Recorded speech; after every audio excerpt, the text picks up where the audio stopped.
As the FBI commenced its investigation into the Moriarty of the detective world, Jiang Xia stood at the scene where the blood had yet to dry, smiling at the arriving Conan. Do not worry, the deceased was meant to vanish. Chapter 1. A younger Regal. New York, USA. Stop. You cannot escape. The dark night sky was illuminated by the vibrant neon lights. In a secluded alley, Judy, armed with a gun, cornered a figure clad in black. Oh dear, it seems there is no way out. With his back to Judy, the man in black gazed at the towering wall ahead, sighing softly. Raise your hands, Judy commanded sharply, aiming her gun at him. Her voice was laced with excitement, quivering with anticipation. After 20 long years, she was finally about to capture the very man who had murdered her father. She would never forget the events of that fateful night, nor the chilling words the man had uttered after taking her parents' lives. Yes, yes, yes. The man in black was nonchalant, raising his hands and slowly turning to face Judy, his face obscured by a Wangzai mask. Remove your mask. Judy glared at him, striving to suppress the tremor in her voice. Oh, that wouldn't be very nice, would it? Wouldn't it scare you? The man tilted his head, his tone playful. Take it off, Judy shouted furiously. All right, all right. The man complied, reaching for the Wangzai mask while muttering under his breath. Honestly, with such a fierce tone, you were quite obedient as a child. Ah, by the way, little Judy, have you ever heard of magic? You see, since I'm bound to be caught by you today, how about I perform a magic trick for you first? Enough chatter. Remove your mask immediately. Otherwise, I will shoot. Watch closely. Ignoring Judy's threat, the man mimicked a gun with his fingers, aiming at her as he playfully made a beep sound. Bang! In the next instant, a gunshot rang out, and Judy felt a searing pain as a bullet pierced her right shoulder. Ha! Judy froze, the force of the bullet causing her to lose grip on her firearm. Was it a sniper? When? Where? Before Judy could contemplate, the man in black once again moved his finger, this time aiming at her left hand still gripping the gun. Bang! Another shot echoed, and Judy collapsed to the ground, her gun sent flying from her grasp. How's that, little Judy? Isn't my magic impressive? The man in black approached with a smile, bending down to whisper in Judy's ear, who was still in shock. Let me share a secret with you. The key to this magic trick is the cooperation of a sniper. But do keep it to yourself, all right? After speaking, he patted her shoulder encouragingly and said, Don't be sad, little Judy. It's not the first time, right? Just try a bit harder next time. I believe in you. One day, you will manage to catch me yourself. Now come on, get up and tend to your wound. We're adults now, no more crying. He helped Judy to her feet, gently brushing aside her disheveled hair with his gloved hand. Speaking of which, I'm quite weary of New York. I happen to have a small matter to attend to in Tokyo. If you're interested, little Judy, you could join me. Well then, goodbye for now. With a wave, the man in black disappeared into the night, leaving Judy in a state of shock. Only after his departure did she collapse to the ground, as if all her strength had been siphoned away. In Tokyo, outside an inconspicuous little bar, a black vintage Porsche slowly came to a stop. Inside, the silent chauffeur, Vodka, could no longer contain his curiosity and asked, Boss, what's the matter tonight? This was unusual. The boss was not one to enjoy meetings, as they often resulted in the discovery of new infiltrators within the organization. Jin sat in the back seat, squinting at the bar outside. Is it someone that needs to be eliminated? Vodka inquired, knowing the boss found infiltrators troublesome. Jin cast a sidelong glance at him. It's liquor. Liquor? Regal. Disregarding Vodka's astonishment, Jin exited the car and strode into the bar. Ding ding ding. The doorbell chimed as he entered. The bar was dimly lit and eerily quiet, suggesting poor business behind the bar. A young man was engrossed in a photograph. Upon hearing the bell, he looked up. Oh, it's little Jin and Vodka. You two are as punctual as ever. Bai Huching greeted them with a smile, his tone familiar. Yet, Jin merely regarded him with cold indifference. He appears even younger. Regal, one of the organization's most enigmatic core members, regularly traversed between Europe and America, earning the utmost trust of the boss. In every aspect, Regal's prowess was unparalleled within the organization. Moreover, much like the woman Vermouth, he possessed skills in disguise and voice modulation, often altering his appearance.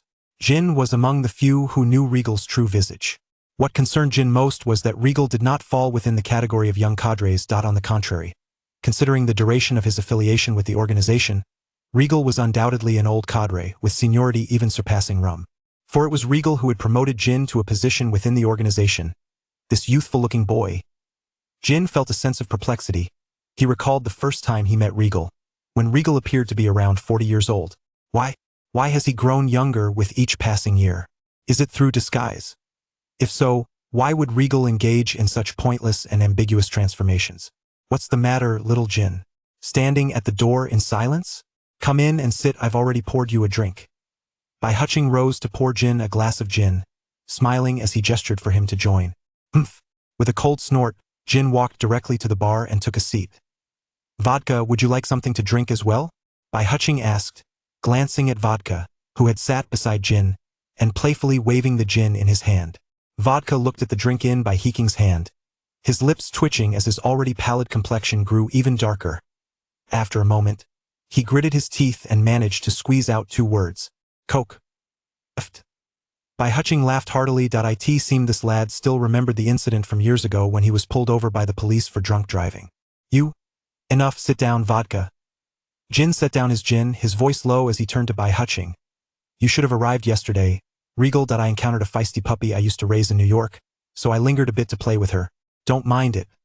Bai Huching poured a glass of vodka while speaking. Do be careful not to overdo it. The jingle of the bar's doorbell rang out as soon as Jin finished his sentence, and several individuals clad in black entered one after another. Chianti, Cohen, Bourbon, Keel, and Irish. The organization is indeed brimming with talent. Bai Hiking's gaze swept over Bourbon and Keel with a smile that asked for the reasons behind this gathering. They shall remain unspoken for now. There is no discord between him and Rum, on the contrary. Their relationship is quite amicable. Although he finds Rum's appearance somewhat lacking, this does not hinder their genuine friendship. Mainly, the boss had some minor tasks for him to handle, necessitating his trip to Tokyo. However, before Rum was reassigned, he had hinted to Bai Huching that Bourbon and Keel might very well be undercover agents. Chapter 2. Bourbon, you are undercover, aren't you? As an elder, Bai Huching increasingly felt the weight of his dwindling energy. It may be hard for some to believe, but he is actually older than Vermouth. He joined the organization over 20 years ago.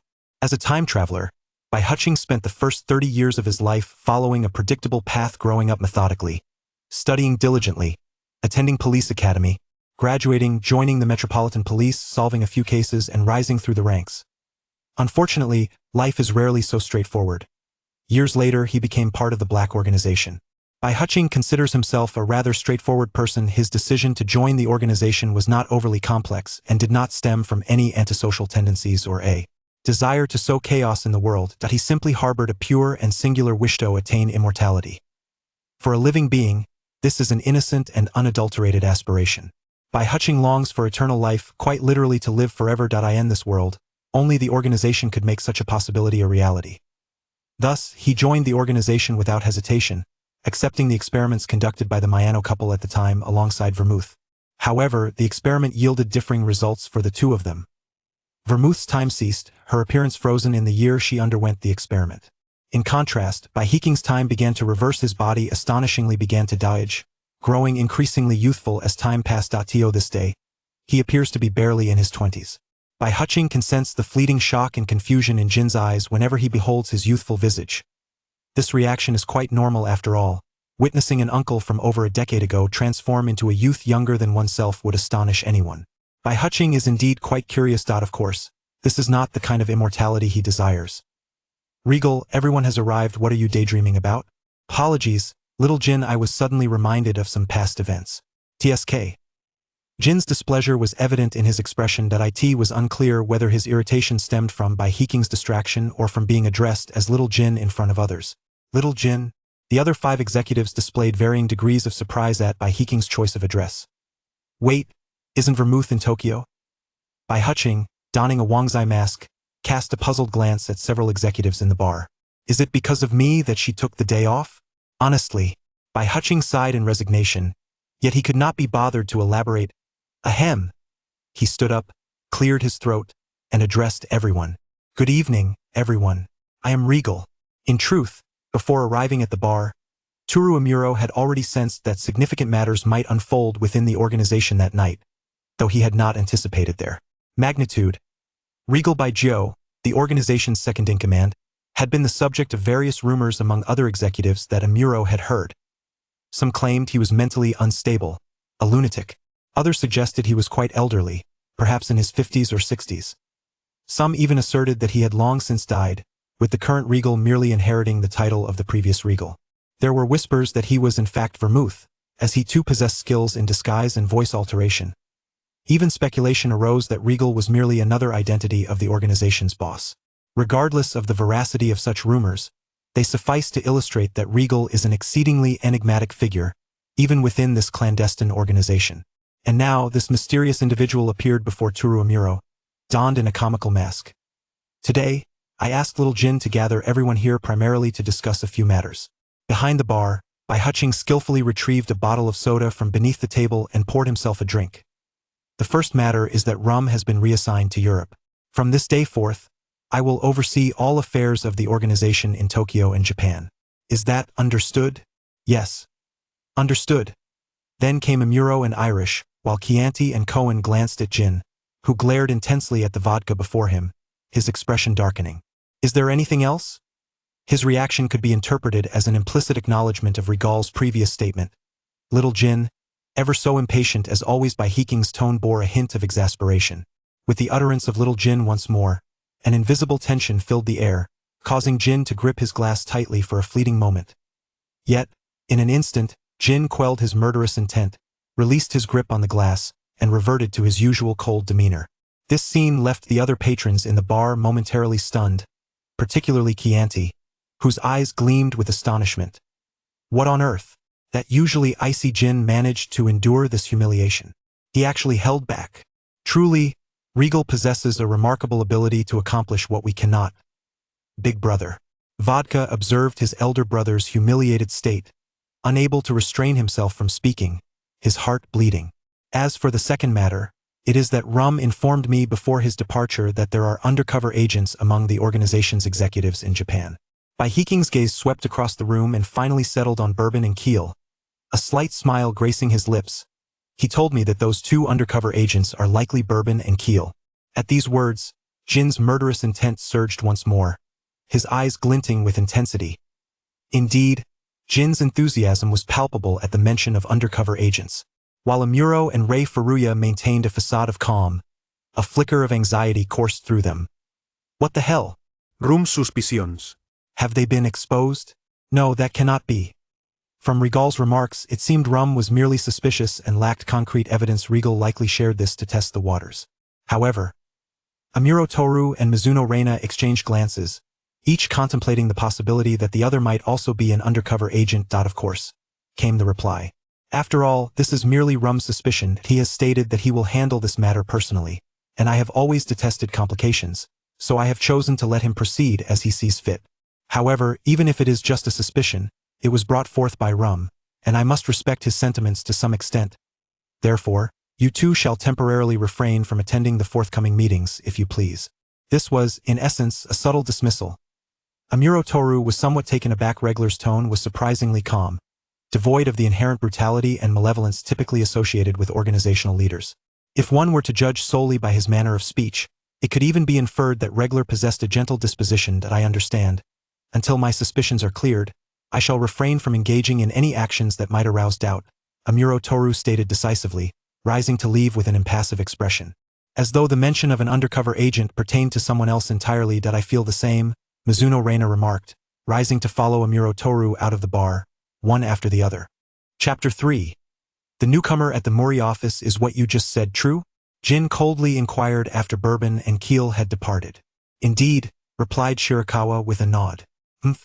What a hassle. If there are doubts, why not simply eliminate the source? Jin revealed his signature malevolent smirk, prompting Shirakawa to sigh helplessly. During these years in Japan, little Jin has changed so much. When he was younger, his smile radiated warmth, unlike now, when he grins like a villain. Well then, let us leave this matter to Rum. We shall assist him as needed. More importantly, there is something I wish to ask you, little Jin. Suddenly, Shirakawa's eyes sharpened beneath the mask of Wang's eye. I heard that a member of our organization was recently murdered. It seems we are still unaware of who committed the act. Moreover, that member carried a card containing a list of undercover agents. Even more alarming is that we found no trace of that card on the body. Jin turned his face away, evading Shirakawa's gaze. Observing Jin's demeanor, Vodka's heart ached even more. Damn Regal. How could this possibly be blamed on the boss? After noticing the member's suspicious behavior, the boss promptly decided to discreetly handle the situation. However, it remains uncertain whether that individual had made enemies outside the organization, resulting in their untimely demise before we could act. The boss is equally helpless. Little Jin, this oversight is quite serious. Shirakawa shook his head, his expression softening once more. So what remedy do we have? There is one, Jin finally spoke. This is a widespread serial murder case. The police have established a joint task force, and our people will infiltrate it, fully participating in leading the investigation to uncover the murderer and eliminate that card. Has the candidate been decided? Vermouth? No. Jin glanced at Ireland, who had remained silent in the corner of the bar, a cold smile creeping onto his lips. It's Ireland. Good morning, Conan. The door of the office swung open as a long-haired woman with a ponytail entered, greeting Conan, who was seated on the sofa. What's wrong? You look quite exhausted. Did you not sleep well last night? Well, somewhat, Conan admitted, rubbing his eyes and looking up at the ponytailed woman. Karasuma May, 17 years old, a high school student and classmate of Ran. Having grown up in America, she secretly transferred to Japan to escape her overbearing parents. A month ago, after being inadvertently involved in a case, she met the Muri family, following the slumbering Kagoro clearing her name. She expressed her desire to assist Muri Kagoro while seeking part-time work to support herself. Given Uncle Muri's notorious lecherous tendencies, Conan could easily surmise the outcome of her arrangement. Thus, May became Uncle Muri's assistant, frequently visiting to help clean the office and cook and accompanying him on cases. Ah, May, you're here? May, being a few months older than Muri Ran, was addressed as Meijia by her. Is Ran making breakfast? Let me take over. May set down her bag, skillfully donned another apron from behind the kitchen door, and took the ladle from Ran's hand while inquiring, Where's Mr. Muri? Papa is still asleep. Honestly, Ran exclaimed, clearly irritated. He has a meeting to attend this morning. Meeting? May looked at her quizzically. Yes. Officer Magyar called last night to inform Papa that a special investigation team has been formed regarding the recent string of serial murders, and they want him to attend as an observer. Meijia, have you heard about this case? No, I haven't been following the news much. I heard Officer Magyar mention that the perpetrator has struck across several prefectures, killing at different locations each time, and leaving behind strange Mahjong tiles at the scenes. At that moment, a hand suddenly grasped the kitchen door, and the bleary-eyed Muri Kagoro leaned against the frame, his voice weak from a hangover. Ran, is breakfast ready? Papa. Ran turned abruptly, glaring at her father still clad in his pajamas. Hurry and change your clothes. Oh, it's May. You came early today. Kagoro disregarded Ran's admonishment, instead beaming at the beautiful Karasuma May with a rather inappropriate expression. May was indeed striking, tall, and possessing a blend of East Asian features with a hint of Western dimensionality, indicating her mixed heritage. Yet, for some reason, Conan felt a sense of familiarity with May, as if he had seen her face somewhere before. Papa, quickly change your clothes. Huh? Oh, right? I'll be right there. Honestly, he's always like this. Watching her father scramble up the stairs, Ran sighed helplessly, then turned to May, apologizing, I'm sorry, Meijia. Although Papa seems rather irresponsible, he is a good person. Yes? I understand, Ran. May smiled, nodding, and then turned to retrieve 4 bowls from the cabinet. How delightful. In that fleeting moment as she turned, Ran thought she faintly heard May whisper those words, soft enough to go unnoticed unless one listened closely. Meijia Ran gazed at the busy May, feeling a pang of discomfort. Perhaps due to their similar personalities, despite only knowing each other for a month, they had become close friends. Thus, Ran was aware of May's strained relationship with her family, which was why she had secretly come to Japan alone. However, the specifics remained unclear to Ran, leaving her unsure of how to offer comfort. Chapter 4. Mutual disdain and Jin's curiosity. Shirakawa had been aware of the undercover agents within the organization from the very beginning. Furthermore, he had already confirmed the identities of at least 2 individuals. One of them, codenamed Scotland, was Shibukawa Kajiki, who had gone undercover as Minakawa Hikaru 5 years ago, with his true identity being an officer of the Public Security Bureau. Thanks to Shirakawa's minor connections within the Japanese police, he had learned of Shibukawa's undercover status 3 years prior. Naturally, Shirakawa had refrained from taking action at that time, opting instead to suppress the information. After all, it was merely an undercover agent. As long as it did not touch upon the core of the organization, he was indifferent to the ensuing turmoil.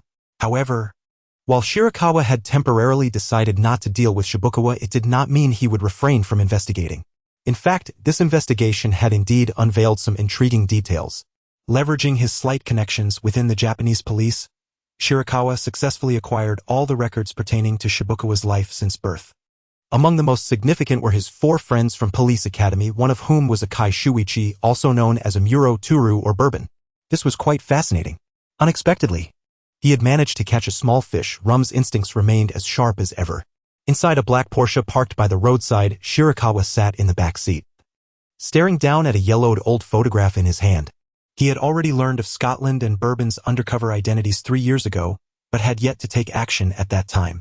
It was not due to his compassion that he spared the 2 individuals, rather, it was their lowly status within the organization that rendered them insignificant. Mirance in his eyes. He couldn't even be bothered to eliminate them, thinking they might perish on their own during some mission. However, 3 years had elapsed. And not only had they survived, but they had also ascended to a mid-level position within the organization through their exceptional abilities. A cursory examination of their experiences within the organization over the past few years left Bai Huching somewhat astonished. It appeared that the Japanese police had indeed sent 2 competent individuals this time, a stark contrast to the useless ones they had dispatched for over a decade, which had deprived him of any enjoyment in his tasks. Nonetheless, this meant that Bai Huching had to contemplate how to deal with the 2 of them. Unlike Xiao Qin, who would not utter a word upon discovering an undercover agent and would simply eliminate them with 2 swift shots, Bai Huching preferred a more measured approach. He favored extracting every ounce of value from an undercover agent before deciding their fate, maximizing utility, as it were. At this moment, however, Bai Huching also needed to assist Xiao Qin in addressing the crisis of the undercover list leak within the organization. This must be the daily routine of an old cadre, his father. Just then, the door of the Porsche swung open, and a middle-aged man entered. He possessed an unremarkable appearance, the sort that would blend into a crowd without drawing attention. Yet Bai Huching recognized his identity immediately. Long time no see, Vermouth. They both settled into the back seat, and Bai Huching greeted the disguised Vermouth with a smile. He too had undergone disguise, transforming into Vermouth's original visage. An amusing twist. Vermouth glanced at Bai Huching, her lips twitching slightly, before turning to confront Jin, who sat in the passenger seat. Why didn't you inform me he would be here? TCH. Without uttering another word, Vermouth shut the door and positioned herself against it, striving to distance herself from Bai Huching, her disdain for him unmistakable. Similarly, Bai Huching leaned against the opposite door, both maintaining a significant distance in the back seat. Vodka, let us go. Understood, boss. From the driver's seat, Jin observed the scene through the rearview mirror, his eyes narrowed. The relationship between Regal and Vermouth had not always been so antagonistic. At least a decade ago, in the early years of his tenure in the organization, they had collaborated closely on nearly every mission. Their rapport had seemed quite amicable then, with Regal learning his disguise and voice-modulating techniques from Vermouth. It was unclear when their relationship had taken a nosedive, devolving into mutual disdain. Although curious, Jin chose not to delve into such gossip, refraining from inquiries. Any leads within the police regarding this case? Bai Huching inquired from the back seat. In response to the recent series of murders, the police had convened a meeting this morning with detectives from various locales, presumably to share initial insights regarding the clues they had gathered. Take a look. Vermouth tossed Bai Huching her notes from the earlier police meeting. Her handwriting was quite legible, and the notes succinctly outlined several key points, which Bai Huching scanned briefly. There were special markings on Mahjong tiles, the locations of the victims' deaths, the killer's habit of using his right hand, items missing from each victim, and even the absurd deductions made by Kagoro Mori regarding the Mahjong tile clues, all meticulously noted by Vermouth. Clearly, it was yet another classic yet tedious puzzle to solve. Kagoro Mori was present at the meeting too? Bai Hiching asked while casually retrieving a map from the back seat, marking the locations of the deceased. Kogoro Mori was renowned for his exceptional marksmanship, though his intellect often left much to be desired, with moments of clarity few and far between. I see. After marking the victims' positions on the map, Bai Hiching nodded, choosing not to pursue the topic of Kogoro Mori further. Are there any other leads? Leads? What about Qishi Jing? Qishi Jing? Bai Hiching inquired, perplexed by Vermouth's mention. The most recent victim had repeatedly uttered those words before meeting their demise, and the detectives deemed it a crucial clue. Vermouth lit a cigarette, exhaling softly, filling the vehicle with the scent of second-hand smoke. Qishi Jing. Bai Hiching furrowed his brow and cracked the window slightly. Does Jing refer to Kyoto? Is Qishi referring to this year's Qishi or previous years? This is a serial murder case, so let's temporarily rule out the possibility of the killer having mental issues. Were there any notable incidents during past Qishi festivals? Perhaps murders, robberies, or other significant events? 2 years ago, there was the Kyoto hotel fire case. As Bai Hiching pondered, Vermouth suddenly spoke up. Chapter 5. Conan, you're starting to resemble your father more and more. 2 years prior, a hotel in Kyoto had accidentally caught fire, with a total of 7 residents inside. Following the blaze, 6 successfully escaped, but 1 young woman tragically perished in the inferno, an event that had garnered media attention. How do you know so much about it? Bai Hiching asked, surprised by Vermouth's knowledge. Her words suggested she had been present at the scene. Bai Hiching refrained from further questioning, taking a moment to organize his thoughts before issuing orders. He glanced at the map with the marked victim locations and circled 2 areas. I suspect the murderer will continue to kill, and if my deductions are correct, the next victim will likely be discovered at one of these 2 locations. Hey, Big Sister Xiaoying, what are you thinking about? That evening at the Muri Detective Agency, as Karasuma Ing washed the dishes, she was startled by the voice of a certain elementary school student behind her. Ah! Karasuma Ing jumped, turning to see Conan, forcing a smile. Conan, you shouldn't sneak up on me like that. I noticed you seemed a bit down today, Big Sister Xiaoying. Conan pouted cutely. Did I? Conan approached and tugged at Karasuma Ying's hem, his expression adorably earnest. Did something happen? You can tell me quietly. I can help. Thank you, Conan. Karasuma Ing smiled and gently patted Conan's head. Okay, Conan replied, turning and bouncing out of the kitchen. Yes, lying. As soon as he exited the kitchen, Conan, or rather Shinichi Kudo, wore a serious expression. Earlier that morning, he had observed closely as the police meeting concluded, and the detectives gradually exited the conference room. Karasuma Ying's expression had transformed abruptly, as if she had spotted someone unexpected, her face reflecting shock and disbelief. This was unusual because Karasuma Ing had explicitly stated that her relatives were all in America and that she had no friends in Tokyo. The officers attending the meeting were all Japanese, thus she should not have displayed such a peculiar reaction unless someone else had infiltrated the group. And Karasuma Ing had recognized that individual. Conan lowered his head, rethinking his deductions. During the day, as the meeting wrapped up and the officers filed out, Karasuma Ing had looked at one of them with a face full of astonishment. Subsequently, Officer Yamamura, heading to the restroom, had heard a ringtone reminiscent of the Crow's song. He thus concluded that there were members of the black organization lurking in the meeting at that time and chased after them immediately. Unfortunately, he only caught a glimpse of a distant black Porsche as it sped away. So, who was the infiltrator from the black organization during that meeting? Was it the master of disguise, Vermouth? What could their intentions be? Could this series of murders be connected to the black organization? Might it also be them who caused Kuriyama Rei to display such unusual behavior? If so, what is the relationship between Kuriyama Rei and the black organization? What motives does she harbor in her role as Uncle Mori's assistant? Frustrated, Conan shook his head vigorously, casting a furtive glance at Kuriyama Rei, who was still washing dishes in the kitchen. Regardless, he needed to address Rei's oddities. Conan. Suddenly, a pair of hands turned Conan's head to face forward. Ran Mori, with a serious expression, admonished him, "You shouldn't stare at Sister Rei like that, it's quite impolite." Watching the flustered Conan flee, Ran placed her hands on her hips and sighed in exasperation. This child is becoming more like his father every day. What is wrong, Ran? Nothing, Sister Rei. Let me help you. Sure. Thank you. Welcome. What can I get for you? Meanwhile, in an ordinary convenience store, Toru Amuro was working. A short-haired man wearing glasses entered, glancing around the store before picking up a bottle of soda and approaching the counter. "Mr. Akai, we have some leads on the person you asked us to investigate," said the man. "Go ahead." Regal was active in Japan over a decade ago. A decade ago? Amuro was taken aback. He had previously discerned Regal's youthful voice at the bar, sounding no older than 30. If that were true, Regal must have been a member of the organization since his teenage years. However, that may not be the case. There are rumors within the organization that Regal is also skilled in disguise and voice modulation.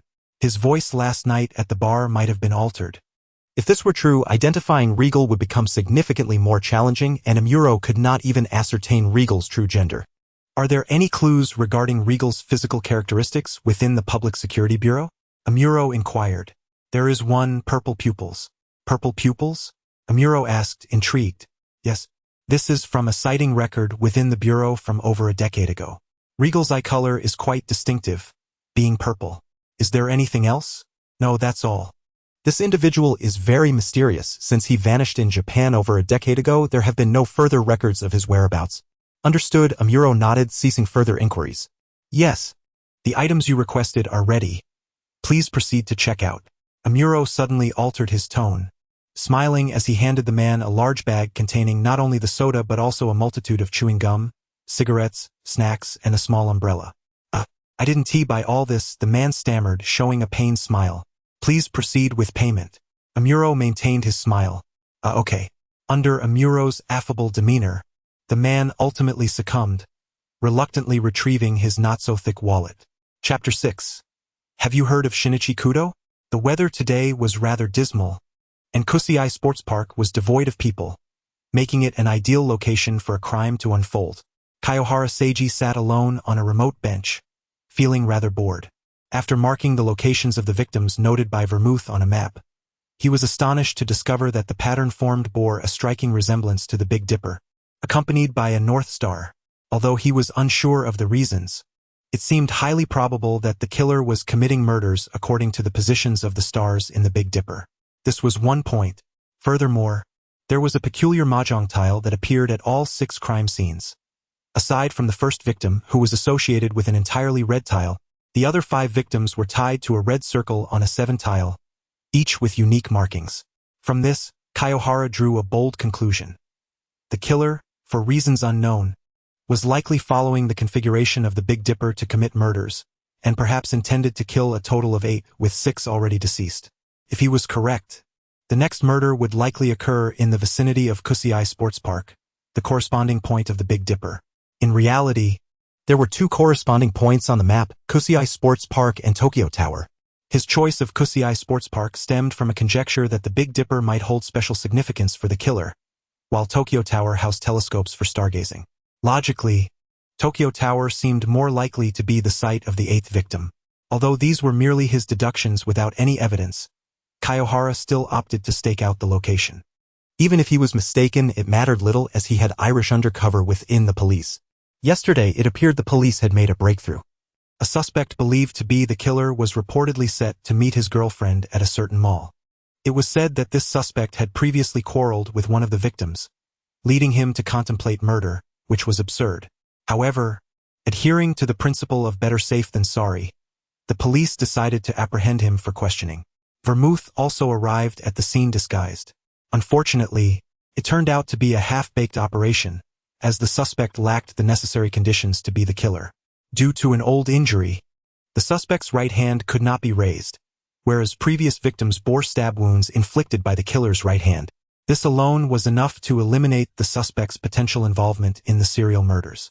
In summary, based solely on this case, the police's efforts yesterday were in vain, and Vermouth garnered no fruitful results either. No, perhaps she did. Kiyohara squinted slightly.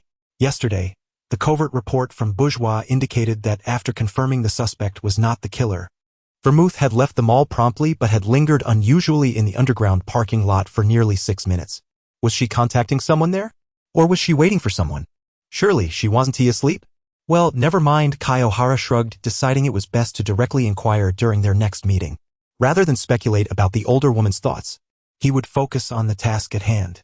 Regal, a van has parked in the park. At that moment, a somewhat low, Neutral voice echoed in Kiyohara's earpiece. A man has exited, dragging a large suitcase, one large enough to hold an adult. Which direction is he heading?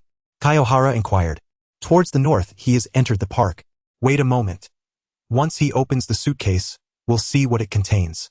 If it's a person, we will act as planned, Kiyohara commanded.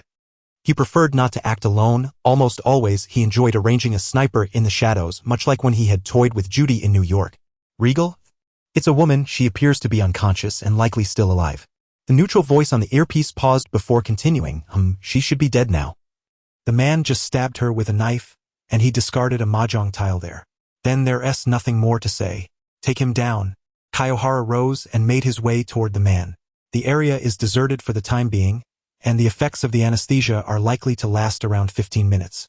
However, I personally advise that you resolve the matter within 10 minutes. Understood. Bai Huqing donned his gloves and swiftly made his way through a small grove, arriving at a relatively open patch of grass. There, he found a man and a woman lying on the ground.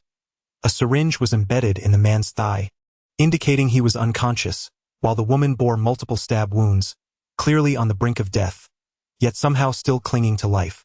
Bai Huqing scratched his head and retrieved a driver's license from the man's jacket pocket, which bore the name Ben Shanghashu.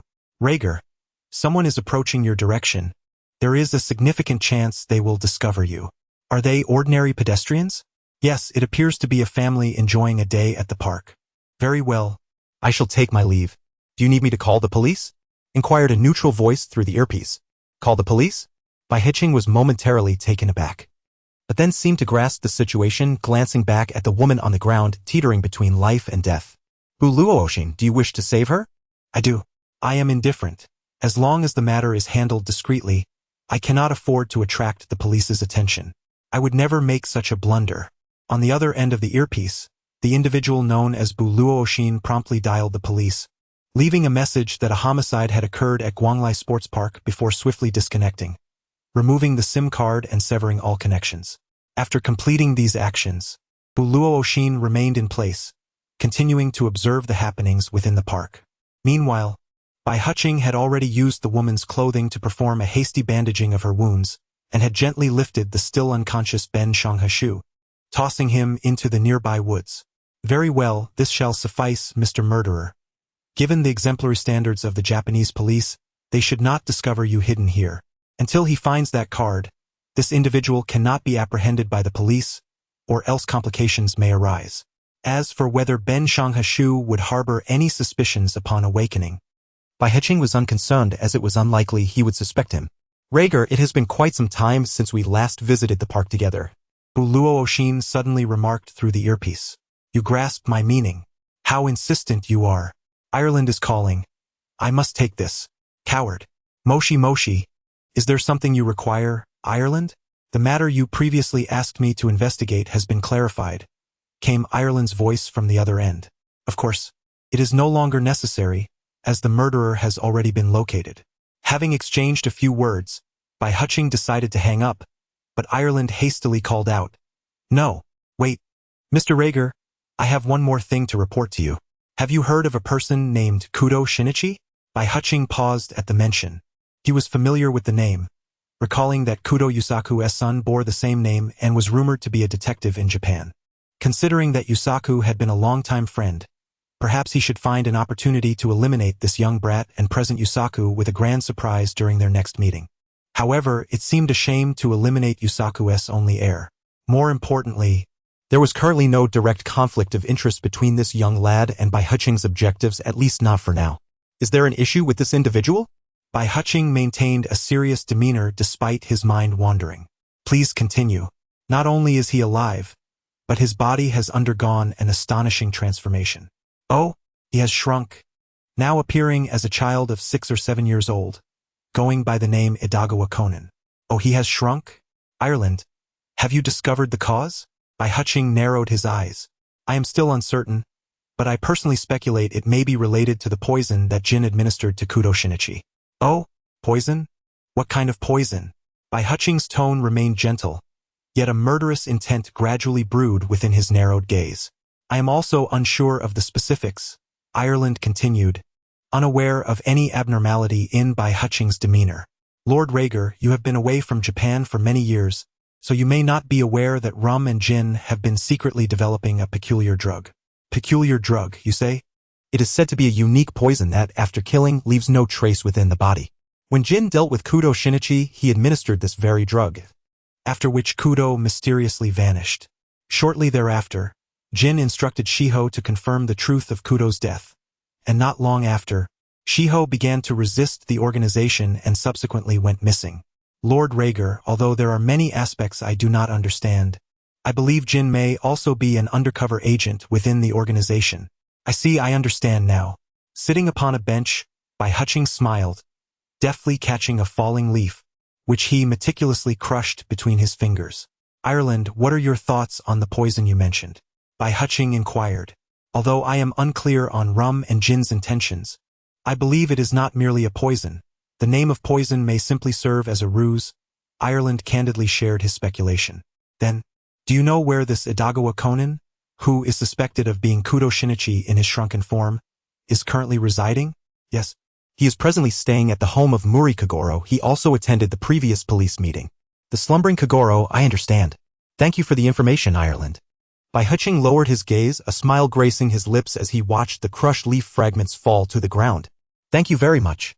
On the other end, Ireland straightened at his words. No, this is merely my duty. Bai Hutching offered no further comment. After a brief moment of contemplation, he issued a command. Yes, Mr. Rhaegar. With that, Bai Hutching ended the call. The weather began to improve, and he lifted his gaze to the sky, letting out a soft sigh. We are both gods and demons, for we seek to reverse the flow of time and resurrect the deceased. Do not blame me. It is you who knows too much, indeed. Far too much. The organization has long been researching a drug capable of reversing time and bringing the dead back to life. This matter remains the most closely guarded secret within the organization, with fewer than 10 individuals currently alive who are privy to it, including Rum and Jin. Among them, Jin is merely aware that the organization is developing a drug, though he remains ignorant of its actual effects. Yet, Ireland has inadvertently stumbled upon this closely held secret. This is knowledge far beyond what one should possess. Kudo Shinichi, Idagawa Conan, Shiho Miyano, could it be that you have succeeded? A day prior, in the underground parking lot of a grand shopping mall. Is it truly acceptable to leave like this? Conan asked, hands in pockets, a confident smile adorning his face. Do you not have matters to discuss with that man? Vermouth? Before him stood a short-haired, middle-aged woman clad in a green suit and glasses. Indeed, the middle-aged woman is the disguised Vermouth. There is no other choice. You have forced my hand. Having had her identity exposed, Vermouth remained unruffled, turning her back and speaking in a calm tone. Moreover, that man could not possibly be the murderer. In the previous series of murders, the culprit wielded a knife with his right hand to slay the victims, and the suspect apprehended by the police moments ago bore an injury on his right arm, making it exceedingly difficult for him to lift it. How could such an arm be used for murder? Indeed, unless he sustained the injury after committing the crime. To this, Conan nodded in agreement. It's quite impressive that you recognized me, Vermouth remarked, her curiosity piqued as she gazed at Conan. It's due to your ankle, Conan replied with a wry smile. Your right ankle is swollen. There must be a handgun concealed there. Moreover, when that person was holding you hostage, the knife he wielded clearly grazed your left cheek. Yet you did not shed a single drop of blood. Vermouth paused, raising her hand to touch the spot Conan indicated, and indeed felt a fine seam of her mask there. How frustrating, she chuckled helplessly. Although her identity was completely exposed, she did not remove her mask as she typically would, choosing instead to maintain her disguise. I suppose I'll need to acquire a mask that can bleed next time. Why did your organization intervene in this case? Conan asked, his expression turning serious. You're quite direct, aren't you? Am I your mother? Just tell me, Vermouth teased. But Conan remained unfazed, his expression steadfast. Non-official undercover? Conan suddenly grasped Vermouth's implication. Could there have been an undercover agent among the previous victims? Precisely. Vermouth exhaled a puff of smoke. That fellow might have been acting in self-preservation. He carried a card containing the list of undercover agents, and he was due to be eliminated by the organization soon. Unexpectedly, he was killed before that could happen. Conan interjected, right, and the murderer took that card with him, likely unaware of its significance. Ah, I see, Conan smiled. If the police apprehend the criminal before you do, that card would fall into their hands. If those details were to be exposed. Suddenly, a thought struck him and he questioned urgently. Your presence here today implies that there is an undercover agent within the police. No, it must be that you assisted a comrade in masquerading as a police officer. On the day of the police meeting, I recognized the member of your organization. It was you. Your aim was to verify whether your comrade's disguise succeeded. If it failed, who would continue as an undercover agent? Who is the officer you impersonated? Is the real officer still alive? Chapter 8. I trust Xiao Qin to handle it, aha. Vermouth responded, observing Conan's eagerness. She raised her forefinger and shook it, wearing her signature enigmatic smile. I cannot divulge too much, but I can tell you that individual S code name is Ireland. Ireland? Indeed. A whiskey with a rich flavor. As for what follows, that is for you to investigate. With that, Vermouth turned and opened the door to her car. Ah, by the way, she seemed to recall something suddenly, rolling down the car window to look at Conan. She said with a significant tone, consider this a small piece of assistance. A recent transfer within the organization involves a member, a very, very dangerous one, especially for you. Be sure not to let him discover your secret, or I cannot guarantee what he might do to you. What do you mean? Conan asked, puzzled. His secret? Could it be referring to his mysterious transformation? Purple pupils. Vermouth pointed to her own eyes. Purple pupils? Beware of anyone with purple-hued eyes. As beautiful as amethyst. With that, Vermouth started the car and swiftly exited the underground parking lot. Hey, wait, goodbye. What are you staring at, Conan? Ah, at the detective agency. Kogoro Mori had gone out for a meeting. Just as Ayumi Karasuma finished washing the dishes, she appeared behind Conan, startling the young detective lost in thought on the sofa. Is this a puzzle? Ayumi inquired, glancing at a photograph she picked up. It's a case that Uncle Mori is assisting the police with. I was just a bit curious and took a look. Please, Ayumi, don't tell Uncle Mori, Conan pleaded, putting on his most adorable expression, fearing another painful encounter with the elder detective. Sure, I won't, Ayumi replied, though a frown crossed her face. But I feel like this person in the photo looks familiar. Conan's curiosity was piqued as Ayumi examined the photo of a middle-aged woman with black hair and glasses. No, not just her. I feel like I've seen others in these photos too. Setting down the photograph, she scrutinized the remaining images, her brow furrowing deeper. What? Conan was taken aback. Ayumi had seen these individuals before? His mind raced as he observed Ayumi's contemplative expression. He attempted to voice the clue that had puzzled him for some time. Tanabata, Kyoto. A spark of realization ignited within Ayumi. 2 years ago, during Tanabata, there was a hotel fire in Kyoto. My mother and I saw them. The Kyoto hotel fire incident? Ayumi, can you tell me more? Conan inquired eagerly. It was during Tanabata 2 years ago when a hotel in Kyoto caught fire. I remember 7 people escaped, but one was trapped inside. 7 people? Conan's expression shifted as a thought struck him. Are they the individuals in these photographs? Yes, I believe they are, Ayumi confirmed, examining the 6 photographs and nodding. When the hotel fire occurred, she and her mother were downstairs and she had witnessed the 7 people escaping. She also recalled the police stating that one woman was still trapped inside, and a boy, presumably the trapped woman's boyfriend, was desperately crying and trying to rush in. Wait, if there were 7 people, Conan contemplated the 6 photographs, his complexion darkening. Doesn't that imply one more person might die? But if there were only 7, wouldn't that contradict the markings on the Mahjong tiles? Just then, the phone at the agency rang out suddenly, prompting Ayumi to answer it swiftly. Hello? This is the Mori Detective Agency. Mr. Mori? Yes, I understand. Please stay safe. After a brief exchange with Kogoro Mori, she hung up, her expression grave. What did Uncle Mori say? Conan asked, his heart racing at her demeanor.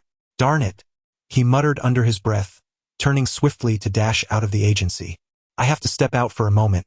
Ayumi, please take care of the things on the sofa. What about lunch? I'm not eating. In a nearby car, Akira Shiratori reclined in the driver's seat, dialing a number for Jin. Hello, Xiao Qin, could you help me look up someone? On the other end, Jin paused momentarily before asking, why not seek out Ireland? Ireland is currently undercover with the police. It should be easier to investigate through him. Why come to me?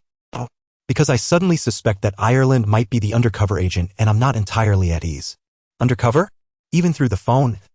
Akira sensed the chill in Jin's voice upon hearing the term. How did you come to that conclusion? Akira smiled slightly, invoking the highest order. He could hardly reveal that it was due to Ireland inadvertently learning some sensitive information that prompted him to seek a reason to eliminate Ireland. Could he? The secret of the drug. Without permission, not even the esteemed Jin could reveal a word. Thus, the only option was to eliminate Ireland under the guise of an undercover operation. I understand. Upon hearing this, Jin felt no doubt. He would not suspect anything. For since his entry into the organization, Bai Huqing had been the most trusted cadre, without exception. For over a decade, this had never changed. There had been numerous instances where Bai Huqing acted as a messenger. With a dissatisfied pout, Jin hung up the phone. Bai Huqing also set down the phone.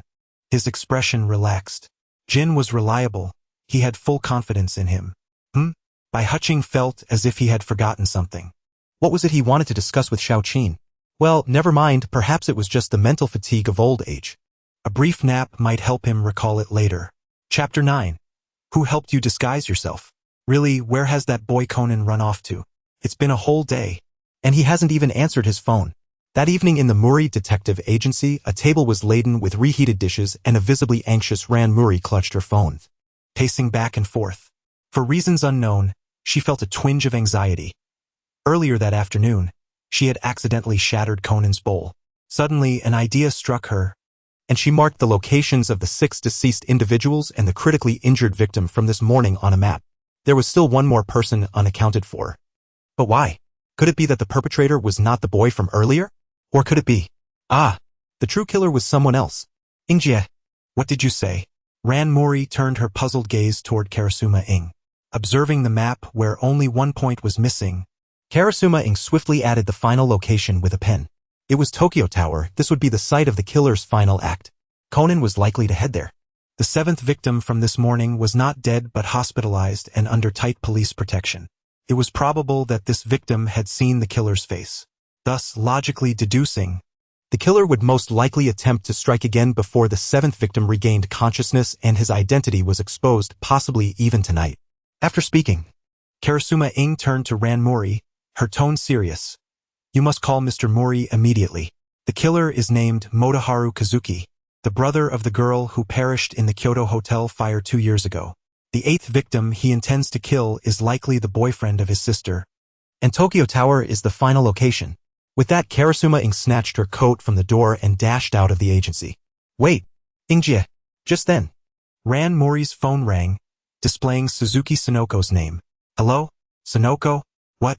You saw Conan on television? Yes, really, at Tokyo Tower. Regal, why could you forget such an important matter? In the black Porsche, Jin's tone was cold yet tinged with fatigue. Bai Huqing, seated in the back, made a cute gesture. He finally remembered what he had forgotten to instruct Jin to do this morning, investigate Motoharu Kazuki's home address.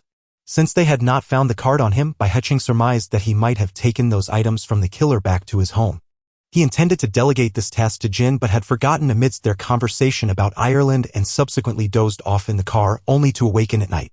Upon seeing the news that the female victim from Kozai Sports Park had survived, Bai Huqing confirmed that Motoharu Kazuki would indeed attempt to eliminate the 8th victim. It was curious that he meticulously followed the positions of the Big Dipper in his killings. Was he truly unafraid of detection by the police? Although the Japanese police were notoriously incompetent. Moreover, why the Big Dipper? What significance did it hold? And why did he take something from each victim? Was it a keepsake?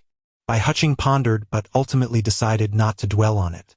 During the day at Kozai Sports Park, the inept officers had indeed failed to locate Motoharu Kazuki. After considering this information, Bai Huqing urged Jin to drive him to Tokyo Tower. With the 7th victim alive, Motoharu Kazuki was in a rush. Tonight, he would kill the 8th person. Simultaneously, he had notified Ireland, who was still undercover, to create as much disruption for the police as possible, ensuring they wouldn't appear at Tokyo Tower tonight. However, it seemed in vain as not long ago, the police had deduced from Muri Kagoro's reasoning that Tokyo Tower was the killer's final strike location and were en route there. What a nuisance. Bai Huqing sighed lightly. Why do you think we are in such a predicament? Jin asked, his tone carrying an air of inquiry. Coughing awkwardly, Bai Huqing replied, How about we take a helicopter to avoid the police on the ground? Once it's over, we can deal with Ireland right there. All right. Meanwhile, as Karasuma Ing hurriedly approached Tokyo Tower on her electric bike, she found that it had already closed for the night. Hey, wait, miss, the tower is closed. Without hesitation, she slipped past several staff members and rushed inside before they could react. The elevator was out of service, so Karasuma Ing swiftly ascended the stairs. At one of the intermediate floors, she stumbled upon a group of officers sprawled out, unconscious. Officers? She recognized them from her first meeting with Mr. Mori at the police conference. They had arrived quite swiftly, but why were they all unconscious here? Bang! Suddenly, gunfire erupted from the rooftop. Karasuma Ing's pupils constricted at the sound. Continuing her ascent, she pulled out her phone and dialed the police. There's an armed assailant at Tokyo Tower, and officers have been injured. Hurry! Bang bang! As she spoke, several more gunshots rang out above.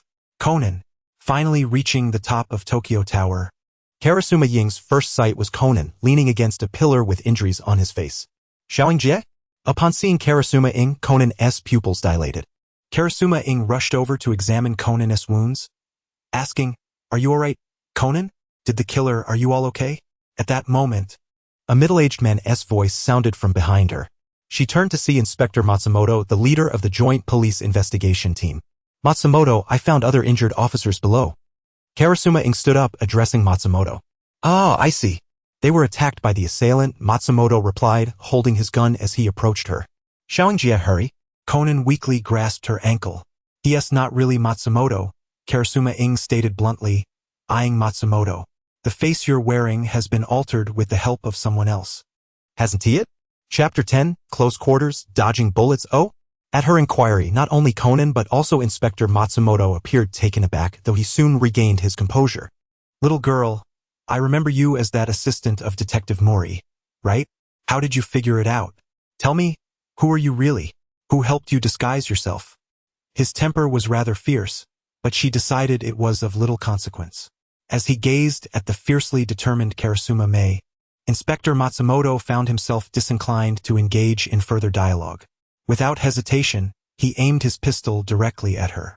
Regardless of what she might know, eliminating her would render it inconsequential. Behind the young lady, Conan anxiously attempted to rise. "Conan, lie still and do not move. There is but one chance, a singular opportunity." With a scoff at her unwavering focus, Matsumoto sneered. "With such concentration, do you truly believe you can evade a bullet?" Contemplating this, he pulled the trigger. "Here it comes." In that very instant, as his finger was about to squeeze the trigger, Karasuma Mei swiftly bent down and sidestepped, while simultaneously retrieving her mobile phone from her pocket. Bang! At that moment, the gunshot rang out and the bullet was discharged. Yet, to Matsumoto's astonishment, Karasuma Mei adeptly evaded the bullet's trajectory. With a sharp clang, the bullet struck the pillar behind her with remarkable precision. What? Before Matsumoto could ponder whether such feats were within human capability, Karasuma Mei made her move. Almost simultaneously with Matsumoto's trigger pull, she aimed at his gun-wielding hand, forcefully tossing her phone. The impact flawlessly disarmed Matsumoto, causing his firearm to fall from his grasp. Seizing the opportunity amid Matsumoto's shock, Karasuma Mei surged forward, leaping up to deliver a heavy and precise kick to the side of his neck. With that strike, Matsumoto rolled his eyes back and promptly lost consciousness. The entire sequence transpired in mere seconds, leaving Conan utterly astounded. What is happening? Evading bullets up close and incapacitating Matsumoto, this is truly the gentle Mei I know?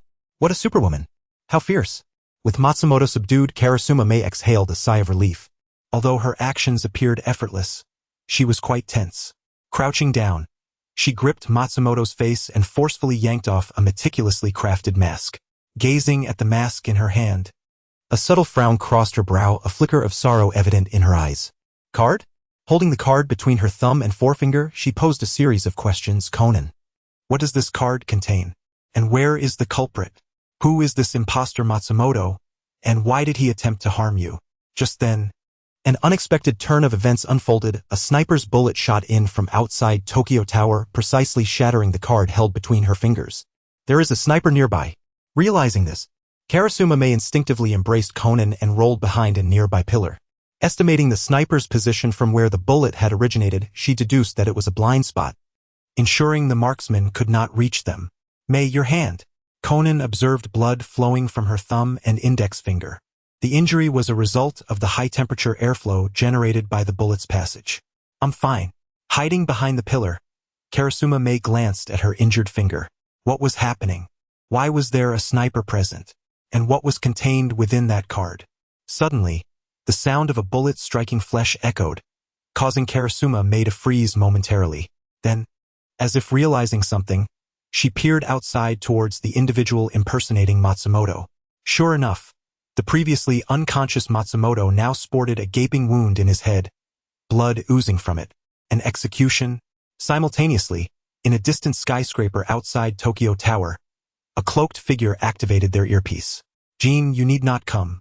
"Buru Yushin, what is the situation atop the tower?" The cold voice of Jin resonated through the earpiece, accompanied by the faint sound of helicopter blades. "I have destroyed the card and Ireland has been dealt with." "Are there others present?" "All taken care of. They were hiding in my shooting blind spots." "Troublesome. I shall handle it." "Understood." After a moment of silence, Buru Yushin switched off the earpiece, slightly adjusting his position to re-aim at Tokyo Tower. Bang, bang, bang, clang, clang, clang. The rapid gunfire erupted, with bullets incessantly striking the metal panels within the tower. Karasuma May clutched Conan behind the pillar, her eyes closed, her heartbeat racing in tandem with the relentless gunfire. What was the sniper attempting to achieve with such frequency? Were they trying to flush them out? Amidst her confusion, the gunfire abruptly ceased. Slowly, she opened her eyes and beheld a series of bullet holes meticulously aligned on the elevator door diagonally across from her. The holes formed a straight line, some clustered together while others stood alone, resembling Morse code. Morse code. Staring at the string of bullet holes, Karasuma May was momentarily taken aback before a look of delight spread across her face. Without hesitation, she dashed out from behind the pillar, embracing Conan as they sprinted towards the staircase. "Wait, May, there's a sniper!" Conan shouted desperately, trying to restrain her. However, for reasons unknown, the sniper outside ceased all activity, allowing Karasuma May to lead Conan into the stairwell. What was happening? Had the sniper departed? Meanwhile, far above in the skyscraper, Buru Yushin observed the scene through the scope, swiftly typing a message on his phone to Jin. "Jin, you can handle the ensuing matters. I have a date tonight. I'm clocking out." Seemingly sharing a mental connection, Karasuma May, now on the mid-level of Tokyo Tower, glanced up towards the building where Buru Yushin was situated. She parted her lips slightly but ultimately chose to remain silent. Chapter 11. Conan, do you not feel any embarrassment? With the Tokyo Tower incident concluded, the true culprit was apprehended by the police, the organization successfully destroyed the card, and Ireland was eliminated by Buru Yushin. Everything unfolded perfectly, save for Jin's apparent dissatisfaction. That night, after Buru Yushin's departure, Jin circled Tokyo Tower several times in his helicopter, yet he encountered none of the other individuals Buru Yushin had mentioned. Jin did not suspect that Buru Yushin had deceived him. Rather, he believed that her premature departure had afforded the others an opportunity to escape. Consequently, he bombarded Buru Yushin with multiple phone calls that night, all of which went unanswered. While this alone might have been tolerable, the real aggravation stemmed from a text message she sent that irked him. "On a date, do not disturb. We will speak later if necessary." Indeed, how audacious. What do you take the organization's discipline for? Calm down, Jin. In the bar, Shirakawa Ching poured a glass of gin for Jin with a smile. After all, S&T everything resolved splendidly? Just a few unidentified outsiders, and if they fled, it's no great loss. With a disdainful huff, Jin refrained from further comment. Although he was displeased, he had to admit that Buru Yushin had indeed completed her task before leaving. In any case, the organization's crisis had passed without incident. "What shall you and Rum do regarding Bourbon and KIR?" Jin inquired, referring to the matter Shirakawa Ching had mentioned on the first night that Bourbon and KIR were likely undercover agents. At that time, due to Shirakawa Ching's involvement and the organization's ongoing card crisis, Jin had suppressed his bloodlust to confront them. However, now that the external crisis had been resolved, it was time to address the internal issues within the organization. "Oh, that matter?" Bai Huching poured himself a glass of soda, smiling as he remarked, "Longmu has already begun to take action. It is likely only a matter of days now. Just wait a little longer and rest assured, I will certainly provide Xiao Qin with a satisfactory conclusion. As if to affirm by Hutching's words, his phone suddenly vibrated with a message from an unfamiliar number, containing only a single name, Colossuo. Xiaolan, do you think it would be inappropriate for us to attend Yazi's class reunion? In the dense woods, Mao Lilan. Wu Chuaning and Conan walked side by side with Mao Lilan and Wu Chuaning flanking Conan in the center.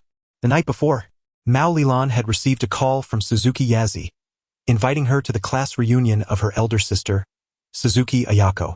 Initially inclined to decline the invitation, Mao Lilan found herself unable to resist Yazi's persistent requests, compounded by the encouragement from Ayako during the call, ultimately leading her to accept the invitation. Thus, Mao Lilan, who seldom ventured out alone, brought Wu Chuaning and Conan along with her. Not at all. I have already spoken with Ayako. Mao Lilan reassured the somewhat anxious Wu Chuaning with a smile. Wu Chuaning had only recently arrived in Japan. Although she had become well acquainted with her classmate Suzuki Yazi, she had yet to meet Yazi's sister. Suddenly recalling something, Mao Lilan raised her index finger to her chin and exclaimed, "Oh?" Conan, who had been listening, interjected, "I am aware of Suzuki Ayako. She is the gentle heiress of the Suzuki group, utterly different from her sister, Suzuki Yazi. If I remember correctly, her fiancé is Yuzu, the third biological son of the Tuzawa group. It seems curious that they have been engaged for so long, only to suddenly switch partners. Could there be some discord between the Suzuki and Tuzawa families? I'm not entirely sure of the specifics," Wu Chuaning replied, "but I overheard Yazi mention that Ayako's new fiancé apparently saved her life, which is why their relationship has blossomed." Heh, Conan mused inwardly, contemplating the dramatic implications of the terms savior and former fiancé. Although he was not a scion of any grand corporation, he understood that unions between powerful families are often steeped in intricate interests. He found himself somewhat admiring Ayako's courage to defy such a marriage of convenience, and the fact that she had succeeded was impressive. As the trio continued their conversation, they gradually approached the villa designated for the gathering. This villa was uniquely positioned on the far side of a ravine, connected only by a wooden suspension bridge. A thought crossed Wu Chuanying's mind: if the bridge were severed, would the occupants of the villa be trapped? At last, they arrived. "Ah, we are finally here. Wait, is there someone on the bridge?" Mao Lilan pointed out, and indeed, a figure cloaked in black robes stood midway across the suspension bridge.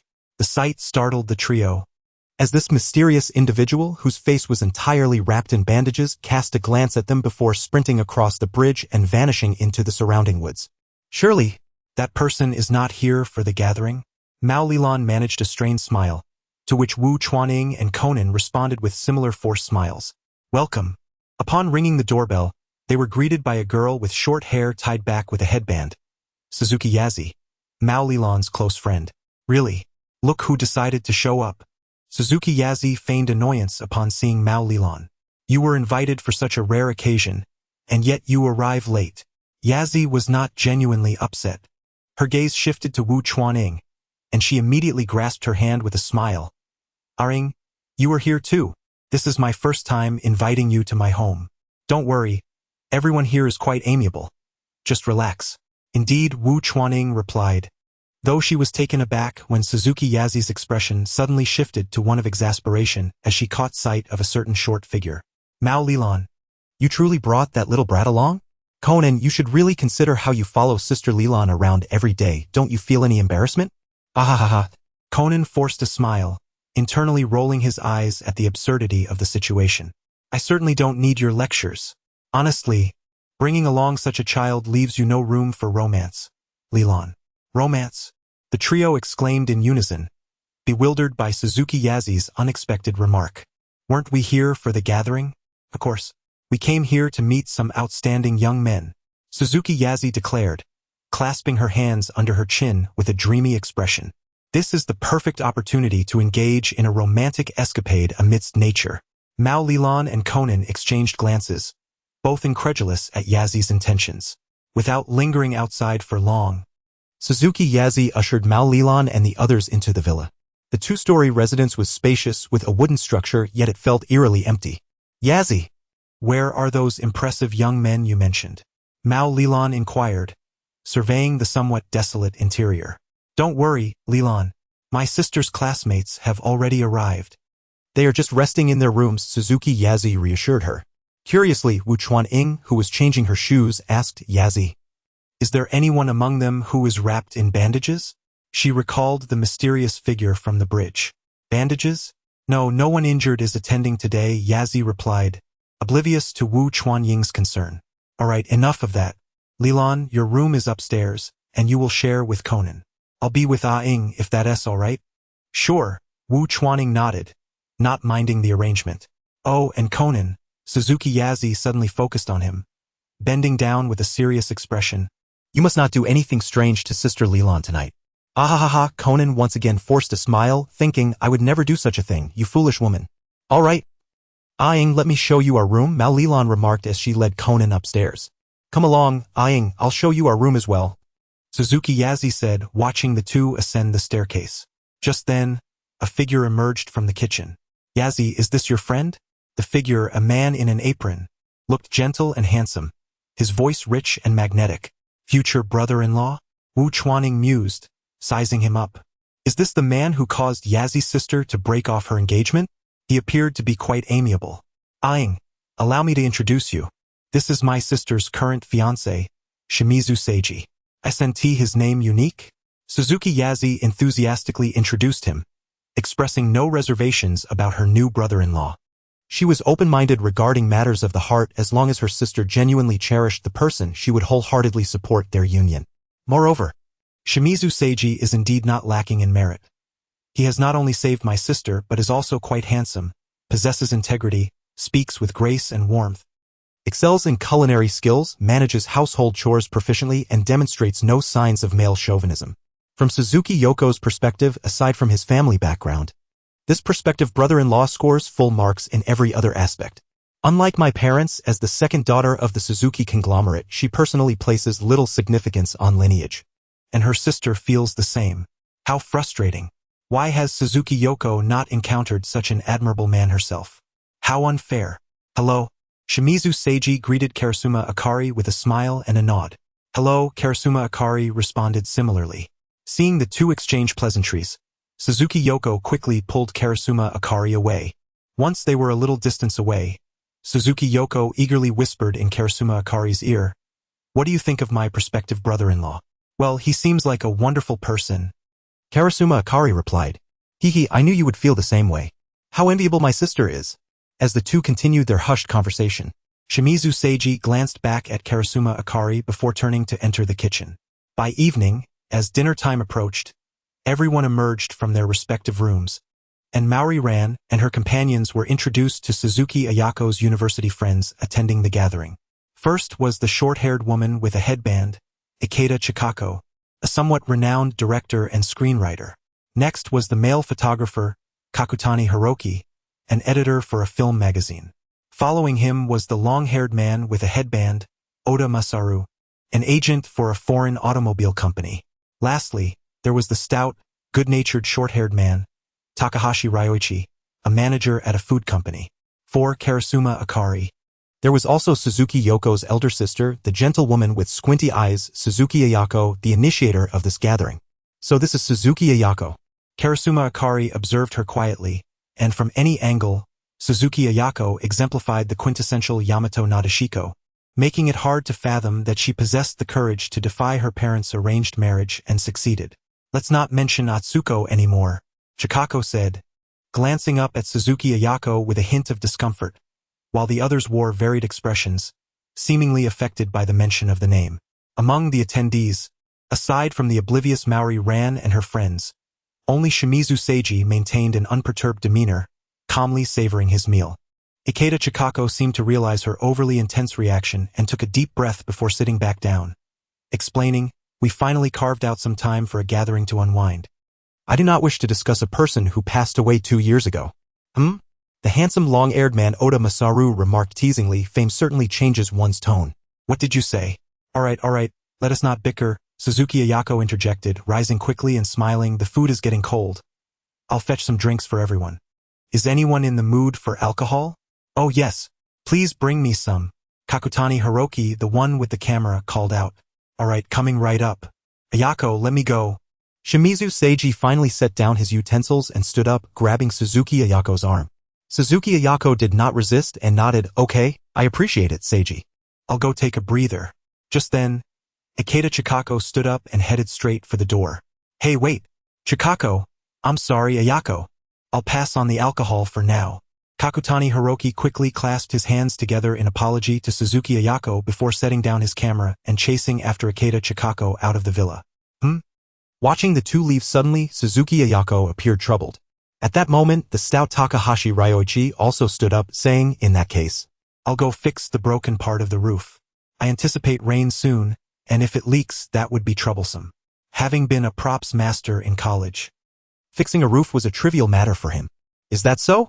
Looking at Takahashi Ryoichi helplessly, Suzuki Ayako eventually nodded. It seemed that dinner might not proceed as planned. "Ayako, shall we prepare some late-night snacks for them?" Shimizu Seiji suggested, observing Suzuki Ayako's downcast mood. All right." Suzuki Ayako raised her eyes to Shimizu Seiji. Her squinted gaze filled with affection. How frustrating. Suzuki Yoko watched the two in their affectionate exchange, envious and jealous, feeling a desire to bash her head against a wall. How infuriating. When will I, Suzuki Yoko, encounter such a wonderful man? Chapter 13.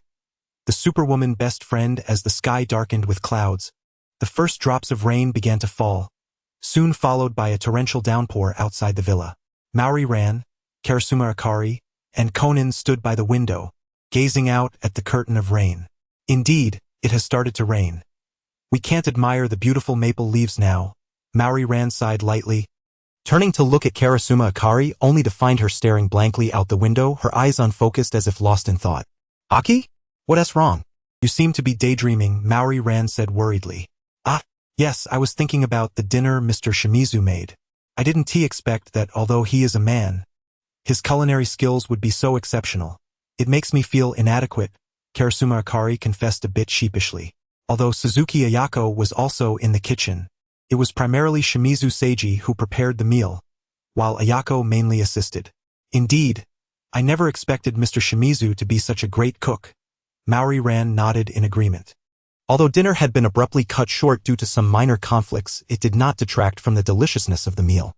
Speaking of which, Ran, can Shinichi cook? Suddenly, Suzuki Yoko appeared behind Maori Ran, grinning mischievously. "Ah, Shinichi? I imagine he can, as he used to live alone in Japan," Maori Ran replied. "Shinichi? Isn't he the boyfriend you've been talking about, Ran?" Karasuma Akari asked curiously.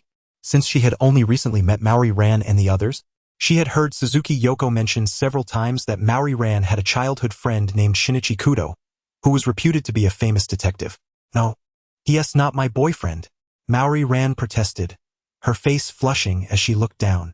For some reason, Conan beside her also turned red. "Oh, so he isn't your boyfriend?"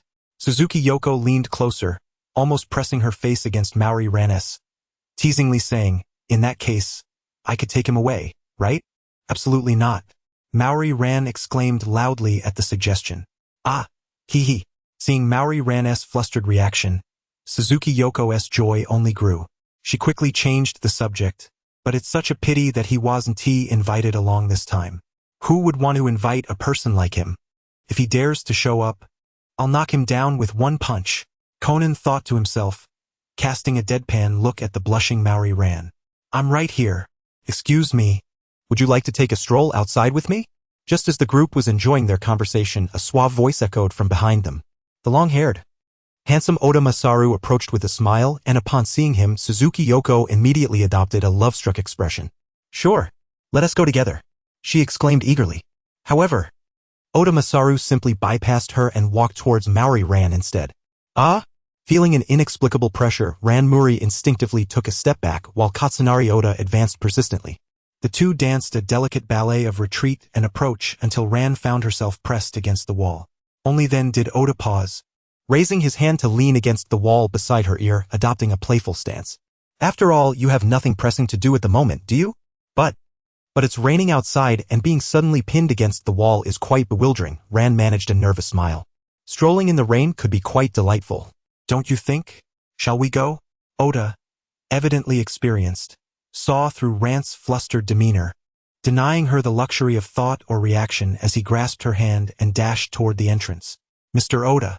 At that moment, an unexpected figure suddenly blocked his path. The charming Kurama Akane smiled at Oda and remarked, "A walk is fine, but you mustn't coerce Ran into doing anything peculiar." "Akane?" Oda replied, flicking his bangs with confidence. "Ha ha. Dear lady, whatever is mutually desired can hardly be deemed coercion." Buzz. Before Oda could finish his sentence, Akane swiftly struck a nearby window with her fist. The speed of her blow was astonishing. Although she halted just before impact, the rush of air caused the glass to resonate with a buzzing sound. It was easy to imagine that had her punch landed, the consequences would have been dire. Gulp. Watching the trembling window, Oda instinctively swallowed, beads of cold sweat forming on his forehead. What a joke! This defies the laws of physics. Is this woman even human? Yes, I shall comply with your command. Oda straightened his posture uncontrollably. And no, it's all right, the kind-hearted Ran interjected hastily. Mr. Oda is certainly not that kind of person, right? Could you perhaps be a tad more assertive, young lady? What if your superhuman friend decides to tear me apart in a fit of displeasure? Understood. Thus, Akane successfully intimidated the seemingly ill-intentioned Oda and turned to head toward the kitchen. In the kitchen, Shizuku Kayamizu and Ayako Suzuki were already preparing a late-night snack, exchanging playful banter that filled the air with a sweet aroma of budding romance. Upon witnessing this scene, Akane halted at the doorway, suddenly feeling that it might be best not to intrude upon their tender moment. Just as she contemplated leaving, Shizuku seemed to sense her presence and turned to look. Is something the matter, Miss Akane? Ayako followed his gaze, curiosity piqued. Akane, did you skip dinner? The late-night snack will take a bit longer, but there are leftovers from dinner. Would you like me to warm them up for you? And no, that's not. Ayako quickly grasped Akane's intent. Smiling gently and speaking softly, there's no need for that. If you wish to help, just let us know. Shizuku and I won't mind. Okay. Shizuku nodded with a smile, handing Akane an apron. Can you cook? Yes, I can manage a bit. For reasons unknown, Akane found herself feeling unusually nervous. Then shall we cook together? Yes. That sounds good. Chapter 14, Brother, do you know about Kaido?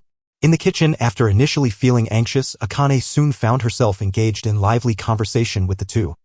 The more they interacted, the more she felt that they were truly a perfect match. Shizuku was warm and courteous, while Ayako was gentle and kind, no matter the topic. They quickly connected and shared laughter over amusing anecdotes.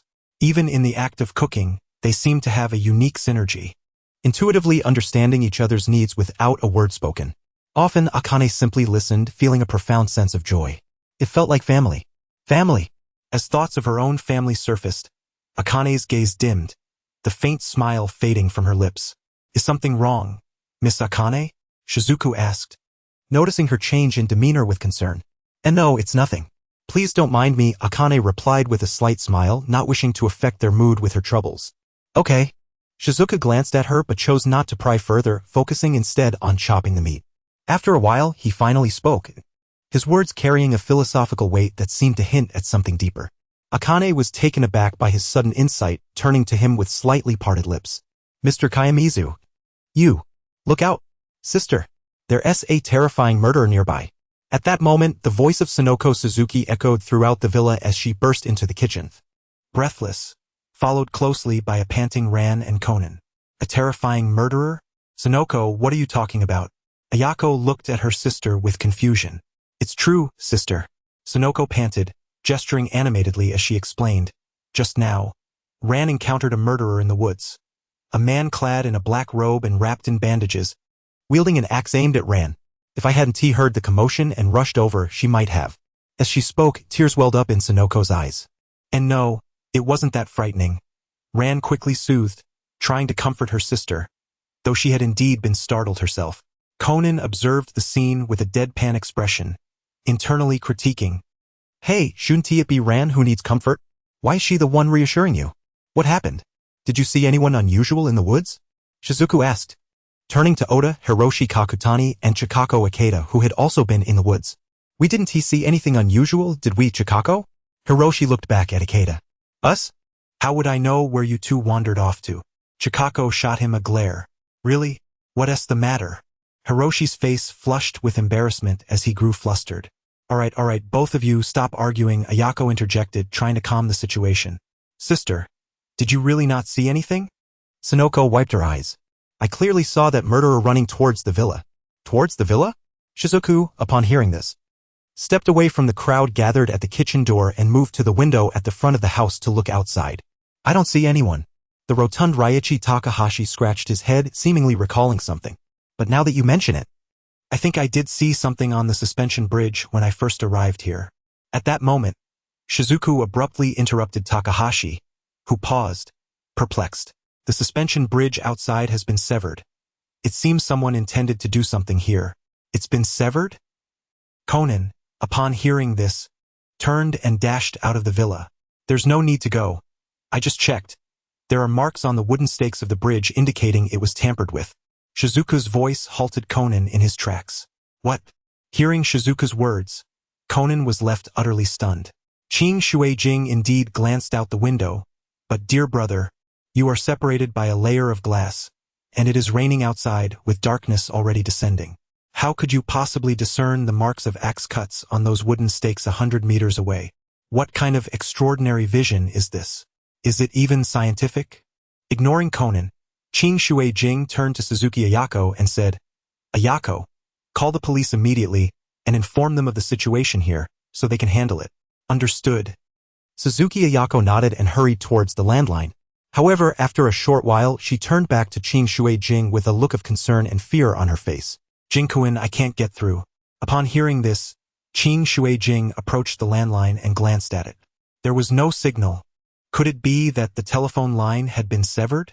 As she spoke, she took out her mobile phone to check, but perhaps due to the remoteness of the area, too had no signal. The telephone line has been cut? At that moment, the anxious Takahashi Ryoichi suddenly clutched his head. Panic and terror etched across his face. The bandaged man, the severed suspension bridge, and the cut telephone line. Could it be that strange figure intends to? Calm down, Qing Shueijing interjected, putting away her phone and addressing the group. While many troubling events have transpired, one thing we can confirm is that the potential mysterious bandaged figure is not currently within the villa. This is indisputable. Aside from Yoko, the three of you were the only ones outside, and logically, it is impossible for an outsider to stealthily infiltrate the villa without our notice. Chapter 15. Shall we sleep together tonight? As the clock approached 10 o'clock that evening, the group gradually vacated their rooms and made their way to the dining table in the first-floor living room. Hey, Takahashi, hurry up. Dinner is about to be served. Kakuya Hiroki called out to Takahashi Ryoichi, who was still on the second floor, while setting up his camera to take pictures around the table. Oh, right. I'm coming, Takahashi Ryoichi replied, quickening his pace slightly. However, as he passed by a window in the corridor, his expression suddenly changed, and he shouted, There is something by the window on the first floor. It looks like someone is there. A figure? The others instinctively turned to look at the window Takahashi mentioned. At that moment, a figure with a face wrapped in bandages and clad in black clothing rushed past the window, cradling a woman in their arms at an alarming speed. It's that bandaged figure, and the woman being carried was none other than Ikeda Chikako, who should have been resting in her room. Upon witnessing this scene, Conan immediately sprang up and leaped out of the window in pursuit. In that fleeting moment, he caught a glimpse of Qing Shueijing, who wore a smile. Why was she smiling? There was no time to ponder this, as Conan dashed after the direction the figure had fled into the woods. Let's follow that little brat. Almost simultaneously, Oda Masaru and Kakuya Hiroki jumped out of the window, Oda Masaru calling out to Takahashi Ryoichi on the second floor as he left, Hurry up, Takahashi. You should come too. Me too, Takahashi stammered, but the men swiftly exited the villa, leaving Qing Shueijing behind. She rose from her seat, smiling at Suzuki Ayako beside her, saying, Ayako, please lock the doors and windows. I will check upstairs. Sure. The second floor had a shared balcony connecting the rooms, allowing movement from one room to another without opening the doors. Qing Shueijing stood at a spot on the balcony and touched the wooden railing. He was searching for something. Under his fingers, he discovered two narrow marks on the railing that appeared to have been made by some sharp object. Found it. Ultimately, the group was unable to capture the bandaged figure in the woods. They only discovered the dismembered body of Ikeda Chikako. Faced with this grim reality, they were at a loss. There was no signal on the phone. The suspension bridge was severed, and night had fallen. All they could do was lock all the doors and windows of the villa and wait until morning. Ayako, do you think that bandaged figure will come to attack us tonight? In the room, Suzuki Sonoko, now dressed in her pajamas, huddled in the corner of her bed, trembling. Yes, indeed. Suddenly reminded of Karasuma Ayane's prowess, Suzuki Sonoko felt a surge of courage.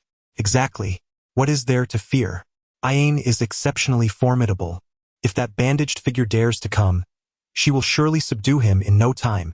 Then Ayane, I entrust my life to you tonight. Rest assured, Sonoko, I will not let anything happen to you. After changing into her pajamas, Karasuma Ayane turned off the light and climbed into bed beside Sonoko. Since the room had only one large bed, they had to squeeze together, but fortunately, both were unconcerned about such matters, so they felt no embarrassment. May I hold you while I sleep tonight? In the darkness, Suzuki Sonoko quietly leaned closer and whispered into Karasuma Ayane's ear. It was evident she was still quite afraid. All right. With a soft sigh in her heart, Karasuma Ayane reluctantly agreed. Yay! Listening to Sonoko's gradually calming breaths beside her, Karasuma Ayane found herself unable to sleep. There were numerous uncertainties surrounding Ikeda Chikako's tragic demise. First, how did the murderer manage to dismember Ikeda Chikako in the woods while evading the boy's pursuit? Second, Ikeda Chikako's room was located at the front of the villa, yet the window through which the murderer carried her was at the back. Why would the murderer take such a long detour, deliberately allowing the people inside the villa to see? Third, as Conan had previously discovered, Ikeda Chikako's shoes were missing from the shoe cabinet, while her indoor slippers appeared at the back door of the villa, suggesting that she had been outside when she was attacked. Why did she leave? Moreover, why did she sneak out through the back door?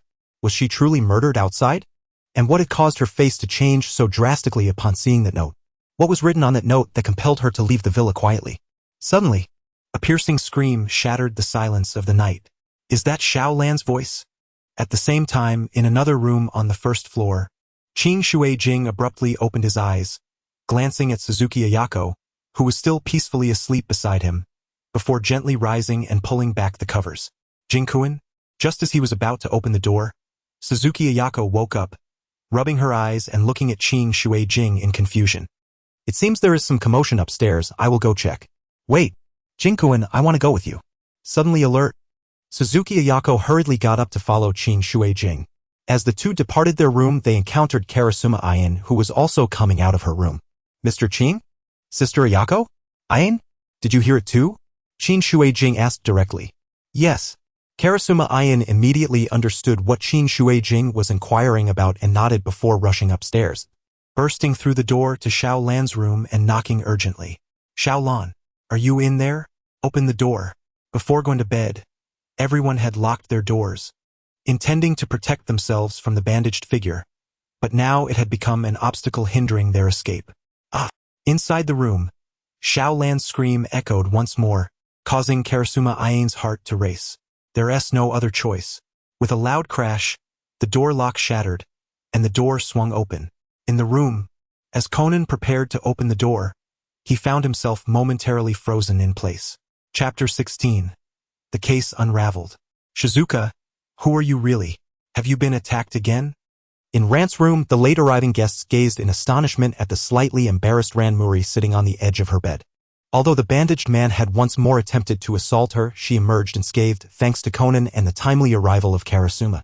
Ironically, it was Conan, in his fervent effort to thwart the bandaged man, who had inadvertently twisted his ankle. Where on earth did that guy come from? Oda Masaru scoffed. The window, Karasuma observed, frowning slightly as she gazed at a circular gap in the glass of the floor-to-ceiling window. The bandaged man must have employed some tool to slice through the glass, opening Rant's window from the balcony to launch his attack. The balcony? How did he access it? Oda asked, pushing open the sliding glass door to step onto the balcony. This was indeed a point of curiosity. How had the bandaged man reached the balcony? More importantly, how had he entered Rant's room without leaving a trace of dirt on the floor? It was still raining outside after all. Could it be that the bandaged man had never actually come from outside? Realizing this, Karasuma felt a chill run down her spine.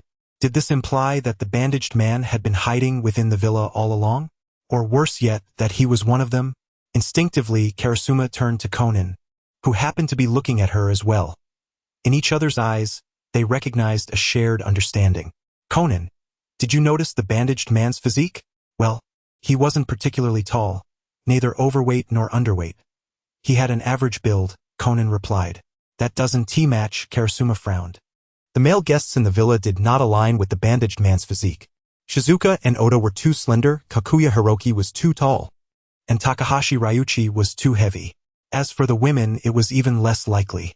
Hey, Sister Xiaoying, could you take me to the balcony to have a look? Conan suddenly suggested. Sure. Karasuma hoisted the injured Conan onto her back and made her way to the balcony. Inside the room, Shizuka observed the scene and turned to the others, saying, "It seems we won't be sleeping tonight. Why don't we all stay together in the living room? That way, the bandaged man will likely think twice before attempting to attack us again." That sounds reasonable. It is the only option we have now. Following Shizuka's words, the remaining guests gradually left the room. On the balcony, Karasuma stopped at a particular spot along the railing, suddenly noticing two marks that appeared to have been cut by fine wire. Sister Xiaoying, have you thought of something? Conan asked in his adorable tone from her back. Conan, I remember when we first arrived at the villa. Ran had opened the wrong doors several times while looking for her room. Didn't she? Now it makes sense. No wonder the assailant attempted to attack Ran multiple times. In that moment, Karasuma's thoughts crystallized. She understood who the murderer was, how they had killed Ikeda Chikako, and why there had been 2 attempts on Ran's life. However, despite having pieced together the entire process, she still lacked one crucial piece of evidence. Proof that Ikeda Chikako's body had been moved. By the way, Ayako, whose is this necklace? Shizuka suddenly asked, revealing a black necklace that had appeared in his hand. A necklace? Huh? This necklace looks familiar, Suzuki Ayako observed closely. I believe it belonged to Chikako, but wasn't she? That's strange. It shouldn't be. Shizuka's expression shifted to one of confusion as he magically produced a camera from behind him, pointing to the paused image on the screen. Ayako, look, before Ikeda was taken by the bandaged man, she was still wearing the necklace. Her necklace should still be lying in the woods with her body, he added, deliberately showing the image to Karasuma and Conan. The camera, belonging to Kakuya Hiroki, had captured the moment when the bandaged man carried Ikeda Chikako away from the window. In the image, Chikako's necklace remained securely around her neck. Yet, perplexingly, the necklace in Shizuka's hand was indeed identical to Chikako's. Now everything is clear. Karasuma and Conan exchanged subtle smiles upon seeing the necklace. Mr. Shizuka, please summon the others again and inform them that we have found the bandaged man. The bandaged man is actually that man pretending to be overweight, Takahashi Ryuchi.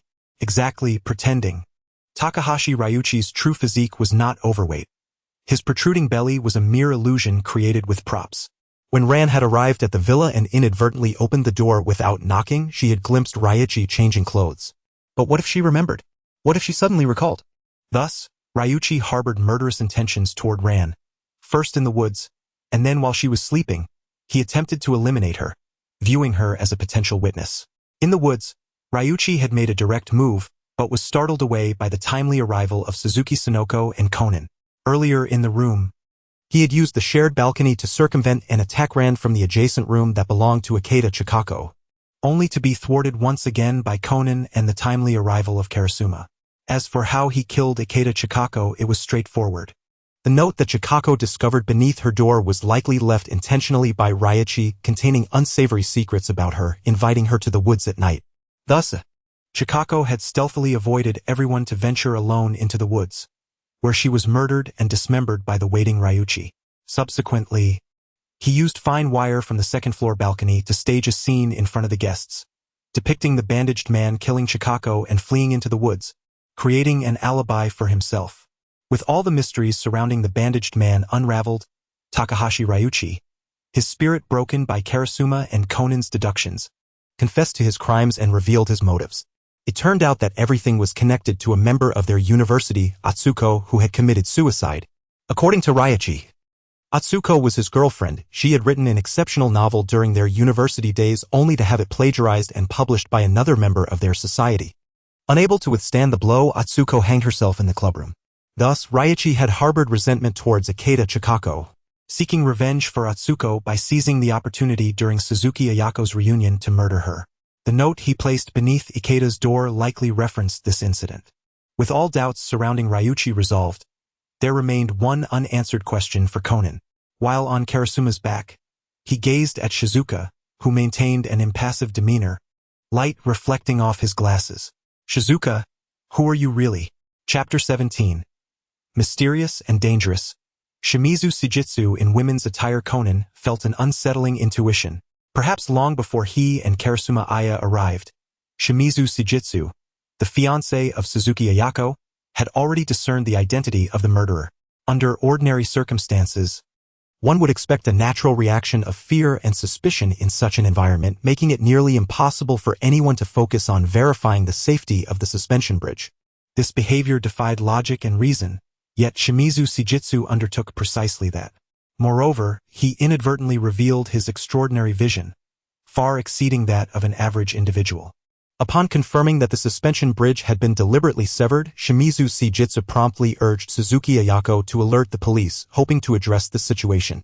However, the telephone lines had already been cut by Takahashi Ryuichi. At this juncture, Conan surmised that Shimizu Sujitsu had completely identified the mysterious bandaged figure as a threat aimed at the inhabitants of the villa. Yet, he remained uncertain as to who the target was. Was it one among them or all of them?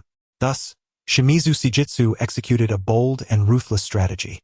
He first calmed Takahashi Ryuichi, who intended to sow panic, and despite confirming that the bandaged figure was targeting everyone in the villa, he deliberately refrained from taking any precautionary measures. In fact, he downplayed the gravity of the situation in his words, allowing everyone to continue their usual activities. At this stage, Shimizu Sujitsu could not ascertain whether the bandaged figure was an outsider or an imposter among them. Therefore, his actions were designed to create an opportunity for the murderer, awaiting the next strike to unveil their true identity. Confident in his abilities, he believed that regardless of whether the assailant was from outside or within the villa, he could discern their identity from the minutiae left behind after another attempt. And indeed, he succeeded. Not long after, Takahashi Ryuichi found an opportunity to murder Ikeda Chikako in the woods. Throughout this ordeal, possibly out of a desire to protect Suzuki Ayako, Shimizu Sujitsu ensured she remained within his sight at all times. What followed was the scene witnessed by everyone in the living room. Takahashi Ryuichi, utilizing a dummy, orchestrated the abduction and murder of Ikeda Chikako from the second floor. Conan recalled this sequence vividly. Initially, Takahashi Ryuichi shouted from the second floor, and among those gathered in the living room, Shimizu Sujitsu was the first to respond, the first to gaze upon the unfolding scene outside. Yet, even while seeking the murderer's identity, he remained seated in his chair, a faint smile gracing his face, not rushing outside with the others. At that moment, Conan did not comprehend, but now he understood. For it was at this instant that Shimizu Sujitsu confirmed that the bandaged figure was indeed an impersonator from within the villa, directly pinpointing Takahashi Ryuichi as the true identity behind the mask. The smile on his face was a manifestation of his certainty in identifying the culprit. The reasoning was straightforward. Shimizu Sujitsu's extraordinary vision allowed him to see the fine wire suspended behind the dummy as it floated past the window. While everyone else believed the figure to be the genuine bandaged assailant and chased after it, only Shimizu Sujitsu could discern the thin wire. Among all present, only Takahashi Ryuichi, having once been a prop master in university, possessed the requisite skill to execute such a series of machinations. Moreover, he was the sole individual on the second floor at that time, equipped with the necessary space and opportunity to manipulate the dummy. Conan could even speculate that as the others pursued into the woods, Shimizu Sujitsu had likely visited the balcony on the second floor to search for traces left by Takahashi Ryuichi's manipulation of the bandaged dummy. Afterward, aside from retrieving Ikeda Chikako's necklace from the back door, Shimizu Sujitsu ceased all proactive behavior. He refrained from exposing Takahashi Ryuichi and did not obstruct his investigation with Ayako. He merely stood silently beside her, observing the events unfolding within the villa.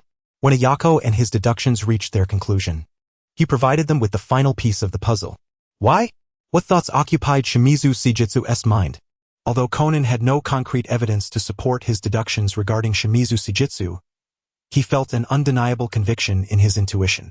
From this incident alone, it was clear that Shimizu possessed formidable deductive abilities, and acute perceptiveness, coupled with extraordinary vision, qualities that underscored his uniqueness. He was certainly not an ordinary individual. What troubled Conan further was Shimizu Shijitsu's callous disregard for life. To expose the true identity of the bandaged figure, he was willing to place the lives of everyone in the villa at risk. Of course, it was also possible that he was overthinking the situation. Perhaps Shimizu Shijitsu was genuinely unaware of the developments or merely an ordinary fiancé to Mizuyako, or perhaps he harbored an exceptionally unique identity. In Tokyo, the transformed Shirakawa Kiyoshi was enlisting the help of Mori Kagoro to investigate a matter. "I entrust everything to you, Detective Mori," he said, rising from the sofa and bowing slightly to the seated Mori Kagoro, who quickly stood in response. "It is my honor to assist you, Miss Chris." Indeed, Chris Winnard was the identity Shirakawa Kiyoshi had assumed. After hearing from Ireland that the diminutive high school detective was currently residing in Mori Kagoro's household as an elementary school student, he felt compelled to investigate. Naturally, he could not reveal his true face as Mori Kagoro had seen it before. That was during Mori Kagoro's first year at the police academy, coinciding with Kiyoshi's last year at the police department. Upon hearing of a rookie sharpshooter who scored a perfect hit, equal to his own record, curiosity led him to observe. Since then, Kiyoshi had encountered Mori Kagoro a few more times, but by then he was no longer Kiyoshi. Therefore, despite the slim chances of being recognized, he prudently decided to disguise himself before visiting the Mori Detective Agency. There was no choice, many were desperately seeking him in this world. The identity he assumed, Chris Winnard, was the daughter of the once celebrated American actress Sharon Winnard. Incidentally, Chris Winnard was also the alias of Vermouth, which he was temporarily borrowing. Given Shirakawa Kiyoshi's understanding of Mori Kagoro, a combination of a beautiful actress would undoubtedly captivate this befuddled detective. A few feigned tears about her unfaithful boyfriend accompanying her on vacation to Japan would surely win Mori Kagoro over completely. Of course, Kiyoshi had no boyfriend, nor was he genuinely seeking Mori's assistance for an investigation. He was there to extract information. "Strange, Mr. Mori, is it just you in your office?" Kiyoshi glanced around, as if just now noticing that Mori Kagoro was the sole person present to receive him. Chapter 18. Xiaoying, you and Chris look remarkably alike. Ha ha ha. It's not like that. Miss Chris. Mori Kagoro chuckled in response to Chris Winnard's inquiry, explaining, "I do have an assistant in my office and my daughter has a friend's child staying upstairs." A friend's child? Conan, a mischievous 6-year-old, spends his days engrossed in detective games rather than focusing on his studies. Perhaps he has been influenced by my status as a renowned detective? Ha ha. With a proud smile, Kagoro Mori expressed his delight. Truly, he embodies the spirit of a detective. Kiyoshi Shirakawa, with a hint of flattery, maintained a smile while contemplating the plight of the child being fostered out at such a young age. Isn't it rather pitiful? Indeed, I have pondered this matter as well. Upon hearing this, Kagoro's expression turned serious. As for that couple, well, who knows what they are thinking? I will do my utmost to care for that child. Mr. Mori, said Chris Vineyard, her eyes glistening with tears. May I see this unfortunate child? Oh, certainly. Without hesitation, Kagoro quickly rose, rummaging through a drawer, and ultimately handed Shirakawa a photograph of Conan and Ran Mori. It's him. Upon seeing the bespectacled boy in the photograph, Shirakawa's gaze fell.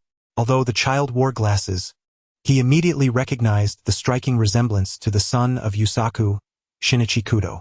Could it truly be him? How adorable this child is. It is hard to fathom how such a delightful boy could have uncaring parents. Alas, I am but an outsider, Mr. Mori. If possible, I hope you can speak to your friends. After all, a child should grow up alongside their parents. Then I leave everything to you, Detective Mori. Not at all. Rest assured, Miss Chris, I shall certainly relay your words to that couple. Kagoro replied with enthusiasm. Furthermore, regarding the investigation you entrusted to me, please inform me immediately if you discover any leads. Do not worry. I shall see to it. Take care on your way, Miss Chris. With Kagoro's concerned advice, Shirakawa departed from the detective agency. That child bears an uncanny resemblance to Yusaku's son during his childhood. Is this mere coincidence or, as Ireland suggested, has Shinichi Kudo truly reverted to his elementary school form? If the latter is true, does it imply that the fugitive Sherry has also become young again? If that is indeed the case, where are you hiding, Sherry? What connection do you share with Shinichi Kudo? just outside the Mori Detective Agency. Shirakawa had not ventured far when an ordinary taxi came to a gentle stop below. "Thank you, driver." As he opened the door, Ran Mori, Akira Karasuma, and Conan stepped out. Looking up at her home, Ran released a sigh of relief, her previous worries dissipating. It seemed that only at this moment could she finally relax. Akira smiled, reaching out to smooth Ran's tousled hair. "Yes, I know." The three entered the agency, but as soon as the door opened, Ran's expression shifted dramatically. She glared at Kagoro, who was still seated on the sofa, grinning foolishly, and with hands on her hips, she demanded, "Dad, who was here at the agency earlier? I'm asking you a question. Who came by?" Beside her, Akira watched this adorable and blissful father-daughter pair with envy, shaking her head and heading straight for the kitchen. It was almost time for lunch. Behind her, Conan, too lazy to comment, made his way to his room, burdened with homework. "Dad, you didn't secretly meet some woman while we were away, did you? Is this how you honor Mom?" "Meet a woman?" Kagoro was taken aback, genuinely bewildered. He was merely a man of simple desires, and he certainly maintained a moral compass. "Ran, what on earth are you imagining? How could your father possibly seek out another woman?" "Oh, so that's what you meant." Kagoro suddenly understood, bursting into laughter as he waved his hand dismissively. "That was merely the scent of Miss Chris's perfume. It's not what you think. Miss Chris came to enlist your father's help with an investigation." "Miss Chris? Is she a foreigner?" Realizing she had misjudged her father, Rant's cheeks flushed, while Akira, who had been eavesdropping in the kitchen, paused momentarily. "Yes," Kagoro nodded, explaining, "she is the daughter of the famous American actress Sharon Vineyard, Chris Vineyard." Clang! In the kitchen, the sound of a dropped knife echoed, causing Ran to exclaim, "Akira, are you all right?" "I'm fine, Ran. Just lost my grip for a moment." Akira picked up the knife and approached the kitchen door, first offering a faint smile to Ran before directing her gaze to Kagoro. "Mr. Mori, are you certain she is truly Chris Vineyard? Could she be an imposter?" "Fear not, Akira. It is impossible. Miss Chris showed me her passport. It is indeed her without a doubt." "Oh, I see. Is something the matter, Akira?" No. It's just that I was a bit curious upon hearing the name of such a big star." Huh? Just then, Kagoro's brow furrowed as he scrutinized Akira's face, seemingly observing something. "Dad, what is it? Is there something on my face?" Akira asked, perplexed. "No, not at all. I just suddenly feel that you bear a resemblance to Miss Chris." Chapter 19. What secret conversation did you have? Can you tell me? Huh? I resemble Miss Chris? Upon hearing Kagoro's words, Akira's expression shifted to one of alarm. "Indeed," Kagoro repeated, examining Akira's features with curiosity. "There are certainly many similarities." "Akira, could you and Miss Chris be related?" Well." Akira instinctively averted her gaze from Kagoro, her palm sweating around the knife. Ha. I'm just joking." As Akira began to feel flustered, Kagoro erupted into hearty laughter. "I suspect it's because both you and Miss Chris are of mixed heritage. After all, we Easterners often struggle to distinguish Western faces, which can seem quite similar. Moreover, both of you are stunningly beautiful, and beauty transcends all boundaries, leading us to perceive a resemblance." "Dad, don't say such nonsense to Akira," Ran interjected, clearly displeased with Kagoro's remarks. Meanwhile, Akira sighed in relief. Yes, that must be it. How could I possibly be related to Miss Chris?" "Well then, Mr. Mori, you continue your conversation. I will go prepare lunch." Wait, Akira. I'll help too." As she turned to head into the kitchen, Akira gradually regained her composure from the earlier turmoil. "Chris Vineyard, why have you appeared here?" Meanwhile, not far from the detective agency, Kiyoshi Shirakawa glanced down at his phone. Tonight, viewing the message from Rum, a slight smile graced Shirakawa's lips as he turned into an alley and dialed Jin's number. "Kaido, the time has come." Although he felt somewhat guilty towards Rum, his plan could now commence. In the stillness of the night, the streets of Mihua town lay enveloped in an unusual quietude. With his hands tucked into his pockets, Conan stood alone beneath a street lamp, observing the silhouette approaching from across the way. "I knew you would come, Vermouth." Indeed, the figure advancing towards him was none other than Vermouth herself. This evening she had chosen not to disguise herself, although she appeared in her true form. She wore a mask, an unusual detail. "This morning, the lady known as Chris Vineyard whom the uncle encountered at the office, was that you in disguise?" Conan inquired confidently. Having deduced her intent, he understood that the so-called Chris Vineyard was merely another guise employed by Vermouth. Thus, upon overhearing the conversation among the uncle and others in the living room earlier, he immediately grasped that Vermouth had come to seek him. No, that person this morning was not me, Vermouth countered, shaking her head and denying Conan's deduction. Huh? There are others in the organization capable of disguise. Remember the individual I mentioned before? He is one of them. Are you referring to the cadre with the violet pupils? Conan quickly caught on. The tone in Vermouth's voice suggested that this enigmatic cadre might very well be after him. Detective, he has already uncovered your secret, Vermouth stated, delivering a chilling revelation. You mean he? Conan's mind raced, aware that he possessed but one secret of interest to the organization. His mysteriously shrunken form. I do not know how he became aware, but I suspect he has not fully confirmed it yet. His visit this morning may have merely been a test. Vermouth, you wouldn't be concocting a trap for me, would you? After a brief moment of shock, Conan regained his composure swiftly, unwilling to take Vermouth's words at face value. Instead, he began to contemplate the possibility that this might be a ruse to lure him in. In response to Conan's skepticism, Vermouth showed no inclination to clarify her statement. Whether it is a trap, you will soon find out. I merely wish to caution you to be wary of those around you. Why tell me this? Conan's gaze bore into her. Who exactly is he? He pressed once more. As Vermouth opened her mouth to respond, she suddenly shuddered, her pupils narrowing. Sensing her shift in focus, Conan initially felt puzzled but then realized the implication. Are there others nearby? Who are they? Are they also members of the organization?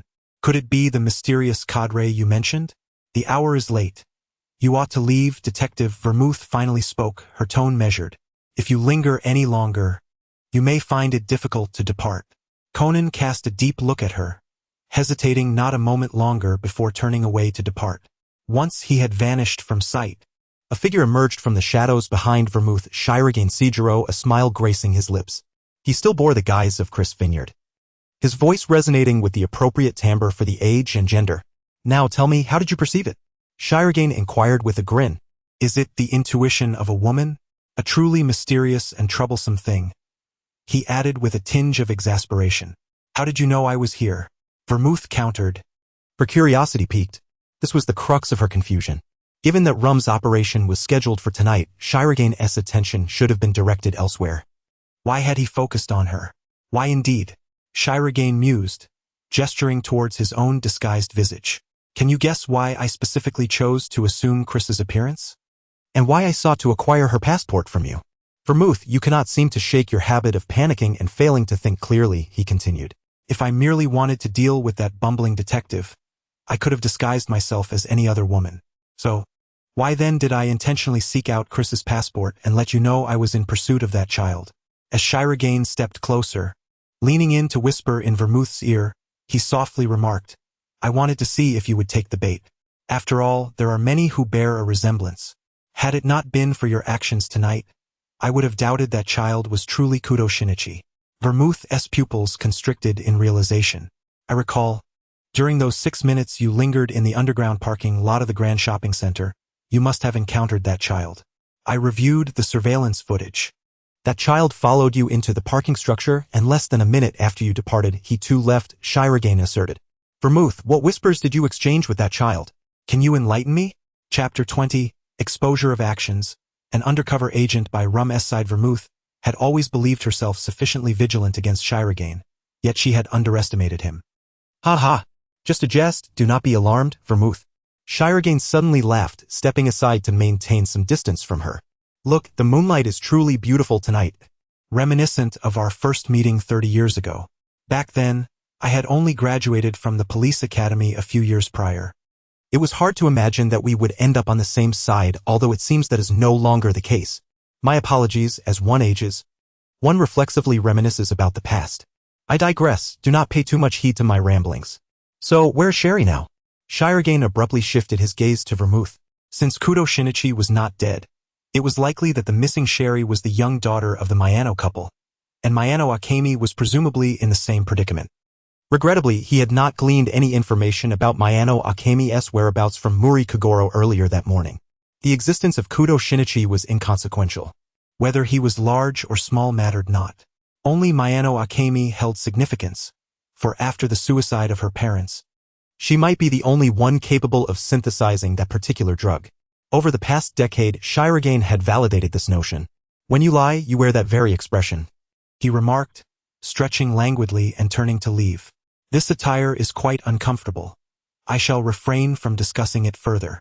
Rest assured, I will find her, and I believe it will not take long. Until we meet again, for Rum's operation awaits me this evening. As Shirogane sauntered away from Vermouth, he moved deliberately slowly, as though waiting for something. Yet Vermouth remained standing there, making no move until he exited the alley. Casting a glance back at her, Shirogane sighed in disappointment. He had deliberately chosen not to bring Burashin along tonight. Meanwhile, on the other side of the city, a scene reminiscent of a Japanese Fast and Furious unfolded. A girl effortlessly infiltrated the police headquarters, uncovering the list of undercover agents planted within the organization by various national intelligence agencies. In the face of exposure, she managed to break through the encirclement single-handedly, showcasing her exceptional driving skills as she executed tail whips, drifts, and reverse accelerations in a fierce and life-threatening chase against the relentless police vehicles pursuing her. This spectacle compelled Burashin, who trailed behind in his vehicle, to stifle a cheer of admiration. How impressive! Is this the driving prowess of Rum's confidant? Originally, Rum had intended to dispatch his capable operative, codenamed Curacao, tonight to infiltrate the police headquarters and steal the list of undercover agents positioned by various nations within the organization. To prevent their spies from being mistakenly targeted by foreign nations, the higher-ups of each country often communicated with one another, meaning this list was not exclusive to Japan. However, it was well known that the Japanese police possessed exceptional capabilities. Hence, after careful deliberation, Rum ultimately set his sights on this location. According to protocol, Rum has been reassigned from Japan, and thus all operations within Japan should adhere to Regal's commands. However, Regal has always been accommodating, and since Rum wishes to proceed in this manner without any apparent loss, he has chosen to allow it. The original plan involved Curacao disguising herself to infiltrate the police department and steal the undercover list while Burashin awaited her outside to depart together once Curacao emerged. Unfortunately, the operation was compromised. It seemed as though the Japanese police were already aware of Curaçao's intentions for the evening, lying in wait for her arrival. Despite evading the police's encirclement, Curaçao deviated from the planned escape route and failed to rendezvous with Burashin. Thus, where exactly did the plan go awry? In Tokyo, only a select few were privy to this operation: Regal, Burashin, Jin, and Vermouth. Among them, Vermouth could not possibly be implicated in the matter, and neither Burashin nor Regal nor Jin could be undercover agents. Therefore, the likelihood of the issue lying with Rum is considerably high. The operation has been exposed. There is an undercover agent near Rum. While various countries' intelligence agencies have infiltrated the organization with their own undercover operatives, there exists a profound distrust among them, as well as an unfaltering confidence in their own personnel, coupled with numerous clandestine secrets. Consequently, nations are unlikely to fully disclose their own spies to foreign agencies, often sharing only the barest of details. It remains uncertain whether the list of undercover agents Curaçao pilfered includes the name of Rum's informant. If it does, that would be fortuitous. If not, a significant purge may ensue on Rum's side. Boom! Just as Burashin was lost in thought while leisurely driving, a tremendous explosion erupted on the bridge ahead. A fuel tanker exploded, and Curaçao's vehicle vanished from sight. Judging by the broken guardrail, it was likely that both she and her car plunged into the waters below during her escape. The police vehicles pursuing her soon arrived at the broken guardrail, peering down. Oh! Behind these officers, Burashin spotted a familiar face. How intriguing! What brings them here? The operation has failed. Curaçao is suspected to have fallen into the water. Good morning, Ran. Good morning, Inoue.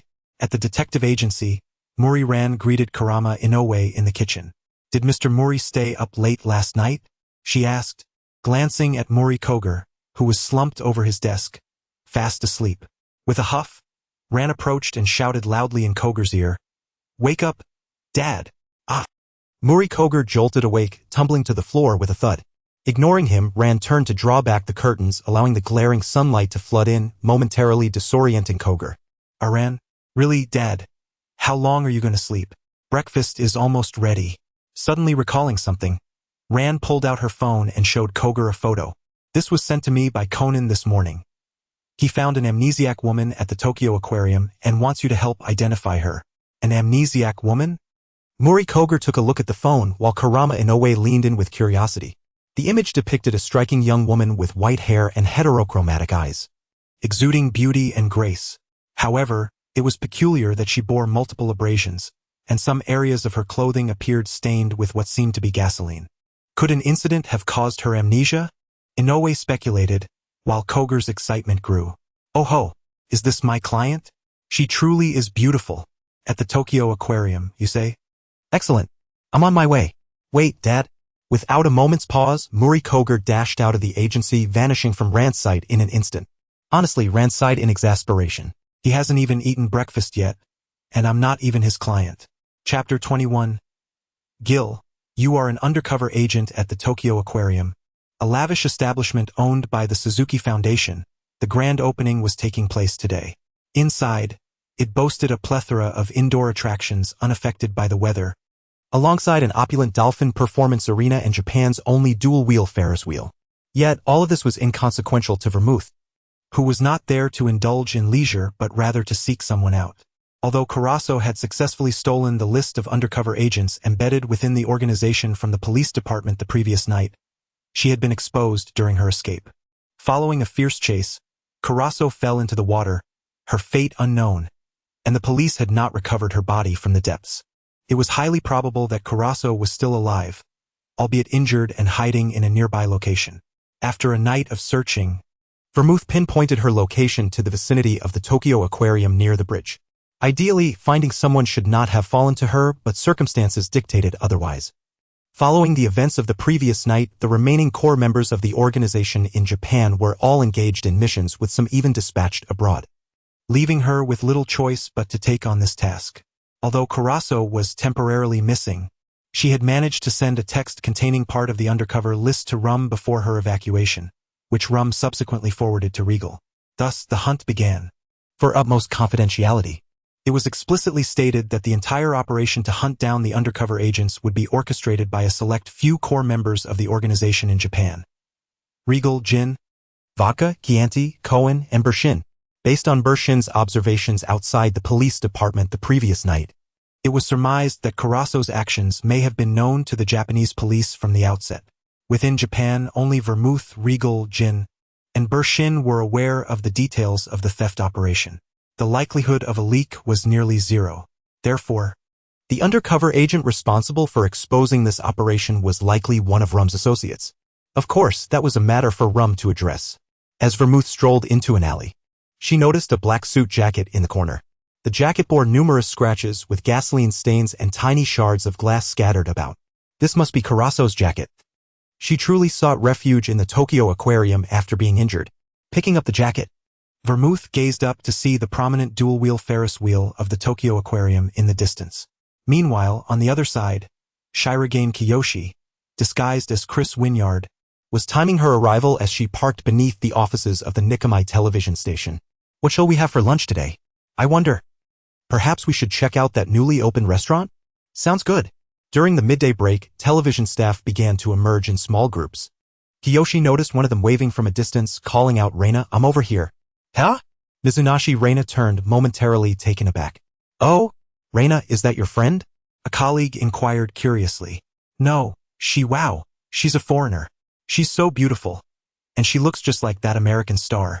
Are you referring to Chris Wynyard? I heard she's the daughter of the late international star Sharon Wynyard. Yes, that's her. It truly seems like it could be the person in question, doesn't it? Reina. Aside from Yoko Chn, it turns out you also know such a famous individual? No, what's wrong with me? Reina? At that moment, Shirakawa Kiyoshi spoke again, shaking the Wangzai mask in his hand. Did we not agree to have lunch together today? I've already made the reservation. Riger. Upon seeing the Wangzai mask in Shirakawa Kiyoshi's hand, Mizuna Reina instantly comprehended the true identity of the person before her. It is Riger. That night at the bar, Riger had worn this very mask. Yes, indeed. Apologies, but I have an appointment with the young lady Chris this afternoon, so I must take my leave. Offering an apologetic smile, Mizuna Reina briefly explained to her two colleagues before hastily boarding Shirakawa Kiyoshi's car. Why is Riger suddenly seeking her out? As she settled into the passenger seat, a sense of confusion and panic welled within her. Ever since that night at the bar, when Riger had directly pointed out her suspicious ties to espionage, she had ceased all forms of communication, only clocking in for work each day and refraining from any actions that could raise the organization's suspicion. In the days that followed, everything had remained tranquil, with no actions taken against her by the organization. Until today, when Riger personally came to find her. What could this signify? Had her suspicions been cleared, or had she been thoroughly exposed? Kiyoshi, while driving, smiled gently and spoke in a soothing tone. You know, last night the organization executed a mission to steal the undercover lists from various countries. Given her current status under suspicion, the organization would not divulge such confidential information to her. However, that is not the crux of the matter. The important part is that we indeed succeeded in acquiring a portion of the undercover lists last night. As Shirakawa Kiyoshi spoke, he glanced at Mizuna Reina. Your name is on it, Hikari Bont. At the instant he uttered her real name, Mizuna Reina felt her heart lurch violently. She had been exposed. Forcing herself to suppress the rising panic within, Mizuna Reina endeavored to maintain a calm demeanor, striving to keep her tone even. Mr. Riger, I believe there is some misunderstanding. Kiyoshi interrupted her, continuing, I recall that you joined the organization 5 years ago, correct? Yes. Approximately 3 years prior, Rum had harbored suspicions regarding your identity. But you regained their trust after successfully eliminating an investigator who had infiltrated the organization, am I right? Yes. I conducted a brief inquiry into that investigator's background last night. The information is in the glove compartment. Do take a look and see if it is him.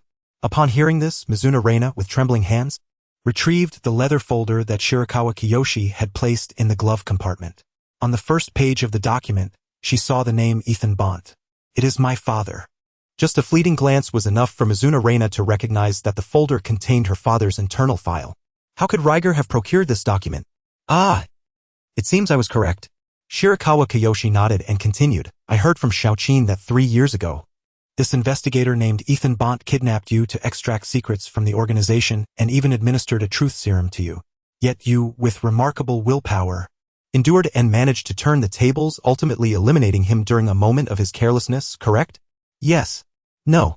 Shirakawa Kiyoshi looked at Mizuna Reina again, clearly observing the flicker of panic in her eyes.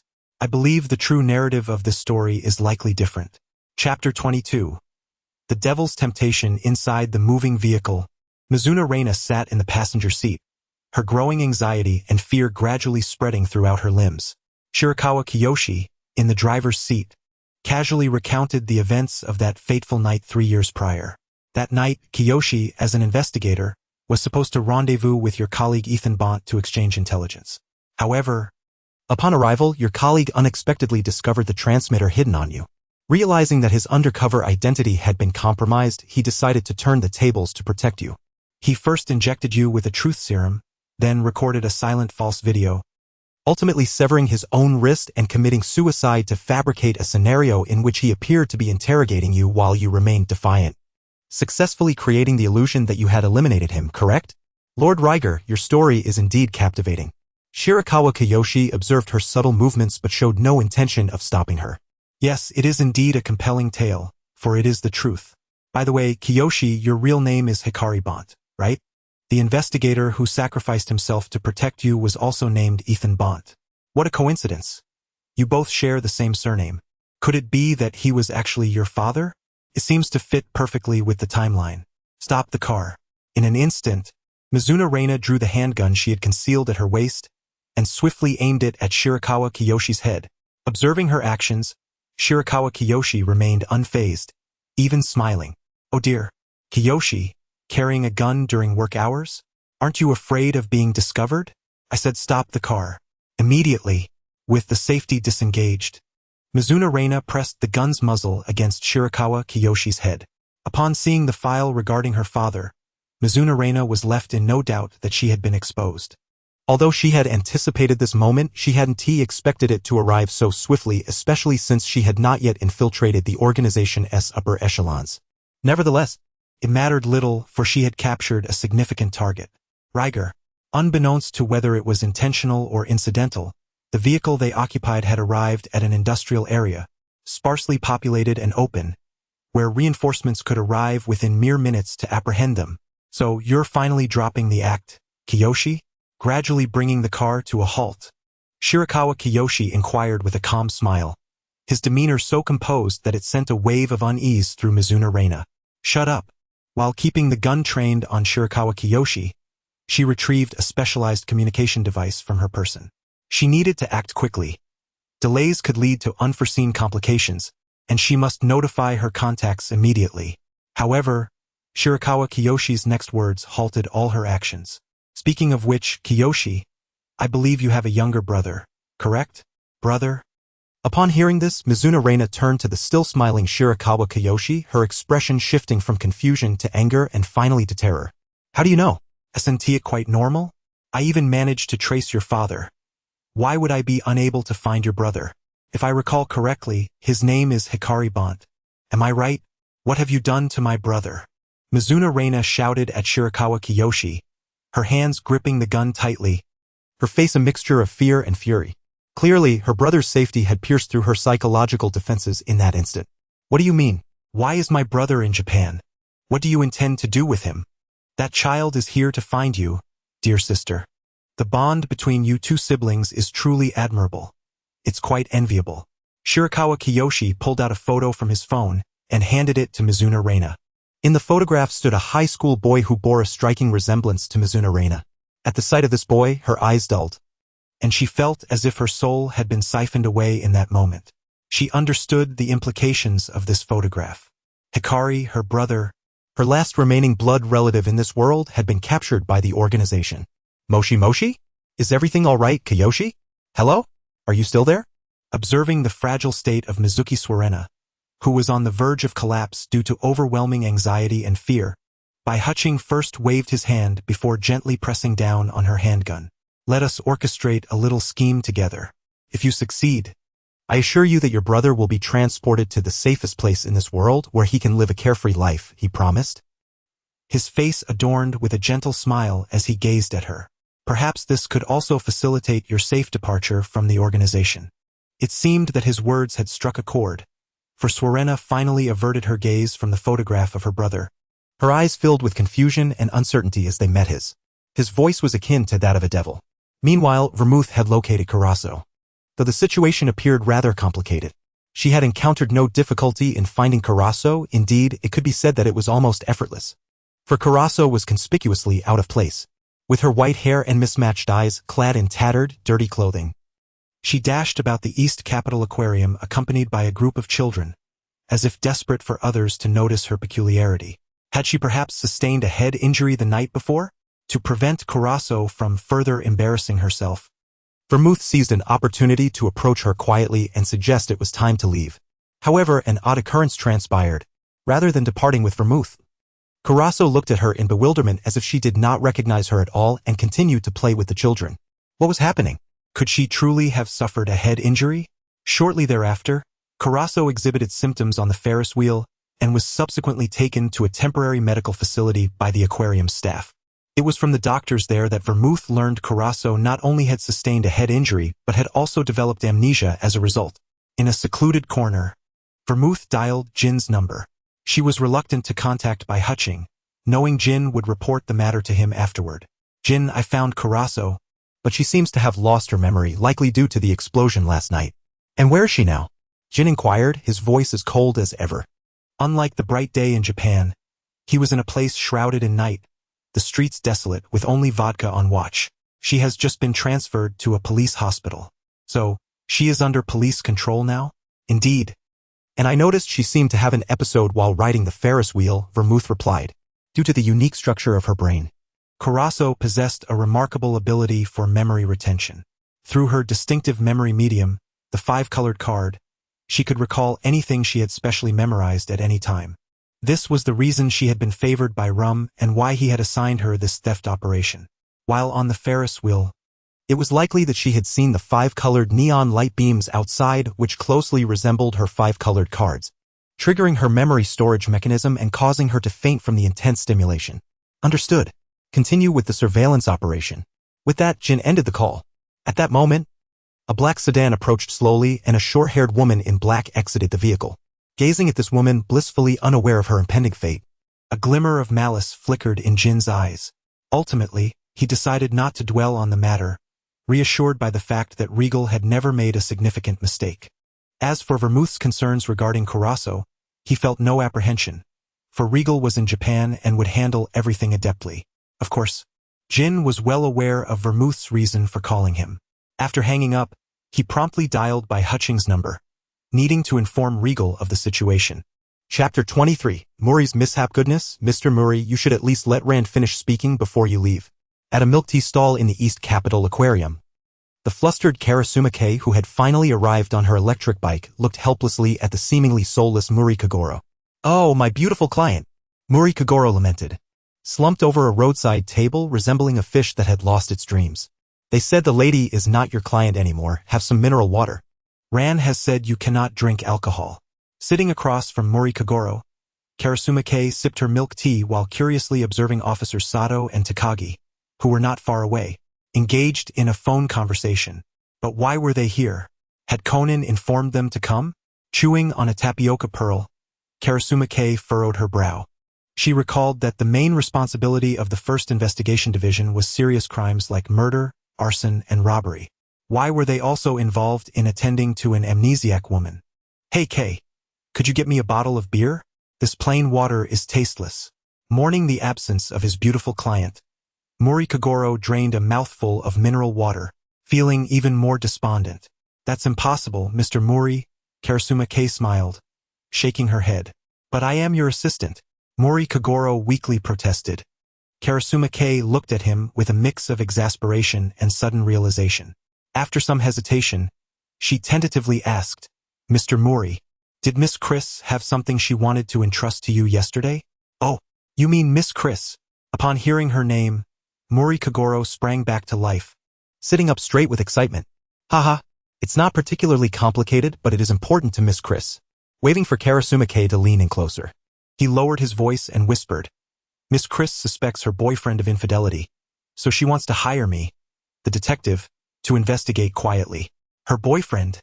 Karasume nearly lost her composure. Miss Chris has a boyfriend? Indeed, Karasume managed to maintain her smile, albeit with difficulty. Surprising, isn't it? I thought the same when I heard it yesterday, Murray Kagoro mused, propping his chin on his hand and gazing skyward. However, Miss Chris is a woman in her 20s. It's quite normal for her to have a boyfriend. I just wonder which ungrateful scoundrel dares to cheat on her after winning her heart. Please, Mr. Murray, don't get too worked up. It hasn't been confirmed yet, Karasume urged, seeing Murray Kagoro's teeth clench in frustration. No, Kay, you don't understand. He looked at her with an air of worldly wisdom. When matters escalate to the point of hiring a detective, it's likely already true. How do you know so much about this, Mr. Murray? Well, does Miss Chris have any contact information for you? Heart racing. Karasume finally posed her most pressing question. Oh, contact information? I remember. Wait, it was as though he had just realized something crucial. As Murray Kagoro clasped his head in despair. How could I forget that? What a blunder. Without her contact information, how will I reach Miss Chris? Mr. Murray, please lower your voice. Despite feeling disappointed, Karasume comforted the once hopeful Murray Kagoro, enduring the odd stares from those nearby. Conan, come help. Mr. Murray is... Conan? How strange. When had that child left? In a moment of unexpected stillness, Conan shut the car door, gazing with mild surprise at the investigator, Judith Stalin, seated in the driver's seat. Little detective, one must not pry too deeply into a woman's secrets, Judith quipped, winking at Conan in the back seat as she produced several photographs and handed them to him. Take a look. Do you recognize anyone in these images? Conan examined the photographs briefly before shaking his head. I don't know them. What has happened? Are they dead? A sudden realization struck him, linking Judith's visit to the images, and he quickly interjected, could it be? Precisely, Judith confirmed, echoing Conan's deduction. Their only commonality is that they infiltrated that mysterious organization. So, they've been silenced? Conan inquired, his mind racing. I received a report from Shuichi earlier this morning. Members of that enigmatic group broke into the Japanese police headquarters last night to steal undercover lists from various countries. Judith, you summoned me because I had contact with a person suspected to be a member of that organization. Correct? Understanding dawned on him as he recalled the mysterious amnesiac woman with white hair from the Tokyo Aquarium. Indeed, Judith nodded.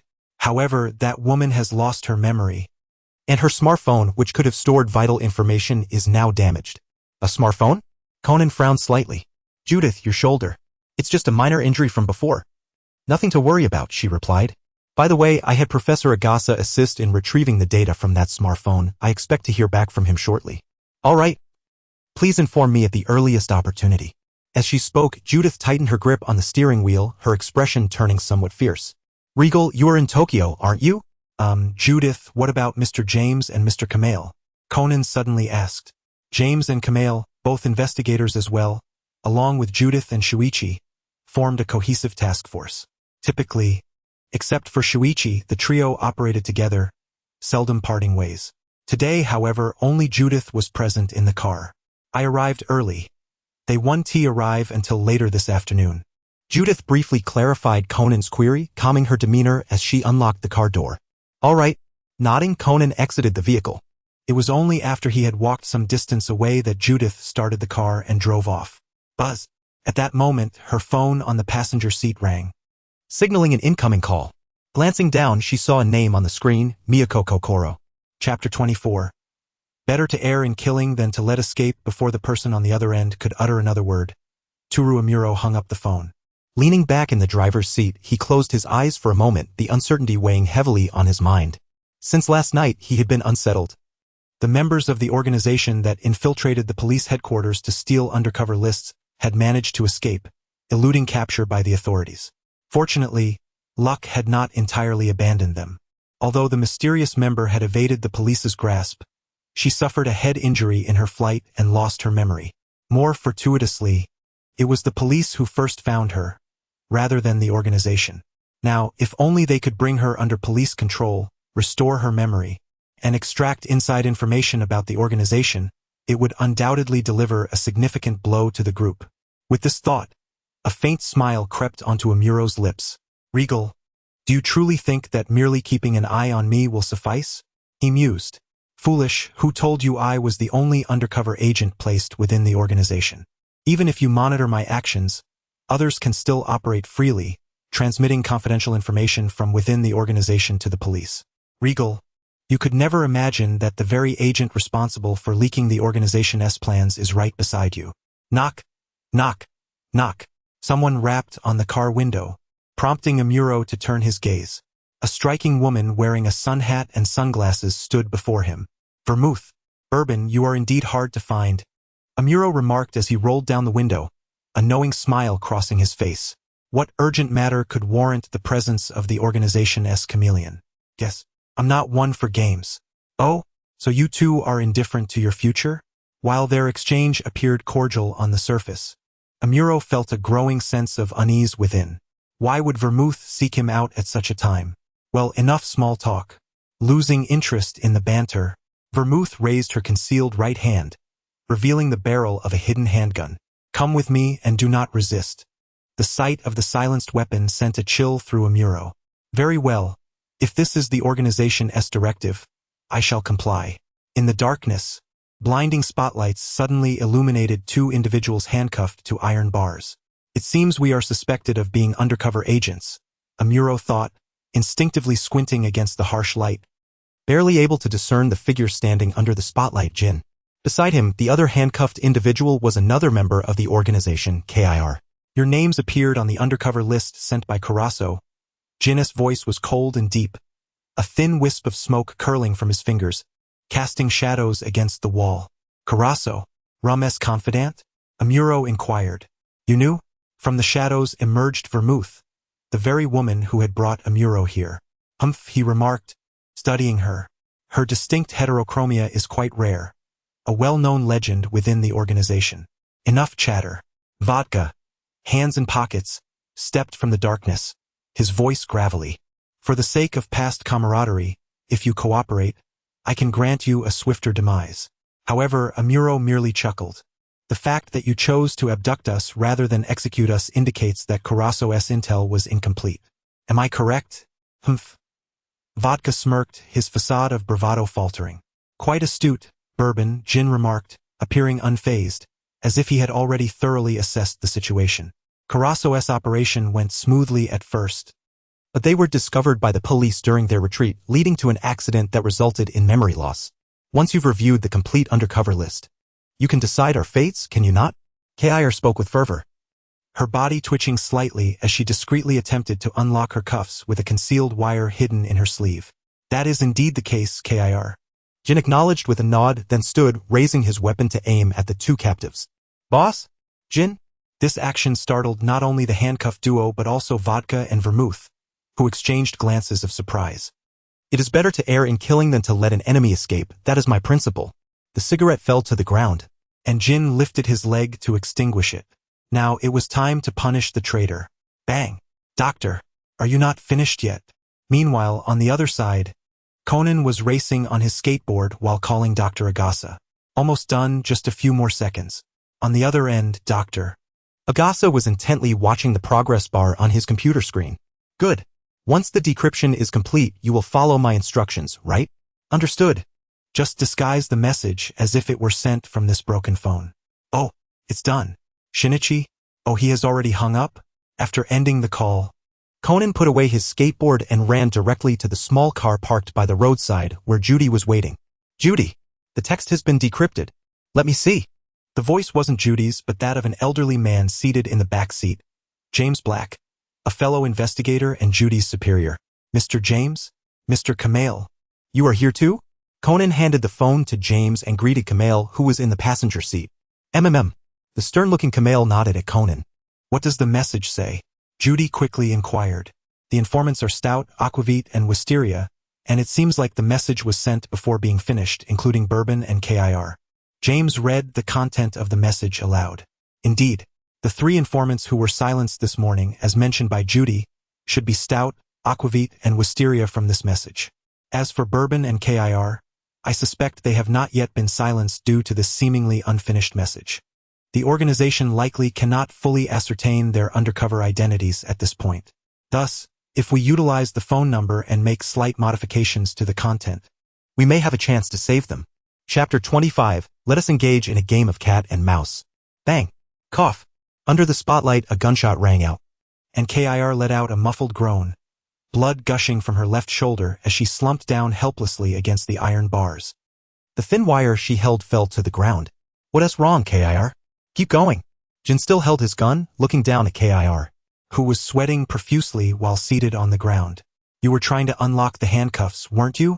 Simultaneously, he felt a flicker of curiosity about whether Kir, who was handcuffed to him, might also be an undercover agent. Whether we are comrades is not for you to decide. I'll give you 1 more minute. I only want the one who betrays first to witness the traitor's demise. Vodka, start the timer. Jin's face displayed his signature villainous smirk. Understood. Vodka raised his hand, glancing at his watch. 60 seconds. Jin, do you think I would engage in this boring game with you? Kir looked up at Jin, gritting her teeth to suppress the pain. Beside her, Amuro also spoke up. If I say she is the undercover agent, it would mean I am one too, right? If I were truly an undercover agent, how could you have not discovered it until now? 50 seconds. Vodka continued to coldly keep track of the time. Is that so? It seems I have been a bit too lenient. You two have a close relationship. Are you planning to protect each other? 40 seconds. There is no question of protection. I have no idea whether she is an undercover agent, Amuro shouted. Neither do I. 30 seconds. But Jin, I can assure you, I am definitely not an undercover agent. Kir gasped, struggling to defend herself. That statement should be mine. 20 seconds. Is that so? Who among you two is the undercover agent? Jin smeared, observing the two of them arguing back and forth, slightly raising his gun. Vermouth frowned at this sight. Jin, are you really considering going that far? 10 seconds. Vodka was still meticulously recording the time. Is it Bourbon or Kir? Who will break down first? 6-5 for Bourbon, you should start first. 3-2 in Amuro's dilated pupils. Jin aimed his gun at him. 1. All right, little Jin, look at how terrified you have made them. In the final second of the countdown, Shirogane Qing emerged from the shadows. He still wore that comical Wangzai mask, and his voice remained astonishingly youthful, just as Amuro had first encountered him in the bar. At that moment, Jin halted his finger, which was about to pull the trigger. Shirogane Qing walked slowly towards Amuro and Mizunashi Rei, his gaze sweeping over them from behind the mask. When he looked at Mizunashi Rei, their eyes momentarily met before quickly parting. What is wrong, Regal? Has our suspicion been cleared? Mizunashi Rei looked up at Shirogane Qing with a hint of sarcasm in her tone. Don't say such unrealistic things, Kir. What do you mean? Amuro asked. It means I just heard that the reason the police detected this heist in Curacao is that there is an undercover agent from the Japanese police within the organization. Therefore, I've decided, you two suspected undercover agents will play a game of cat and mouse. If you can successfully identify and kill that undercover agent in front of me, I can continue to trust your loyalty to the organization. But if you fail or refuse to play this game, I will have to prepare for you to feed the fish in Tokyo Bay. With no clues at all, how could I possibly know who the undercover agent is? Mizunashi Rei questioned. There is a clue. Shirogane Qing smiled, raising his index finger, saying, according to the information I received, this undercover agent should be a young male, under 30 years old, who once served in the Metropolitan Police Department and is said to be quite skilled in information gathering. Upon hearing Shirogane Qing's description, Amuro's pupils constricted. Could it be? All right, that's all the clues I have. Don't worry, once you capture the undercover agent, I have ways to confirm his identity. Fine. Kir was the first to speak. Her eyes locked onto Shirogane Qing as she gritted her teeth, saying, I will certainly prove my loyalty. I look forward to it. Their gazes met again, and the corners of Shirogane Qing's mouth slightly curled up beneath the mask. Vermouth, please help Kir take off her handcuffs and take her to get her wounds treated. If we delay, we may have to send her to Tokyo Bay early. Really? Little Jin, you are still as heavy-handed as ever. And you? Bourbon? Shirogane Qing turned his gaze to Amuro. Do I have any other choice, Mr. Regal?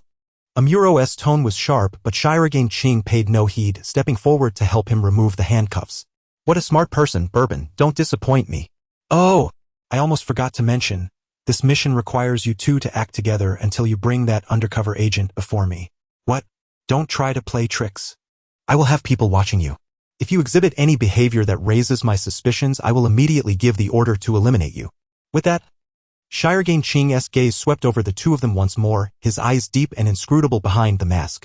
Only then can this performance be sufficiently thrilling. Do not let me down, outstanding students of the Police Academy. Chapter 26. One is enough. Why would two be necessary? Regal. Is the undercover agent from the Metropolitan Police truly as you say? With Gil, Vermouth, and Bourbon having departed, only Shirakawa Kiyoshi, Gin, and Vodka remained in the room. Of course, little Jin, after all, this is a trial I devised specifically for those two. Shirakawa Kiyoshi chuckled, his face adorned with the ludicrous Wangzai mask. So, you already know the identity of the undercover agent, do you not? Jin keenly sensed the underlying implication in Shirakawa Kiyoshi's words. He understood Regal all too well. If one were to distill Regal's capricious modus operandi into a singular principle, it would undoubtedly be the mastery of initiative. Regal would never relinquish control to others. Tasking Gil and Bourbon with the investigation of the undercover agent at the Metropolitan Police was likely a trap set by Regal from the outset, specifically aimed at those two. Regal had already discerned the agent's identity, and that is precisely why he dared to boldly send the two suspected agents to apprehend another. He had known the answer from the very beginning. Yet, Jin remained uncertain about Regal's motives for orchestrating such a scheme. Truly, as ever, astute. Shirakawa Kiyoshi applauded Jin, fully aware of the undercover agent's identity from the start. What do you truly intend to do? Jin scrutinized him, his eyes narrowed. Are Gil and Bourbon genuinely undercover agents? Little Jin, that is of little consequence. Shirakawa Kiyoshi smiled, mirroring Jin's gaze, and inquired, even if they are indeed undercover agents, what of it? An undercover identity is merely a positional stance.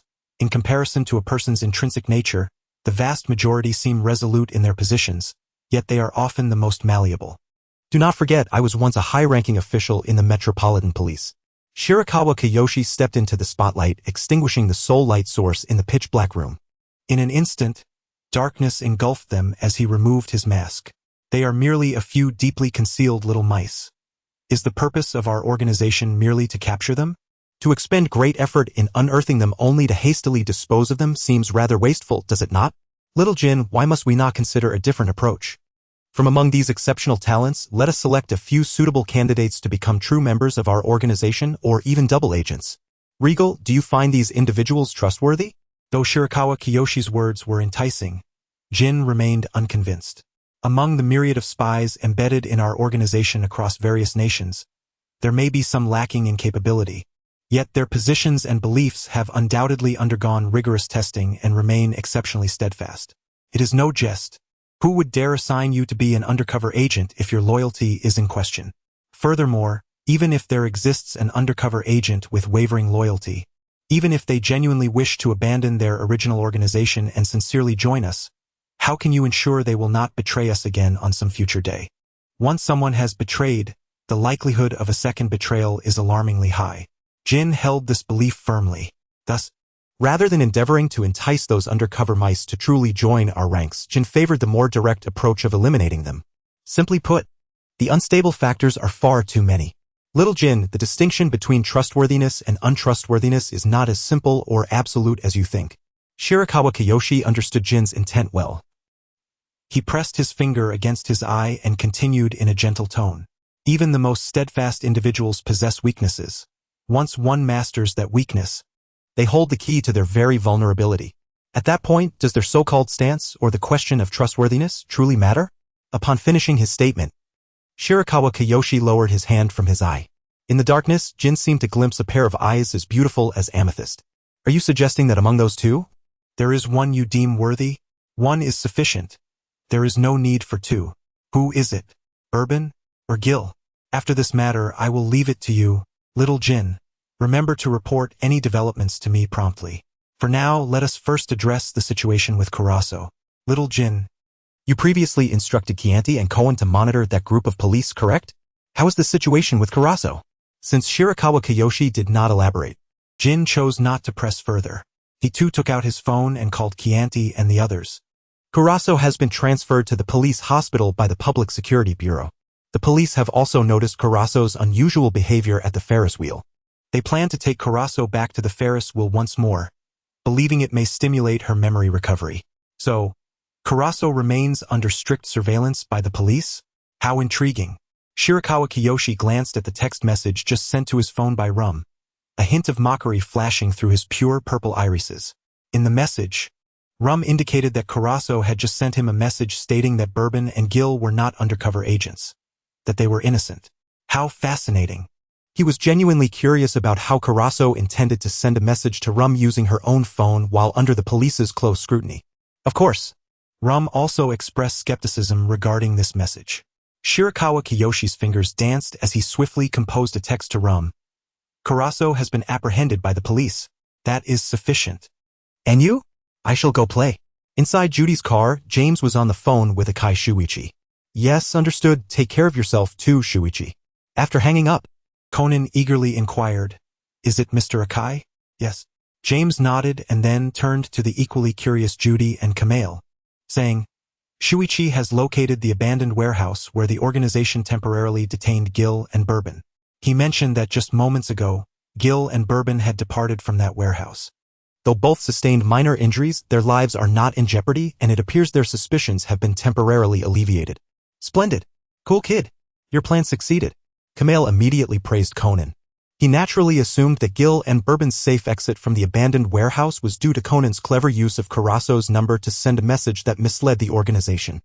Thus those two. No, this approach is merely a delaying tactic. James interrupted Kamale's optimistic thoughts, his aged face displaying profound contemplation. Chapter 27. Preparing for action. Hearing James's unfinished sentence, silence enveloped the vehicle. Buzz. Just then, Judy's phone vibrated suddenly. Upon glancing at the sender's name, her lips involuntarily curved into a smile. Whose message is it? Why so happy? Kamale, in the passenger seat, leaned over curiously to take a look, and immediately understood. Oh, is it your new boyfriend again? Honestly, one shouldn't indulge in romance during work hours. Kamale, I've only had 2 boyfriends. Why do you make it sound like I'm a heartbreaker? Besides, we are not in a romantic relationship. Canoe has important intelligence to share with me. Judy shot him a glance, stowed her phone, and turned to James in the back seat, asking, "Tonight?" James frowned slightly. "The Ferris wheel?" Conan also furrowed his brows. "Why the Ferris wheel? Is there something special about it?" "The multicolored neon lights of the Ferris wheel, so that's it. Really, during this rare golden week. Why must I come to the aquarium? And with a bunch of kids, no less. Hurry up and get out of the car." "Thank you, Uncle Murray. Let's go quickly." Let's go. The back seat of the car erupted with 3 children, namely Genta, Ayumi, and Mitsuhiko. Wait, after the 3 children. Karasuma Rin also got out of the back seat and hurriedly called out to them, "Don't run around, wait for a moment. We need to wait for Sister Ran to contact Sister Sonoko." In the front passenger seat, Muri Ran unbuckled her seatbelt and gently nudged her father, Muri Kagoro, who was resting in the driver's seat. "Dad, aren't you coming along?" No, I'm not in the mood to watch fish today.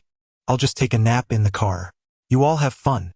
Muri Kagoro reclined his seat, turned over to find a comfortable position, and waved his hand, urging Ran to get out of the car. "Got it, Dad. Rest well." Knowing that Muri Kagoro was concerned that the 3 children might not fully enjoy themselves with him around, Ran smiled faintly, closed the car door, and hurried over to catch up with Karasuma Rin and the 3 little ones who were not far away in the parking lot. "Rin, where's Mr. Mori?" Karasuma Rin asked with curiosity as she noticed Mori Ran approaching alone. "Dad said he wanted to rest a bit, so he didn't come with us." "Oh, I see."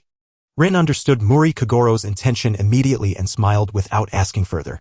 "By the way, let me call Sonoko, she should have arrived as well."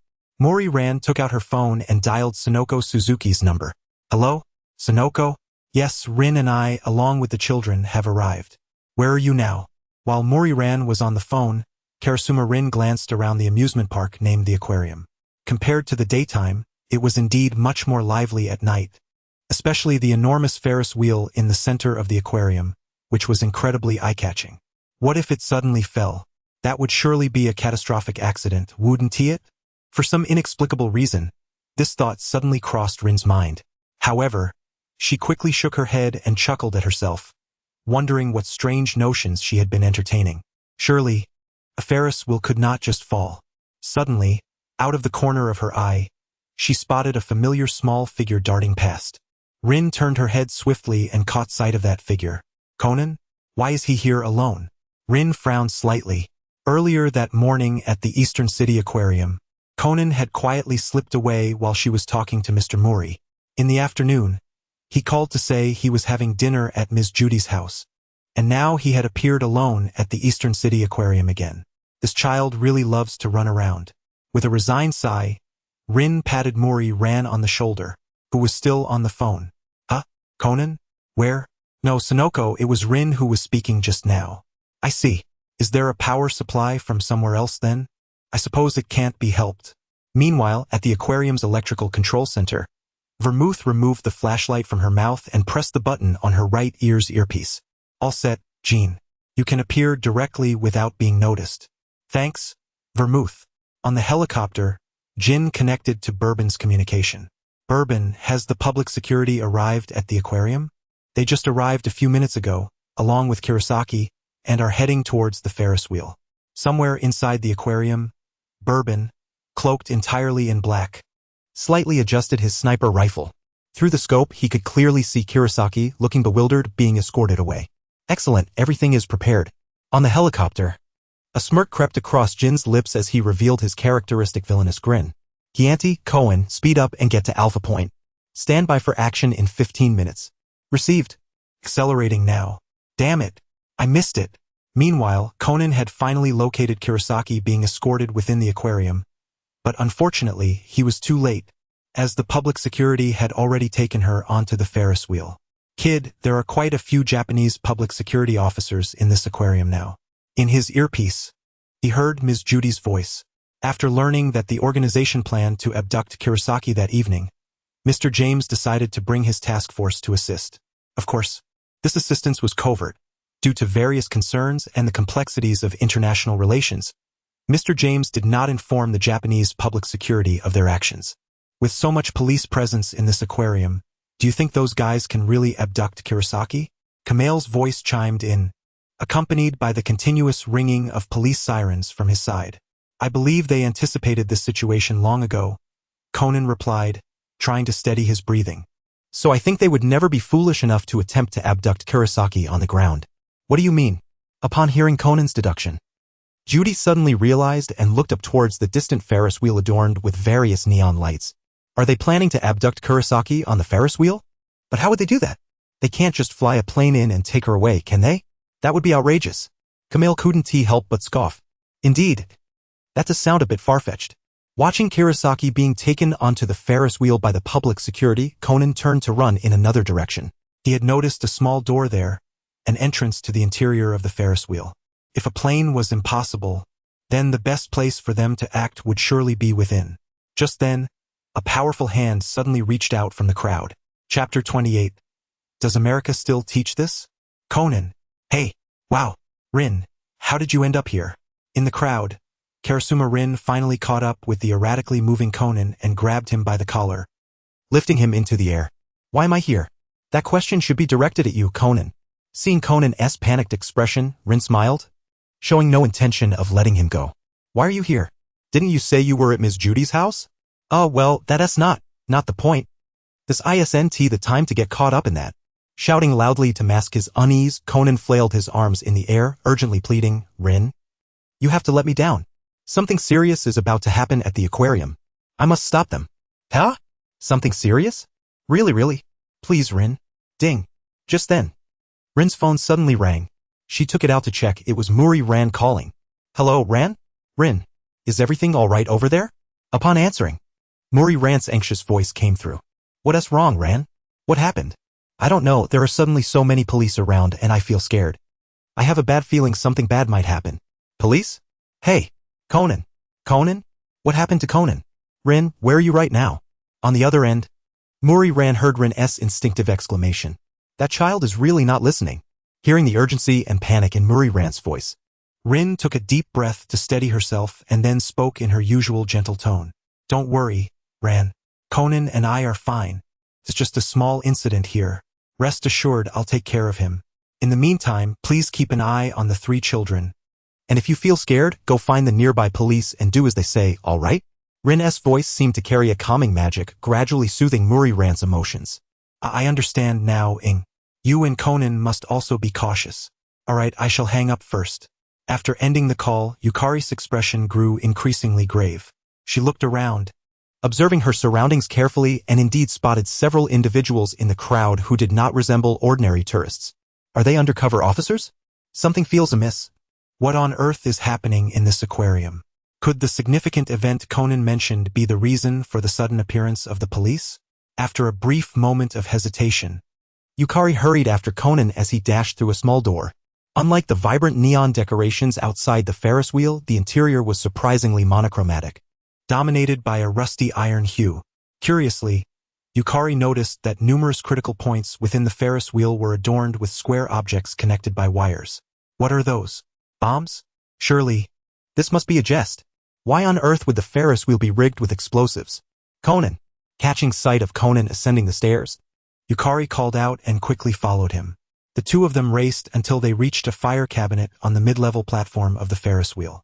The wires connected to those suspicious objects all converged within the cabinet. Could those be bombs? Yukari, placing her hands on her knees and breathing heavily, inquired, I assume that's the case. Without paying heed to why Yukari was there, Conan cautiously glanced at the fire cabinet door, which bore a transmitter, and carefully peeled back the fire hose to peer inside. Within the dark cabinet lay a timer flashing ominously in red. Indeed, the sight of it rendered Conan's expression unusually solemn. Those individuals in the organization surely intended to remotely detonate these explosives if their plan to abduct Karaso failed, obliterating the entire Ferris wheel in the process. What should he do? Should he inform the police now? No, that would be impractical. Defusing such devices requires expertise not possessed by just any officer. Not to mention, the time it would take for the police to dispatch a bomb squad may not be sufficient, and their actions would undoubtedly alert the organization. If they sensed the police's movements, they might preemptively detonate the bombs. Suddenly, a sound akin to something being severed pierced the air, prompting Conan to instinctively turn his head. Phew, it's done. I've cut the transmitter, Yukari announced, having produced a pair of scissors from somewhere. She exhaled in relief. Attached to the transmitter was a severed wire. Oh, little Ing, don't worry. As long as the wire is cut, the transmitter will cease operation without triggering the timer. While explaining to Conan, Yukari cautiously opened the fire cabinet door. There are so many wires. Just a glance made Yukari's head spin. All the wires connected to the explosives within the Ferris wheel converged in the small cabinet. How many must she cut to finish this task? Perhaps it would be wiser to smash the timer directly? Of course, that was merely a fleeting thought. Who knows what sort of programming might be embedded within it that could cause an explosion with even the slightest impact. All right, Conan, leave this to me. You should head outside, Yukari instructed, gathering her hair into a bun and taking a deep breath as she picked up the scissors. These scissors were more suited for trimming branches than defusing bombs. Nevertheless, given the urgency of the situation, she could not afford to be picky. They would suffice. Yukari nodded. Yes, I learned a bit when I was in America. Was she serious? Did you Americans actually teach such things? Conan felt an overwhelming urge to voice his skepticism but was at a loss for words. What is it? Is it really all right to waste time here with little Ing? While meticulously handling the wires, Yukari suddenly spoke to Conan behind her. You must have other matters to attend to, such as the target of these explosives, right? Little Ing. Conan stared blankly at Yukari, realizing she had already deduced something. Rest assured, you can leave this to me. Little detective. Go and do what you need to do. But remember, once this is over, you must explain everything to me in detail, including these explosives and the grave event you mentioned. Understood. With no further words exchanged, he turned and hurried up the stairs towards the top of the Ferris wheel. Chapter 29. Pursuing one's own colors inside the cabin of the Ferris wheel. Karaso was dazed, her hand shackled to the armrest as she gazed blankly at the scenery below. Opposite her, Kazami Yuya held a gun, his expression cold and serious, his gaze fixed firmly on her. In stark contrast to his icy demeanor, however, Yuya's heart raced with anxiety. Their cabin was nearing the apex of its ascent, the Ferris wheel close to completing half its journey. Why was this woman still unresponsive? Could Mr. Ryogi's hypothesis have been incorrect? Yet, during the day, this woman had indeed collapsed while on the Ferris wheel. Could that have merely been a coincidence? Or were they missing something? As Yuya pondered, Karaso remained in her stupor. Neither noticed that as their cabin ascended to its peak, the vibrant beams of neon light outside the Ferris wheel began to converge. Almost there. Meanwhile, below in the CAF, Vermouth, who had been monitoring the situation with the Ferris wheel, set down her night vision binoculars and opened communication with Jin. Jin, confirm once more. We commence action in 3 minutes. I'm ready at any time, Chianti. Jin's voice came through the earpiece. After finalizing the timing with Jin, Vermouth lifted her binoculars again to observe Karaso's cabin. At that moment, she witnessed an intriguing scene unfold. Within the cabin, Karaso, previously motionless, suddenly seemed to be jolted by a powerful stimulus, clutching her head and desperately trying to free herself from the handcuffs. Outside, the neon lights coalesced into a singular beam. It's beginning. Mr. Ryogi's guess was correct. Observing this, Yuya's heart soared with joy as he immediately rose, aiming his gun at the struggling Karaso. Hey, calm down. Don't move.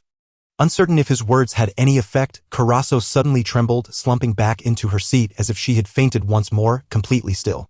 Confused, Yuya moved closer to Karaso, intending to check on her. However, just then, the seemingly unconscious Karaso sprang to life, using her hands to grip the armrest for balance. Launching a sudden scissor kick that caught the unsuspecting Yuya off guard, crashing his head violently against the cabin wall. With a heavy thud, Yuya barely had time to scream before he lost consciousness. Fool, Karaso muttered quietly, reaching into Yuya's jacket pocket to retrieve the key and free herself from the cuffs. Now radiating an aura of icy resolve, she was a stark contrast to her previous day's demeanor. Quite a lot has transpired, hasn't it? At that very moment, Vermouth's phone rang in the CAF. This number. Glancing at the unfamiliar number on her phone, Vermouth, who had been closely monitoring the cabin, immediately recognized who was calling. Long time no see, Vermouth. As soon as the call connected, Karaso spoke. Congratulations on regaining your memory, Karaso. How do you plan to come and get me? There are police everywhere down here. Without any unnecessary pleasantries, Karaso inquired directly. Don't worry, Sheen will be there to pick you up shortly. Just stay put in the cabin and wait. Is that so? Without asking further questions, Karaso hung up the phone. Vermouth, unfazed, set her phone down and gazed at the final seconds of the countdown on her computer screen. Sheen, get ready, it's about to begin. As her words fell, The lights in the CAF extinguished with the countdown reaching 0. Huh? What happened? Look outside. Everything stopped. Not only in the CAF but the lights in the entire aquarium, except for the nearby dolphin exhibition, ceased at that moment. Surely it couldn't be just a power outage? In the darkness, Vermouth donned her night vision goggles, stowed away her computer, and quietly slipped out of the CAF amidst the panicking crowd. The mission was accomplished. It was time for her to leave. Inside the Ferris wheel's cabin, moonlight poured in as Carasso sat in her seat, gazing tenderly at the white dolphin pendant in her hand. Her expression was gentle, a kind of careful tenderness, as if the object in her grasp was more precious than her own life. The faint sound of propellers echoed in her ears, and Carasso instinctively looked up, but alas, in the darkness, she could see nothing. Yet she understood clearly that the organization was coming to retrieve her. Lowering her gaze to the dolphin pendant once more, Carasso smiled again, her previously icy demeanor seemingly melting away in that moment. She had made her decision. She would sever ties with the organization and pursue her own vibrant existence. Swiftly opening the cabin's top hatch, Carasso climbed to the top and leapt onto the next cabin above. This scene was witnessed by Conan, who had just reached the Ferris wheel. Is that her? Carasso. Her memory has indeed returned. It seemed his earlier conjectures were correct. Carasso's brain was exceptionally unique. Under specific keys, she could recall anything she had once memorized at any moment. This special key was the set of 5 colored cards, white, orange, blue, green, and red, that Carasso carried with her. Simultaneously, these colors matched the 5 neon lights on the Ferris wheel. This was the reason Carasso had fainted in pain during the day. Likewise, now that it was night, the clarity of the 5 neon light beams was even more pronounced than during the day. The moment the 5 columns of light converged before Carasso was when she had fully regained her memories. Just as Conan intended to pursue her, he discovered another person lying unconscious in the cabin Carasso had occupied. Damn it! After a brief moment of hesitation, Conan abandoned the chase after Carasso and rushed towards the cabin. Sir, are you all right? Wake up! He jumped into the cabin and vigorously shook the unconscious figure of Yuya Kazami on the floor. Just then, the cabin suddenly shook violently, accompanied by the sound of metal snapping, and Conan felt the entire chamber beginning to rise. What on earth?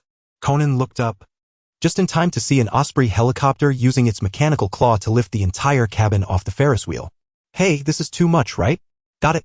Chianti shouted excitedly from the helicopter, while Cohen silently nodded from the other pilot's seat. Humph! Behind them, Jin chuckled softly and said, All right, ascend immediately and prepare to withdraw. It was evident that the successful completion of this operation pleased him greatly. Received. Rising now. Wait. At that moment, Cohen suddenly spoke at 8 o'clock. There seems to be a shadow moving on the Ferris wheel. What? Jin frowned slightly at the news and immediately commanded Vodka beside him. Vodka, use the thermal imaging device to confirm the situation in the cabin. Understood. After a series of operations on the device, the cabin situation was relayed to the thermal imaging screen. Vodka scrutinized the screen and quickly shouted, Big bro, there's only a man and a child in the cabin. Carasso isn't inside. Carasso. Upon hearing this, Jin's eyes narrowed, an invisible murderous intent slowly spreading from him, causing Vodka, Chianti, and Cohen to instinctively hold their breaths. Immediately dispose of the cabin. Why yes. Chapter 30. 2 unnamed souls. Boom. A series of loud noises erupted from the direction of the Ferris wheel, as if something had fallen from above. What happened? Did something just drop? Is it a terrorist attack? Amidst the panicking crowd, Vermouth, wearing night vision goggles, quickly discerned the situation on the Ferris wheel. Carasso's cabin was thrown down by Jin? Carasso was missing, and now the plan shifted to eliminating her directly. Vodka. Sweep the Ferris wheel with the thermal imaging device. We must find her. Chianti, increase altitude and keep your distance from the Ferris wheel. You're quite impatient. We still can't confirm that she has betrayed us. Can we? Listening to the series of commands issued by Jin through her earpiece, Vermouth felt somewhat helpless, yet she had no intention of intervening. Leaving the cabin without permission. What else could that be but a betrayal? Burrow, keep an eye on the perimeter of the Ferris wheel. Once you spot Carasso, do not consult me. Eliminate her immediately. Understood. Somewhere within the aquarium, Burrow was attaching a night vision scope to his sniper rifle. Another overtime shift. And Regler isn't even paying extra for it, he muttered while swiftly typing a text message on his phone. Something urgent has come up. I'll need to postpone tonight's date. Within mere seconds, a text was sent to his phone. I'll wait for you. Meanwhile, inside the Ferris wheel, Karasuma was using her mouth to hold a phone with its flashlight on, striving to illuminate the fire cabinet. What on earth is happening outside? First a power outage, then an explosion-like sound. I wonder if Conan is okay. Sweat dripped down her forehead as she adjusted her angle, using the faint light from her phone to cut another wire. Almost there, just a few more to go. Wiping the sweat from her brow, Karasuma removed the phone from her mouth, stretching her sore jaw. I wish someone would come help me with the lighting. Disarming a bomb while biting a phone is incredibly challenging. Do you need assistance? Ha! You're that amnesiac lady from earlier? The person behind Karasuma was none other than Kuraso, who had just escaped from the cabin. Kuraso was acutely aware that Jin's helicopter hovered above the Ferris wheel, making it nearly impossible to leave undetected. Therefore, she chose to navigate through the interior of the Ferris wheel.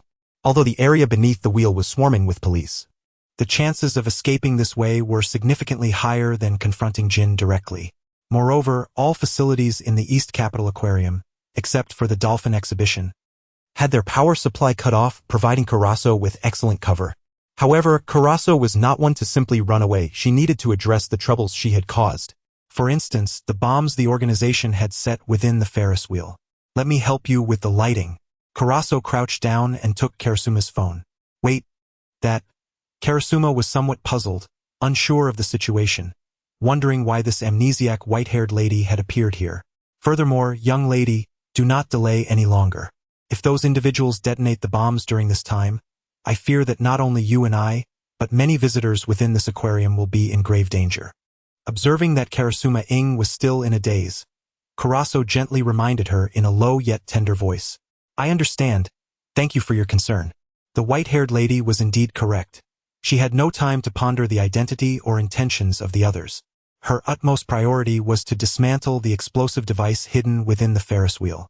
She had previously observed that the bombs were deliberately placed at the pivotal support points of the wheel. Once detonated, the entire structure's integrity would be compromised, leading to a catastrophic collapse. It would not simply result in 1 or 2 casualties. Therefore, at this moment, for Karasuma Ing, nothing was more imperative than disarming that device. As seconds ticked away, beads of sweat that had previously evaporated reappeared on her forehead.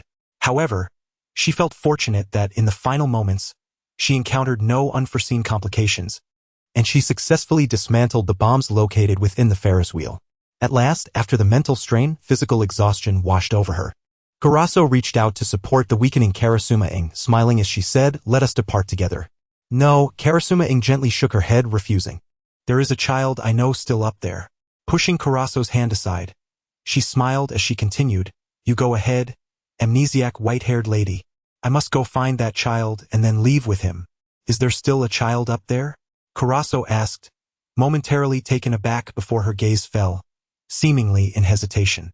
Yet soon, her lips curled into a faint smile as she looked back at Karasuma Ing. Allow me to assist you. With a swift motion, Kuraso removed her tie and tied up her hair, a gentle smile gracing her face. They are after me. I will draw their attention, and then you can take the opportunity to escape with the child. Wait, just as Karasuma Ing reached out to grab Kuraso, a sudden, violent explosion erupted outside the Ferris wheel, followed by a rapid succession of gunfire aimed at their position. Be careful. Kuraso immediately pulled Karasuma Ing, urging her over the railing to the next level. Almost simultaneously, the bullets rained down on the spot they had just occupied, turning it and the nearby fire cabinet into mere scrap metal. It seemed they had been discovered. Kuraso stood up, pulling Karasuma Ing along, her smile unwavering. We have no time to hesitate. I will distract them and you take the chance to lead the child to safety. It is settled. Wait. Karasuma Ing grasped Kuraso's arm again, her eyes filled with a myriad of unasked questions. Ultimately, she managed to utter only one, once we leave the Ferris wheel, where will I find you? Clearly caught off guard by this inquiry, Kuraso hesitated before taking Karasuma Ying's hand. Just beneath the Ferris wheel. If I descend, I will wait for you there. Without waiting for Karasuma Ing to respond, Karaso vaulted over the railing and leaped through the gaping hole created by the recent explosion. In Karasuma Ying's hand remained a white dolphin pendant. Chapter 31. Good night. The seeking self of the white dolphin Jinzhou was currently in a foul mood. What should have been a straightforward operation had been complicated by a series of extraordinarily convoluted circumstances, resulting in numerous unforeseen events. Initially, capturing Karaso was a matter of simply seizing the cabin. However, she had escaped. He had intended to use thermal imaging to locate Karaso hiding within the Ferris wheel, only to discover someone was dismantling the bombs they had set. He had planned to remotely detonate the explosives, only to find that the task had already been completed. He had aimed to fire at the two dismantling the bombs, yet they had evaded his aim. Truly, this night had been filled with misfortune. Boss, we have located Karaso. She is at 11 o'clock on the Ferris wheel, moving. Vodka shouted, his eyes glued to the screen. Chianti, Cohen, open fire and eliminate her, Jinzhou commanded. That's how it should be. Chianti cackled, adjusting the helicopter's trajectory to target Karaso, who had suddenly appeared outside the Ferris wheel. Goodbye, Karaso. A torrential downpour of bullets cascaded down as Karaso sprinted along the corridor outside the Ferris wheel. Her focus was razor-sharp, her body surging with remarkable potential fueled by adrenaline. She understood that her sole task was to escape, to flee desperately outside the Ferris wheel, for only then would Jinzhou's attention remain fixed upon her. Only in this manner could she create an opportunity for the young girl to be saved. Enough. Inside the helicopter, witnessing Chianti and Cohen repeatedly miss the elusive Karaso had drained Jinzhou's patience. He stepped forward, pointing at the wall just ahead of Karaso on the screen. Open fire at that location immediately. Understood. Cowed by Jinzhou's imposing presence, Chianti unusually refrained from protest and redirected the gun toward the concrete wall, unleashing fire. At the same time, Karaso, still in flight, sensed a shift in the gunfire and wondered, what is Jinzhou doing? Is the helicopter's thermal imaging unable to see me? Wait, those bombs can be detonated by external force. Just as Karaso grasped this realization, the bomb concealed behind the wall was ignited by the helicopter's gunfire. Boom! The explosion resounded violently, sending a powerful shockwave and debris from the concrete wall, propelling Karaso through the air. She crashed against the fractured railing of the corridor below before plummeting into the pool beneath the Ferris wheel with a splash. Within the helicopter, Jinzhou observed the scene, a slight smirk curling his lips around the cigarette. At last, something had gone his way. The mission was accomplished, Karaso had been dealt with.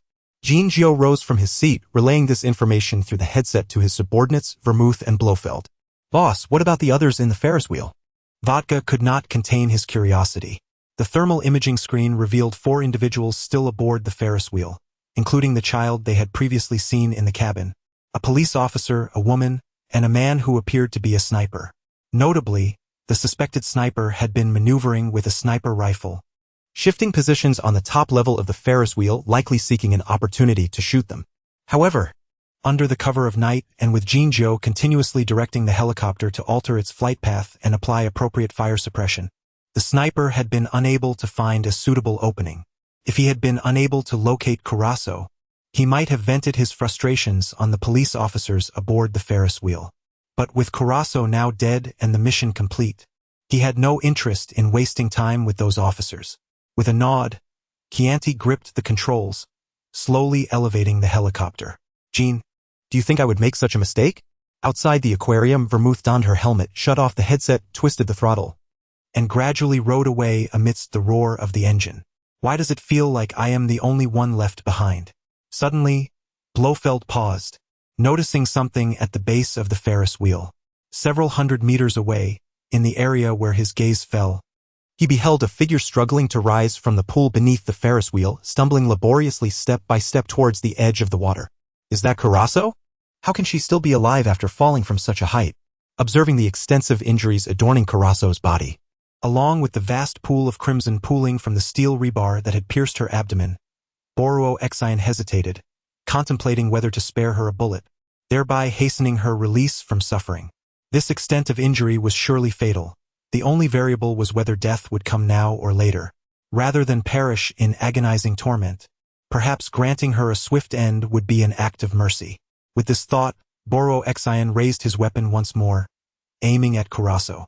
Through the scope, he witnessed Karaso clutching her abdomen as she painfully made her way to a bench by the poolside. It appeared she was awaiting someone, seemingly indifferent to the police presence that may notice her at any moment around the Ferris wheel, frequently glancing upwards until she could muster no more strength to lift her head. Boro Exion observed this scene through the scope, wrestling with his indecision for a long while before ultimately relaxing his finger from the trigger. Perhaps it was best not to disturb someone who still yearned to meet another in such dire circumstances. Quickly stowing away his rifle, Boro Exion slung the case over his shoulder, casting one last glance in Karaso's direction before turning to leave. Just as he departed, another figure approached the bench where Karaso sat. What a pitiful sight, Karaso! Bai Heching, licking an ice cream cone, settled beside her. Although he had entrusted the operation entirely to Shao Qin, he had not been merely idling, he had observed the events unfold from the aquarium. If an exceptionally unusual situation arose, such as Shao Qin's wrath leading her to explode the Ferris wheel, he would have intervened, for such a commotion would undoubtedly have adverse repercussions. You are. Karaso turned to face the seemingly unremarkable man beside her. Due to excessive blood loss, she could no longer think clearly, yet one thing remained evident. Her codename, Karaso, was known only to those within the organization. The man before her was Riger in disguise. Bai Heching candidly informed her, extending the ice cream cone towards her. Would you like some? I can share. No, thank you, she mumbled, still dazed, as she finally recalled the name Riger. You are number 2? Yes, that is correct.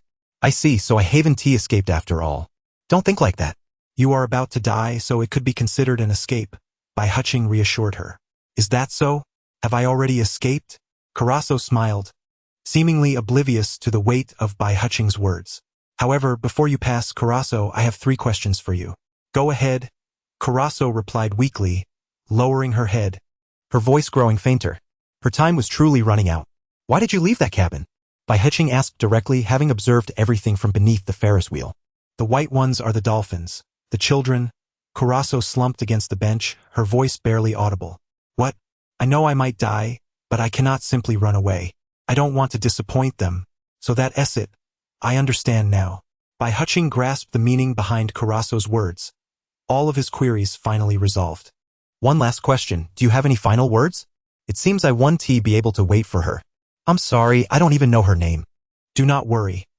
I will convey your message. Bai Heching stood, gazing at Karaso, who remained motionless on the bench, raising his handgun and aiming at her head. After all, it is true that every human possesses a weakness. In this vast world, there will always be people or circumstances that bind you, preventing you from making the most suitable decisions at critical moments. You chose to forfeit the hope of escape for the sake of others, Karaso. This is your bondage.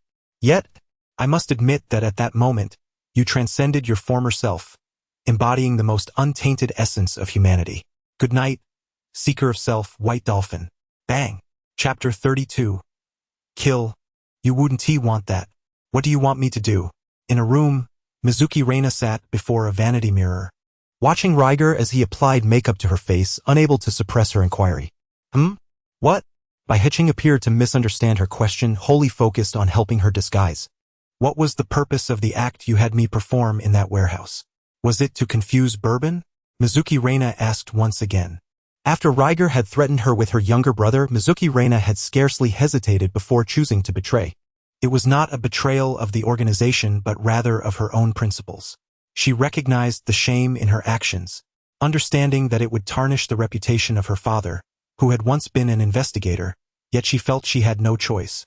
For Ayu was her only remaining blood relative in this world. She could not allow him to come to harm, even if it meant making a deal with the devil. Mizuki Reina felt a twinge of guilt over her betrayal, but only a slight one. It was not entirely her fault, considering she could not even safeguard her family's safety. Allowing Riger to so easily acquire their information, it was only logical for her to choose betrayal for the sake of her family's safety, was it not? She had no need to sacrifice both their lives for the sake of the organization. No need for that. Yes, but not entirely. Bai Heching suddenly interjected, interrupting Mizuki Reina's internal turmoil. After all, Bourbon is indeed an undercover agent within the Japanese police. Your performance before him would significantly aid our future plans. Bai Huching candidly revealed the identity of Amuro Toru as an undercover agent, which surprised Mizuki Reina greatly. The undercover agent within the Japanese police who leaked Karaso's operation. Surely you are referring to Bourbon? Oh, not at all. There is another. Who is it? That is something you will have to discover for yourself. Bai Huching's lips curved into a knowing smile. Bourbon's observational skills surpass that of an ordinary person. If I divulged the identity of that undercover agent now, you would inevitably reveal a flaw before him. Should that occur, our plan could very well collapse entirely, Kill. I believe you would not wish for such a scenario to unfold, would you? She understood Riger's implication well. If the plan failed, she would lose all her value, and not only would she perish, but her brother would too. What do you want me to do? Once more, Mizuki Reina posed this question. Although she had already betrayed, in the days that followed, Riger had not issued any further commands. The silence over these past few days had left her increasingly anxious. Observing her distress, Bai Huching pondered briefly before saying, "Rest assured, it is nothing that will put you in a difficult position, Kill. You simply need to act as a true investigator, one who has infiltrated the organization, cooperating with Bourbon in your endeavors." Cooperate with Bourbon?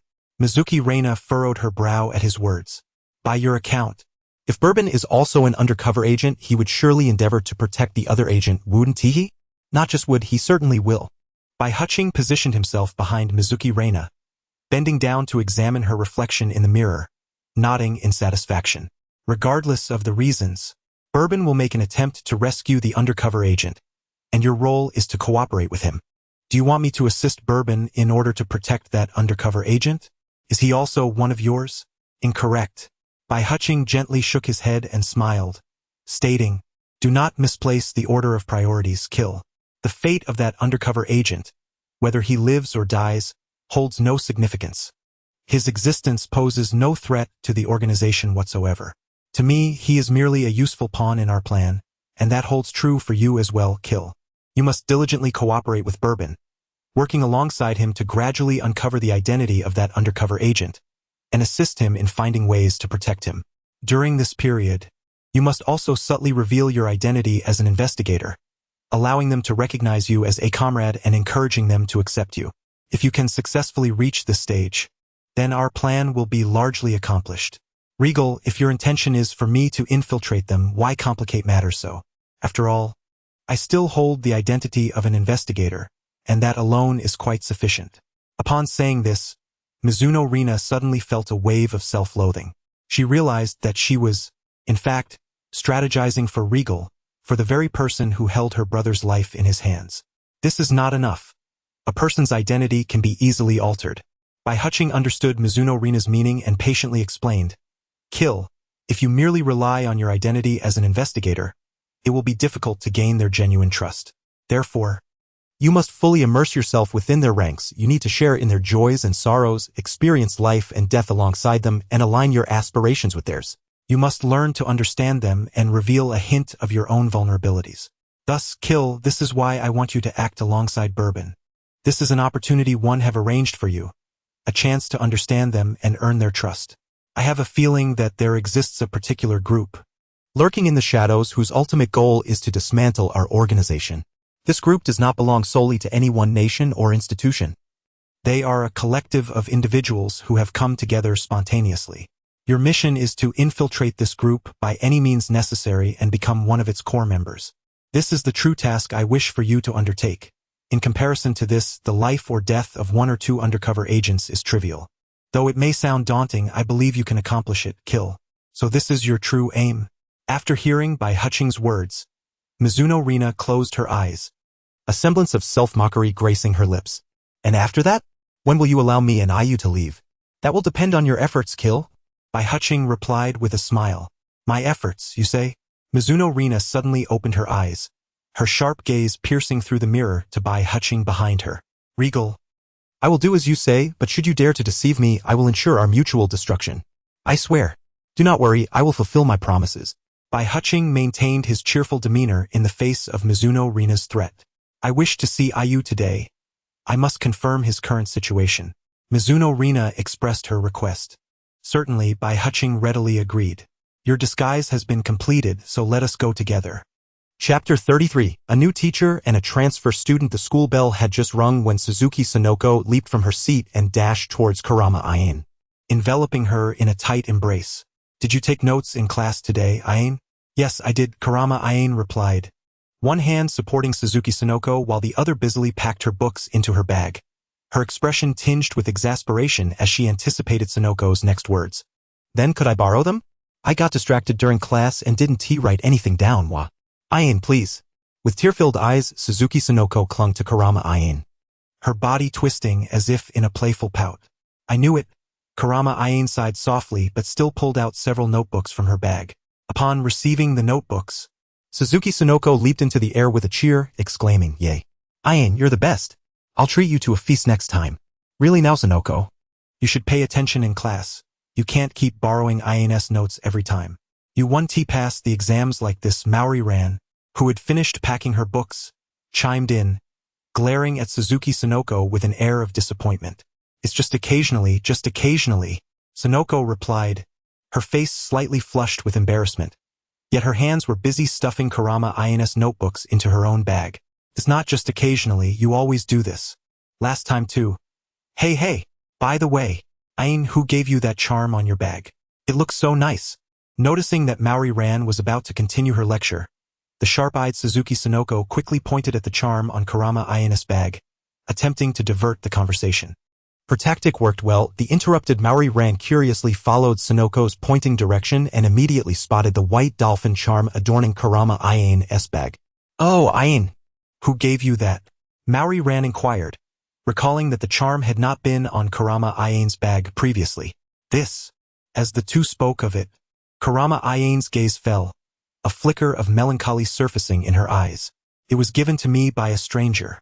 She lay quietly on the bench, her body marred with wounds, a steel rod piercing her abdomen, blood staining her entire form as it dripped to the floor. A bullet wound marred her forehead. She had perished, that white-haired lady whom Kurama Ain did not yet know by name. Later, Kurama Ain learned from Officer Sato of the 1st Investigation Unit that the white-haired lady had a note resting upon her abdomen. The police had initially believed that the note might contain crucial clues, but after thorough examination, no valuable information was discovered. From Officer Sato, Kurama Ain also learned the contents of that note. I'm sorry. Ain, what's wrong? It's nothing, I just zoned out for a moment. Raising her hand to rub her eyes, Kurama Ain smiled as she picked up her bag. Ain, you still haven't told us who gave you that charm. Can't be from a boyfriend, can it? Suzuki Sonoko hastily caught up with Kurama Ain, grinning as she asked. No, I don't even have a boyfriend. Really? Ain, you're so pretty. How can you not have a boyfriend? Really, I don't, Sonoko. Speaking of which, at this moment, Maori Ran seemed to recall something and turned to Suzuki Sonoko, asking, Sonoko, when I passed by the administrative office today, I saw a new teacher who looks a lot like Mr. Shimizu. Could it be him? Mr. Shimizu, the fiancé of Suzuki Ayako, was someone Maori Ran had met during a previous gathering at the villa. Oh, that. If you hadn't mentioned it, I would have forgotten, Suzuki Sonoko said, raising her index finger, her tone tinged with a hint of pride. Wait, does Mr. Shimizu still draw? Maori Ran inquired curiously. Yes, my future brother-in-law has remarkable artistic skills. Suzuki Sonoko nodded vigorously, her expression brimming with pride, as though Mr. Shimizu were her fiancé. Excuse me, please make way. Suddenly, as the three were chatting, a figure dashed out from behind them, rushing past. Who is that? Suzuki Sonoko thought momentarily, unable to recall his name. Hondiai is the boy who just transferred to our class today. Marie Ran reminded with a smile. Yes, that's him.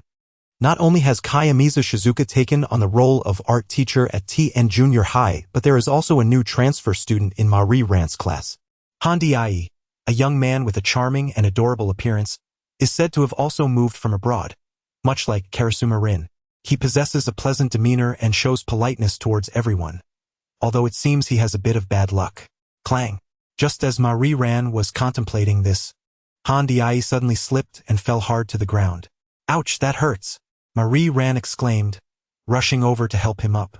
I'm fine. Wait, Marie-san? Upon seeing who had helped him, Hondiai quickly got to his feet, bowed deeply and exclaimed, I apologize, Marie-san. I had planned to visit Mr. Mori after school today, but something has come up, and I might not be able to make it tonight. If possible, may I visit Mr. Mori tomorrow instead? Oh, there's no need to apologize so formally. If you have time, you can go whenever you like, Marie-ran replied, flustered as some classmates cast curious glances in their direction. Earlier that afternoon, Han-Ei had approached her, expressing his wish to visit his idol, her father, the slumbering Koger Mori. Since this was not an unreasonable request, Marie-ran had readily agreed. Thank you, Marie-san. I'll take my leave now. Han-Ei bowed once more and hurried away, leaving Marie-ran feeling quite embarrassed. Oh my, what a vibrant young man, Suzuki Sonoko remarked as she approached. He looks quite good too. I wonder if he would be suitable as my boyfriend. I don't think that would be appropriate, replied a deep, magnetic voice from behind. Not from Karasuma-rin or Marie-ran. Upon hearing the voice, Suzuki Sonoko's face lit up with joy as she turned to grasp the hand of the newcomer. Brother-in-law, why have you come to find me? Actually, it's future brother-in-law, Kiyomizu Shizuka corrected her, smiling and nodding at Marie-ran and Karasuma-rin before gently extricating himself from her grasp. All right, let us get going. Wait, brother-in-law, cut me some slack. No way. Ah, but I'm your sister-in-law. Just you wait, Kiyomizu, I'll be telling my sister all about your mischief. Chapter 34. The little brother dominates the big sister. As the school bell rang, students began to leave Titan Junior High in pairs. Among them was a boy named Han-Ei, who hurriedly exited the school grounds, swiftly disappearing from Mizunashi Reina's line of sight. Did you see that? Across the street, in a nondescript sedan, Shirakawa Ki sat at the wheel, stifling a yawn. Although nearly a decade had passed since their last meeting and it was just a fleeting glance, she recognized the boy who had rushed by, her only remaining family in this world. This realization shattered the last remnants of hope within Mizunashi Reina. Han-Ei, her younger brother, was indeed under the organization's control. Stretching lazily, Shirakawa Ki rolled her neck, which had grown sore. Well then, it's time to leave. While I have a good temperament, I would be quite displeased if you, Gil, continue to waste time here. I understand, Mizunashi Reina nodded. She knew that being allowed to confirm her brother's situation with her own eyes was already Regar's limit. She was certain that any further reckless actions would provoke the seemingly gentle man to reveal his true, menacing nature. Let us go then, we need to assume new identities. On a bench beside the amusement park, Judy licked her ice cream while scrolling through her phone, appearing quite relaxed. She was waiting for her boyfriend, Kanemi Shin. Kanemi Shin, a boy 2 years younger than Judy, was also an agent. Judy had gradually gotten to know him after breaking up with Akai Ichi a few years ago. Their mutual missions had sparked feelings that blossomed into a romantic relationship that persisted to this day. For Judy, Kanemi Shin was not only the love of her life, but also her greatest ally in capturing Regar. The reason was simple. Kanemi Shin, like the former Akai Ichi, was an undercover agent infiltrated within that mysterious organization. During the recent operation when the organization kidnapped Kura-Ao, it was Kanemi Shin who provided her with specific details regarding the time and place of the operation. Moreover, prior to Kura-Ao's infiltration to steal the undercover list from the police department, Kanemi Shin had also informed her of Kura-Ao's planned actions. Of course, such conduct was fundamentally prohibited, since they did not belong to the same operational unit. Judy's superior was James, while Kanemi Shin reported to someone else. Their clandestine exchange of intelligence was a serious breach of protocol. However, they had managed to maintain their cover well, and Judy's superior, James, had turned a blind eye to their dealings, allowing them to remain undetected. Yet paper cannot contain fire forever. Judy understood all too well that their actions would eventually come to light. When that day arrived, both of them would undoubtedly face repercussions from their superiors. Judy had long prepared for this eventuality. She had discreetly investigated Kanemi Shin's family in America, forging numerous videos and documents as evidence. If that day truly came, she would shoulder all the blame alone, ensuring that her preparations would effectively absolve Kanemi Shin of any repercussions. She was determined not to let him suffer because of her. Only by doing so could Judy alleviate, even if just slightly, the guilt that festered deep within her. Yes, the guilt that she felt. Judy was aware that she had been exploiting her role as Kanemi Shin's girlfriend, continuously requesting him to provide her with internal intelligence about the organization. Many times, She had obtained information even before her superiors did. This was a form of exploitation, manipulating the person she loved dearly. Although Judy was emotionally reluctant to acknowledge this, the truth remained. Hence, a profound sense of guilt lingered within her heart. It became particularly overwhelming each time she saw Kanemi Shin's smile, especially when he unhesitatingly shared internal information with her. Yet time and again she found herself seeking his assistance. This internal conflict and torment brewing over time was nearly driving her to the brink of mental collapse. "Guess who I am?" A voice suddenly sounded from behind, warm hands covering Judy's eyes. Her body instinctively trembled, but she quickly recognized the identity of the person behind her, a smile creeping onto her lips. "Who is this big boy daring to tease me?" "Oh, are you going to use age to pressure me? You're only 2 years older." Upon hearing this, the person behind her released their hands and flipped over the back of the seat to sit down. His appearance was sun-kissed and handsome, exuding the charm of a spirited older brother from next door, youthful and with delicate Asian features. Though the two were merely 2 years apart, the sight of him sitting beside Judy undeniably evoked a strong impression of an older sister and her younger brother. He was Kanemitsu Shin, Judy's boyfriend, yet another undercover agent embedded within the organization. 2 years apart still made him the older sibling, she mused, blinking playfully and tilting her chin slightly as she seriously declared. Merely gazing at Kanemitsu Shin brought an unexpected tranquility to her heart, as if all her previous turmoil and guilt melted away in that moment. "Yes, yes, sister. Your ice cream is melting."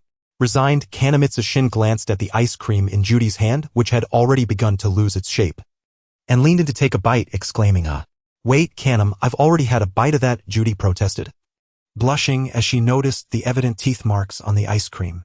After cautiously checking her surroundings to ensure no one was watching, she shot him an annoyed glare. Chewing on the ice cream, Kanemitsu Shin blinked rapidly, his eyes playfully indicating the treat, a mischievous smile gracing his lips. His antics only made Judy feel more flustered.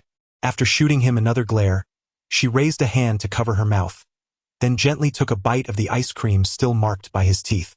Despite being 28 years old, she couldn't fathom why she always displayed the bashfulness of a high school girl whenever teased by Kanemitsu Shin, her heart racing uncontrollably. "How does it taste?" Kanemitsu Shin suddenly leaned closer, nearly pressing his face against hers, a teasing smile adorning his features. "How would I know? Move back a bit. Others will see us." "Oh, sister, are you shy? If you dare say another word, I might just retaliate." All right, I shall remain silent." With a sudden shift in demeanor, Kanemitsu Shin's expression grew solemn as he lowered his voice. "There are new developments within the organization." Chapter 35, Kanemitsu Shin's future. Kanemitsu Shin's voice dropped and his expression turned serious. Although Karaso was deceased, Rejal maintained his suspicions towards Bourbon and Gil, orchestrating a test to ascertain their loyalty to the organization. "What kind of test?" Judy inquired. It was rumored that there existed an undercover agent from the Japanese police within the organization, and Rejal had tasked them with identifying this informant and disposing of them in his presence as proof of their allegiance. "Is this information reliable?" "Uncertain. Currently, Rejal is the only one who has mentioned this potential undercover agent, with no corroborating sources to validate the information, leaving me unable to determine its authenticity." Judy speculated, so this supposed undercover agent may merely be a fabricated test set by Rejal to target the two of them? "No, I believe that likelihood is slim." Kanemitsu Shin promptly dismissed her conjecture. Entrusting a potential informant to investigate another informant carries immense risk from the organization's perspective. "Personally, I am certain Rejal would never make such a blunder." With that, Kanemitsu Shin rose, grasping Judy's hand, and they strolled side by side down a nearly deserted path, akin to a couple in love. "Thus, I surmise that the alleged undercover agent from the police is likely real, though Rejal has likely obscured the agent's true identity with a smokescreen. This informant may not genuinely hail from the Japanese police but could instead originate from another governmental agency. The blend of truth and deception aligns perfectly with Regal's modus operandi as it confounds the genuine informant while effectively testing Bourbon and Gil by deliberately disseminating false directional information. Regardless of whether they succeed in identifying the informant, Regal's true objective is to discern their genuine identities. If they were to apprehend a police informant, for example. Suddenly realizing something, Judy turned to Kanemitsu Shin, her voice hushed yet urgent. "No, Rejal is not indifferent."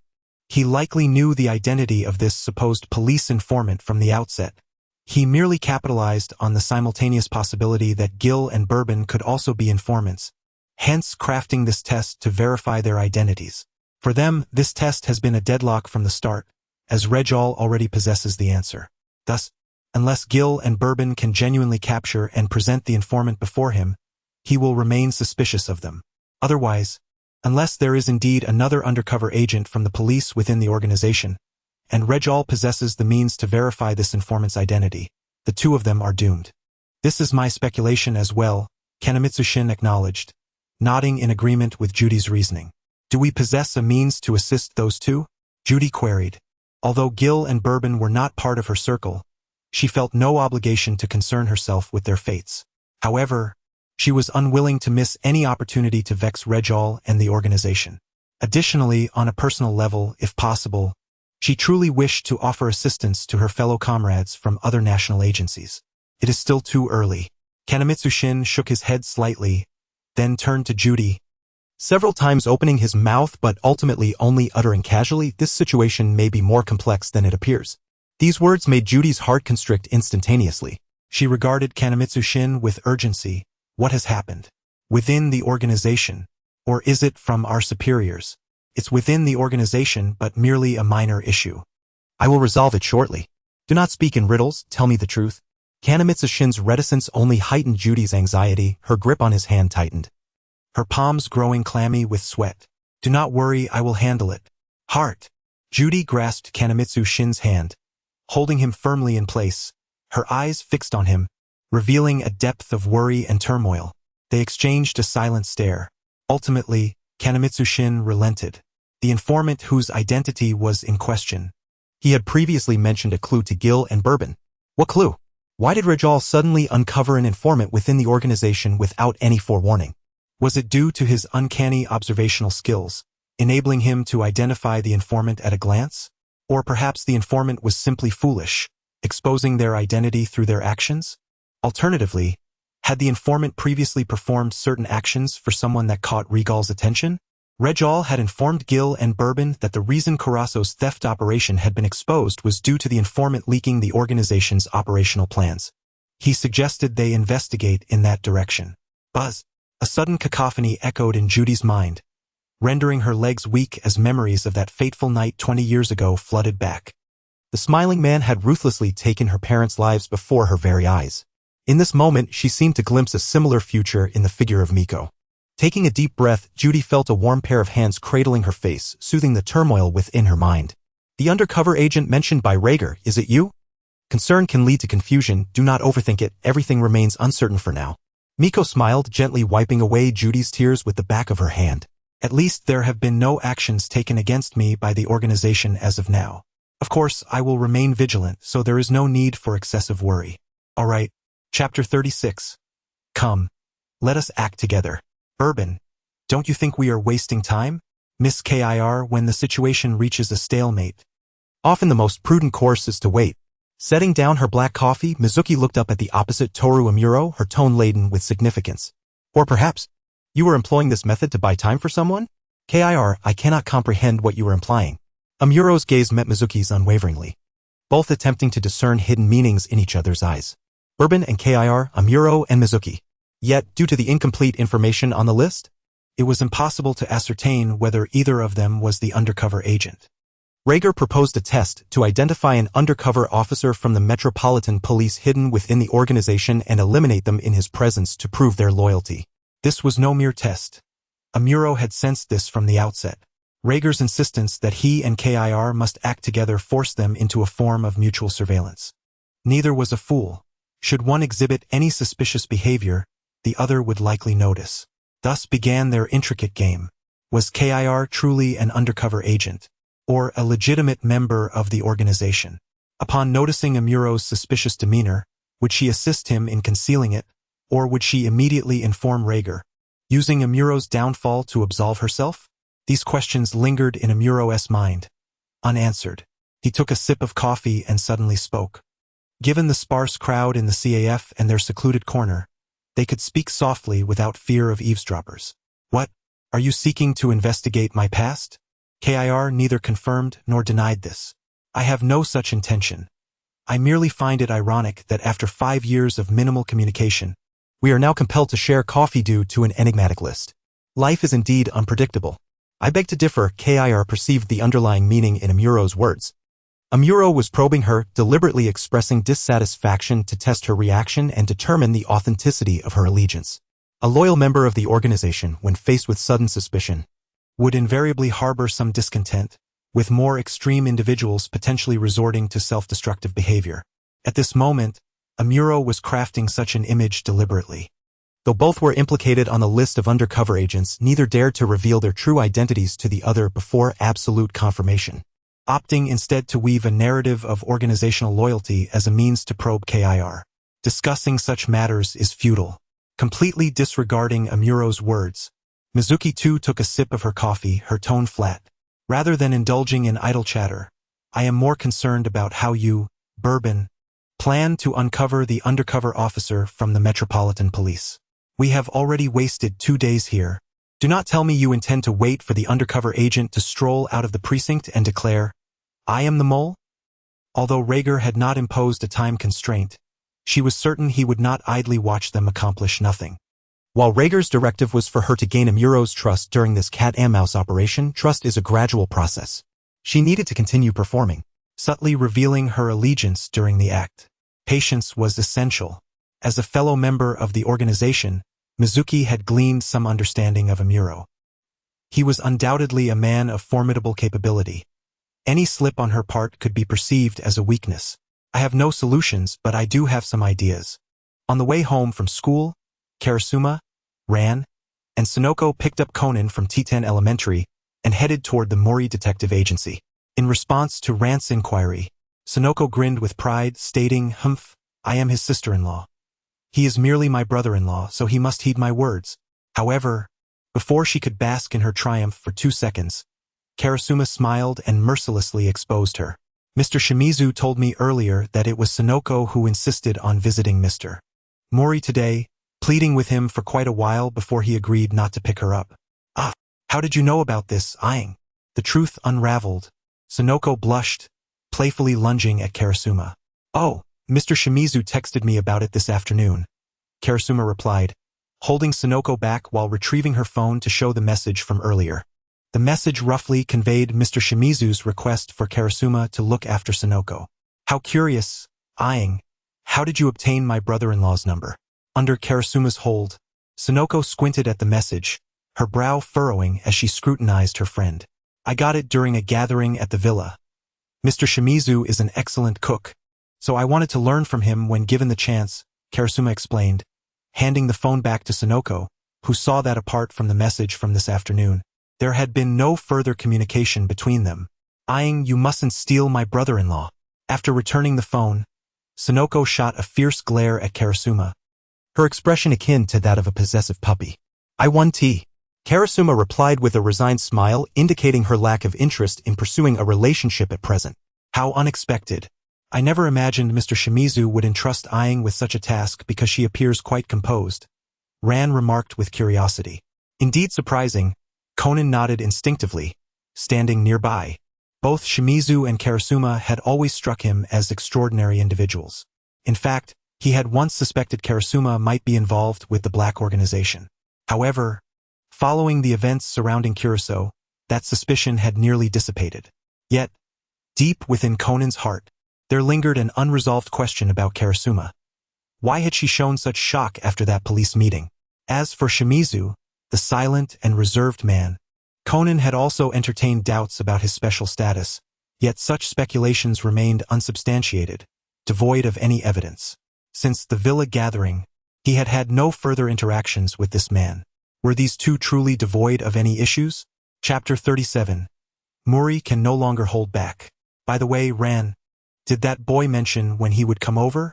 On the street, after discussing Shimizu, Sonoko suddenly inquired. "That boy?" Conan's hair tuft perked up.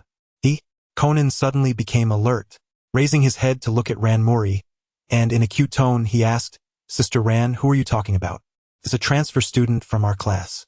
That child said he wanted to visit your home today," Yukari Kurama explained while gently patting Conan's head. Eh? Why does he want to come to our house?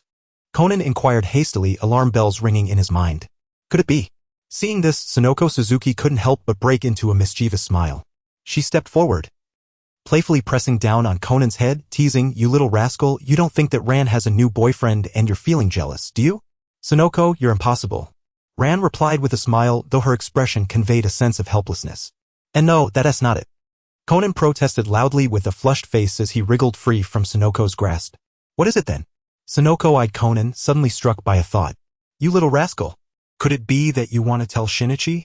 I don't need to tell Shinichi," Conan retorted defiantly. "All right, enough of this. Let's go," Ran said with a smile, ushering the two lively kids along. "That child actually wants to meet my dad.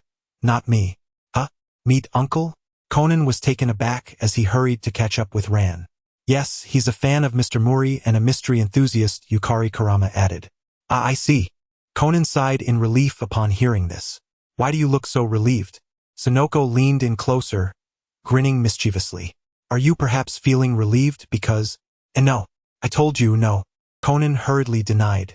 As they playfully bantered, the four of them made their way down to the Mori Detective Agency.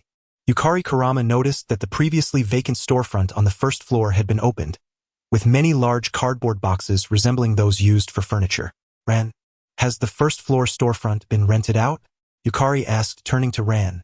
Since Yukari lived in her own rented place and had taken a day off from work because of a fortunate turn of events, she was unaware of this development.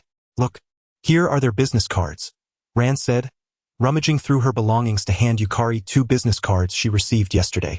The first card read Kei Amamiya, host of Mihwa Television.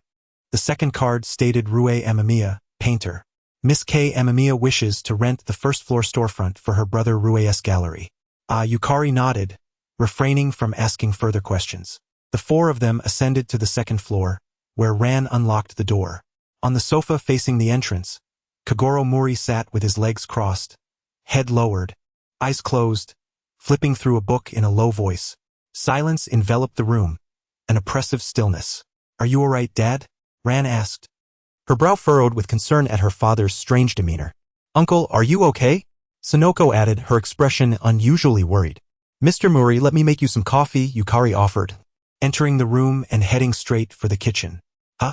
Kagoro finally seemed to realize something was amiss, opening his eyes and glancing at the group. He abruptly turned his head, dismissively slumping back against the sofa. "What's this? Only a capricious young lady from a wealthy family has come to cause a ruckus? Capricious?" Sonoko bristled at Kagoro's words, ready to argue. "Stupid uncle. Who are you? It's true. The person I mentioned won't arrive for a while longer." Ran quickly interjected, stepping in front of Sonoko with a smile. "Won't arrive for a while? How ridiculous. I went through all this trouble to prepare for nothing," Kagoro grumbled. "He's just a high school boy, why act so pretentious?" Sonoko shot him a glare. "Coffee is ready." From the kitchen, Yukari emerged, carrying 4 cups of coffee and a glass of water for Conan, since coffee is unsuitable for children. "Huh? A boy?" Kagoro's eyes widened at the revelation, recalling that the boy was said to resemble the female host, Reina Mizunashi. "Yes, he does resemble her, but he is indeed a boy," Ran clarified. "Oh!" Speaking of Reina Mizunashi, Sonoko suddenly chimed in. "I heard yesterday that she seems to have resigned from her position a few days ago." "Resigned? Why?" Ding dong. Just then, the doorbell of the agency rang. "Ah, that must be him," Ran announced. "Come in." As she spoke, the door swung open, revealing a handsome boy in glasses who immediately spotted Kagoro Mori and rushed forward to bow deeply. "It's a pleasure to meet you, Detective Mori. My name is Aya Honda. It is truly an honor to meet you." "Hello," Kagoro replied, eyes still closed, nodding slightly with the composed smile characteristic of middle-aged men. "Please take care of me." Ayu bowed once more, inadvertently colliding with Conan, who was walking past to fetch water. Whoa! Their heads bumped together, and Conan cried out, crouching on the floor, while Ayu stumbled back, losing his balance and crashing into the storage cabinet behind him. Sorry. Ayu apologized to Conan, completely oblivious to the large cardboard box perched precariously on the cabinet that teetered and fell directly onto his head. "Ayu, watch out." Thud. The box landed squarely, knocking Ayu's glasses off. "And no worries. I'm fine." Don't worry. Thud. Another box fell, causing him to lose his balance and tumble into a pile of clutter in front of the storage cabinet completely buried. Ouch. Witnessing this, even Kagoro Mori couldn't help but chuckle. I think I understand why you all refer to him as that child. Ahahaha. Excuse me, is this the Mori Detective Agency? At that moment, a middle-aged man entered the office, looking perplexed. Chapter 38. The call from Yoko Kashino. Yukari, are you really not coming with us? Ran turned back to Yukari at the agency's entrance. Meanwhile, Kagoro, Ayu, and Conan were already seated in Mr. Sankaku's car. Mr. Sankaku, the middle-aged man who had just arrived at the agency, was there to commission Mr. Mori to find his girlfriend. According to Mr. Sankaku, after a heated argument with his girlfriend the previous night, she had stormed off in his car. Mr. Mori, piecing together the circumstances of their quarrel, deduced that Mr. Sankaku's girlfriend likely drove to the ski resort in Gunma Prefecture where they first met. Accompanying Mr. Sankaku were Ran, Conan, and the unfortunate Ayu. Yukari, on the other hand, decided to stay behind to watch over the agency. Ran, hurry up and get in the car. Kagoro called out from inside the vehicle, also addressing Yukari. Yes, I understand. Please drive safely, Mr. Mori. Yukari smiled and nodded. Well then, Yukari will be off. Alright, take care on the road. Goodbye. Goodbye. Ran also climbed into the car, and after the two waved, Mr. Sankaku slowly started the vehicle. Watching them depart, Yukari turned, opened the mailbox downstairs at the agency, and retrieved all the letters inside. Upon returning to the agency, it took Yukari an hour to discern the content of each letter and categorize them accordingly. Ding-a-ling. As she rose to prepare dinner for herself, the phone at the detective agency suddenly rang. Hello, this is the Mori Detective Agency. How may I assist you? Kurama Aya answered the call with a smile. Huh? Is this not Mr. Mori? A melodious female voice responded, and Kurama felt an uncanny familiarity with it, as if she had heard it somewhere before. May I ask who this is? Ah, I am Kano Yoko, a friend of Mr. Mori. And you are? The voice inquired. Oh, it's little Aya. Kano Yoko exclaimed with excitement as she recognized her. They had met before when Kurama had just become the assistant to Mori Kagoro, during a case involving a locked room murder of an idol, which was their first collaboration.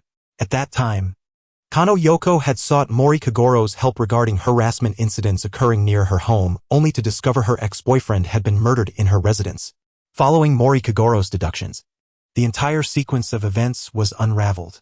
It turned out her ex-boyfriend, unwilling to accept their breakup, had stealthily entered her home, only to confront a girl named Ikezuwa Yuko, who was also there to gather incriminating evidence against her. Mistaking Ikezuwa for Kano, he attempted to engage in inappropriate behavior but was met with fierce resistance from her. Despondent over being entirely abandoned by Kano, he resolved to stage his suicide as a murder, framing Kano for it. After the resolution of this incident, Kano Yoko and the Mori family became friends, and she also got to know Mori's assistant, Kurama Aya. Well, it's a bit of a request, but not an official case, little Aya. Is Mr. Mori not available? She asked over the phone. He might be a bit late? Kurama replied. On the other end, Kano seemed to hesitate, and Kurama patiently awaited her decision. It seemed that after some contemplation, Kano finally spoke. Then how about this, little Aya? Could you please attend an engagement party on Mr. Mori's behalf tonight? An engagement party? Kurama was taken aback and asked, Is it for you, Ms. Yoko? No. I can see you misunderstood. Kano quickly clarified, it's for a friend of mine who has always been a fan of Mr. Mori and wishes to see him in person at the engagement party. However, since Mr. Mori is unable to attend due to a last-minute case, I would like to invite you, his assistant. Oh, this invitation from you, Ms. Yoko. I should first consult Mr. Mori about it. It's quite all right, little Aya. You are quite renowned yourself. The capable assistant of the sleeping Kagoro, the super high school-level detective, the beautiful and elegant goddess of reasoning. I've seen you frequently in the media lately. If you come, my friend would be thrilled. That's too much praise. I'm far from Mr. Mori, Kurama said, feeling a bit embarrassed. Anyway, let me discuss this with Mr. Mori, alright, Ms. Yoko? After being flattered by Kano Yoko, Kurama felt a little shy. What peculiar nicknames did the media give her? After ending the call, Kurama let out a sigh of relief and dialed Mori Kagoro's number. Hello, Mr. Mori? I just received a call from Ms. Yoko. It's not a case. She wishes to invite. Chapter 39. The completely unfazed otaku. Girl here, Little Aya. That evening, Kurama Aya arrived on her small electric scooter and spotted Kano Yoko waving at her from a distance outside the apartment parking lot. The star seemed particularly fond of pink, dressed entirely in the color even for this casual gathering. Hastily locking her scooter, Kurama approached Kano Yoko. "Goodness, you're late. You're really willing to come despite such a bold invitation?" Kano pouted playfully, feigning discontent. "All right, I'm not blaming you. I should be the one to apologize for inviting you so abruptly," she said, pulling Kurama's hand with a cheerful grin. "And you don't need to use honorifics. I'm only a few years older than you. Just call me Yoko or Yokone." "Okay, Yokone," Kurama replied, feeling slightly flustered by Kano's enthusiasm, as she wasn't particularly adept at handling such exuberant personalities. "Are you sure it's all right for me to come?" Why do you say that?" Kano inquired, looking puzzled. "Because your friend who is getting engaged wants to meet Mr. Mori, right? I'm merely Mr. Mori's assistant, I thought." "Oh no," Kano interrupted, leaning closer to whisper in her ear. "Let me tell you a secret. I haven't informed her about this yet." "Huh?" Kurama was taken aback. "My original intention was to surprise my friend, but I also wanted to invite Mr. Mori to help her investigate the peeping toms that have been frequently appearing near her home." "A peeping tom?" Kurama nodded, now understanding. It seemed that Ms. Yoko's friend was also a prominent star, indeed a common dilemma faced by celebrities. "However, I didn't expect Mr. Mori to have a last-minute commitment. He truly lives up to the reputation of sleeping Kagoro."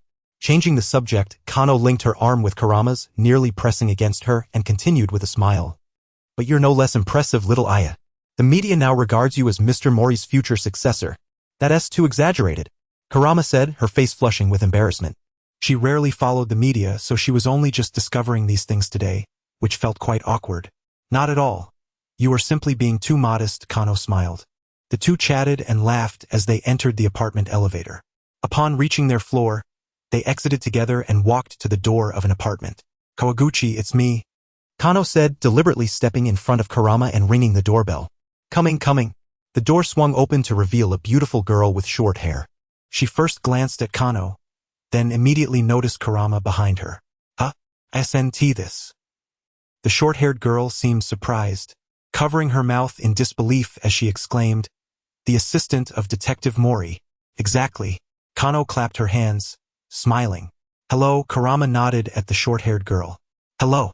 I'm Kawaguchi Keiru, an actress. I've seen you often in the police reports lately." "Yokone, so your friend is Ms. Kurama." Kawaguchi seemed thrilled, chatting animatedly at the door before rushing back into the room to grab paper and a pen, eager for Kurama's autograph. Stunned, Kurama accepted the paper and pen, looking at the excited Kawaguchi, still perplexed. "Shouldn't she be the one asking for an autograph instead?" "Keiru, it's impolite to keep the guests waiting at the door." A male voice chimed in from the living room.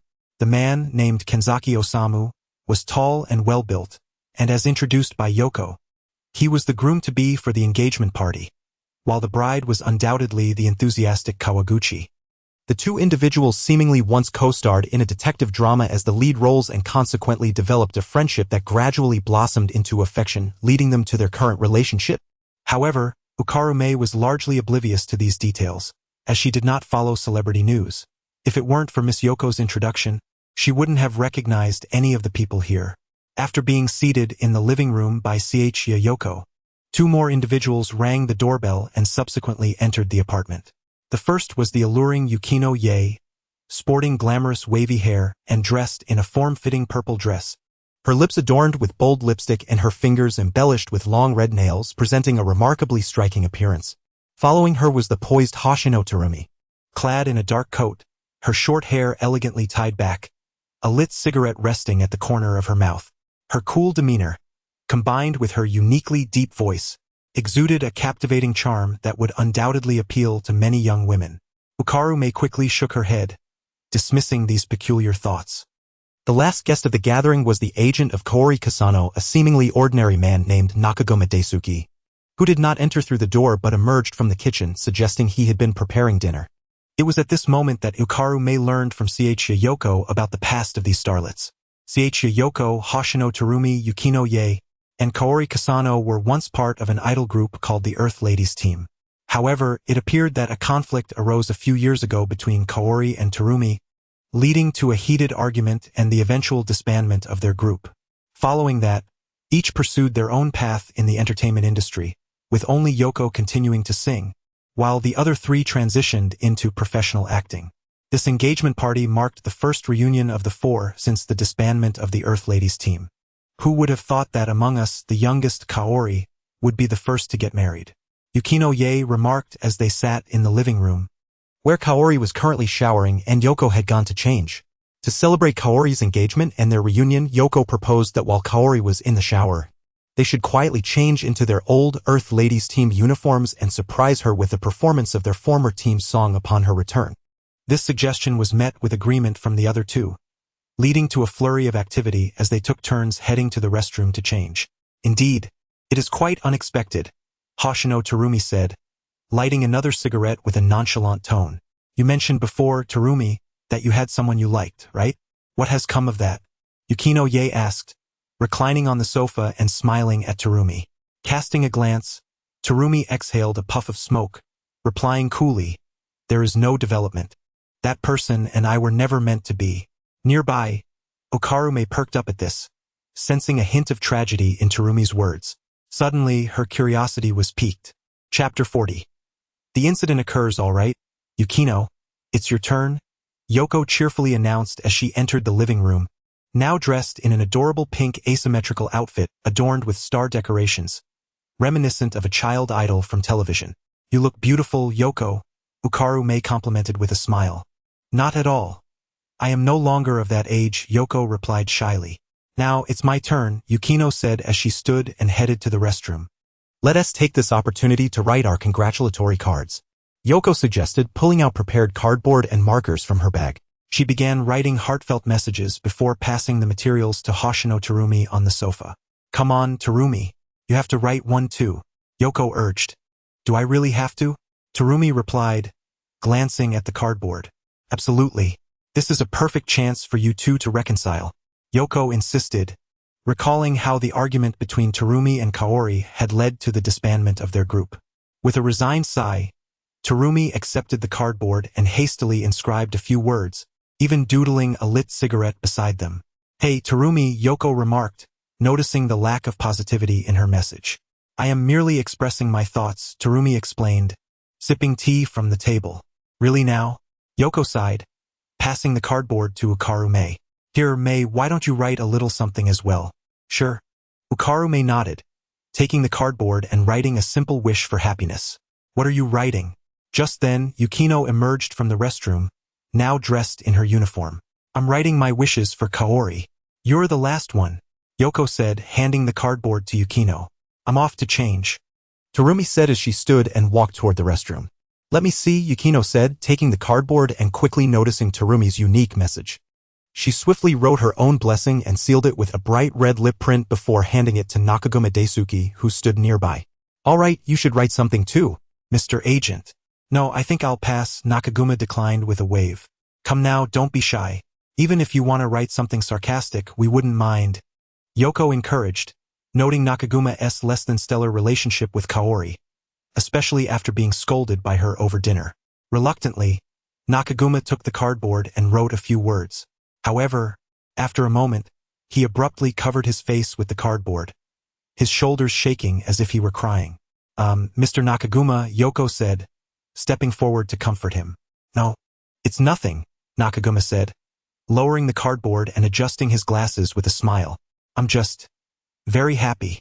All right, I'm all changed, Terumi announced as she stepped back into the living room, now donning her uniform, which was similarly designed to Yukino's but in purple.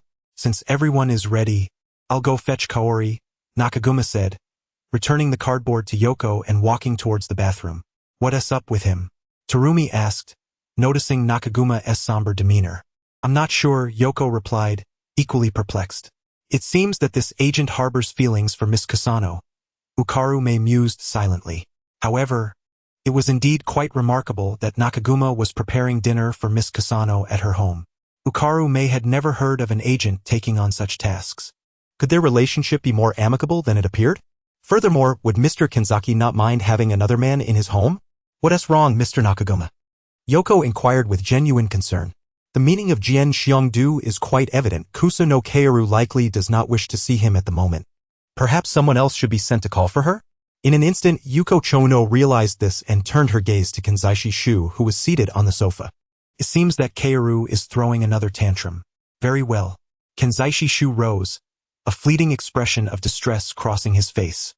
His gaze swept over the people in the living room before finally resting on Karasuma Rei. Sister Rei, would you accompany me? If Kaoru has forgotten something, it would be easier for you girls to assist. Okay. After a moment of hesitation, Karasuma Rei stood and followed Kenzaishi Shu. It was strange. Weren't Kenzaishi and Kaoru supposed to be engaged tonight? Why would they need her, an outsider, to help? Though perplexed, Karasuma Rei kept her thoughts to herself. The two made their way to the corridor outside the living room, Kenzaishi Shu with his hands in his pockets, heading directly towards the bathroom at the end of the hallway. At that moment, she suddenly noticed something. A few scattered droplets of a red liquid, resembling blood, on the floor from the entrance to the bathroom. Hey Kaoru, hurry up. Everyone is waiting for you. By now, Kenzaishi Shu had reached the bathroom door. Rather than entering directly, he raised his hand and gently knocked. Behind him, Karasuma Rei's expression grew grave. She crouched down and lightly touched some of the red liquid with her finger, rubbing it slightly, and her pupils dilated in shock. It's blood. Kenzaishi. Quick, open the door. Huh? Startled, Karasuma Rei quickly stood and rushed to the bathroom, flinging the door open. Wait, Rei? Kaoru, what happened? A wave of heat rushed out as Kusa no Kaoru lay weakly by the bathtub, blood dripping slowly from the tub onto the floor. A crime had occurred. Chapter 41. Sister Karasuma Kaoru. In the bathroom, Kusa no Kaoru lay beside the tub, blood seeping from her wounds, her fate uncertain. Karasuma Rei quickly approached, first checking Kaoru's neck for a pulse while parting her disheveled hair to assess the injury. The wound was on her neck, and there was still a pulse. If rushed to the hospital, she might be saved. Kenzaishi, I need to apply a temporary bandage to stop the bleeding. Oh yes. We should first get Kaoru out of the bathtub. Kenzaishi Shu nodded, frantically searching the bathroom for a large towel. Watching him in this state, Karasuma Rei was momentarily taken aback. What on earth happened? At that moment, the others in the living room heard the commotion and rushed over. Kaoru, the last to arrive. Jian Xiongdu saw the scene in the bathroom and shouted, rushing in to scoop up the unconscious Kusa no Kaoru from the tub. Kaoru, what's wrong? Meanwhile, Kenzaishi Shu, witnessing this, let out a sigh of relief. Don't move her neck, stopping Jian Xiongdu from his overly frantic actions. Karasuma Rei turned to Yuko Chouno and said, Miss Chouno, please contact the police immediately. Understood. Immediately, Karasuma Rei pulled out her phone and dialed the hospital. Let me confirm again. Before long, their familiar Officer Magyar arrived at the apartment with Takagi. He reviewed his notebook and recounted the events as described by everyone. So, you all gathered to celebrate Miss Kusa's engagement, and to surprise her, decided to take turns using the restroom to change your outfits, correct? Upon opening the bathroom door, you found Miss Kusa unconscious by the bathtub. Is that the sequence of events? Yes, Kenzaishi Shu nodded. Officer Magyar, Karasuma Rei interjected, you must know. The murderer must be among these individuals. Since becoming an assistant to Morikagaru, Karasuma Rei had unraveled many perplexing cases for the police. Thus, she had grown familiar with Officer Magyar and his colleagues. It's still uncertain, she replied, shaking her head slightly, indicating the trail of blood leading from the bathroom to the apartment door, along with the blood-stained raincoat and gloves she had just discovered outside. The perpetrator could also be someone from outside. From outside, Karasuma Rei approached the entrance to the apartment, crouching down to pick up the raincoat with gloved hands. The raincoat was heavily stained with blood, and inside, she found a pair of tattered gloves, a handkerchief faintly marked with lipstick, and a bottle of used anesthetic. With these items alone, Karasuma Rei could reconstruct the scene of Miss Kusa's attack. The assailant had worn the raincoat and gloves, using the drug-laced handkerchief to incapacitate Miss Kusa before slitting her throat. Yet where was the murder weapon? It puzzled her. If the killer discarded the raincoat and anesthetic, why would they leave the weapon behind? Furthermore, the blood on the floor was too orderly. What? Officer Magyar looked at her in confusion. Under normal circumstances, if the murderer left the apartment wearing this raincoat, there would inevitably be some traces of blood on the floor from them stepping in it. It's impossible for there to be none at all. Are you suggesting? Yuko Chono seemed to realize something, staring incredulously at Karasuma Rei. Maintaining her composure, Karasuma Rei responded slowly. Preliminarily, I suspect the blood on the floor and the raincoat left outside were intentionally fabricated by the murderer to mislead us, making us believe the assailant was an outsider.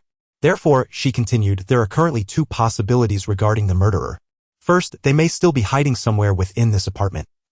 Or second, she paused for effect, the murderer is among us. At that moment, Hoshino Terumi, who had just finished her call, walked over from the living room. She glanced at Karasuma Rei and completed her unfinished thought. Yes. Then, I assent it possible that the murderer is among Yuko Chono, Yuan Yuki, Hoshino Terumi, or the absent Jien Xiongdu, because aside from Kenzaishi and me, you four were the only ones who acted separately at that time. Karasuma Rei stated this possibility directly. Thus, our immediate task should be to locate the missing murder weapon. Hoshino Terumi spoke again, looking at Officer Megure with a low, cold voice. A knife that has seen blood, no matter how thoroughly cleaned, will still show traces of hemoglobin. The murderer cannot hide. If we find it inside, or in someone else's bag, it would indicate that the perpetrator is indeed among us. However, if it is not found, it suggests that the assailant must be an outsider, as I doubt they would have gone to the trouble of concealing the weapon only to flee. Indeed, Takagi, let us proceed as she suggests.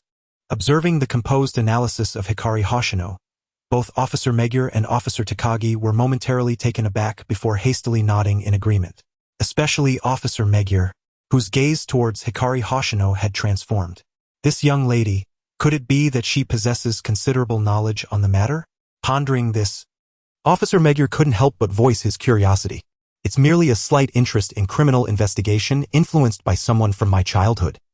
Hikari Hoshino replied ambiguously as she lit a cigarette. Well then, officers, I presume you have brought a female officer along? We may as well begin the search with me. Chapter 42. A case solved at light speed indeed.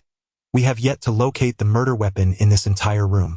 In the living room, Officer Megure listened with a furrowed brow to Officer Takagi's report. Yes, Takagi affirmed, we have thoroughly searched both indoors and the drainage pipes, yet found nothing. What about the celebrities? Have their persons been examined as well? Officer Megure inquired, unwilling to yield. Yes, we checked everything, including Miss Yuan's false nails, Miss Hoshino's earrings, and Mr. Kenzaki's necklace, but there was no trace of blood. And what of the manager who accompanied Miss Kasano to the hospital? Any findings on his end? None. Came the reply. The officers there even examined Mr. Kumagoro's glasses, but again found no blood. I see, Officer Megure mused, stroking his chin. It seems the murder weapon must have been taken away by the assailant, indicating that the perpetrator is likely someone from outside the apartment. That's not correct. At the side, Karama Rei, listening to the exchange between Megure and Takagi, lowered her gaze. If the assailant was aware of Miss Kasano's bathing plans beforehand, that would be one thing. However, the decision for her to bathe was made spontaneously after an argument with Mr. Kumagoro. Thus, if the assailant were indeed from outside the apartment, they would have had no knowledge of when Miss Kasano would be alone and vulnerable enough to commit the act. This scenario seems implausible and overly reckless. She still leaned towards the possibility that the culprit was someone within the apartment. But why is the murder weapon missing? At that moment, Officer Takagi suddenly continued. While we haven't found the weapon, we did discover a doll equipped with a listening device in the victim Miss Kasano's room, along with signs of rummaging in her vanity drawers. A listening device? Officer Megure nodded, sensing he was beginning to grasp the truth. This implies that, even if the assailant was outside the apartment, they could have been informed of Miss Kasano's bathing situation and thus had the opportunity to strike. Meanwhile, upon hearing Takagi's revelation, Karama Rei made her way to Kaoru Kasano's room. She approached the vanity and opened each drawer, finding the upper compartments neatly organized, except for the one containing pens and scissors which bore clear signs of having been disturbed. In the lower left drawer, she discovered a peculiar photograph. It was special because it depicted two individuals, not Kaoru Kasano and Mr. Kenzaki, but rather Kaoru Kasano and Mr. Kumagoro. Is this what I think it is? Just then, Hikari Hoshino entered, holding a board filled with well wishes. So, who do you suspect the perpetrator to be? She placed the board on the vanity and asked.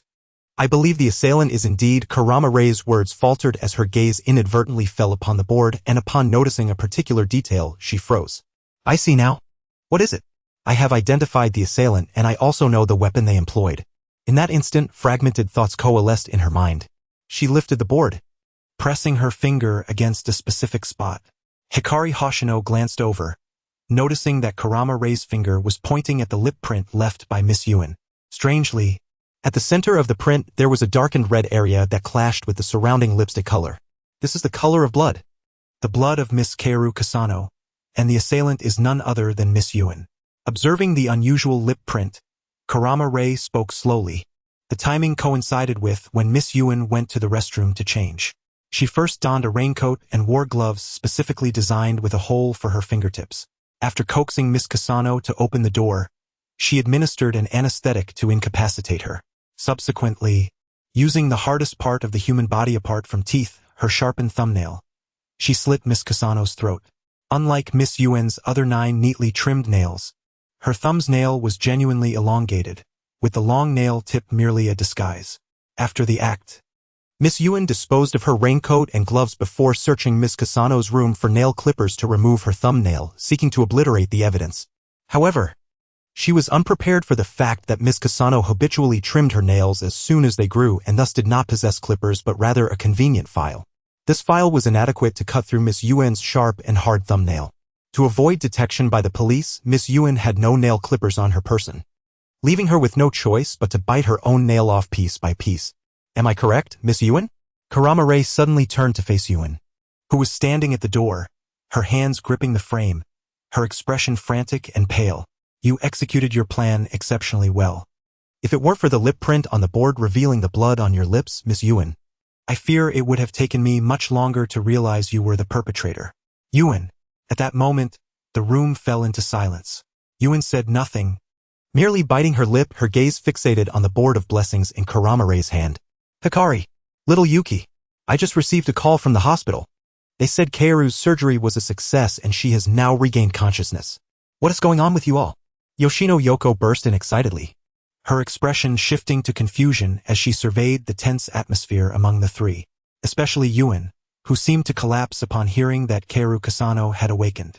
Is something wrong? Little Yuki, are you unwell? I shall notify Officer Magyar. Without wasting another moment, Kurama Rei moved to inform Officer Magyar, who remained in the living room.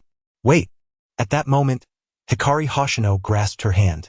Little sister, may I ask you to wait just a moment longer? I wish to call Kaoru. I believe she may have something to share. Chapter 43. A promise unfulfilled from 20 years ago. Ultimately, this case, devoid of any fatalities, allowed the perpetrator to evade legal repercussions under the victim's deliberate concealment. Just as Kurama Rei was about to reveal the entire truth to Officer Magyar, Hikari Hoshino intervened and, before her eyes, dialed the number of the now-conscious Kaoru Kasano. On the phone, when Hikari Hoshino inquired about the identity of the murderer, Kaori Kasano remained silent for a moment before stating that it was a short, stout stranger who had barged in from outside the apartment. It was evident that Kaori was lying, as she was shielding the true culprit, Yukino Yatano. Meanwhile, the observant Karasuma Akane chose to remain silent. She lacked an intense sense of justice and did not possess a fervent desire to reveal the truth to the world. Thus, if the victim, Miss Kaori Kasano, had opted to protect the murderer, she too would refrain from speaking further. Consequently, in the wake of Karasuma's silence, Officer Magyar and others ultimately concluded that the perpetrator was someone from outside the apartment. Karasuma was convinced that, as time passed, this case would inevitably become a cold case. Downstairs in the parking lot, as the police departed, Hikari Hoshino, who had been waiting there, beckoned to Karasuma. Miss Hoshino, would you care to take a stroll with me over there? She asked. Without hesitation, Karasuma accepted the invitation. The two walked shoulder to shoulder around the vacant lot of the parking area. Actually, Yukino has always harbored feelings for Kanzaki, Hikari suddenly revealed. Her crime stemmed from jealousy and hatred. With that single utterance, Karasuma comprehended the motive behind Yukino's attack on Kaori. The engagement party that evening was likely nothing more than a farce. Kaori did not genuinely wish to rekindle her engagement with Kanzaki. Although they were friends, their relationship did not extend beyond that. In truth, Kaori's affections lay with her manager, Daisuke Nakaguma. However, Nakaguma seemed somewhat timid in this regard, as he was reluctant to express his feelings for Kaori.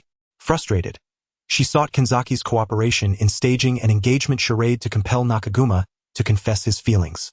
Unbeknownst to her, Yukino had been quietly in love with Kanzaki all along. Completely unaware of the underlying dynamics, her jealousy ultimately drove her to attack Kaori. But perhaps due to a lack of strength or lingering sisterly affection, Yukino did not strike with lethal intent. Upon regaining consciousness, Kaori chose to protect Yukino. Human emotions are indeed complex, and Karasuma did not wish to delve deeper. Moreover, her intuition suggested that Hikari's call was not merely about the events of the evening. As expected, it was not long before Hikari lit a cigarette and broached the main topic. "Why do you aspire to be a detective, young lady?" she inquired. When she had just arrived in Japan, while seeking a part-time job, she fortuitously encountered Kagoro Mori and became the assistant to this great detective. For Karasuma, her current circumstances were merely a choice made in response to the unfolding situation, nothing more. "Is that so?" Hikari replied with a wry smile, her expression tinged with melancholy. How enviable. Karasuma, curious but silent, regarded Hikari. In truth, she had already sensed that Hikari possessed a certain degree of deductive ability and essential knowledge of criminal investigation. Yet, that was the extent of it. Hikari was ultimately an actress, not a detective, although it appeared that she harbored aspirations of becoming one. "When I was very young, I encountered a police officer." Hikari suddenly halted, gazing up at the starry sky as she began to share her story. "I remember that, after quarreling with my parents, I sulkily ran out of the house, and somehow, I met him while wandering the streets. That officer seemed to have asked me many questions, though I can't recall them now, likely about my parents and where I lived. At that moment, I thought he must be a high-ranking officer because my father once said that ordinary policemen are too busy to play with strange children." She continued, "That evening, there was apparently a murder at the restaurant where we were dining, and that officer held me in his arms, swiftly unraveling the murderer's methods and subduing him. As for becoming a police officer, I think I'd rather not. If I truly desired it, Hikari could become a detective, but the term police carries a heavy weight." As she spoke, Hikari lowered her head, the cigarette in her hand having long since burned out, and her eyes glistened with unshed tears. "At that time, I didn't understand the meaning of those words. I simply admired him, and Veli declared that I wanted to be a detective when I grew up.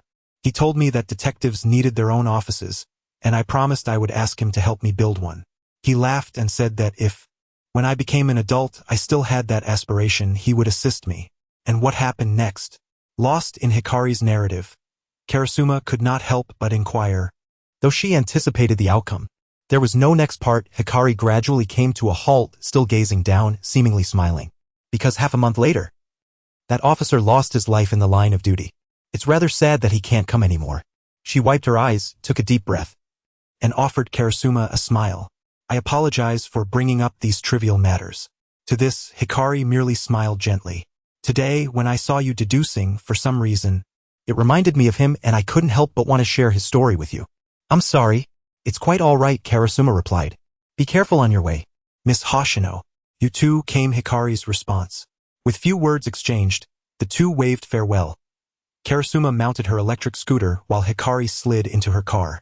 The road was familiar to her, as she had visited annually since childhood, first accompanied by her parents and later on her own. Although the timing of her visits may vary each year, she always ensured to return.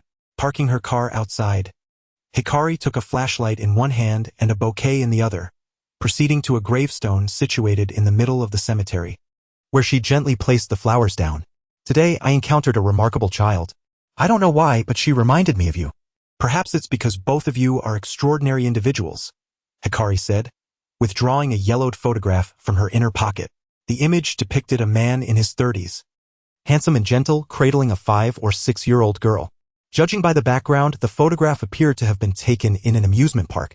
"I'm truly sorry to disturb you at such a late hour, but I felt an overwhelming urge to see you tonight. Please don't be angry with me. I suppose you must be pleased that I visit, as I am the only one who does so each year. You surely look forward to my help in clearing away the fallen leaves."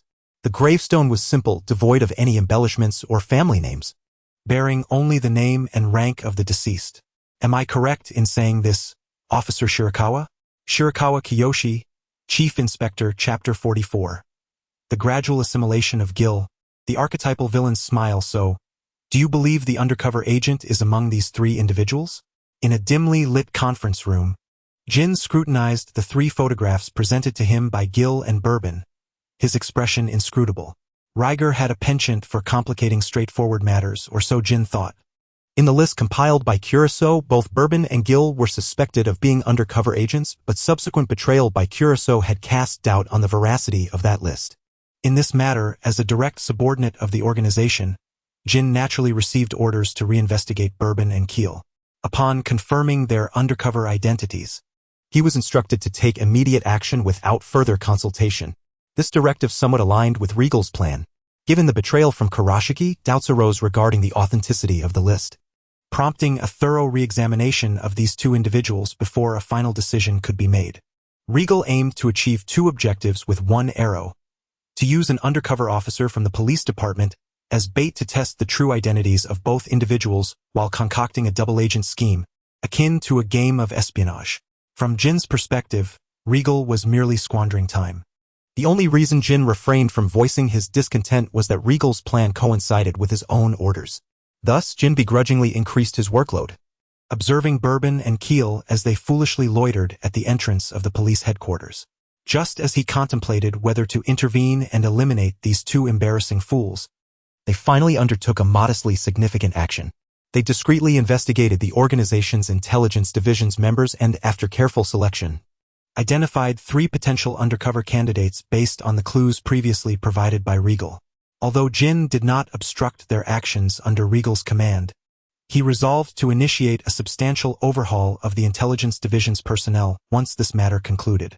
This precaution was necessary, as these individuals posed a risk of exposure, and prudence was the better part of valor.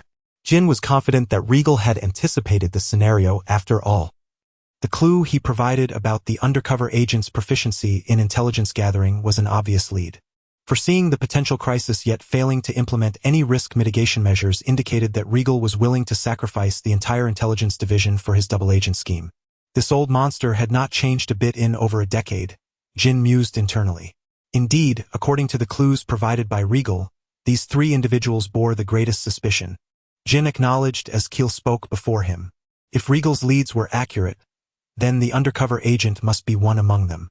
3 individuals, yet only one was an undercover agent. Jin set down the photographs, his gaze piercing as he addressed the 2 before him in a low, cold voice. How do you intend to ascertain the identity of the undercover agent? For the organization to flourish, it was impossible to merely muddle through the underworld, engaging in sordid transactions in the shadows. Once the power reached a certain level, collaborating with the upper echelons of a nation became inevitable. The organization's influence in Japan was formidable, so much so that Jin believed even if he were to fire a helicopter at Tokyo Tower or bomb a Ferris wheel with a V-22 Osprey, no one would trace it back to the organization. The rationale behind such strength was simple. The organization had powerful allies, and to maintain this vast energy, certain necessary transactions arose, such as the assassination of those uncooperative politicians. These individuals were either filled with a tedious sense of justice or had already perceived the organization's existence, attempting unfriendly actions against it. In any case, they belonged to the category of individuals that required preemptive elimination. Jin wasn't surprised that Keel and Bourbon were aware of this matter. After all, he had previously instructed the intelligence division's members to gather information on those politicians. The fact that the 2 had been investigating the intelligence division recently and had caught wind of some related news was not unexpected. He did not hinder their knowledge of this issue. Rather, he found himself looking forward to it. He genuinely anticipated that if this assassination of the politicians were to be exposed, it would indirectly confirm their undercover identities. Once their undercover identities were established, the subsequent course of action would be self-evident. Regrettably, this was merely a thought Jin could entertain alone. After all, aside from the suspicion of being undercover, Bourbon and Keel were indeed exceptional talents within the organization. They could not have overlooked this aspect. Jin, I would like to confirm once more that the 3 individuals in the photographs did not participate in the investigation of the politicians to be assassinated. Correct? Keel inquired again. Indeed, Jin replied. He was exceedingly cautious. In light of the current undercover situation within the intelligence division, he had entrusted the investigation into the assassination of the politicians to the more seasoned members of the division. After all, compared to the younger cadre, the older generation had a lower likelihood of being undercover. Contemplating this, Jin felt an urge to land a few punches on a certain second-in-command who had gone off to play. Given Jin's understanding of Regal, the old monster must have already discerned the identity of the undercover officer from the police department, yet Regal chose not to disclose it. The reasoning was that he believed Jin possessed a murderous impulse toward the undercover agent. Should he reveal the agent's true identity prematurely, Jin would undoubtedly act on his impulse, jeopardizing Regal's plan. Hence, Regal refrained from speaking, not only withholding information but also delegating the responsibility to Jin while he went off to indulge himself. To be honest, had Jin not long been acquainted with Regal's character, he would have found himself seriously pondering whether this old monster was also an undercover agent. In that case, I have a plan. If this plan proceeds smoothly, we might just compel the undercover agent to reveal their identity.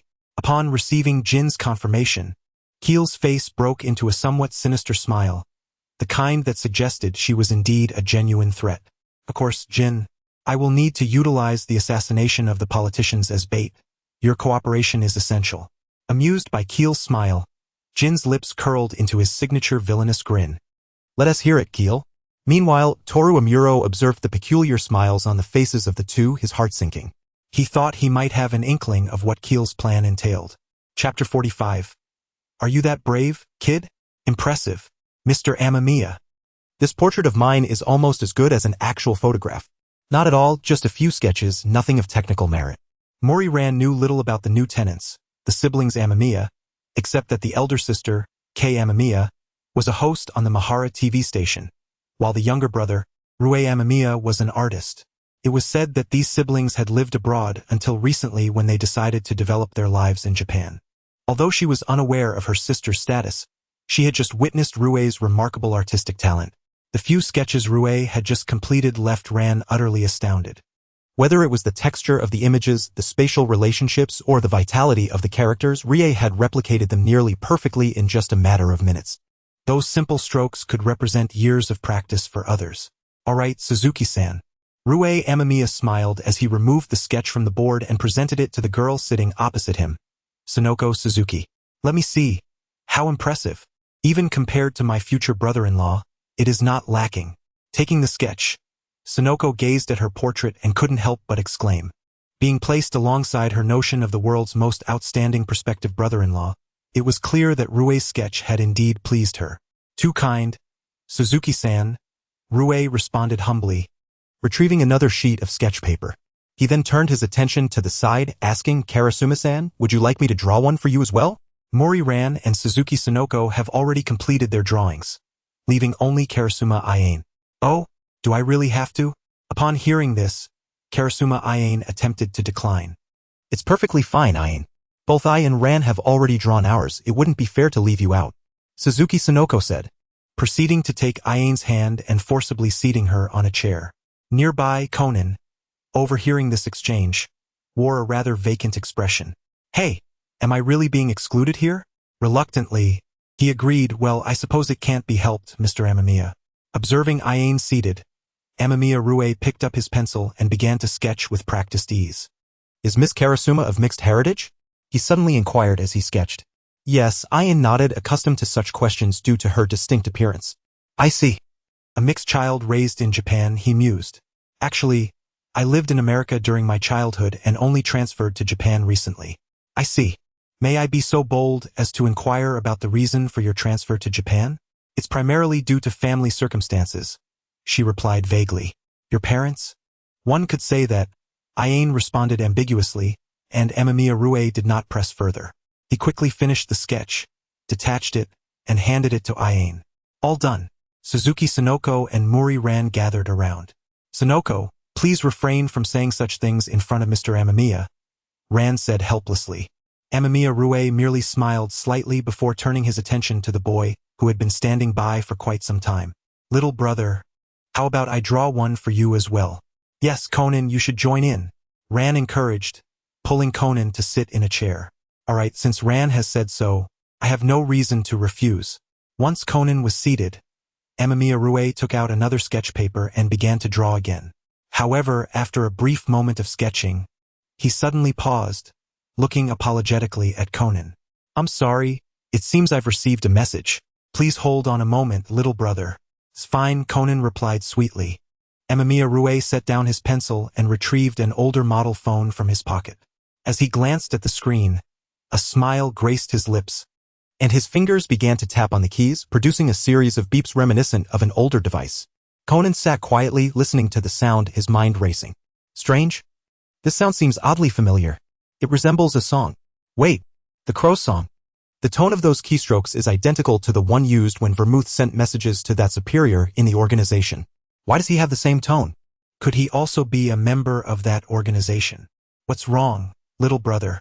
At that moment, Amamiya Rue had set down his phone and, with a smile, looked at Conan curiously. Are you feeling unwell? You look rather pale. That would not make for a flattering portrait. Just kidding. Even if you made a silly face, I wouldn't draw you poorly, he reassured Conan with a chuckle. Suddenly, Conan exclaimed, Ran-nichin, my stomach hurts. He clutched his belly, feigning discomfort as he looked toward Muriran. Oh? Stomach pain? Ran quickly approached. How could you suddenly have a stomachache? Did you eat something at school today? Let me see. Karasuma Iane also moved closer, crouching down to gently press on Conan's abdomen, then peering into his mouth. How is he, Iane? Ran inquired anxiously. After a moment of contemplation, Iane stood and smiled. It's nothing serious, just a bit of an upset stomach. Let's take him to the restroom, give him some medicine tonight. And he should be fine by tomorrow. Honestly, you little rascal.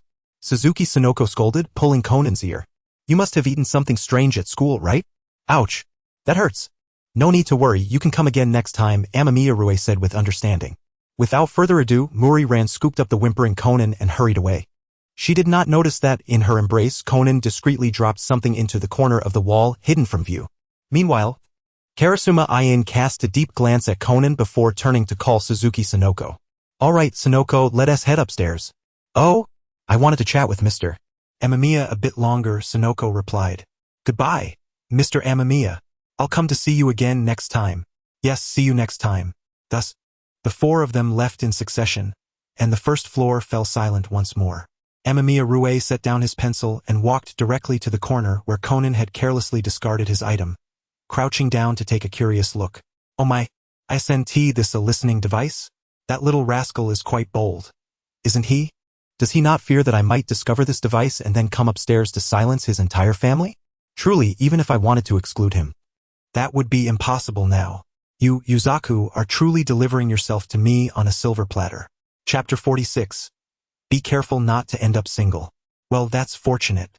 With a somewhat indifferent response, Amamiya Rue changed into indoor slippers and walked directly to the dining table in the center of the room. Due to the gas not yet being connected, there was no place to cook. Therefore, the food on the table was all ready-made meals purchased by Amamiya Rue from a convenience store, the kind that could be heated in a microwave for a few minutes. As for the taste, one could only say it was passable, though Amamiya Rue was not particularly picky. Sister, the food is probably cold now. Do you need me to reheat it? Amamiya Rue asked again. No, this is fine, Amamiya K replied, her tone still cold as she picked up her chopsticks.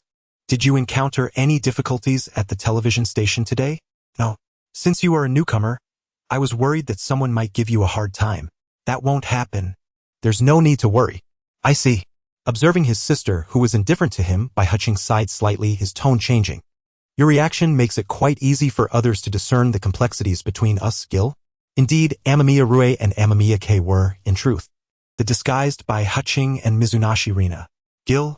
Meanwhile, on the second floor, in Muri Kagoro's room, Conan, who had been eavesdropping all night through the listening device, finally heard a shocking piece of news. Gil? Amamiya Rue calls his sister Amamiya K. Gil? The one on the list of undercover members from Curacao?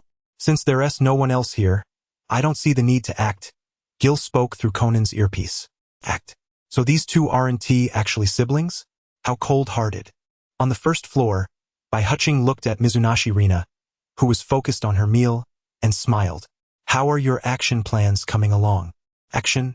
On the second floor, Conan, hiding under the covers, instinctively tightened his grip on the earpiece at the mention of the word. Then he saw Bai Hutching raise his finger, first making a shushing gesture, and then pointing toward a specific spot in the corner of the wall. Feeling increasingly puzzled, Mizunashi Rina quietly got up and moved closer to where Bai Hutching was pointing. only to be taken aback. A listening device. When did this get here? Who placed it? I ask, you answer, cooperate by Hutching instructed. Yes, the plans are already set. When? When is it happening? By Hutching pressed. Tomorrow afternoon. Oh, so soon? How do you plan to proceed?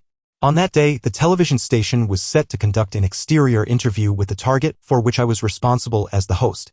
I would guide the target to an appropriate position, allowing the sniper to eliminate him. Is this too brutal? I hope you succeed. But do not forget your current identity. Gil. I am well aware of it, no need for reminders. On the second floor, Conan listened intently to the conversation between the two, his expression grave. Although Gil and the organization member named Amamiya Rue spoke somewhat incoherently, he managed to glean several key points. Firstly, the organization intended to assassinate a certain individual the following afternoon, and Gil would conduct an exterior interview with the target to facilitate the assassination. Secondly, Amamiya K and Amamiya Rue were not biological siblings, although both were members of the organization. Their relationship seemed strained. Moreover, the member posing as the younger brother, Amamiya Rue, likely held a rank higher than Gil. Thirdly, one aspect Conan found perplexing was Rue's final remark to Gil, cautioning him not to forget his current identity. What could that possibly mean?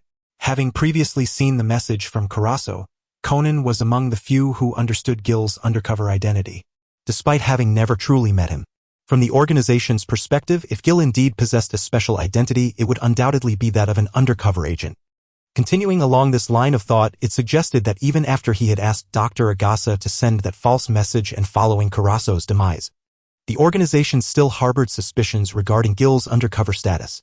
Thus, it could be inferred that the member disguised as Amamiya Rue was likely surveilling Gil, who was currently suspected of being an undercover agent. Could it be that the assassination operation planned for the following afternoon was also a trap set by the organization to test Gil? Conan lay beneath the covers, pondering various possibilities. He felt he should seek out Judy in the morning, as she might possess some pertinent information. Suddenly, a sound echoed through his earpiece, resembling the creaking of a door. Had the two of them left? Conan sprang into action, swiftly making his way to the window, cautiously peering down. On the darkened street, the Amamiya siblings were walking side by side into the distance. What could they possibly be doing out so late? Despite his curiosity, Conan resolved to take action. He donned his clothing, retrieved a spare key to the first floor from Kagoro Mori's desk, and quietly opened the door to slip downstairs. He was unaware that, lurking in the shadows not far away, two pairs of eyes were watching him. Was that child responsible for the listening device? Inquired Mizuna Reina from the corner's shadows, observing Conan intently. Notably, she was not using her old phone from the daytime but rather the latest model. Riger, what exactly do you intend to do? Mizuna pressed again, finding herself perplexed by the man's intentions. Sometimes, a man requires a touch of secrecy. Gil, replied Shirakawa Kiyo, setting down his phone and offering Mizuna a gentle smile. Always prying into others' affairs may lead to difficulties in finding a spouse, you know? This matter does not concern you. It appears my temper has indeed been overly amiable of late, as some individuals dare to express anger towards me. Chapter 47. When in doubt, embrace serenity, Judy. The following morning, the familiar small car was parked by the roadside. Conan picked up his skateboard, opened the back door, and climbed inside. What's the matter, cool kid? Why the sudden urgency to summon your teacher? Judy asked with a smile from the driver's seat. Present in the car were only the two of them, as James and Camel were absent.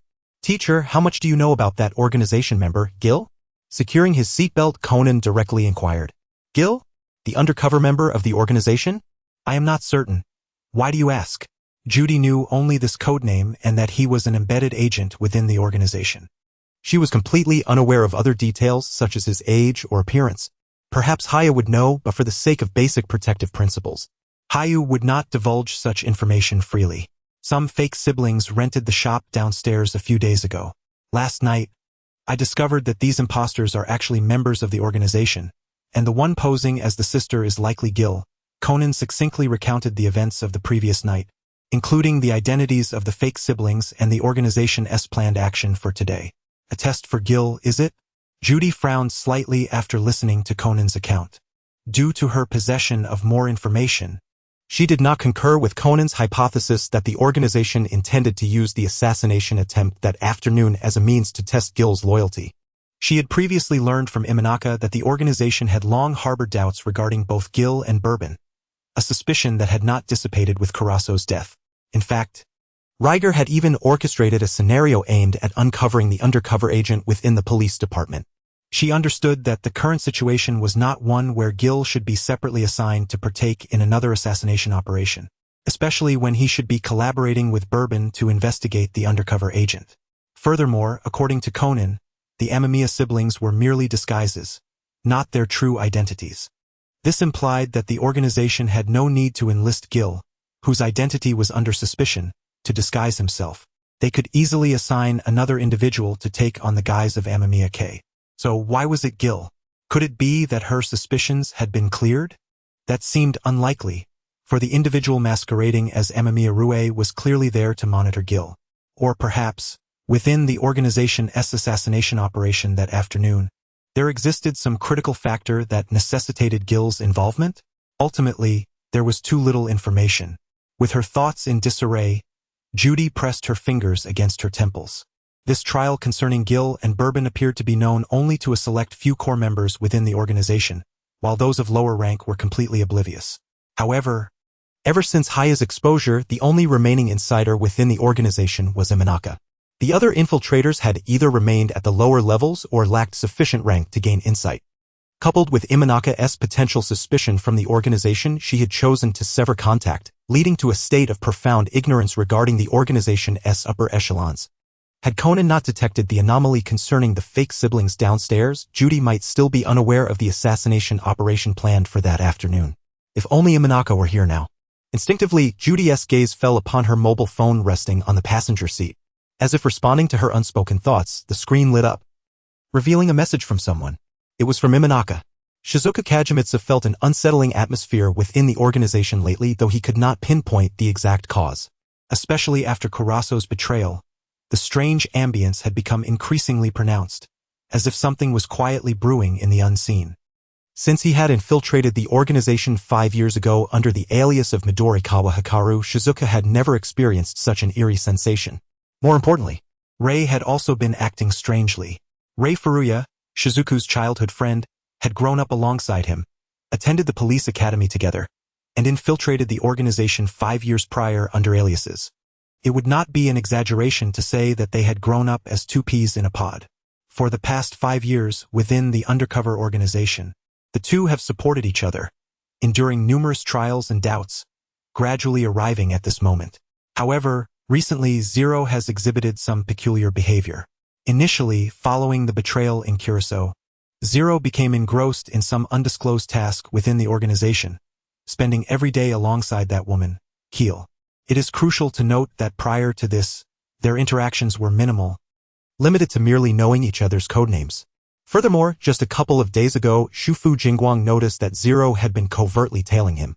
Drawing from their years of tacit understanding, Shufu Jingguang keenly sensed that Zero was attempting to convey a signal he might be under suspicion from the organization. Zero likely harbored some concerns that prevented him from delivering this message directly, thus resorting to this method of expression. Although Shufu Jingguang was uncertain of the nature of Zero's misgivings, he chose to trust the message, given that it was relayed personally by Zero. Consequently, upon this realization, he wisely severed contact with his superiors in the police department.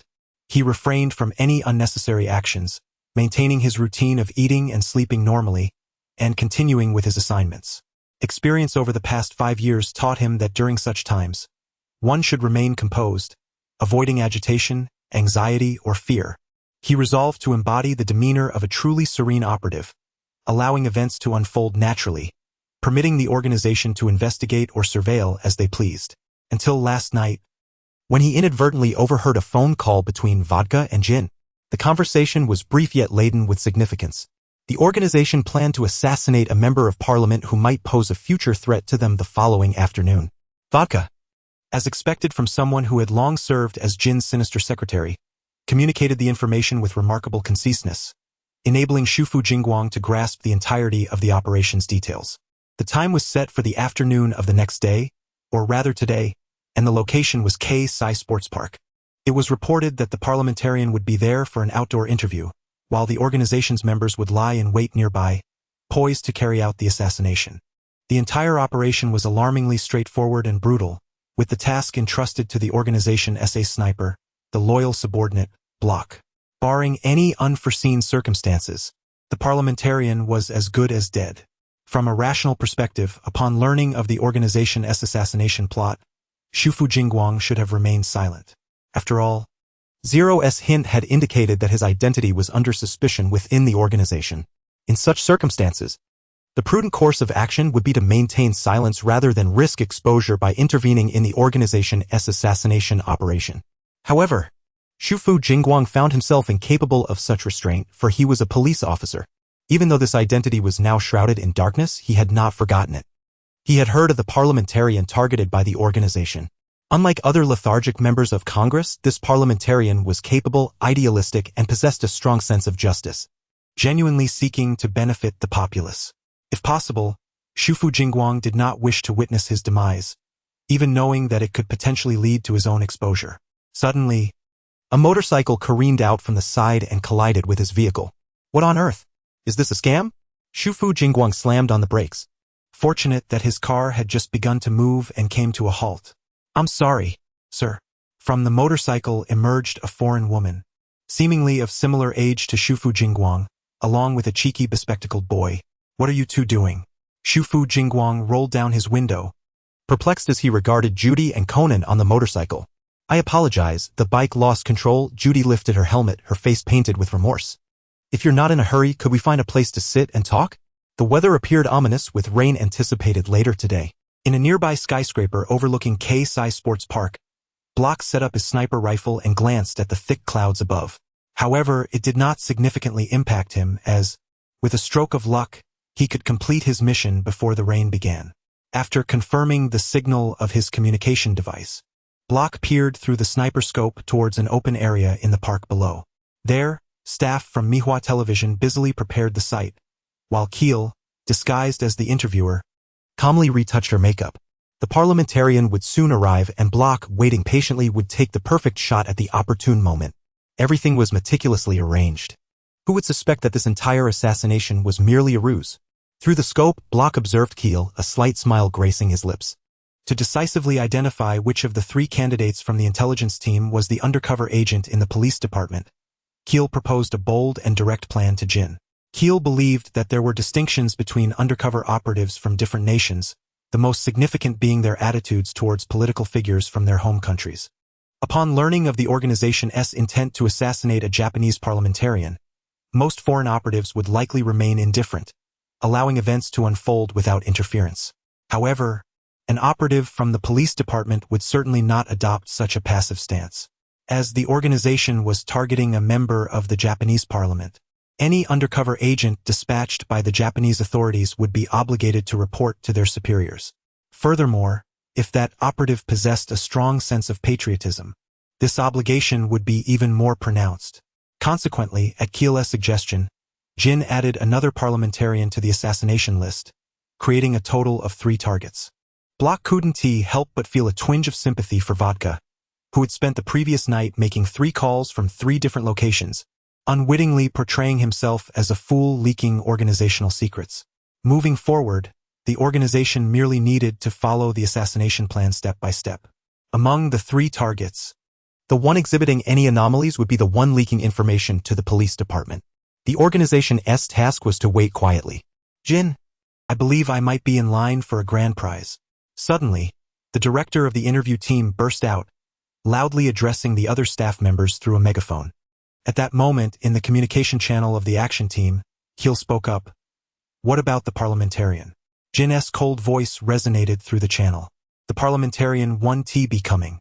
It seems the grand prize is mine, Block replied. Damn, why are you so lucky? I thought I would win, Chianti exclaimed irritably, as she and Cohen were at 2 other assassination sites.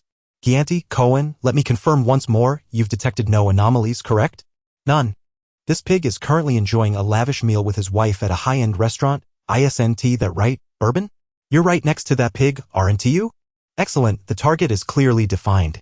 Inside a black Porsche, Jin's face finally broke into a familiar wicked smile.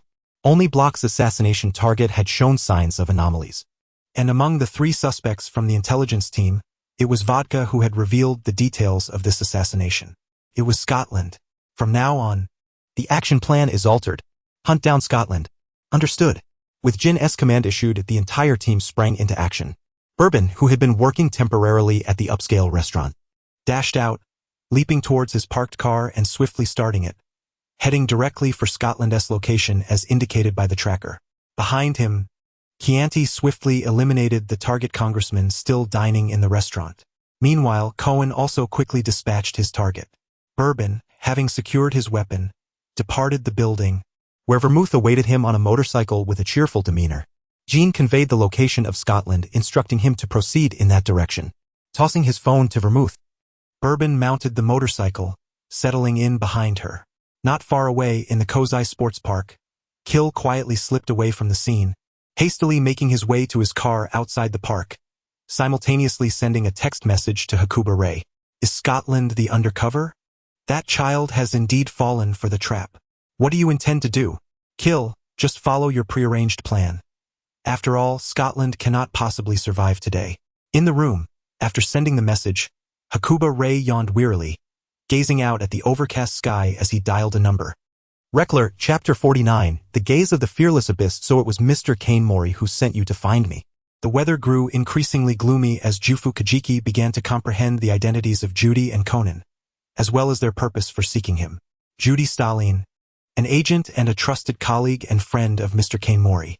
Edagawa Conan, a remarkably clever elementary school student who, for some peculiar reasons, seemed entangled with the organization. Among them, Judy appeared to be someone whom Mr. Kane Mori deeply trusted to the extent that he entrusted her with the task of saving him. Through Judy's recounting, Jufu Kajiki finally grasped the reason behind the recent peculiar atmosphere within the organization. His suspicions were confirmed. The organization indeed harbored doubts about the presence of an undercover agent. However, he was not entirely correct, for the organization suspected Bourbon and Kill, while Scotland had never been under scrutiny. From the moment Mr. Kane Mori disclosed the intelligence regarding the Curacao theft operation to him, and he relayed that information to the higher-ups at the police department, he had already exposed himself completely. It seemed there must be an undercover agent within the police department. Otherwise, it would be impossible for them to so swiftly and clearly discern his identity. The organization's assassination operation against the congressman today appeared to be a trap aimed specifically at him. According to Mr. Kanamori's conjecture, after covertly investigating the intelligence team's personnel, Kill had allied with Jin, dividing the organization's assassination operation into 3 parts and disclosing it to 3 individuals he deemed suspicious. Among them was Jufu Kajiki himself. Thus, should any assassination target exhibit abnormalities, the individual privy to that target's information would be the undercover agent. Jufu Kajiki felt a twinge of admiration. Mr. Kane Mori had managed to deduce the entire operational plan of the organization merely from the subtle clues regarding Jin's adjustments to the intelligence team. Truly impressive. Remembering that sunlit, youthful face from his memories, Jufu Kajiki couldn't help but smile. He even understood why Mr. Kane Mori had only informed Miss Judy to seek him out that morning rather than the night before. The reason was simple. Mr. Kane Mori knew that upon learning of the assassination plot against the congressman, he would inevitably relay that information to the police department, thus exposing himself in the eyes of the organization. Mr. Kane Mori respected his choice and his love for his country, which is why he did not intervene. Instead, he waited until that morning to inform Miss Judy, who was equally involved, to protect him as he left. It was a brilliantly timed moment, as the core personnel within the organization were all presently distributed across the various assassination sites. Therefore, it was indeed the most opportune moment to escape. However, that was not to be. In the roadside eatery, Jufu Kajiki lifted his gaze, looking at Judy and Conan seated across from him, smiling gently. His smile was warm, imbued with a power capable of comforting the heart. Apologies. In the next instant, he abruptly stood and sprinted out of the restaurant at lightning speed, heading towards his car parked by the road. After a brief moment of shock, Judy and Conan quickly reacted, dashing out of the restaurant in pursuit of him. Jufu, uncle. Yet they were a moment too late. As they burst through the restaurant doors, Jufu Kajiki had already entered his car, locked the doors, and gradually began to drive away. Inside the vehicle, he looked at the 2 of them pounding on the window, smiling as he mouthed a message to Judy. Please tell Mr. Kane Mori that the last person is Bourbon. With that, he pressed the accelerator, leaving Judy and Conan behind. Jufu Kajiki knew he could not escape. He was bait left by Rager for Zero and kill. He had long been exposed, and Rager had allowed him to survive until now as a test for Zero and kill. He understood that if he fled, Zero would be faced with dire consequences. Jufu Kajiki had no doubt about Rager's ruthlessness. Only his death might clear Zero's name in Rager's eyes. As for Miss Kill, while his current predicament was largely due to her actions, Jufu Kajiki did not blame her. After all, it was a natural response. They were all undercover agents, and Miss Kill was merely striving for her survival under the organization's coercion. Were he in her position, he would likely do the same. There was nothing to reproach. If he were to lay blame, it would be on Rager. It was his twisted trials that had compelled the three of them into their current situation. Scotland must die. Otherwise, Bourbon and Kill would not survive. Only in his demise could their suspicions be cleared.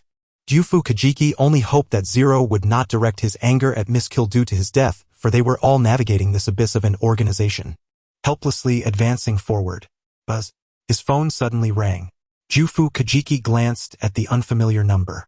He picked it up and held it to his ear. Hello? Scotland. The voice on the other end was unmistakable to Jufu Kajiki. It was Jin. It's me. A slight smile crept onto Jufu Kajiki's lips as he nodded in acknowledgement. Finally. Scotland, the organization has a temporary task for you. Jin's voice remained as cold and emotionless as ever, as if no one could ever fathom his true feelings. Immediately proceed to the abandoned building number 4 on the outskirts. There is an undercover agent from the police department hidden there. Eliminate him. Understood. Upon hearing Jin's command, Jufu Kajiki's tone remained flat, devoid of any extraneous words. He hung up, then turned the car around, heading in the direction Jin had indicated. His mood was remarkably calm, lacking the fear one might expect when death looms near. Perhaps the 5 years spent within the undercover organization had profoundly altered him. Isn't there a saying? When you gaze into the abyss also gazes back at you. 5 years of life within the organization had rendered Jufu Kajiki indifferent to the passage of life, both for others and for himself. Turning on the car's sound system, Jufu Kajiki hummed a tune, driving leisurely towards his destination. Not a trace of fear filled his heart, even though he was well aware that the place he was heading to was the ultimate end. Chapter 50, Bourbon, you are also an undercover agent, brother. We've arrived. The first to reach the exterior of the abandoned building number 4 were Jin and Vodka. A black Porsche was parked in a secluded corner, with Jin seated in the passenger seat, quietly resting his eyes. Before long, another vehicle arrived outside the abandoned building number 4, from which emerged a man. Scotland. Boss. Scotland has arrived. Vodka exclaimed upon witnessing the scene. Outside the dilapidated structure, Scotland stepped out of his car, surveying the forsaken edifice before retrieving his phone and dialing a number. At that moment, Jin's phone vibrated, prompting him to open his eyes and answer the call, his gaze sharp as a wolf's, fixating on Scotland in the distance. Jin, I have reached the location. What must I do? Enter building number 4. Shortly, the undercover agent will arrive with his superior to exchange intelligence. Scotland, you know what to do when the time comes. I understand. After hanging up, Scotland retrieved a handgun from the car and hummed a tune as he ambled toward the 4th building. Once a venue for exhibitions, the 4th building, though not tall, boasted a spacious interior. Sunlight streamed through shattered windows, and Shifuxingguang's footsteps echoed on the dust-laden floor. This is my final resting place, indeed. He was acutely aware that Jin was deceiving him. The individuals arriving shortly would not be the undercover agents mentioned, but rather Bourbon and Kir. A profound tranquility enveloped him as he once again took out his phone, perusing the contact numbers stored within. Among them were names he hadn't dialed in quite some time: Kenji Hajiwara, Jinpei Matsuda, Keisuke, and his brother Shifuxinggaming. He would need to destroy this device afterward. It could not fall into the organization's hands. My apologies, old friend. Stowing away his phone, Shifuxingguang suddenly noticed what appeared to be a bottle of liquor in the corner nearby. Curious, he approached. Why is there a bottle of alcohol here? Has someone been here before? He picked up the bottle, noting that it was unopened and its packaging pristine, suggesting it had only recently been placed there. Was it left by someone who came before him? The label clearly read plum wine. Just then, the roar of engines echoed from outside the 4th building. 2 vehicles, indicating at least 2 people were present. Could it be you two? 0 and Ms. Kir. Outside the fourth building, Bourbon and Kir arrived almost simultaneously, racing at breakneck speed. You are quite eager, Bourbon, remarked Mizunashi Rina as she stepped out of the car. Observing the anxious expression on Toru Amuro's face, her tone laced with mockery. I wonder if you are rushing to execute the undercover agent or to rescue your comrades from the police. Under normal circumstances, Amuro should not have arrived here alongside Rina, raising questions about how many traffic lights he had run to reach this point. Avoiding an accident was nothing short of a miracle. Rina's curiosity piqued. What could the relationship be between the undercover agent and Toru Amuro that could lead him to such a state of disarray? What are you saying, Kir? I am here to personally eliminate that traitor. Realizing he had been suspected, Amuro quickly composed himself, displaying a wicked smile unique to Bourbon. Let us hope so. With a knowing smile, Kir dismissed further inquiries as she retrieved her handgun and adeptly affixed a silencer. At that moment, Vermouth arrived on a motorcycle accompanied by Bourbon's ally. You two are quite impatient, she remarked, lifting her visor and smiling at them. Behind her, Bourbon's ally connected with Jin's communication. Jin, we have arrived. Chianti and Cohen will be a while longer. No need to wait for them, Jin commanded directly over the earpiece. Scotland is inside the building. Kir and Bourbon. You will enter. Bourbon and Vermouth will stand guard outside. Remember, I only wish to see the corpse of the undercover agent. Understood.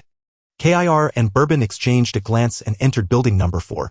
Following them, Bourbon's ally sought another building to find a sniping position. His task was not to deal with Scotland but to serve as a last line of defense against Kir and Bourbon. For whatever reason, under all circumstances, as long as Scotland did not perish on the spot, he would eliminate those two at the first opportunity. That was his mission. Inside building number 4. Mizunashi Rina and Toru Amuro entered side by side. There were no traps or ambushes. Shifuxingguang stood silently observing their entrance. Bourbon, Kir? Have you also received Jin's orders to apprehend the undercover agent? Shifuxingguang inquired, breaking the silence. Indeed, I never expected to find you here, Scotland, Rina replied, as Amuro struggled to articulate a response. The man's previous mental preparations crumbled upon seeing Shifuxingguang. It was as if he had finally grasped the cruelest aspect of the test posed by Riger. He was compelled to personally kill his closest friend to secure his own survival. I did not anticipate encountering you here. This truly is an excellent place for an ambush. Shifuxingguang feigned inspection of the building's interior, deliberately turning his back to them. Noticing his posture, Rina raised her weapon, aiming at him. Wait! Just then, Amuro abruptly seized her wrist, his expression tumultuous, beads of sweat dotting his forehead as he appeared ensnared in an immense internal struggle. What is it, Bourbon? Rina asked, unperturbed by his actions, her face devoid of emotion. I believe we need not kill him. Jin likely wishes to extract intelligence from him regarding the police. Amuro's lips felt parched as he uttered words even he did not believe. Are you foolish, Bourbon? Rina retorted, ruthlessly shattering his self-deceptive thoughts. Both Jin and Riger had made their intentions clear. Scotland must die here today. I understand, Kir, but we might negotiate with Jin. Amuro, do you not comprehend my words? Scotland must die here today. Otherwise, it will be us who perish. There is no alternative. Rina shook off Amuro's hand, shouting as she leveled her gun at him. Her gaze turned icy, her tone as frigid as ice in a cavern. You have finally lost your composure, Bourbon. From the onset of this trial, I found your behavior peculiar. Delaying, exhibiting a lack of resolve, with the entire operation seemingly propelled by me. This is not at all like you. I began to wonder if you had prior knowledge of something. Now it appears my suspicions were correct, Bourbon. You have been aware of the undercover agent from the very beginning, have you not? Not only that, but you and you both knew each other beforehand, did you not? Bourbon, you too are an undercover agent. Chapter 51. Has Scotland died? The rain began to fall, and atop the building opposite number 4. Bourbon's ally looked up at the sky with a hint of resignation. The rain arrived before he could complete his task. Raindrops cascaded down his goggles, making it exceedingly difficult for him to aim. With a gentle sigh, he removed the scope from his rifle and placed it back into the case, refocusing his aim on the location of building 4. Let us make do. At a distance of 200 meters, I can manage without the scope. Why not go inside the building? A voice called from behind, and Vermouth approached Bourbon with an umbrella, smiling as she inquired. Her umbrella also shielded Bourbon from the rain. The nearby structures were relatively low, but only the rooftop of this building afforded him a height advantage over Building 4. After responding to Vermouth, Bourbon disregarded her, concentrating intently on Building 4, remaining utterly still. Vermouth observed him, lowering herself to match his height beneath the umbrella. You've changed quite a bit during your years with Rigel. Bourbon remained motionless at her words. Why wrap yourself up so tightly? If there's nothing else, please refrain from speaking next to me. It will hinder my performance. Did you know that Xiaoying has come to Tokyo?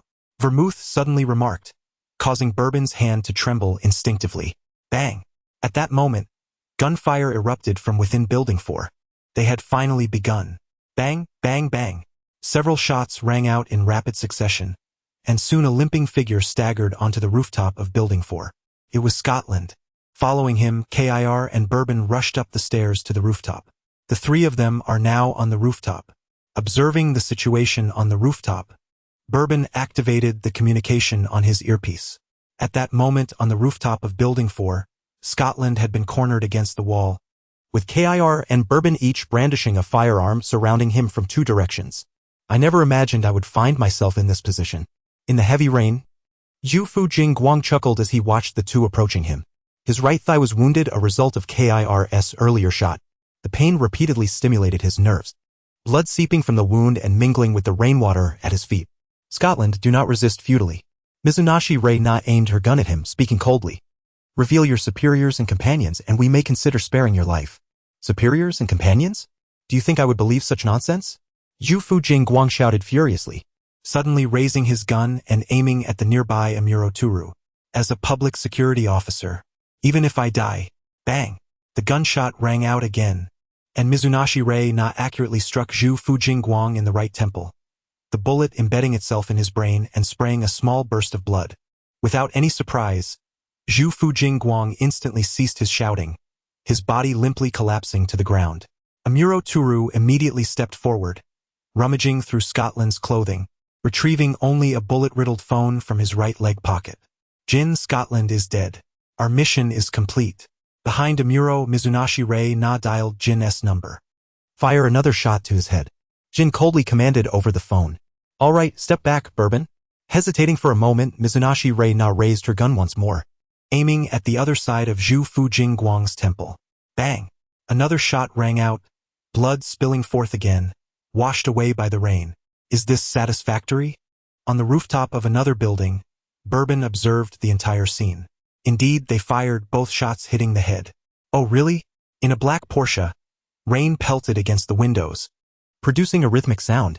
Jin adjusted his hat, a meaningful smile curling at the corners of his mouth. In that case, let us withdraw. Upon hearing his words, Mizunashi Rei-na and Amuro Turu on the rooftop couldn't help but breathe a sigh of relief. The most arduous part is over. They exchanged a glance at the unmoving body of Zhu Fujing Guang at their feet, refraining from any unnecessary actions as they turned to leave. Moments earlier, within the abandoned Building 4, Bourbon, you two are an undercover. The situation inside the building had shifted from Kir and Bourbon confronting Scotland to Kir facing Bourbon. Scotland, originally the target, now stood aside like an outsider. Mizunashi Rei-na's gun was aimed at Amuro Turu, and under the stimulus of death, Amuro seemed to finally regain his clarity. He looked at Mizunashi Rei-na and grinned. Ah, you guessed correctly, Kir. I too am an undercover. And Scotland and I have indeed known each other for quite a while. So you finally revealed your identity, Bourbon. Mizunashi Rei-na's gun remained steady, a cold smirk on her face. So what? Now that you've discovered our identities, what do you plan to do with us? Amuro raised his hands, continuing to inquire. He gazed at Mizunashi Rei-na, his expression relaxed, entirely unaware of the imminent danger to his life. Is that even a question? Naturally, I'll kill Scotland first and then bring you to Jin. I'm sure he will find you quite intriguing. Is that truly wise, Miss Kir? What? Our Bourbon turns out to be a coward afraid of death? Not at all. I merely believe that having one more ally is preferable to turning us into cold, lifeless corpses. An ally? With an undercover? Bourbon, what jest are you speaking? Kir, do you genuinely believe this is a jest? Amuro regarded Mizunashi Rei-na, his face adorned with a confident smile, still glistening with sweat. Mizunashii Rei-na also fixed her gaze on him, a chilling aura of murderous intent surrounding her. The atmosphere hung thick with tension, the two locked in a silent standoff. After an indeterminate period, Mizunashii Rei-na was the first to lower her gun. With a sigh, she gently pressed her aching shoulder, the icy malevolence dissipating in that instant. When did you realize? Logically, even if Amuro harbored suspicions, he shouldn't dare to confirm her undercover identity. Where had she failed that led Bourbon to sense the anomaly? It's now. Chapter 52. Had they truly deceived the heavens? Facing Mizunashii Rei-na's query, Amuro grinned. It's now. What? Doubtful that she had misheard, Mizunashii Rei-na stared at him in disbelief. Honestly, you nearly scared me to death. Mizunashii Rei-na stepped forward, looking down at him. Bourbon, what do you mean by now? I mean right now. He wiped the sweat from his brow, lying on the ground, meeting her gaze with a relieved smile that spoke of survival. Kir. You have no idea how terrifying it was when you pointed your gun at me just now. Although I had suspected your undercover status before, in that moment, I genuinely thought I was about to die. So, I had to gamble that you were also an undercover. It sounds a bit foolish, but what could I do? After all, you had your gun pointed at my head. Thankfully, I won the gamble. And if you had lost? Mizunashii Rei-na silently raised her gun, aiming it once more at Amuro Turu, though this time, the icy malevolence had faded from her demeanor. Then I suppose I would have had to see if I could dodge a bullet at this distance. I'm still here. Seeing the two seemingly resolve their conflict, the long-silent Zhu Fujingguang finally interjected to remind them of his presence. Please, you two are here to kill me, right? Could you be a bit more serious? The organization's people are still waiting outside Building 4. With that reminder, Amuro seemed to regain awareness of the current situation. He abruptly sat up, looking at Zhu Fujingguang, his words faltering. Xiaoguang, We0, I have been exposed. Zhu Fujingguang's words cut off all that Amuro had intended to say. Only with my death can you clear the suspicions surrounding you. Can't you? Xiaoguang. How do you know this? Amuro Turu stared at him in astonishment. He and Kir were suspected of this matter, and only a few key members within the organization were aware. How could Zhu Fujingguang know? Suddenly, it began to rain outside. Zhu Fujingguang turned to look out the window, and in response to Amuro Turu's confusion, he merely smiled gently. A very trustworthy person informed me. Trustworthy? Waterless Reina's gaze sharpened slightly upon hearing his words, but she quickly regained her composure. Enough with the idle chatter, Zero. Zhu Fujingguang turned his gaze back to him, his gentle smile undeterred by the specter of death. If we continue to delay, even if you kill me, Jin will still have his doubts, won't he? Xiaoguang, by the way, Zero, please don't tell my brother how I died or he will surely be heartbroken. Xiaoguang, how could I? Listen to me, Zero. Are you two done being mushy? While this pair of good friends engaged in their affectionate banter, Waterless Reina had already removed her coat and retrieved a few items she had hidden in its lining. Take this. She tossed a magazine filled with bullets to Amuro Turu. Holding a mini blood bag in one hand and a wig in the other, she approached Zhu Fujingguang with an impassive expression. Sit down. I need to attach something to your head. Huh? Although filled with confusion, Zhu Fujingguang complied and sat down as instructed. Scotland, you should be grateful you're not sporting a buzz cut. Lifting Zhu Fujingguang's slightly long hair, Waterless Reina affixed the mini blood bag to his temple, then carefully let his hair fall back to conceal it. Kir, what are you doing? Amuro Turu asked, observing the scene. Feigning death. As she placed another mini blood bag on the opposite temple, Waterless Reina explained slowly, Bourbon, Scotland must die, at least in the eyes of the organization he must perish. Thus, if you wish to save him, you must stage a performance before the organization, a performance where Scotland is convincingly killed by us. This act must be so genuine that it could deceive the ever-suspicious Jin, and the most authentic performance would be to personally execute him before the organization. Kir. Are you suggesting? Amuro Turu's eyes widened in realization, his violet-gray pupils brightening with a glimmer of hope. So, we will execute him before the organization using the blank rounds I just provided you. Are you ready? This deception, which risks our lives, is about to commence. The rain continued to fall softly. With Jin's command, the organization's personnel began to withdraw. It seems we have managed to fool them, Amuro Turu said through his earpiece. Yes, indeed, Waterless Reina's voice replied. We owe our thanks to this timely rain. Otherwise, I wouldn't have had the confidence to deceive Bourbon's discerning eyes. Even if there is but a sliver of hope, I will not give up, unlike certain useless men who have not been of any help. I apologize. I truly held you back this time. Stopping at a red light, Amuro Turu chuckled at himself. To his right, Waterless Reina's car moved forward, coming to a stop beside him. The rain persisted, and the two, separated by their car windows, did not turn to face each other. Thank you once again, Kir. As the light turned green, Amuro Turu was the first to drive away. Thank you? Upon hearing his words, Waterless Reina smiled, albeit with a hint of bitterness. I hope you don't regret saying that, Bourbon. Alright, I'll hang up now. I need to call Xiaoguang to check on him. After ending the call with Waterless Reina, Bourbon dialed Zhu Fu Jingguang's number. Though it was Zhu Fu Jingguang, it was actually his spare phone. After a brief wait, the call connected. Hello?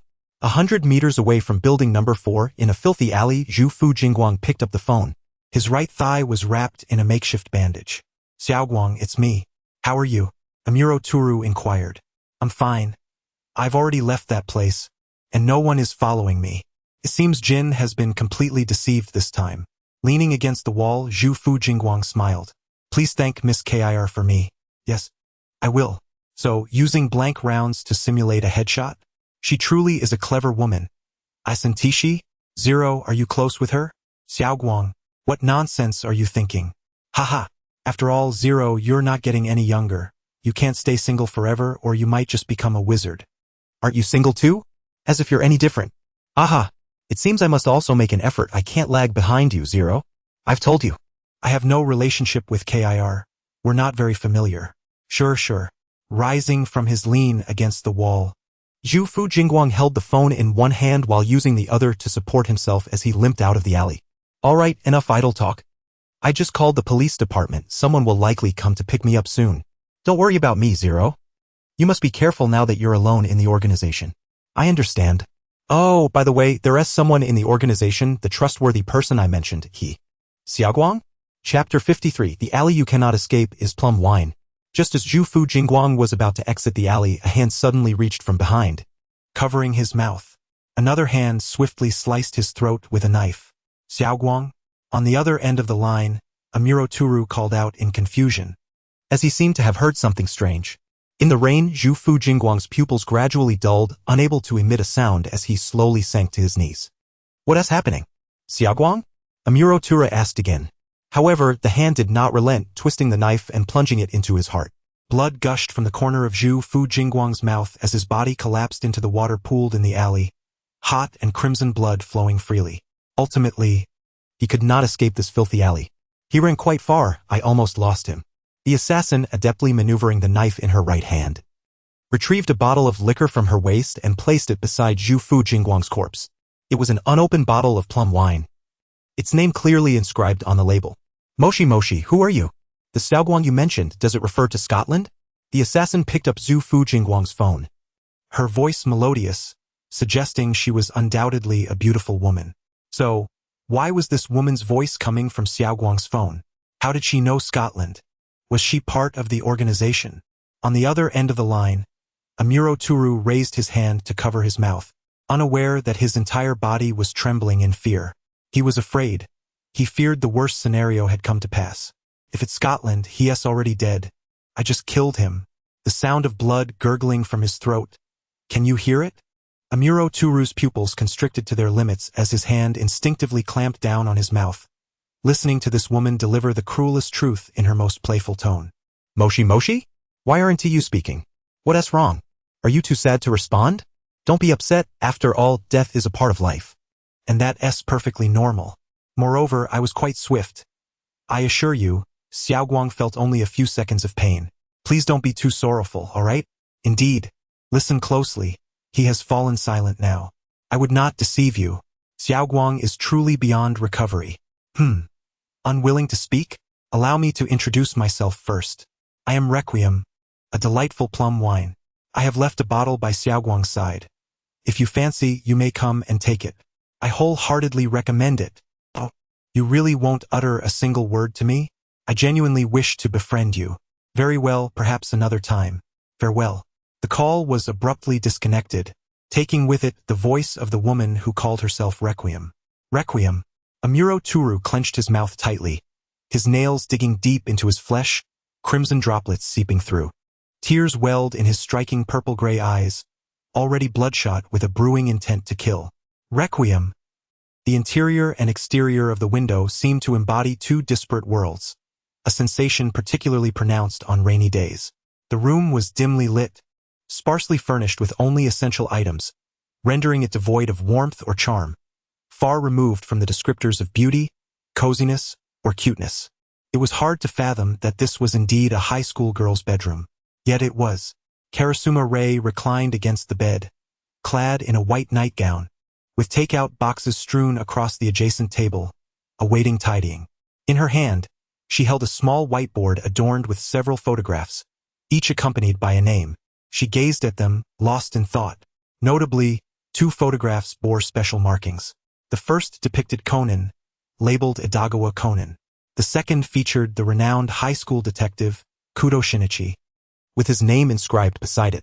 In the center of these 2 images, Karasuma Rei had drawn a tentative equal sign. Are they the same person? Setting down her pen, Karasuma Rei picked up her phone and dialed a number.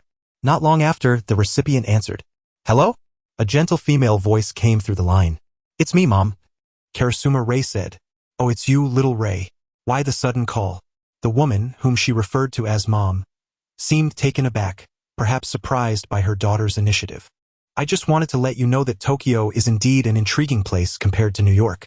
I see, little Rei, so you've quietly slipped away to Tokyo. Are you still going to lie to me, Mom? Karasuma Rei's tone shifted abruptly. You knew I was in Tokyo all along. The person I saw that day was you. Wasn't it? Don't deceive me, Mom. Your disguise is transparent to me. There was a prolonged silence on the other end before the woman spoke again, her voice still gentle. Little Rei, why the sudden call? Without lingering on that question, Karasuma Rei revealed the true purpose of her call. Mom, do you believe that a person's time can be reversed? Why do you ask? I met a child in Tokyo, an exceptionally intelligent one. I feel as though I may have encountered him before, 10 years ago. I saw him a decade past, yet I cannot fathom how someone could remain unchanged for 10 years. It defies logic. Little Rei, what is the child's name? Edagawa Conan. No, perhaps I should say Kudo Shinichi. In front of Karasuma Rei on the whiteboard was an older photograph depicting 4 children, seemingly around 6 or 7 years old, against the backdrop of a beach. The names of the children were inscribed on the back of the photo, from left to right. Muri Ran, Kudo Shinichi, Karasuma Rei, and Sarah Masumi. Chapter 54. An undercover operation that never ends. Requiem, you have not performed well this time. The rain had ceased. In the first floor of the Muri Detective Agency, Shiragawa Kiyo, disguised as Amami Rei, sat before an easel, painting. He was wearing headphones, engaged in communication. Why is that? On the other end, Requiem inquired with her melodious voice. Bourbon and his associates staged an elaborate ruse, believing they could deceive me, yet you intentionally revealed your identity to him. You essentially informed him that the organization has seen through your little charade. You have exposed yourselves. Ah, it seems so? The sound of water splashing echoed. Requiem appeared to be bathing. You should not have disclosed your identity so soon, Shiragawa Kiyo stated, his tone calm, rendering it difficult to discern whether he was reproaching Requiem. My apologies, Requiem. I won't do it again. It has simply been ages since I executed an organization's task, so I became a bit too excited this time. Is there a way to remedy this? Yes, currently the only ones aware of this matter are you, me, and Bourbon. As long as you do not reveal our connection and refrain from reappearing within the organization, he will likely harbor a sense of false hope, believing that I am still unaware of the truth behind Scotland's demise, and that he can continue his undercover role within the organization. Oh, the unique human tendency for hope, right? But can we really do nothing? I have heard that Bourbon is quite capable within the organization. Indeed, he possesses great skill, but he is prone to errors when matters concerning his close friends arise. You killed his dear friend and he will undoubtedly seek vengeance. I understand. He wishes to ascertain our connection, to confirm whether Requiem has disclosed the truth behind Scotland's death to you. Correct? If not, he will persist in his undercover role while cautiously attempting to uncover Requiem within the organization. If so, he will promptly extricate himself from the organization, ending his life as an undercover agent, Am I correct? I will have Gil cooperate with me to craft an image of you as someone who bears animosity towards Requiem. In this way, as Requiem, I will have a suitable motive and justification for withholding the truth about Scotland's death from you, as Requiem is inherently meant to antagonize you. Consequently, Bourbon can continue his undercover role within the organization. Ah, I see. So this is what the Eternal Sea entails. Requiem, your pronunciation in Chinese is rather off. Perhaps refrain from speaking it next time. Shiragawa Kiyo sighed lightly, somewhat exasperated. Even he found it challenging to endure Requiem's erratic temperament. Ah hey! The sound of rushing water echoed in the headphones, suggesting that Requiem had exited the bathtub. Requiem? Why do you wish for Bourbon to continue his undercover role within the organization? Why indeed? Upon being posed this question, Shiragawa Kiyo paused momentarily, seemingly contemplating the answer with utmost seriousness. Then, a subtle smile graced his lips, as if amused. Of course, because it would be far more entertaining. Ah, here it comes again. Requiem's peculiar sense of humor. The man who only shows his teeth to the Japanese police. Well, I'm not a Japanese police officer. This has nothing to do with me. Let them weep on their own. Her tone bore a hint of sorrow, reminiscent of a little girl mourning the loss of a beloved toy. Yes, I need you to help me find someone within the organization. But isn't that more in Burroughs' expertise? In this operation, 2 individuals have exceeded my expectations. The brush in his hand suddenly halted, and amid Shiragawa Kiyo's gentle gaze, a murderous intent gradually unfurled. Judy and Conan. The images of these 2 figures materialized in his mind. Although I initially harbored some doubts about whether it was Belmode's doing, upon further reflection, it seems implausible that she would meddle in such matters. Thus, I lean towards the possibility that another infiltrator has embedded themselves within our organization. This covert agent is highly astute. They likely surmised the entirety of the plan devised by Shao Qin and Gil and may even attempt to rescue Scotland in the end. This person must be connected to the intelligence division of our organization.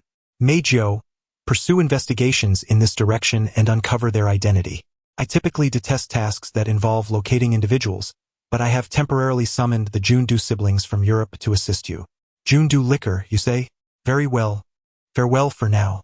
As communication ceased, Bai Huching set down his pen, having completed the sketch. On his drawing paper was a girl with short, wavy, chestnut-colored hair. Buzz. The phone rang once more and Bai Huching glanced down. It was Bourbon. How mundane, he thought. On the crowded beach, Conan floated on the surface of the sea, feeling utterly disenchanted. Several days had elapsed since the last operation of the Black Organization, and he wondered how Mr. Shukufa Kagami, codenamed Scotland, was faring. According to Ms. Judy, it appeared that Gil and Bourbon had successfully deceived the organization with the ruse of faking their deaths. This would imply that they were indeed safe. Speaking of Miss Gil, she was still masquerading as Ayumi K, residing on the ground floor of Uncle Mori's house. However, her brother, Ayumi Rue, had departed on the very day of the organization's operation, supposedly to further his studies at the Vienna Academy of Fine Arts. Of course, that was a mere fabrication. It seemed the organization deemed Miss Gil's suspicions resolved, hence his withdrawal. Conan felt quite conflicted about Miss Gil's stay at Uncle Mori's. On one hand, he considered that her unique position might allow him to glean timely insights into the organization's internal dynamics, thereby aiding his investigation. On the other hand, he worried that the organization might take notice of Uncle Mori's household due to Miss Gil's presence, potentially jeopardizing their safety. The uncertainty of how to navigate this situation left him feeling quite unsettled. Consequently, he had been irritable these past few days. Over here. Wow. Ayaka, watch out behind you. There's a child. Huh? Amidst the cacophony, Conan turned to see a rather buoyant figure descending towards him. Wow. Chapter 55. An encounter by the sea. Ah. Ayaka. You bumped into that child. Gulp. Help. Conan found himself abruptly submerged, flailing in the water. Oh no. Are you alright, little brother? The unknown swimsuit-clad lady turned and quickly lifted Conan from the water, her concern palpable. Cough. I'm fine, really. Despite having swallowed several mouthfuls of briny seawater, Conan managed a smile in response to her worried gaze. I can't quite decide if this was a stroke of fortune or misfortune. Honestly, I told you to be more careful, you silly Ayaka. Another swimsuit-clad lady approached, glaring at her friend before kneeling down to inspect Conan with genuine concern. Are you truly all right, little brother? Yeah, I'm fine, just swallowed a bit of water. Conan felt slightly embarrassed as the lady's proximity was a tad too close for comfort, causing him to avert his gaze. If you feel unwell at all, be sure to call for medical personnel immediately. Understood. Alright then, we'll be off. Take care, little brother. The swimsuit-clad lady gently ruffled Conan's hair in a tone befitting a child. Okay. Nodding obediently, Conan watched the two well-endowed ladies depart with a smile. At that moment, he realized that this body had its merits after all. Conan, what are you doing? Huh? Yumi? Mitsuhiko? Seriously, Conan, could you be a bit more serious? It's your turn to be it now. Oh. He suddenly recalled that he had indeed been playing tag with these 3 children, and it was now his turn to chase them. Why must I be stuck playing tag with a bunch of kids at the beach? Alright, let us have another round. You must count to 30 seconds. As Ayumi and Mitsuhiko swam off, Genta suddenly surfaced beside Conan, grinning widely. Conan, which of those 2 big sisters do you think has a better figure? Huh? What are you talking about, Genta? Conan was taken aback. You've been hiding underwater this whole time? Come on. You were clearly mesmerized by their figures. Genta nudged Conan playfully, a mischievous glint in his eyes. Please. I was not. Rolling his eyes, Conan pointed to another swimsuit-clad lady behind Genta. If it's the girl in the blue-striped swimsuit behind you, that's a different story. Not far behind Genta stood a striking lady in a blue-striped swimsuit, though she faced away from them, concealing her features. Oh, I see. At some point, Hybra AI had appeared beside Conan, glancing at the lady he had indicated, a faint smile gracing her lips. It seems someone is daydreaming about the physique of someone they know. With her usual sharp tongue, she showed no mercy. Even after being exposed, Conan's fragile pride as a boy prevented him from conceding to her words. I'm not, he protested, his cheeks flushing. Oh really? So it's not true, Conan? Is that really you? What brings you here? At that moment, the lady in the blue-striped swimsuit turned upon hearing the voice. Her expression one of surprise as she recognized Conan. Elan? Conan was equally astonished to find it truly was Mori Ran. Hybra AI observed silently, a knowing smile playing on her lips, which made Conan feel quite awkward. I wonder how this little rascal ended up here? Meanwhile, Karasuma Ren and Suzuki Sonoko, also clad in swimsuits, approached. Upon seeing these familiar 3, Conan finally grasped the situation. So, the beach that Sonoko mentioned taking Ran to was indeed this one? So this is the seaside resort that Dr. Agasa brought you all to. Mori Ran understood as well, holding her volleyball and laughing cheerfully. What a coincidence. Had I known, we could have come together. Come on, Ran, Sonoko said, exasperated as she rubbed her forehead. You do realize that wherever this little rascal appears, chaos is sure to follow. I thought we could avoid it this time. Don't say that, Sonoko. A larger crowd always makes things more enjoyable. Doesn't he it? Just a bunch of kids. What is so fun about that? As they chatted, aside from Hybra AI, no one noticed Karasuma Ren's earlier odd behavior. Huh? Did someone just look at me strangely? Hybra AI abruptly looked up but only saw Karasuma Ren casually conversing with Mori Ran. How peculiar, she thought. What's wrong, AI? Conan seemed to sense her distraction and inquired curiously. Nothing, just a fleeting thought. Alright, no escaping now. Prepare for my powerful spike. Ouch! Genta yelped as the volleyball struck him squarely in the face. Oh ho ho! How was that? Are you aware of the prowess of Sister Yoko Suzuki? Yoko exclaimed, hands on her hips, laughing with pride. Indeed, you are quite remarkable, Yoko, applauded Ranmori, who was watching from the sidelines. Damn it! I must defeat you at least once. Genta huffed, pinching his nose in frustration. Sister Yoko is incredibly strong, admired Ayumi with a look of adoration. Meanwhile, Hikaru displayed a deadpan expression, casting a glance at the laughing Yoko Suzuki, unable to suppress his sarcasm. Using all your strength against children? That hardly reflects the demeanor expected of an adult. Huh? Where is Aang?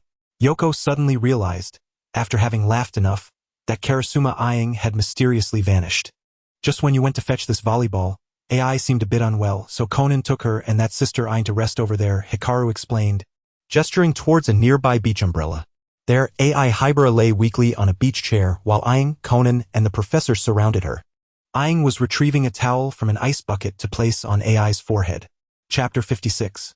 The 3 levels of inner peace. She had a high temperature but was not sweating. Her pupils were constricted, and her pulse was rapid and strong. Surely, She had suffered from heat stroke. Under the shade of the umbrella, Aang placed the cool towel on AI's forehead. It's all right. It's merely heat stroke. As long as you apply a cold towel to her forehead and chest and let her rest in a cool place for a while, she will recover soon. Impressive. Sister Aang, I didn't expect you to know such first aid knowledge, Conan remarked, his hands in his pockets while listening to Aang. Although this first aid knowledge might seem trivial, in reality, few outside of relevant professions would possess it, especially not a high school student like Aang. I see, Conan nodded, refraining from further inquiries. He, too, had deduced that AI was suffering from heat stroke. Ha ha, I just happened to read about it in a book once. So don't mind me, Sister Aang. Conan chuckled awkwardly, trying to lighten the mood. Hey, what are you doing? You can't just operate this boat here without permission. If other guests get injured, it will be serious. A burly man in a red shirt appearing to be staff shouted at a few unruly female tourists. The misbehaving tourist was none other than Yoko Suzuki, who stood in the water, a mini wooden boat drifting in front of her, which had startled the three small ones.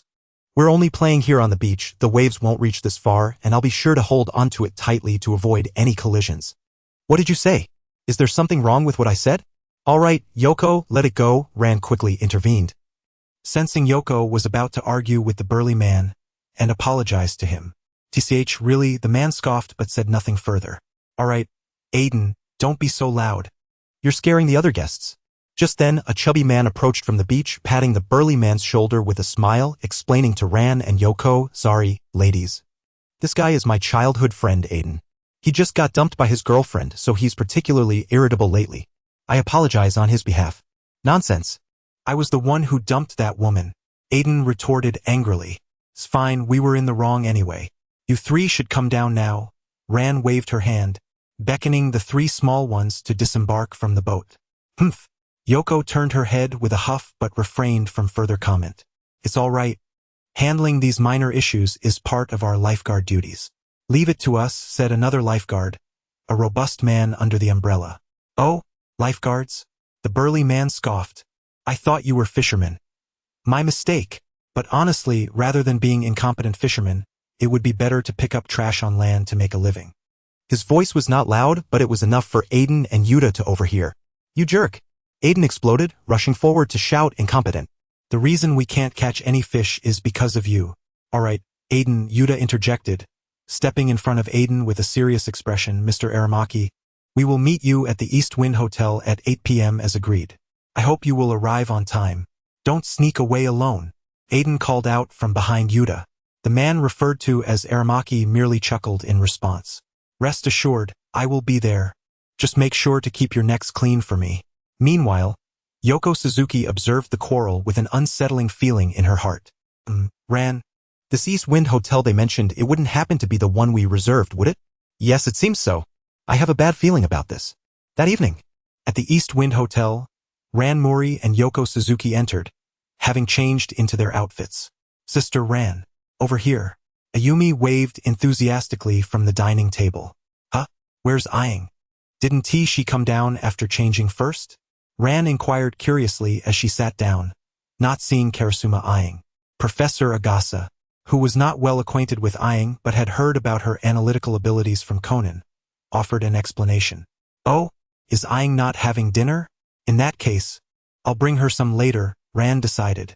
Meanwhile, in a guest room on the upper floor of the hotel, AI Hybra lay on the bed watching television.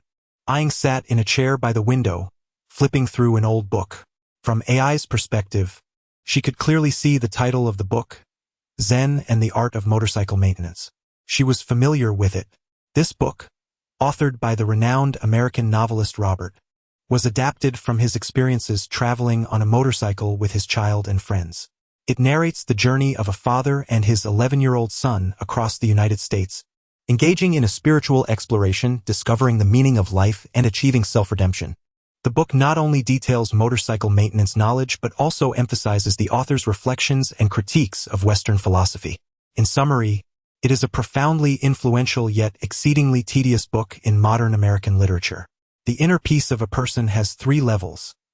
The first being physiological tranquility, the second being mental serenity, and the third being value-related peace. AI instinctively connected with Aang's words. Impressive. I didn't expect you to have read this book, AI. There's hardly anyone in Japan who has, Aang remarked with admiration as she set the book down. Realizing that she had acted out of character for her age. AI replied softly and turned her gaze away, avoiding Aang's eyes. AI, I think you resemble someone. Chapter 57. I am so scared, AI, I think you resemble someone, Aang stated, fixing her gaze on AI.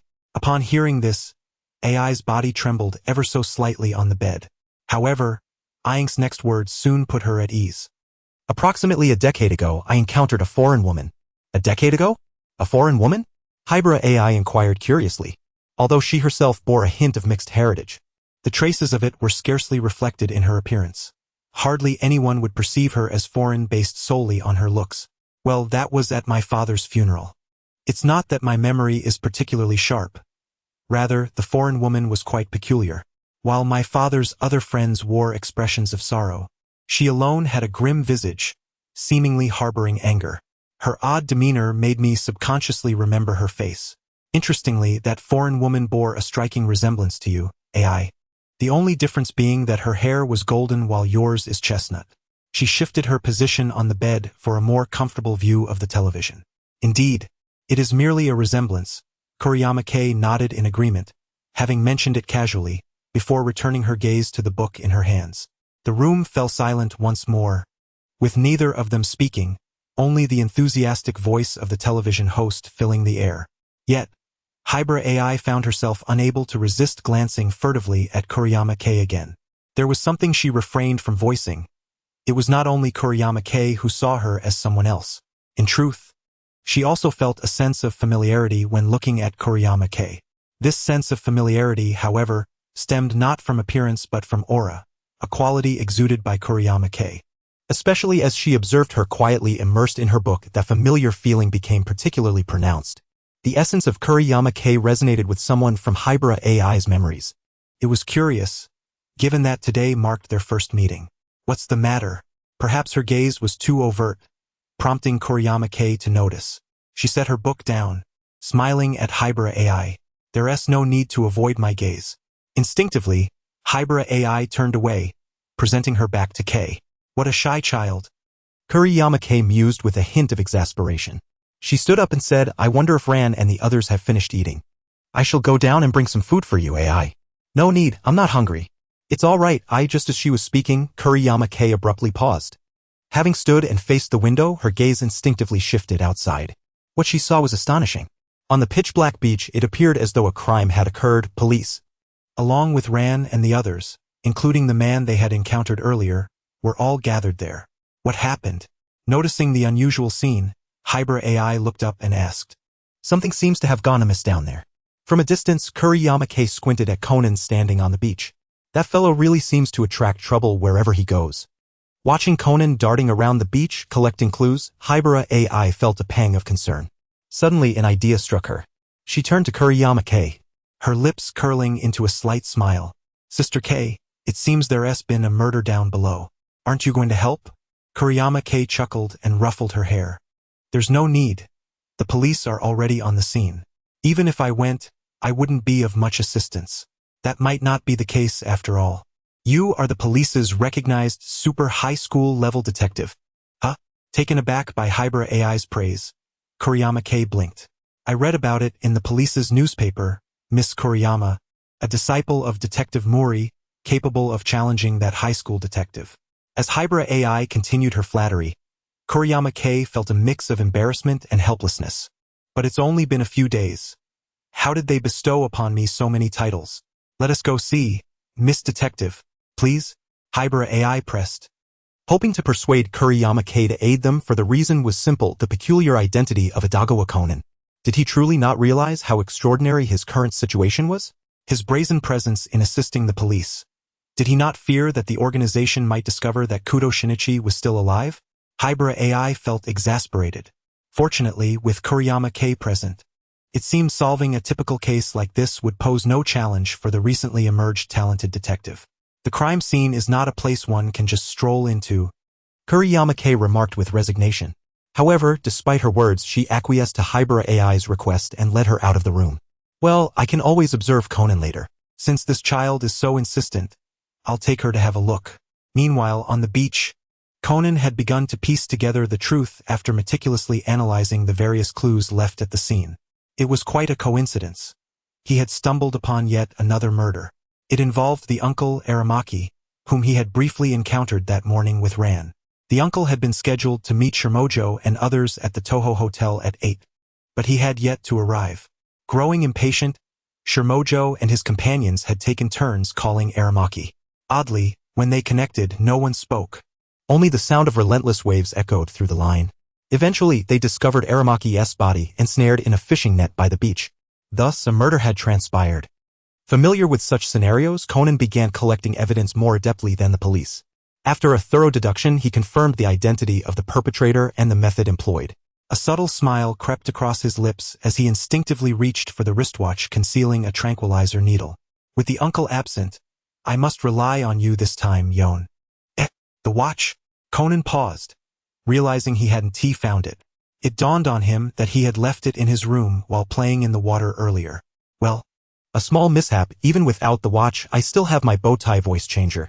With this thought, Conan's smile returned as he reached into his pants pocket. However, in doing so, he realized he could no longer utilize Yon's assistance. But that's all right. The doctor is here today. I can coordinate with him using the voice changer. Just then, he noticed something was amiss. Where's my voice changer? His pocket was empty, and it struck him again that he had left both the voice changer and the watch in his room earlier. What a predicament. I can't exactly deduce while looking like this. Is this where it ends? Conan thought. A third smile gracing his lips as he pulled out his phone and dialed a number. Hey, Sister K, there's been a murder on the beach. I'm so scared. Please hurry over. Chapter 58. The Cowardly One. A new day dawned, and Judy sat in a CAF savoring her coffee.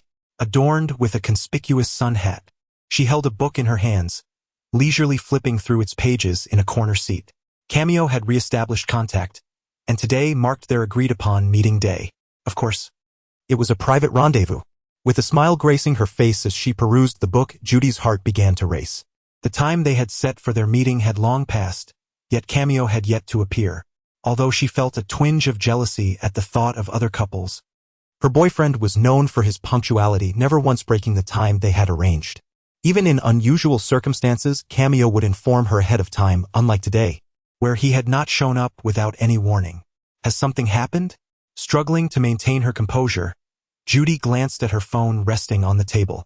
Upon reflection, since Cameo had gone undercover in Japan, she had hardly ever initiated contact with him, preferring to check on his safety through messages instead. She was genuinely terrified, afraid that one day in the future, when she picked up the phone, she would hear another voice on the line.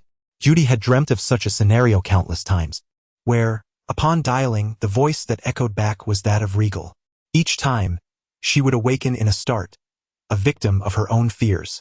Indeed, she was a coward. The more she sensed that Maki might be in danger, the more she would curl up in a corner, clutching her head and silently praying. Maki would certainly be fine. He would surely find a solution. There was nothing in this world that could challenge him. Thus, she continued to pray fervently, paralyzed by fear, waiting for Maki to resolve all troubles before appearing before her with his familiar smile, just as he had done countless times before. She remained a coward, just as she had been 2 decades ago. Buzz. A sudden premonition of unease gripped her heart, prompting her to answer the phone. Hello? It's me, Maki. The voice on the other end belonged to Maki with an unusually quiet background.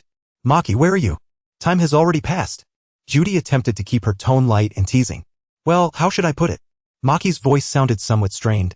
Judy, let us postpone our meeting today. Someone seems to have been following me. I had to take several detours to shake them off. Following? Is it someone from the organization? Judy instinctively tightened her grip on the phone. I believe so. Why?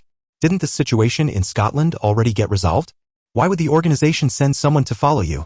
Upon hearing Judy's question, Maki fell silent, and only his steady breathing could be heard. Maki, you're lying to me. Judy's intuition kicked in, sensing the deception in Maki's words. Maki paused, momentarily taken aback, then chuckled resignedly. Impressive, as expected of the big sister. I hadn't even finished my sentence. For some inexplicable reason, Judy's remarkable ability to detect lies only emerged in Maki's presence. Thus, he could never deceive her. Why? Every time danger arises, You refuse to tell me the truth. Clearly, Judy gripped her phone tightly, her throat choking on the words she could not voice. Clearly, I worry about you too. I'm sorry. Maki spoke earnestly, lowering his voice. But this is actually the truth. I think this issue likely originates from my side.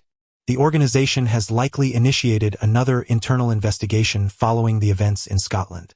Of course, this investigation may very well stem from Regal's personal intentions. It is conducted with utmost secrecy and has a narrow scope, primarily centered around the intelligence division. Like the situation in Scotland, this investigation is likely not solely aimed at me. I just happen to be one of the targets. Based on the timing of this internal investigation and its scope, I personally believe Regal may have sensed my presence. At these words, Judy's heart constricted. The image of Maki being killed by Regal resurfaced vividly in her mind. Indeed, he only suspected. He likely remained uncertain of my identity, merely keenly aware that there might be another mole outside of Scotland lurking around the intelligence division. The reason for his suspicion could very well be my earlier actions in rescuing Scotland. Maki, do you mean the message you sent me was intercepted by Regal? No. Our communications should be secure. The leak may be external. External? Judy was momentarily puzzled, but quickly comprehended Maki's implication, her shock morphing into disbelief. Judy, have you felt that someone has been following you lately? Maki inquired, voicing the very thought that occupied Judy's mind. This was also the reason he had hesitated to broach the subject earlier. Maki believed that Judy and Conan's attempt to intercept Scotland had likely caught the attention of someone within the organization. It was only after witnessing this information that Regal had sharply sensed another mole within the organization, thereby initiating a new round of undercover investigations. No, that's impossible. After a moment of extreme shock, Judy swiftly regained her composure. She acknowledged that her abilities were indeed inferior to those of her younger boyfriend, but not to the extent that she could remain oblivious to being followed for such a duration. Is that so? Maki did not doubt Judy's words. He contemplated another possibility.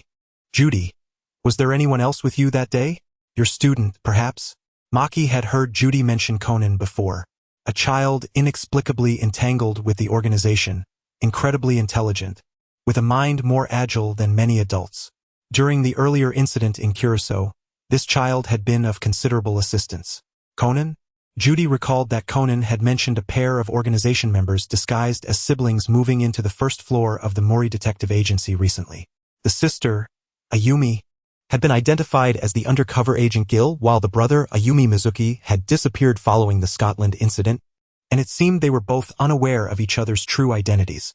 Maki, I think I might know where the issue lies. Chapter 59. I fear you might disappear suddenly. After this incident, I suddenly thought of a possibility. In the car on their way home, Suzuki Sonoko sat in the passenger seat, her expression serious. What is it? The driver, Karasuma glanced at her. She was driving a car that was not her own. As a high school girl who still relied on part-time jobs to cover living and tuition costs, purchasing a small electric vehicle was already her limit. She could hardly afford a gas-powered sedan. The sedan belonged to Suzuki Sonoko, or rather, the Suzuki Corporation, but since Karasuma had a driver's license and knew how to drive, Sonoko had borrowed it from the Suzuki family garage to take her and ran to the beach. Oh, by the way, is not driving without a license. She has a valid American license. In the U.S., one can obtain a driver's license at the age of 16, and although they were in Japan, felt it shouldn't pose much of a problem. I think there might be something wrong with that kid Conan, Sonoko said, stroking her chin thoughtfully. In the back seat, Mori ran, who had been gazing out the window, turned her curious gaze toward Sonoko. Why do you think that? Think about it, that little brat Conan is quite suspicious, right? He seems to stumble upon murder cases everywhere. Is there really someone so unlucky in this world? Accidents happen, Sonoko. They are merely coincidences, Ran replied with a smile. But even if they truly are coincidences, that kid's reactions are off, right? Any normal child encountering a murder scene, seeing a corpse, would be terrified. How could he, like that little brat, curiously approach and look around? That's too abnormal, Sonoko exclaimed, having long sensed the irrationality of the situation. Especially last night, when a murder occurred outside the East Wind Tower, Conan had faced the gruesome corpse of Uncle Araki without a hint of fear, instead eagerly approaching to inspect it from all angles. It's not normal, far too abnormal. By the way, last night's case was solved by Aing. The murderer was that surly dark-skinned man, Shirmojo Noboru. He first incapacitated Uncle Hangwon on his way to the East Wind Tower last night, then dug a pit on the beach and snared Uncle Hangwon in a fishing net and placed him in the pit. Finally, he placed a miniature wooden boat on top, utilizing the tidal patterns of the sea at night to drown him, thereby fabricating an alibi for himself. Once the tide receded, the wooden boat would drift away, and the pit would gradually fill in, a truly cunning method. Due to the presence of seawater, no useful evidence was left at the scene. Had it not been for Aing leveraging the irritable temperament of the perpetrator, provoking him to inadvertently reveal the actual time of Uncle Hangwon's death, the police would have found it exceedingly difficult to apprehend him, although it remains uncertain whether this could lead to a case. Of course, Uncle Hangwon was no saint either. According to Xia Tiaodeng, several years ago during a fishing expedition, Hangwon encountered a storm and, in a bid for self-preservation, wrecked the vessel of Xia Tiaodeng's father who had come to their rescue, allowing them to perish amidst the tempest. Subsequently, he even drowned the only crew member privy to the incident during another voyage, disguising it as an accident. In summary, Uncle Hangwon was also a man stained with blood. However, rather than appraising the enmity between Hangwon and Xia Tiaodeng, Suzuki Sonoko was more preoccupied with the conversation that transpired between Xiaolon and Aing last night. After Xia Tiaodeng was provoked into revealing his identity as the murderer, he sought validation from his friends, believing he had bravely exacted retribution against Hangwon, the one responsible for their father's demise. In contrast, Xiaolon interjected, asserting that murder is a crime, and Xia Tiaodeng should not justify it with courage. Yet, Aing countered, questioning what they should do instead. Merely watch the murderer of their fathers live in carefree joy without taking action? It seemed that Aing endorsed Xia Tiaodeng's quest for vengeance. Under Xiaolan's astonished gaze, Aing articulated her own perspective. When the law fails to serve justice, private retribution should be deemed acceptable from that moment on. Nevertheless, crime is crime, and after such vengeance, the perpetrator must accept the consequences of their actions, rather than attempting to evade them. Sonoko felt that Aing had uttered something profound last night, and instinctively, she recoiled from further contemplation. Although she often appeared carefree and somewhat foolish, Sonoko was not entirely oblivious. She genuinely regarded Aing as a close friend. Despite their relatively short acquaintance, she sensed that Aing harbored many secrets. Yet, Sonoko had never dared to inquire about them, fearing that such questions might cause Aing to vanish or transform into someone entirely different. No, she must not dwell on these thoughts. Shaking her head, Sonoko forcibly dispelled these notions from her mind. Are you feeling a bit car-sick, Sonoko? Should I slow down? Kurama-ing glanced at her with concern. I'm fine. Aing, you needn't worry. Sonoko waved her hand dismissively. Right? We were just discussing that little rascal Conan, weren't we? What do you think, Aing? I'm not mistaken, am I? That little brat definitely has something amiss about him. Well? The trio engaged in light banter as they drove towards the Mori Detective Agency. Meanwhile, in Professor Agasa's car, Conan couldn't help but let out a loud sneeze. Achoo! What's wrong, Conan? You've been sneezing since earlier. Ayumi, seated beside him, looked at him with concern. Could it be a cold? After all, you stood on the beach for so long last night, Hikaru queried. Perhaps someone is thinking about him, Hybera AI remarked cryptically. What nonsense! Conan rubbed his nose and rolled his eyes at the others. It's just an ordinary sneeze, I feel fine. As he spoke, he retrieved his suddenly vibrating phone from his pocket and glanced at the screen. Judy-sensei? Why is she calling me out of the blue?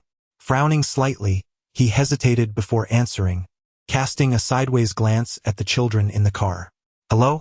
Judy-sensei, it's me, Conan. Chapter 60. The young detective's first commission arrived. Let us get out. The vehicle halted beside the Mori Detective Agency and Kurama-ing, Sonoko, and Xiaolon disembarked in succession. Wow, we're here already? That was quick. Sonoko, unceremoniously rubbing her eyes, had fallen asleep halfway through the journey. The agency's first floor was currently closed as Miss Amamiya was still at the Miho television station. The trio ascended to the second floor where Xiaolon unlocked the door. Oh, Yoko-san, you're the best.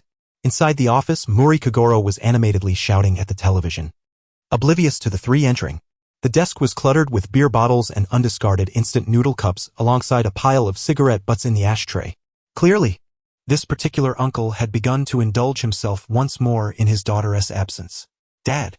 Mori-ran shouted, her forehead vein bulging in anger. "This is not the time for that. Have you been eating properly? What time did you go to bed last night? And what else with all these cigarettes and beer? Haven tea, I always told you to cut back on these." Behind Mori-ran, Kurama-ing quietly walked into the kitchen, while Sonoko yawned and settled onto the sofa. "I didn't drink that much," Muri Kagoro mumbled, shifting his gaze away, feeling somewhat guilty. "Not that much." Mori-ran strode forward, hands on her hips, pointing at the heap of beer bottles, utterly exasperated. "This is outrageous." Sonoko chimed in from the sofa, chuckling. "Well, it was just occasionally, don't take it so seriously." Muri Kagoro stammered. "Occasionally? Mr. Muri, would you like some tea?" Just as Mori-ran was about to explode, Kurama-ing emerged from the kitchen, holding several cups of tea. "Oh, alright, I'll take it." Muri Kagoro hurriedly stood up to grab the tea from Kurama-ing. "Dad, alright, Ran. You should try it too, it's really good. Ing, your tea-making skills are still so impressive. I'll go prepare dinner." Mori-ran, thoroughly fed up with her father's dismissive attitude, took her tea and stormed into the kitchen. This father-daughter dynamic. "I'll help too." Kurama-ing sighed softly, glancing at Sonoko on the sofa. "Anything else fine," Sonoko gestured nonchalantly, while Muri Kagoro suddenly seemed to remember something and hurriedly pulled out an envelope from his desk. "Oh right, Ing. There was a commission letter addressed to you in the mailbox yesterday. I brought it for you. Take a look." "For me? Could it be a mistake?" Kurama-ing received the envelope somewhat perplexed. Not a mistake. I confirmed it, the recipient's name is indeed you." "Wow, that's impressive, Ing. Receiving a commission so quickly, you'll surpass the uncle in no time." Sonoko laughed gleefully. "What are you saying, little girl? Do you think it's that easy to surpass me, Muri Kagoro? There's still much for you to learn on this path of detective work." Downing his tea in one go, although Muri Kagoro said that he too looked curiously at Kurama-ing. He too was curious about the nature of the commission specifically designated for Yukari Karasuma. Under the expectant gazes of both individuals, Yukari opened the envelope, glanced at the sender's name and nodded in understanding. It was a commission from Miss Hikari Hoshino. Miss Hoshino? The actress renowned for her frequent appearances in crime dramas. Hikari Hoshino. Yukari explained that since her previous encounter at the faux engagement party hosted by Yoko Chujo, she had become acquainted with the somewhat aloof Hikari Hoshino. The contents of the letter were straightforward. Miss Hoshino had recently been cast in a youth detective film centered around a female high school student. However, she lacked inspiration for the character's portrayal and sought to invite the genuine high school detective, Yukari Karasuma, to serve as a consultant for the film. The role did not require rigorous daily attendance, but rather the provision of relevant advice whenever Miss Hoshino deemed it necessary. Without hesitation, Yukari decided to accept the commission, not only due to the generous remuneration but also because the client was Miss Hoshino. Yukari could not bear to refuse someone so passionately devoted to the detective arts. "I see, so you will be acting as a film consultant." Muri Kagoro nodded in acknowledgement after hearing Yukari's explanation. "It certainly suits your identity as an ultra-high school level detective." "Don't tease me, Sonoko."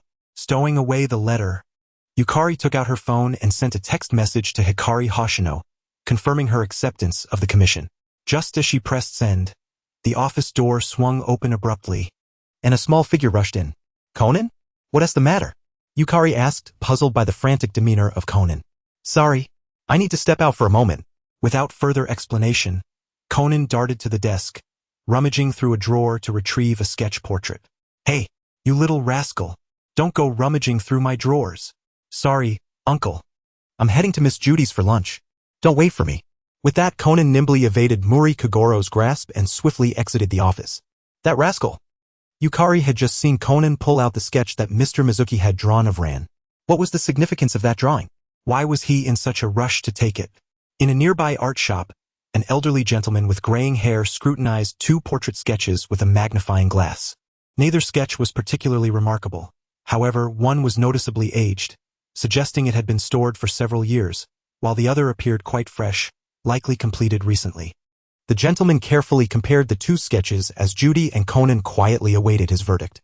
Based on the comparison of the character lines in these two sketches, it is highly probable they were created by the same artist, the gentleman finally declared, lowering the magnifying glass.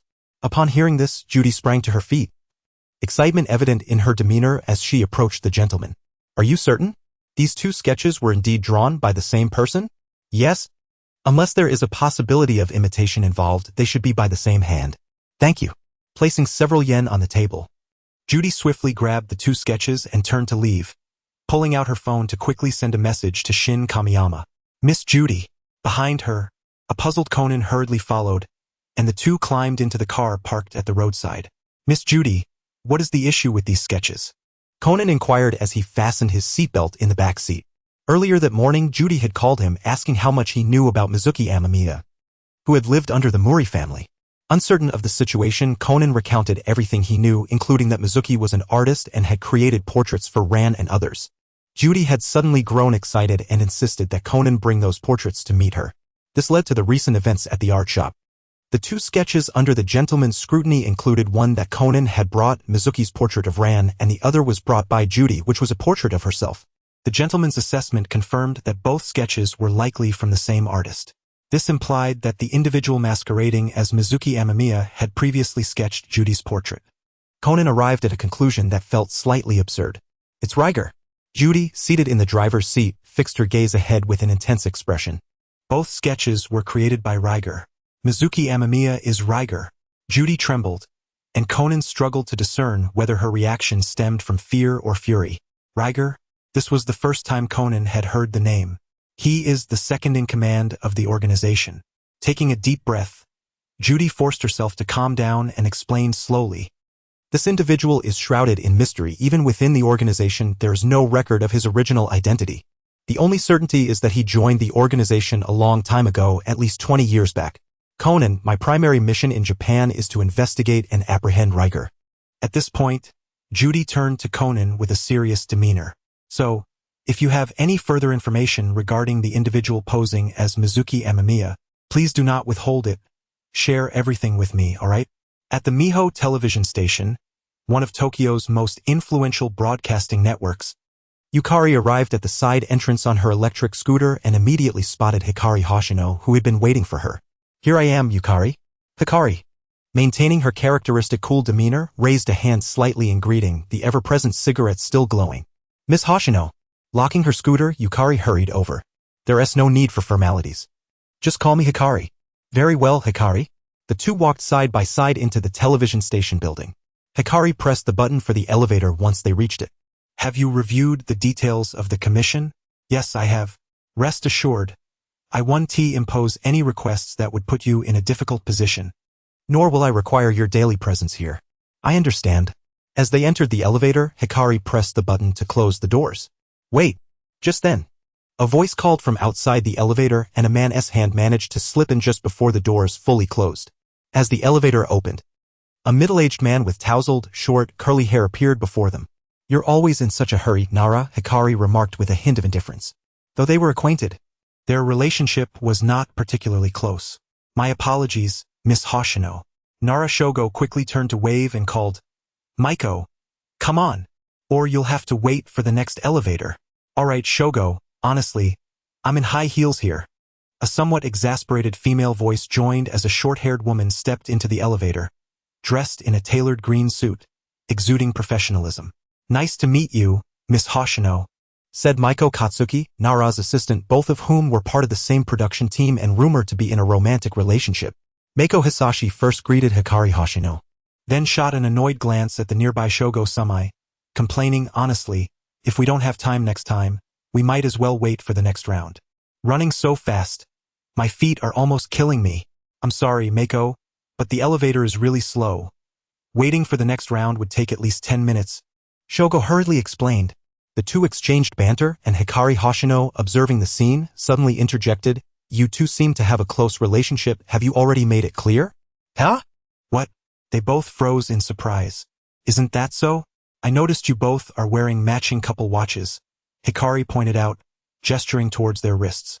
Karasuma Q, standing beside her, instinctively nodded, having noticed the watches when they entered the elevator. No, this is actually a birthday gift from Meiko, Shogo stammered, trying to clarify. Yes. I just thought it looked nice, so I bought one for myself too, Meiko quickly added, her expression flustered. It's definitely not a couple's watch, she insisted. Is that so? Hikari replied, her expression neutral as if she believed them. Meanwhile, Karasuma smiled at the awkward duo. It's so obvious yet they refuse to admit it. What a peculiar couple. Well, as long as they are happy, that's what matters. Every couple has their own way of interacting. Ah, Ms. Hikari. Is this person next to you the assistant of Detective Mori? Shogo seemed to finally notice Karasuma asking in surprise. Yes, indeed. But Q has already been invited to serve as my consultant. Shogo, don't even think about intercepting my plans. She teased lightly. Ding. As they chatted, the elevator bell chimed, signaling that Shogo and Mako's floor had arrived. Then we shall take our leave, Ms. Hikari and Detective Karasuma. All right.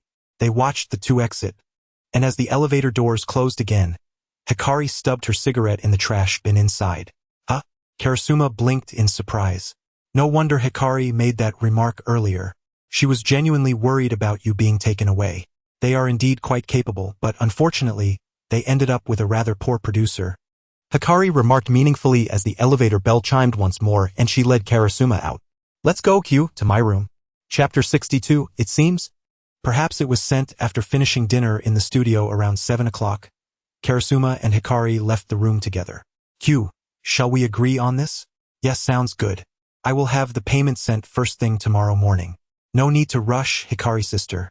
You too. As they approached the elevator, they noticed Shogo already waiting there, his expression somewhat troubled. Shogo, is something the matter? Hikari squinted slightly at him. Ms. Hikari, I'm sorry to trouble you, he said, glancing at Hikari before turning to Karasuma with an earnest request. If possible, could you let Ms. Karasuma meet with my producer? No, that's not it, Ms. Hikari. Realizing Hikari misunderstood, Shogo quickly clarified, we just have a few questions we would like to ask Ms. Karasuma, specifically regarding Detective Mori. Detective Mori? Hikari paused, taken aback. Then suddenly understood. So you have decided on him as the candidate?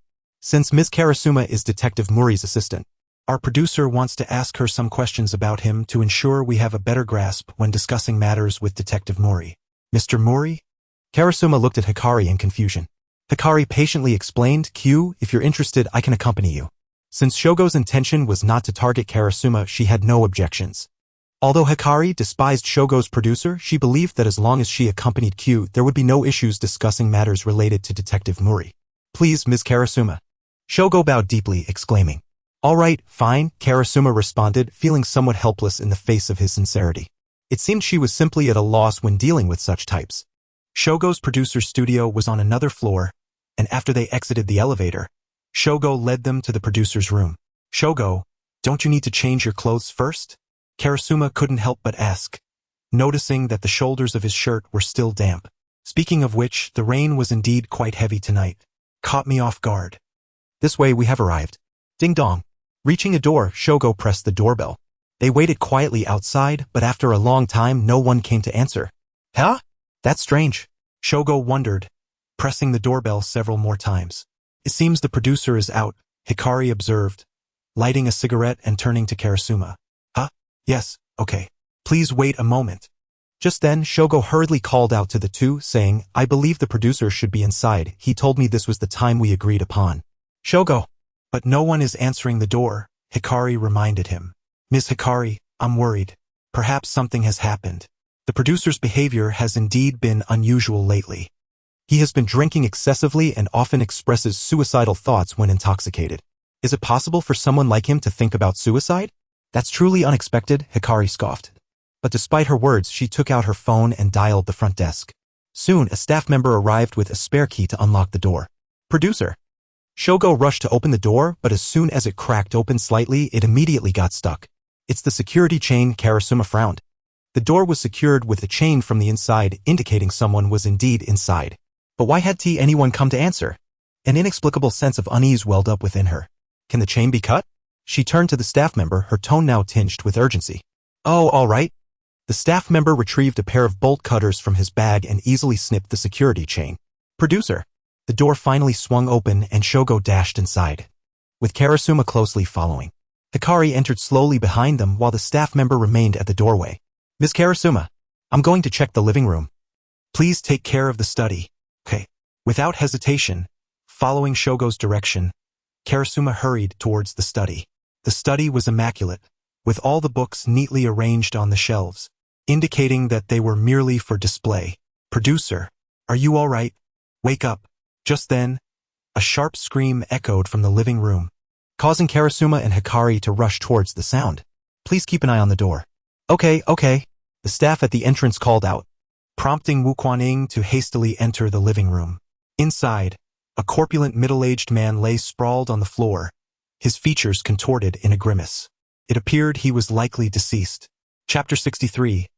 What a coincidence, Officer Mumu. His pulse had ceased, and a faint almond scent lingered in his mouth, indicative of cyanide poisoning. Mr. Ranjing, there's no need to call an ambulance. Just contact the police, Wu Kuan-ing instructed. All right. Ranjing Zhangwu hesitated for a moment before quickly pulling out his phone. Is this the police? A murder has occurred here. Yes, someone is dead. The address is. Was it a suicide? Hoshino Terumi stepped forward, looking at Wu Kuan-ing. To avoid disturbing the scene, she had extinguished her cigarette before entering the living room. A cup had been knocked over onto a plate, and the congealed brown coffee stains had splattered onto the dining table, trickling down to the floor on the opposite side. Contemplating this, Wu Kuan-ing wrapped her hand in a white cloth and lifted the coffee cup along with the plate. If her deduction was correct, there should be a semicircular mark on the tabletop beneath the plate, formed by the spilled coffee as it solidified. However, to her surprise, there were no semicircular coffee stains as she had anticipated. Instead, there were two peculiar, thin lines that resembled fine threads. It was as if two elongated objects had been positioned there when the coffee was spilled. Furthermore, the bottom of the plate bore no traces of coffee staining. This was illogical. If the plate had indeed been placed there when the coffee was spilled, its underside would have certainly been marked by the coffee. This implied that when the coffee cup was overturned, the plate was not actually in that position. The strange thin marks on the table should correspond to the side and handle of the coffee cup, which could leave such impressions upon contact. From this, it could be inferred that someone had tampered with the crime scene before she entered the living room. The room's door was secured with a chain lock, and the floor-to-ceiling window was locked from the inside. Considering these 2 points, the only person capable of altering the crime scene was one individual. She moved to the opposite side of the dining table, scrutinizing the chair positioned there. After the coffee cup was toppled, the remaining coffee had flowed along the tabletop, mostly pooling at the sides of the chair, then trickling down the cylindrical legs to the floor, ultimately leaving 2 circular coffee stains at the points where the chair legs met the ground. Wait, the coffee stains near the chair legs were incorrect. The distance between the marks was too great, far exceeding the maximum span between the 2 legs. Yet, there were indeed coffee traces on the legs, suggesting that the coffee had flowed from there. Suddenly, Wu Kuan-ing conceived a possibility the chair had been moved by someone. Moreover, this occurred precisely when the producer had just succumbed to poisoning. At that moment, another person had been seated in this chair. After the producer was poisoned, the coffee cup was knocked over, spilling coffee onto the mysterious individual seated in this chair. At that point, some coffee had already begun to flow down the chair legs, forming marks on the floor. Subsequently, the mysterious person stood up and moved the chair, causing the residual coffee to trickle down the newly positioned legs, leaving a second set of marks on the floor. This signified that from the moment the producer was poisoned until Wu Kuan-ing entered the living room, 2 individuals had indeed interacted with and altered the crime scene. The first was the suspected murderer, the mysterious person present when the producer was poisoned. The second was Ranjing Zhangwu, who had entered the room just minutes ago and attempted to conceal the coffee stains with the plate. Why? What was Ranjing attempting to hide? Wu Kuan, what are you doing here? Shortly thereafter, Officer Mumu, a familiar face responding to the report, arrived. It's a rather complicated situation, Wu Kuan-ing replied, feeling somewhat embarrassed. For some reason, she felt as if she frequently encountered Officer Mumu at murder scenes lately, which was quite awkward. Indeed, it seems you've become the second in command to Muri, Officer Mumu remarked with a sigh. By the way, have they found the murderer? The murderer? Wasn't the producer's death a suicide? Ranjing Zhangwu interjected hastily. So this was a suicide? Officer Mumu turned to Wu Kuan-ing. I was instinctively inclined to believe it was a homicide. Subsequently, Ranjing Zhangwu rushed into the room, for reasons unknown, to conceal and destroy evidence from the crime scene. Was the murderer and Ranjing Zhangwu the same person? If so, how had he orchestrated this locked room scenario? If not, why had he interfered with the evidence? Was he covering for someone? Officer, we have determined the time of death. At that moment, an officer entered the room, addressing Officer Mumu. Preliminary estimates suggest it occurred around 6:30 p.m. 6:30 p.m.? Wu Kuaning reflected, noting that coffee typically takes about an hour to congeal, implying that the plate holding the coffee cup could not have been placed there any earlier than 7:30 p.m. This timing aligned closely with Ranjing Zhangwu's entry into the living room. "Littling, the curtains in here are damp." "What?" Wu Kuaning exclaimed, rushing to pull open the curtains. Outside, the rain continued to fall, and even through the glass, the pattering sound was discernible. However, she had observed that the floor-to-ceiling window had been shut since her entry. Why were the curtains inside damp? Suddenly, a possibility struck her. Ranjing Zhangwu's soaked shoulder, the overturned coffee cup, the moved plate, the peculiar coffee stains beneath the chair, and the similarly drenched curtains, all these elements coalesced with the two pieces of cake neatly placed on the same plate on the table. No! There must be something else hidden away. This peculiar pen holder, resembling a cup with a handle, bore an uncanny likeness to the overturned coffee cup on the dining table. Although it was labeled a pen holder, it appeared more akin to a drinking cup. Staring at this unusual pen holder, Wu Kuaning lowered her gaze, needing to confirm one final detail. "Sister Terumi, could you please call the front desk at the television station for me?" Chapter 64. Is the truth important? Addendum. What would you like to inquire about? As Wu Kuaning walked to a corner of the living room, Hoshino Terumi took out her phone and asked directly, "I hope they can check the surveillance footage from this afternoon to see if Mr. Ranjing and Miss Maiko left the television station building." "All right." As for Miss Maiko, she had no record of leaving the television station since entering during the day. With these two crucial pieces of information, all the scattered clues in Wu Kuaning's mind suddenly aligned. So this was not a locked room murder after all. The murderer was not Ranjing Zhangwu. After a brief silence, she lifted her head and looked at Ranjing Zhangwu, who was being questioned by Officer Mumu, and asked, "Mr. Ranjing, may I audaciously inquire where Miss Maiko, who was with you during the day, has gone?" Seemingly caught off guard by the question, Ranjing Zhangwu's expression shifted to one of alarm, but he quickly suppressed it. "Is that so? I understand. Mr. Shimizu, may I take a look at your phone?" "My phone?" Uncertain of why Karasuma wanted to see it, Shimizu Akira instinctively handed over his device. Within his call log, Karasuma discovered a clue that confirmed her suspicions. At 6:30 this afternoon, Shimizu Akira had a call with a contact labeled "My." "Thank you."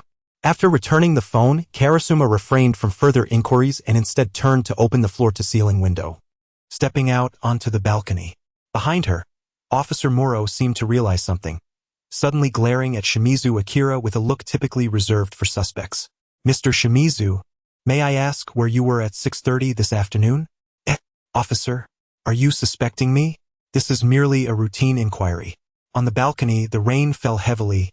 The fine droplets driven by the wind soaked her clothes. Karasuma stood at the railing, gazing down into the darkness below, lamenting that she could see nothing. If one were to jump from here, it would surely be painful, wouldn't it? Is he the murderer? Stepping closer, Hikari Hoshino, who had been silently observing Karasuma, inquired, "Sister Hikari, do you believe the truth is important?" "To be honest, I have never had a strong desire to pursue the so-called truth, having grown up surrounded by lies." "Xiaoying? The murderer is not Mr. Shimizu, but that Miss Mai." Meeting Hikari's gaze, Karasuma spoke slowly between 6 and 6:30.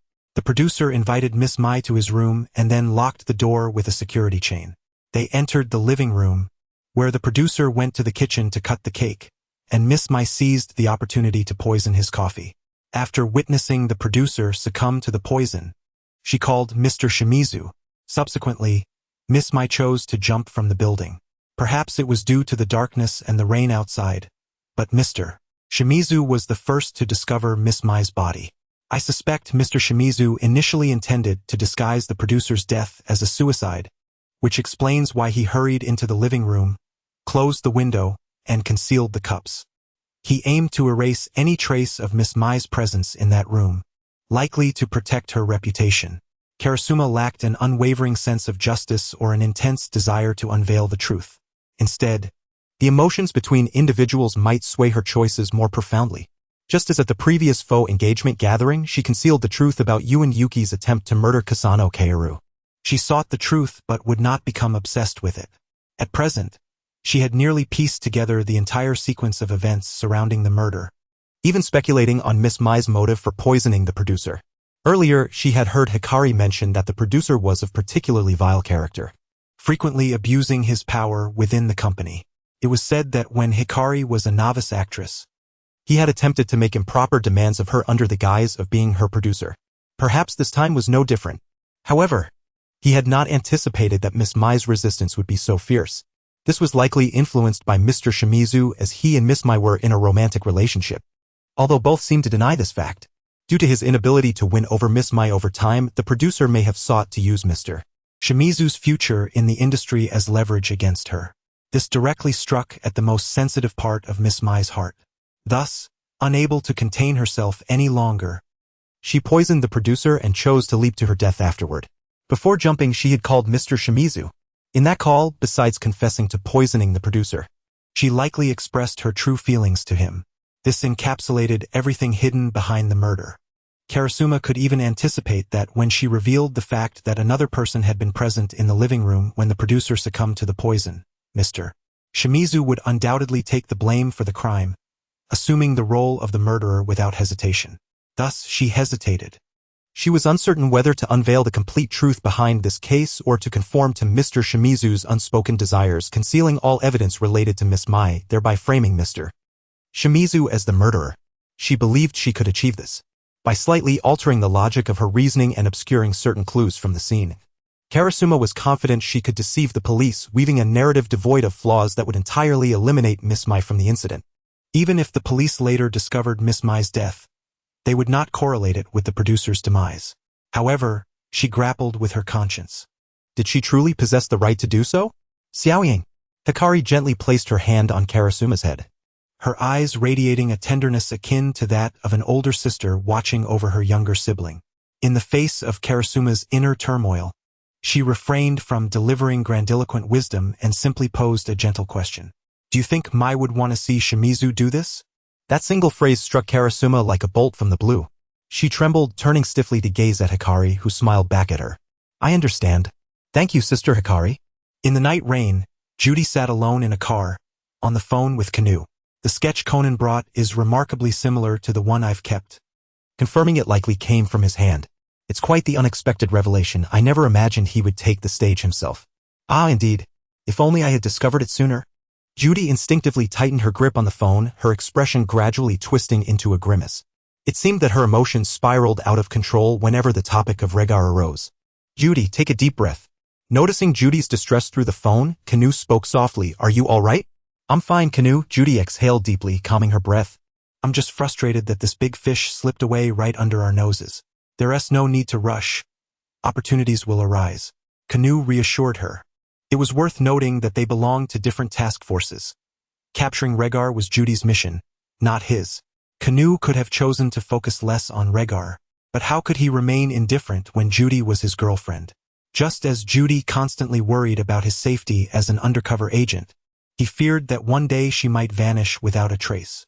Canoe understood Judy's past and her obsessive fixation on Rhaegar. Resolving this inner turmoil was no simple task, but there was a way. Judy, let us set a trap to lure Rhaegar out. Trick? Judy puzzled over Canoe's suggestion. Precisely. Have you ever considered why Rhaegar suddenly came to Japan? The corners of his mouth lifted slightly as Cameo began his reasoning. Members of organizations like Regal and Ram are, by nature, the highest-ranking officials in their respective regions. Typically, they are required to remain in their designated areas for extended periods, managing various affairs on behalf of the organization's esteemed leader. In theory, barring any vacancies, such senior officials are unlikely to be reassigned unless under special circumstances. The recent movement of Regal and Ram suggests this is not merely a routine regional reassignment. Regal must have come to Japan on a special mission. By this logic, something extraordinary must have transpired in Japan prior to Regal's arrival. Perhaps this significant event is the bait we need to lure Regal back into the open. Cameo, do you have any suspicions? After hearing Cameo's analysis, Judy inquired eagerly. She could sense the confidence in Cameo's tone. Past experiences told her that such confidence indicated he had the situation well in hand. In simpler terms, it meant they were secure. Shirley. Cameo uttered a name. Shirley? Judy had never heard of this codename. Indeed, Shirley. She was the leader of the research team within the organization, an extremely enigmatic figure. All I know is that she arrived in Japan 2 years ago from abroad, parachuting in to lead a special research initiative. This project is highly confidential within the organization. I previously attempted to gather intelligence on it but was met with failure. Of course, this mysterious research likely faltered as Shirley vanished not long ago. Vanished? Yes. While there is currently no direct evidence to substantiate this, I believe it to be the most plausible scenario. A hidden thread began to surface in Cameo's mind. Thus, we need to ensure that Shirley appears at the right place and time in Regal's line of sight. Once this mysteriously missing Shirley reemerges, I believe Mr. Regal will not be able to resist. It was a new day at the Mori Detective Agency, where the Mori family was enjoying lunch. Sister Ing, did you encounter a murder case at the television station yesterday? With the television on, Ran Mori curiously looked at Yukari Karasuma, who was beside her. I heard about it too, Conan remarked, putting down his utensils. In this case, the murderer's lover attempted to take the blame for the deceased out of personal reasons, deliberately tampering with the crime scene to mislead the police investigation. Ah, indeed. Yukari nodded with a smile. The real murderer committed suicide by jumping from a building after poisoning the victim, right? So, where did you finally discover the murderer's body? Sister Yukari. In the trunk of the murderer's lover's car, Yukari replied, her tone slightly somber. Last night, she had exposed all the deceptions of Mr. Sumai, accurately reconstructing the events that transpired at the crime scene. Witnessing Mr. Sumai's breakdown and tears upon being completely unmasked had tugged at her heartstrings.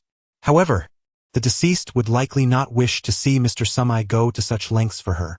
All right, Conan, hurry up and eat. Don't ask too many questions.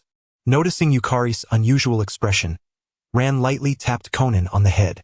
Just then, Kagoro Mori abruptly set down his bowl and looked at Yukari, asking, "Oh?" Perhaps his question was too abrupt, as both Ran and Conan paused in surprise. Well, I have no objections. It's just that being away from home for too long will worry my family. I understand. Ran's intuition as a daughter alerted her to the fact that there seemed to be an unspoken matter hidden in the conversation between her father and Yukari. Yet, seeing the normal expressions on their faces, she hesitated to inquire further. Dad, shall I get you another bowl of rice? Oh, no need, this bowl is sufficient. You both can eat a little less. I received an invitation to a gala this morning, scheduled for tonight, and I can bring friends and family. Let us go together. Chris Winard. Tonight, the renowned aid company would host a gala at their Twin Towers to commemorate their 20th anniversary. Among the invitees was the famous detective Mori. Aid company? Is that the well-known luxury brand? Ran asked. Yes, it started with luxury bag design and gradually expanded into other luxury goods, positioning itself as a global enterprise catering to high-end consumers, Yukari explained. Impressive. But why would such a large brand specifically invite Dad? Ha ha ha. That is undoubtedly due to my fame, Kagoro boasted, only to be unceremoniously interrupted by Conan, who pointed at a news segment playing on the television. The elderly gentleman, appearing to be in his 60s or 70s, donned a colorful kimono, sporting a slicked-back hairstyle and a prominent mustache, exuding a commanding presence. The subtitle at the bottom of the screen identified him as Ichiro Yamada, the founder and president of Aid Company. Wishing you a successful gala, allow me to present a flower, the Tears of Cleopatra, which I shall accept, Phantom Thief. Mr. Yamada, what are your thoughts on this letter from Phantom Thief Kid? Humph, foolish, ridiculous. On the television, Ichiro Yamada displayed utter disdain in response to the reporter's inquiry. Phantom Thief Kid? Merely an absurd farce. I have already contacted the police, and the so-called sleeping Kagoro detective Mori has accepted my invitation to attend the gala tonight. Humph, Phantom Thief Kid? If you truly have the ability, come steal my Tears of Cleopatra. Ha ha ha ha. Did Phantom Thief Kid actually send a letter for tonight's gala? Kid? Yukari looked at Ran curiously as she had not heard of this name before. Ah, Sister Yukari, you haven't been in Japan long, so you probably haven't heard of him yet. He is skilled in disguise, makeup, and magic, often leading the police who attempt to capture him in circles, yet he never resorts to murder. In short, he is a rather peculiar and extraordinary individual. I can't believe he issued a letter to Aid Company. No, this letter was likely not sent by Kid, Conan interjected, attentively watching the announcement from Phantom Thief Kid on the television. Typically, Kid's letters specify the exact time and place he intends to steal the gems, but this one does not. Oh, that seems to be the case. So, this letter was forged by someone else? Yukari inquired, relying on Conan's information to draw her conclusions. Yes, that is likely the case, Conan affirmed, his expression grave. There was something he did not voice, considering Kid's peculiar and proud nature. Even if this letter were truly a forgery, he would undoubtedly make an appearance. Tonight's gala might prove to be more complex than anticipated. Twin Towers, one of the iconic structures of Mihua City, is geographically divided into East and West Towers, with lower floors connecting the two. To restrict Phantom Thief Kid's operational space, tonight's gala will be held exclusively in the West Tower. The East Tower has been sealed off by the police, allowing entry only to select detectives and the Yamada family. The renowned Tears of Cleopatra will only be exhibited at the Sita. As night falls, the entrance to the Sita Banquet Hall is abuzz with activity. Due to the presence of the elusive Phantom Thief Kid, a multitude of elegantly dressed individuals queues outside, each awaiting police scrutiny. How long must we wait? Conan cannot help but grumble as he observes the lengthy line. Honestly, Hybra, what's wrong? Hybra AI lowers the event pamphlet in her hands, seemingly anticipating Conan's reaction, a subtle smile gracing her lips. Behind her, Professor Agasa greets Conan with a friendly wave. Good evening, Doctor and Little AI. Kuroiwa also nods in acknowledgement to the two. Hybra AI glances up at her, responding softly, then discreetly raises the pamphlet to shield herself from Kuroiwa's gaze. Am I being disliked? Kuroiwa can only maintain her smile at the scene. For some reason, it seems that Hybra AI is somewhat averse to her. Mr. Murray? Good evening. I see you're here. A familiar voice calls out as Officers Sato and Takagi approach from the front of the line. They had been inspecting guests at the entrance and had just been relieved for a break, their faces etched with fatigue. Notably, their method of checking guests is quite straightforward and somewhat crude. They firmly tug at faces. Although it may appear simplistic, it effectively counters the Phantom Thief Kid's disguise tactics, despite the fact that he has never been unmasked by this approach. The one advocating this method is none other than the evening's security chief, the indomitable middle-aged officer, Inspector Ginzo Nakamori. It should be noted that Inspector Nakamori belongs to the 2nd Investigation Division, while Officers Sato and Takagi belong to the 1st Investigation Division. The reason they are present tonight is that Inspector Nakamori borrowed them from Officer Magyar, citing a shortage of personnel. We'll take a break now. See you later, Mr. Murray.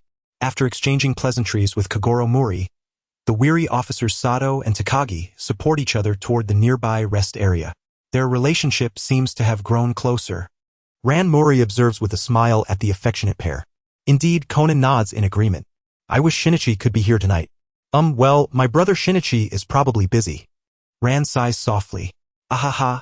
Conan forces a smile, while Kuroiwa glances at him, choosing not to speak. As the group engages in idle chatter while waiting, an unexpected figure suddenly emerges from the crowd. Oh, Mr. Murray, long time no see. A beautifully dressed young woman steps forward, greeting Kagoro Mori with familiarity. Upon seeing her, both Conan and Kuroiwa's pupils dilate in shock. Chris Vineyard. She isn't Mother. In the queue outside the Sita, an unexpected person has appeared, startling both Conan and Kuroiwa. Oh, Mr. Murray, long time no see. The elegantly attired Chris Vineyard approaches Kagoro Mori with a friendly wave. Conan's expression is one of utter disbelief. Why is she here? Who is the face behind that mask? Is it Vermouth or another member of the organization? Oh, it's Miss Chris. Long time no see. Kagoro Mori, equally surprised, reaches out to her excitedly. I heard this morning that you would attend the banquet, and what a delightful surprise to see you right after my arrival. Chris smiles graciously as she shakes Kagoro's hand. Ahaha, I never anticipated meeting Miss Chris here. Really? Then it seems I am indeed fortunate. I could only admire your performances on television before. Who would have thought I would have the chance to see you live tonight? Oh, by the way, Miss Chris, regarding that matter you entrusted me with. Mr. Mori, you needn't worry about that anymore. Chris interrupts him with a smile. I've already broken up with that man. Oh, I see. Well, that's for the best. It's better to part ways with someone who doesn't appreciate those around them. Kagoro Mori replies awkwardly with a chuckle. In truth, he had intended to apologize for not being able to locate Chris's boyfriend. Chris remains silent, glancing at her watch before apologetically addressing Kagoro Mori. Oh, all right. See you at the banquet. Yes, see you at the banquet. Kagoro Mori nods, just as Chris turns to leave. She collides with a woman in a kimono approaching from the opposite direction. Ah! Mifuyu! Be careful! Kogoro Mori quickly reaches out to steady Chris as she stumbles backward. Miss Chris, are you alright? I'm fine. Thank you, Mr. Mori, Chris replies, regaining her composure and looking at the kimono-clad woman. The woman, Mifuyu Oitawada, is stunning, and she too is steadied by a young man standing behind her. Are you alright, Mifuyu? The young man asks with concern. I'm fine. But do be more careful next time. Part of the paint on the composite doll sculptures behind you is still wet, and if it stains your clothes, it will be quite difficult to remove. Once the two finish speaking, Chris steps forward to apologize. I'm very sorry, Mrs. Mifuyu and young Master Kenta. Chris recognizes them. Mifuyu is the wife of Ichiro Oitawada, president of Aid Corporation, and Kenta is their only son, the future heir to the company. No worries. It was my fault for not watching where I was going. Are you Miss Chris? And Mr. Mori, the detective? Mifuyu recognizes both Chris and Kogoro Mori. Ha ha ha. Indeed. That's me. It's a pleasure to meet you, Mrs. Mifuyu and young Master Kenta. Kogoro Mori greets them enthusiastically. Meanwhile, Kenta notices Kuroiwa standing behind Kogoro Mori, and surprise washes over his face. You are. He begins to speak but sees Kuroiwa suddenly place a finger to her lips, signaling for silence. Understanding her cue, Kenta nods slightly and refrains from saying more. Relieved by his cooperation, Kuroiwa had not anticipated encountering acquaintances here, let alone two at once. Without glancing back at Kenta, she refocuses her attention on Chris, who is engaging in lively conversation with Mifuyu, her gaze growing stern. Mrs. Mifuyu, I shall step inside now. See you at the banquet. See you at the banquet, Miss Chris. After a few exchanges of pleasantries, Chris bids farewell once more. At that moment she, who had not yet cast a glance at Kuroiwa, finally locks eyes with her as she turns. In that fleeting moment, Kuroiwa catches a glimpse of a deep-seated weariness hidden within Chris's eyes. She is not mother. Kuroiwa immediately concludes, for those are not the eyes of her mother. After a lengthy wait in line, Mori and his companions finally enter the banquet hall on the first floor of Sita. The hall is spacious, yet overflowing with guests, and the surrounding counters are adorned with an array of luxurious items uniquely designed by Aid Corporation. Prominently displayed on the front wall of the hall is a massive poster of the company president, Ichiro Oitawada, a figure in a kimono standing amidst a sea of flowers. The vibrant sea of flowers juxtaposed with the serious demeanor of the older gentleman evokes a peculiar sensation. It is rather amusing that he has adorned himself with such a large poster. President Otada remains ever so concerned about appearances. Standing beneath this exaggerated display, Dr. Agasa, with a hand on his belly, mused aloud. Are you quite familiar with President Otada? Inquired Karasuma, his curiosity piqued, while Conan similarly turned to look at him. Under the scrutiny of the two, Dr. Agasa felt a twinge of embarrassment. Well, we have had some past dealings which you may not be aware of. President Otada has had a rather frail heart for some time. Years ago, he even entrusted me with the task of installing a pacemaker for him, which I presume he still uses. Upon hearing this, Conan cracked a sardonic grin, his eyes resembling those of a dead fish. What you probably meant to say is stingy, right? Indeed. That's a common affliction among many entrepreneurs, he replied, choosing not to dwell further on the topic. Instead, Conan turned his gaze toward the East Tower across the street. At that moment, the lights of the East Tower had been extinguished, its floors cordoned off by the police. Only one elevator remained operational, kept in service for emergencies, albeit under constant police surveillance, with any user required to leave a record. If we follow this reasoning, should Kid truly have arrived, it would undoubtedly be at the West Tower. After all, the Tear of Cleopatra is currently housed there. In the center display case of the banquet hall, a magnificent, large emerald lay in tranquil repose. How might that rogue manage to infiltrate this event? What methods will he employ to steal the gem? A sudden headache washed over Conan, for in truth he was more concerned about another individual, Chris Vineyard. Earlier, when Chris entered the West Tower, Conan had observed closely. The female officer tasked with the inspection had indeed pinched her face, and there were no signs of any disguise. This indicated that her visage was her true face, unaltered by any form of disguise. The only one capable of achieving such a feat is Vermouth. What ulterior motives does your organization harbor this time, Vermouth? Shanchi, has my father yet to arrive? In a corner of the first-floor banquet hall, Kenta's expression betrayed a hint of anxiety. Opposite him stood an elderly gentleman with graying hair, a serious countenance, attired in a suit and white gloves, Shanshija, the butler of the Otada family, who also serves as the president's secretary. I have no issue delivering the toast, but according to the plan, my father is meant to make his appearance simultaneously with the first round of fireworks from the Twin Towers. He shouldn't still be at the East Tower at this hour. He ought to be here by now. Please do not fret, young Master Kenta. I am also searching for the president. Shanshija calmly reassured him. Shall I call Ichiro for you? Proposed Madame Sandong, who stood nearby. No, Shanshija gently shook his head. The president despises wastefulness. Let me continue my search. Very well. Madame Sandong sighed softly, acquiescing to Shanshija's words. Kenta remained silent, his gaze once again drawn to a familiar figure amidst the crowd. With that, he navigated through the throng and approached Karasuma, who stood by a display case. Karasuma, it has been too long. Indeed, Kenta. I didn't expect to encounter you here. Since Muri and the others were occupied on the other side of the hall, Karasuma felt no need to conceal anything further. She and Kenta had established a friendship during an art exhibition in America. Kenta was aware of her identity and, to a degree, the complications surrounding his relationship with his father, Ichiro Otada. Kenta was passionate about art and preferred to avoid excessive involvement in the family's affairs, yet he remained the sole heir to the vast family estate. Consequently, the conflict regarding the succession of the company had erupted years prior. Neither party had broached the subject extensively. After a moment's hesitation, Kenta finally asked, Karasuma, during your visit to Japan, what of your grandfather? He has nothing to do with this. I am here on my own accord, Karasuma replied, shaking her head lightly, seemingly wishing to evade further inquiry. I understand, Kenta nodded, and a silence enveloped them once more. Their acquaintance spanned several years, and Kenta was well aware of Karasuma's identity as well as her domineering grandfather. All right, Kenta. Do not squander time here. As the president's son, you undoubtedly have numerous responsibilities to attend to at tonight's gala. Off you go. Indeed, but do take care, Karasuma.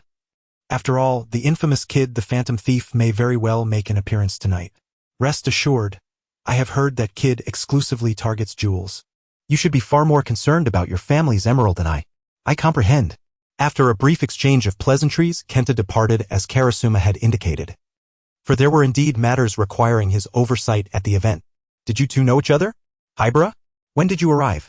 Karasuma inquired, a hint of fluster evident in her smile. Just now, Hibara replied. I never expected you to be acquainted with the scion of such a powerful conglomerate. It is not as grand as it sounds. We merely met by chance at an art exhibition. Then why did you feel the need to conceal your relationship? Because Kenta is not yet married and I feared that our connection might cause him trouble. Karasuma managed to maintain her smile, albeit with some effort. How astute you are with your words, Hibara remarked, nodding in understanding before turning to approach Dr. Agasa. It appeared that she had accepted Karasuma's explanation. Following their admiration of the luxurious offerings from the aid company on the first floor, the crowd was gradually ushered toward the main event, located on the top floor of the West Tower. Here, the evening's festivities would truly commence. In an effort to ensure that the potential disruption by Kid the Phantom Thief would not mar the proceedings, the aid company had taken considerable precautions. As for the tier of Cleopatra displayed in the first-floor banquet hall, it would be temporarily entrusted to the police for protection. Esteemed guests, this evening marks the 20th anniversary of the aid group, and we are immensely grateful for your presence. On stage, Kenta stood in for the absent Ichiro Otada, delivering the toast. Below the stage, amidst the throng of attendees, Karasuma finally gleaned some insights into the evening's arrangements from a server. So, that individual should be preparing backstage at this moment. After a moment's contemplation, Karasuma rose and addressed Ran Muri. I have decided to check backstage. Should the opportunity arise, I wish to confront that individual directly. The restroom? Conan, overhearing the mention of the word, suddenly had a light bulb moment. At this juncture, Vermouth must be preparing backstage. This presented the perfect opportunity for him to confront her. Karasuma, I want to come too. With that, Conan sprang to his feet, grasping Karasuma's hand with an endearing tone. Huh? Conan? Meanwhile, Hibara, noticing the commotion, also stood up and calmly stated, I wish to join as well. This unexpected turn of events left not only Karasuma and Conan surprised but even Ran Muri. Karasuma, are you all feeling unwell? Well, suddenly, a piercing electric sound filled the venue, causing everyone present to instinctively cover their ears. Soon after, a young man's voice reverberated throughout the venue. Ladies and gentlemen, good evening. Is that kid? Has that fellow finally made his appearance? 69 fireworks bloom, filled with false festivities. Kid, everyone, immediately seal all entrances and exits. I must capture you today. Yes. With the emergence of Kid's voice, the police officers in the hall gradually sprang into action, swiftly sealing off all entrances to the West Tower under the command of Inspector Nakamori. Aha, Officer Nakamori, your attire today is quite different from your usual garb. Is this suit specially tailored for this event? It looks rather splendid, the young man's teasing voice echoed again, aided by an unknown loudspeaker, suggesting that Kid seemed to have a clear view of the situation within the hall. You scoundrel! You are right here in the venue, aren't you? Inspector Nakamori bellowed, surveying the surroundings. Prior to the gala, the police had thoroughly inspected the venue, ensuring that no hidden cameras or similar devices were installed. Yet, from the position where Inspector Nakamori stood, it was impossible to see outside, yet Kid was able to accurately comment on his attire. This meant that Kid was indeed inside the venue. Inspector Nakamori, there are no suspicious individuals detected at the entrances outside. Officer Sato hurriedly reported to Nakamori. Moreover, we have not located the loudspeaker used by Kid. This is impossible. Keep searching. Ha ha ha, futile efforts, Officer Nakamori. Kid's voice rang out once more, laughing softly before continuing. The false invitation and the counterfeit Cleopatra's tear, in this venue adorned with deceptive decorations, I shall never reveal myself. On another day, I shall personally claim the true Cleopatra's tear. For now, I bid you all good night. With a sharp crackle of static, Kid's voice vanished entirely. The hall was engulfed in an eerie silence, broken only by the indomitable roars of Inspector Nakamori. Impossible. That fellow must still be here. Search. Gather everyone in the hall. We must find him. On one side of the hall, Karasuma was swaying slightly, feeling somewhat dizzy, and asked, was that person just now Kid? That exaggerated style of his must indeed be him, replied Conan. Kid's previous remarks confirmed for them one thing. The invitation for tonight was not authored by Kid. It had indeed been forged. But this also raised a new question. Who forged this invitation and for what purpose? Excuse me, please make way. Just then, the old butler of the Yamawata family, Shinichi, hurriedly passed through the crowd, striding towards the back of the stage. Noticing the anxious expression on his face, Karasuma and Conan felt a twinge of foreboding and, without hesitation, both swiftly followed him. Shinichi? Have you not found my father yet? Behind the stage, Kenta anxiously asked as he watched Shinichi approach. I'm sorry, Master Kenta. Damn it. Kenta punched the wall, gritting his teeth. Where could my father possibly be at a time like this? The fireworks are about to start. Beside him, Lady Mifuyu gazed out at the night scenery with a touch of sorrow. If Ichiro does not appear soon, it will truly be too late, the guests at the gala. Master Kenta, I believe it is time to call the master, Shinichi said after a brief silence. All right, I will do so immediately. As Kenta took out his phone, the previously dark windows of the West Tower suddenly lit up. Whoosh! Fireworks shot up, illuminating the night sky like meteors in reverse. That is. The dazzling display also lit up the East Tower, casting a shadow of someone.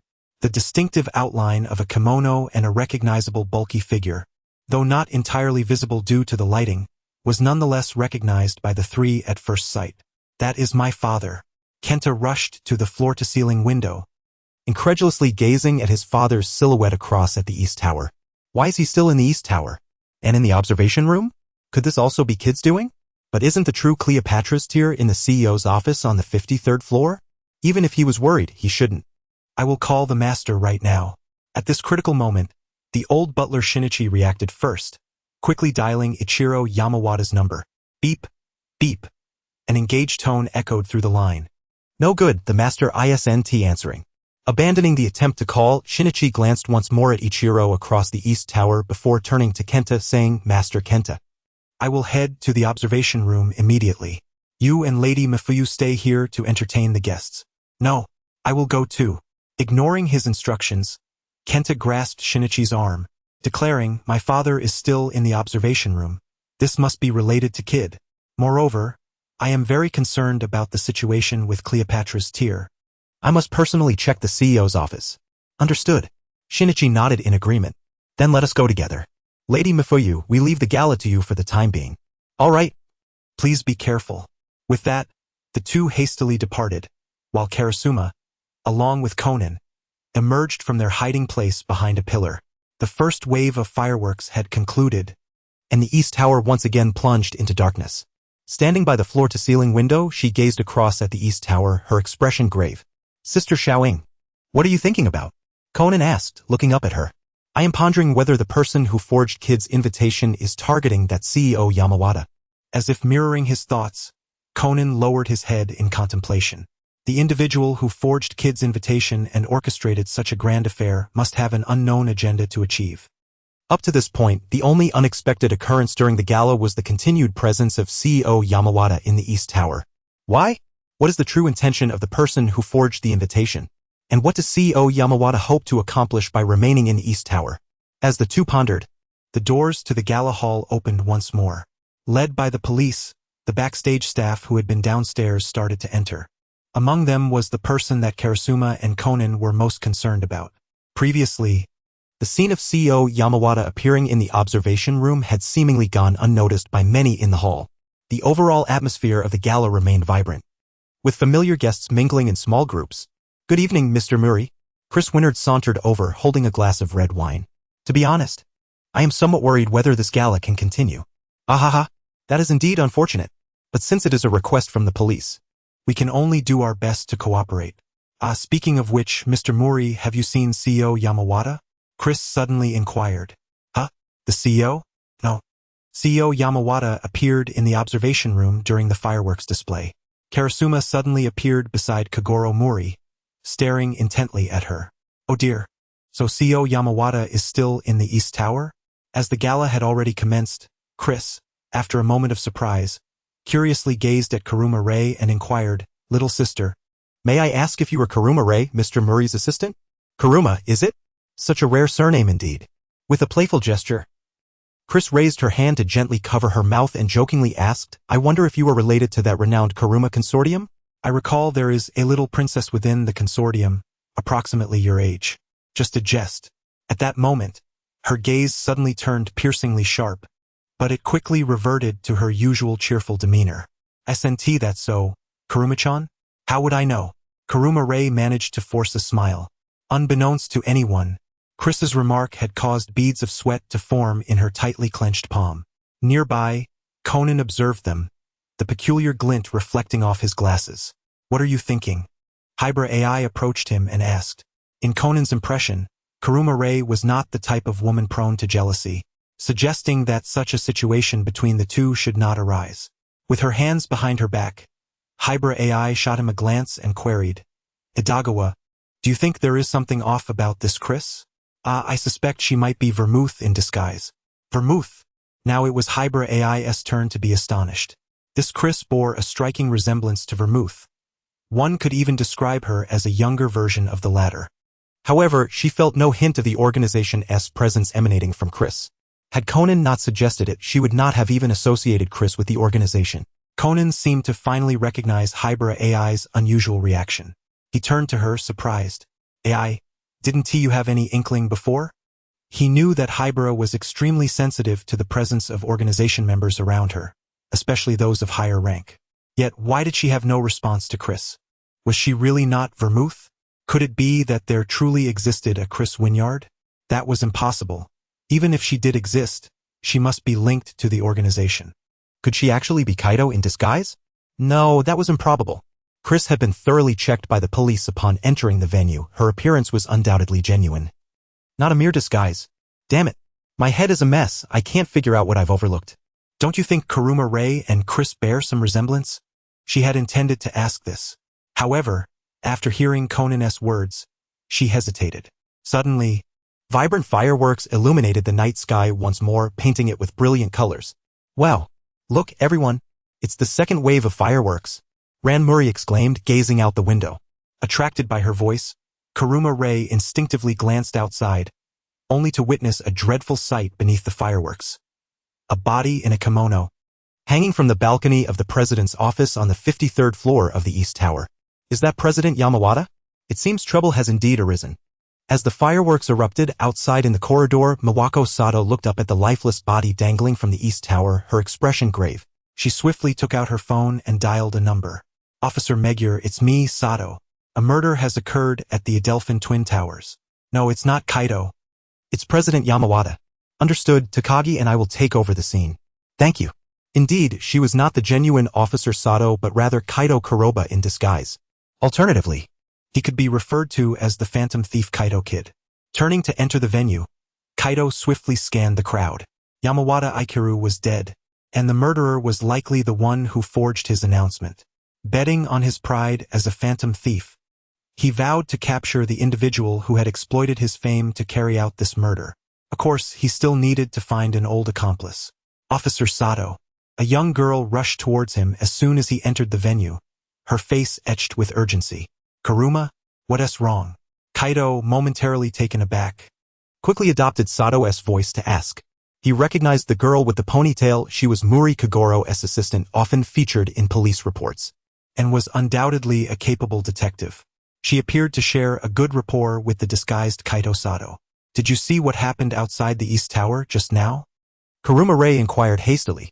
By this time, the second wave of fireworks had faded, plunging the surroundings back into darkness.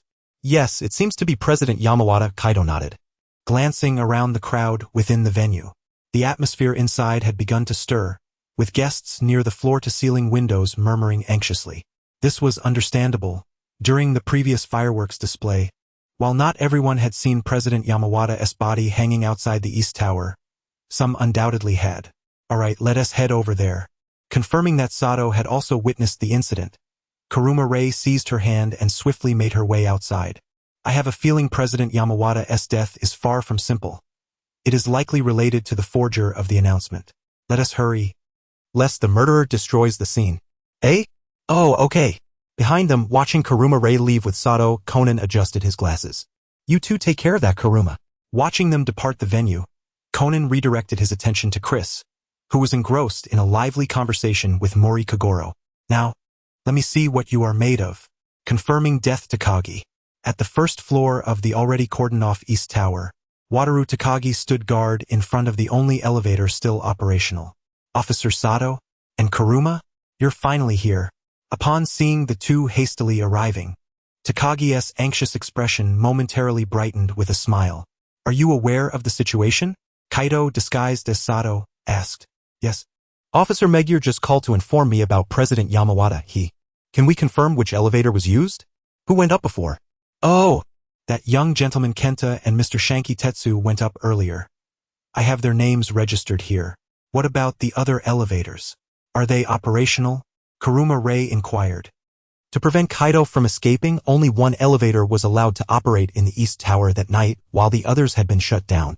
It appears we'll have to wait here for a while, Kaido said, slightly frowning. And climbing the stairs?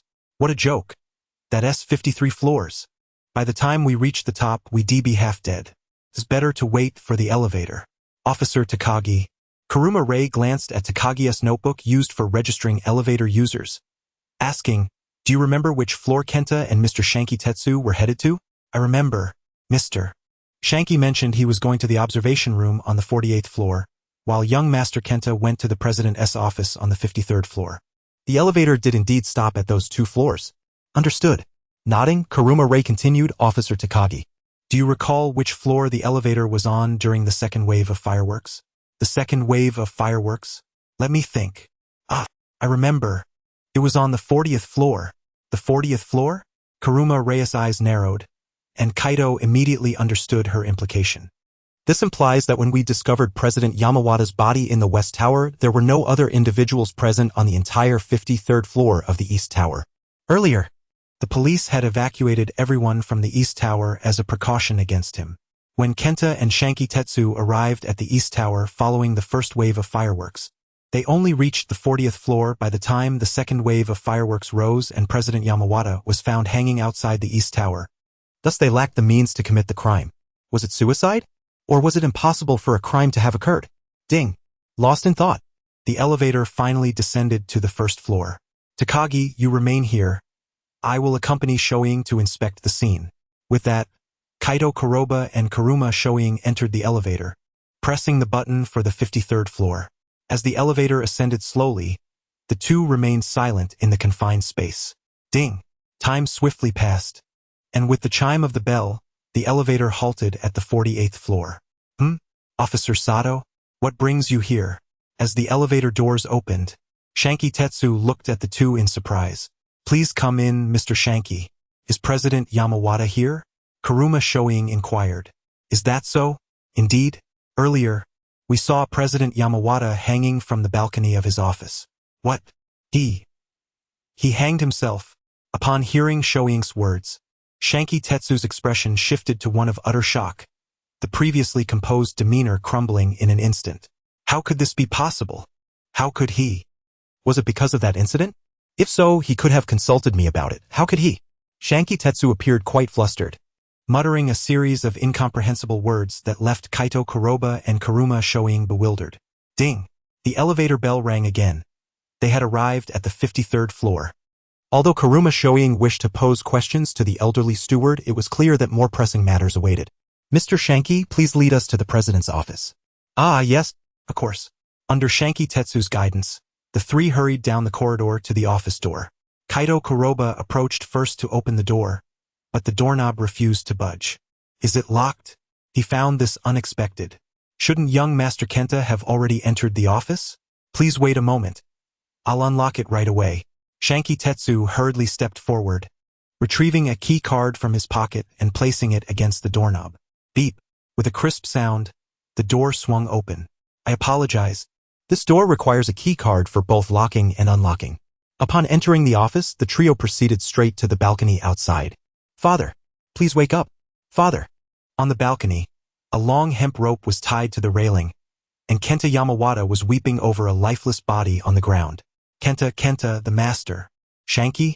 When I entered, I saw Father hanging outside the balcony. I immediately brought him down, but Father is already.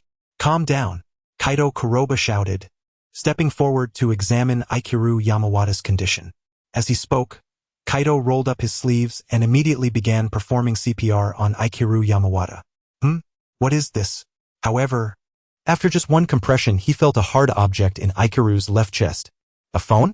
Shoing, please hold this. Extracting the phone from Ikiru Yamawata's left chest pocket, Kaito Kuroba handed it to Kuruma Shoing and continued with the CPR. Wait! As she received the old-fashioned phone, Kuruma Shoing's brow furrowed. She recalled Dr. Agasa mentioning that Ikiru Yamawata had a heart condition and even had a pacemaker. How could someone like him keep a phone, such a device, in the pocket closest to his heart? While many modern phones might not affect pacemakers, this was an antiquated model. Could the murderer have deliberately placed it there? Was this a murder? Just as Kuruma Shoing pondered this, Kaito Kuroba ceased his actions, breathless. Officer Sato? Kenta looked at him, the glimmer of hope in his eyes gradually extinguishing. I'm sorry. Avoiding his gaze, Kaito Kuroba spoke with a heavy heart. Regrettably, President Yamawata has passed away. Kenta's cries echoed across the balcony of the president's office as he grasped the lifeless hand of Ikiru Yamawata, wailing in agony. Behind him, Shanky Tetsu's eyes brimmed with tears. Master, why have we endured so much hardship to reach this 20th anniversary? You even told me that we should strive together in the future. Why would you choose to end your life? Suicide. Upon hearing Shanky Tetsu's words, Kuruma Shoing fell into contemplation. Indeed, during the first wave of fireworks, President Yamawata was still in the observation room on the 48th floor, and by the time the second wave erupted, he had already hanged himself on the balcony of the 53rd floor office. During this interval, no one approached either of those floors, which certainly lends credence to the notion that President Yamawata committed suicide. Shoing, what are your thoughts? Kaito Kuroba asked, still slightly breathless. It is too early to draw conclusions, but I personally believe this may not be a case of suicide. Observing the still-breathing Officer Sato, she suddenly felt a twinge of doubt. Why? Despite his heavy breathing, does Officer Sato not appear to be sweating at all? Unaware of Kuruma Shoing's scrutiny, Kaito Kuroba steadied his breath and immediately said, Shoing, Officer Magyar and the others should be arriving soon. Before they do, let us investigate the scene. Agreed. Suppressing her doubts, Kuruma Shoing approached President Yamawata's body and gently patted the still-sobbing Kenta. Shoing, may I examine my uncle's remains? Shoing, do you believe? Trust me, I will uncover the truth. Very well. Seeing the earnest determination in Kuruma Shoing's eyes, Kenta nodded firmly. I trust you. Previously, while in America, he had already recognized that Kuruma Shoing possessed a remarkably sharp intellect, particularly in the realm of deduction. Their initial acquaintance had been when Shoing solved a murder case at one of his art exhibitions. There were clear strangulation marks around the neck, the body retained warmth, and the heart had likely ceased beating only moments ago. The estimated time of death was between 5 to 20 minutes prior. After a cursory examination of the body, Kaido Kuroba remarked, "Odd, this stain." Kuruma Shoing keenly observed a dark stain on the left chest area of Ikaru Yamawata's kimono. This stain was small and easily overlooked if one did not examine closely. Officer Sato, are your hands clean? Upon hearing this, Kenta quickly interjected. Shoing, that stain was there when I pulled father up. There's an issue. Kaido Kuroba mused, stroking his chin. I will have the forensic team take a sample shortly. Nodding, Kuruma Shoing rose and scanned the balcony's surroundings. This potted plant. She noticed a shattered potted plant on the balcony floor. Judging by the dust marks on the nearby air conditioning unit, this potted plant had likely been placed there. Something feels amiss. The potted plant was situated a bit far from where President Yamawata had hanged himself. Under normal circumstances, regardless of how he struggled, it seemed implausible for him to have knocked it over. Furthermore, there was that hemp rope used for hanging. One end of the rope is looped around the neck while the other is secured to the railing. Then one would leap over the railing, which indeed necessitates a longer length of rope. However, Xiaoying observed the color of this kimono. Kaido Kuroba pointed to the kimono worn by President Oda, exclaiming that it is nearly identical to the color of the balcony's outer wall. The kimono is a deep blue, as is the wall, making their hues remarkably similar. Color? Suddenly, a spark of inspiration ignited in Kurama Ying's mind. The clothing, the rope, could it be that? Thank you for your hard work, Sato. At that moment, Officer Megure and Kogoro Muri entered the room. Xiaoying? I didn't expect to find you here, remarked Kogoro Muri, somewhat surprised and appearing slightly inebriated. Officer Megure. Kaido Kuroba nodded towards him. Well, the crime scene has been roughly searched, and in light of Officer Megure and Kogoro Muri's persuasion, Kurama Ing did not object. The two, along with Kenta and Shanchija, left the balcony and proceeded to the president's office. The news of Ichiro Oda's death still needed to be conveyed to Mrs. Mitsuhara over there. As for Kurama Ing and Kaido Kuroba, all right. Let us leave the balcony to Officer Megure and the others. Xiaoying, shall we investigate this area while we can? Kaido Kuroba grinned at Kurama Ing. Good. Let us divide our tasks. The night was picturesque. By the floor-to-ceiling windows in the sitting room, Chris held a glass of red wine, leisurely gazing outside. She appeared relaxed, which was quite normal, as her task tonight was merely to observe and confirm. She was not the protagonist. Those who squandered their time on her were the true fools. However, she never anticipated that such a simple task would lead to so many unforeseen events.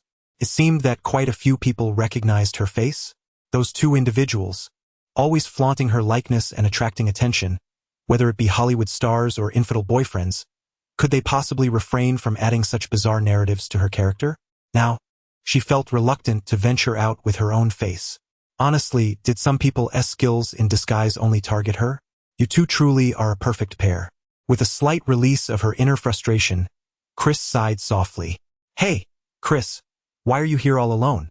A sweet child's voice chimed beside her. Chris looked down to find Conan, who had appeared by her side, wide-eyed and gazing up at her. Here we go again. Observing this individual, Chris mentally berated a certain pair of people once more. Another person who recognized her face had arrived. This was truly bothersome.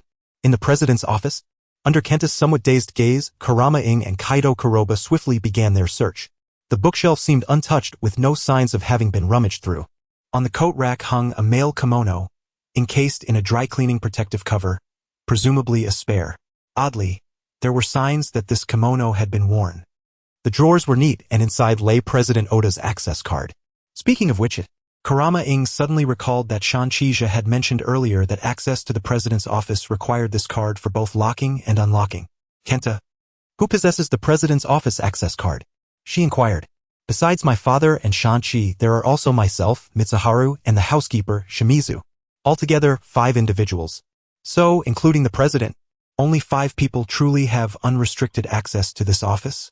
Xiaoying, come look, their essay fax suicide note here. Kaido Kuroba announced as he made a new discovery at the fax machine. A suicide note? Kurama Ing and Kenta hurried over, indeed discovering a note on the fax machine. Covered by a blank sheet of paper. Kenta's hands trembled as he picked up the note and read aloud.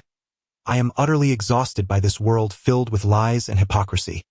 This period's budget shows a deficit of 2 billion, a figure far from optimistic. I have decided to end my life at this gala, the pinnacle of hypocrisy. Ichiro Oda. No, that's not right. This note was definitely not written by my father. Kenta exclaimed, pointing at the character in the signature. My father's name is Ichiro. Not. No one would misspell their own name in a suicide note. This note must be forged. Kenta, don't worry. I will help you uncover the truth. After reassuring the distraught Kenta, Kurama Ing turned her attention back to the fax machine. The timestamp on the machine indicated when the note was printed. 4:13 p.m. Kenta. Was President Oda in the office at that time? She asked. Yes, he was.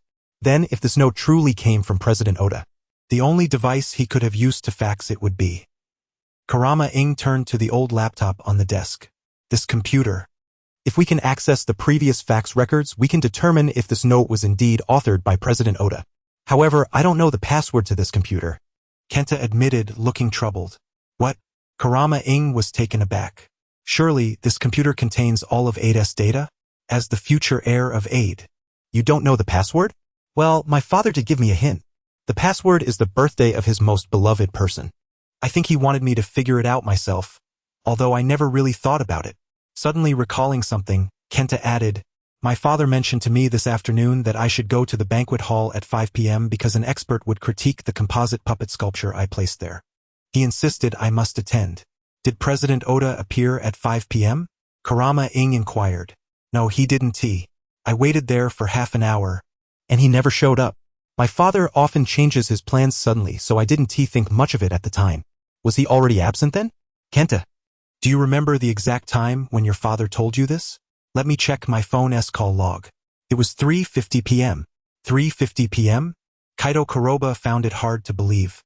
The timestamp on this note is 4:13 p.m. Are you telling me that President Oda decided to take his life just 23 minutes after your agreement?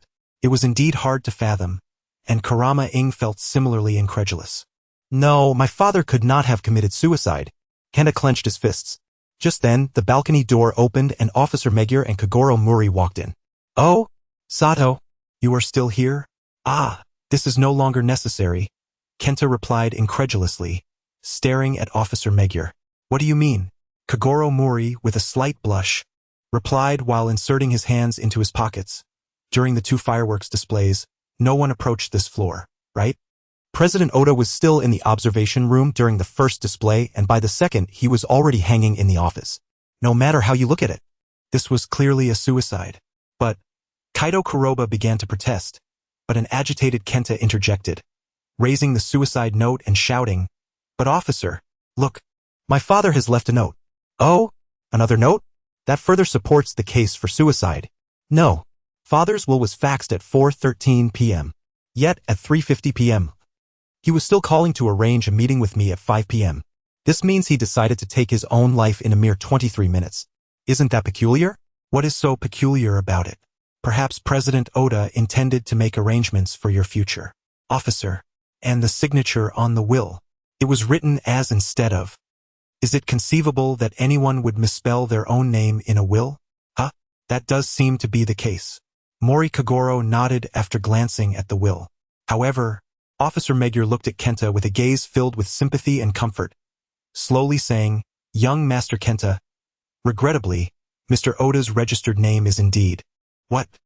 Not only Kenta but also Kurama Aya and Kaido Kuroba were equally astonished by Officer Megure's statement. The name on the will is correct. I just contacted Mr. Shaki. And Mr. Oda's signature on official documents is indeed not. How could this be possible? Father, Kenta staggered back 2 steps, his eyes vacant. As if he had suffered a tremendous blow. What? Is it really a formal name that even his own son was unaware of? This only serves to further validate the authenticity of the will.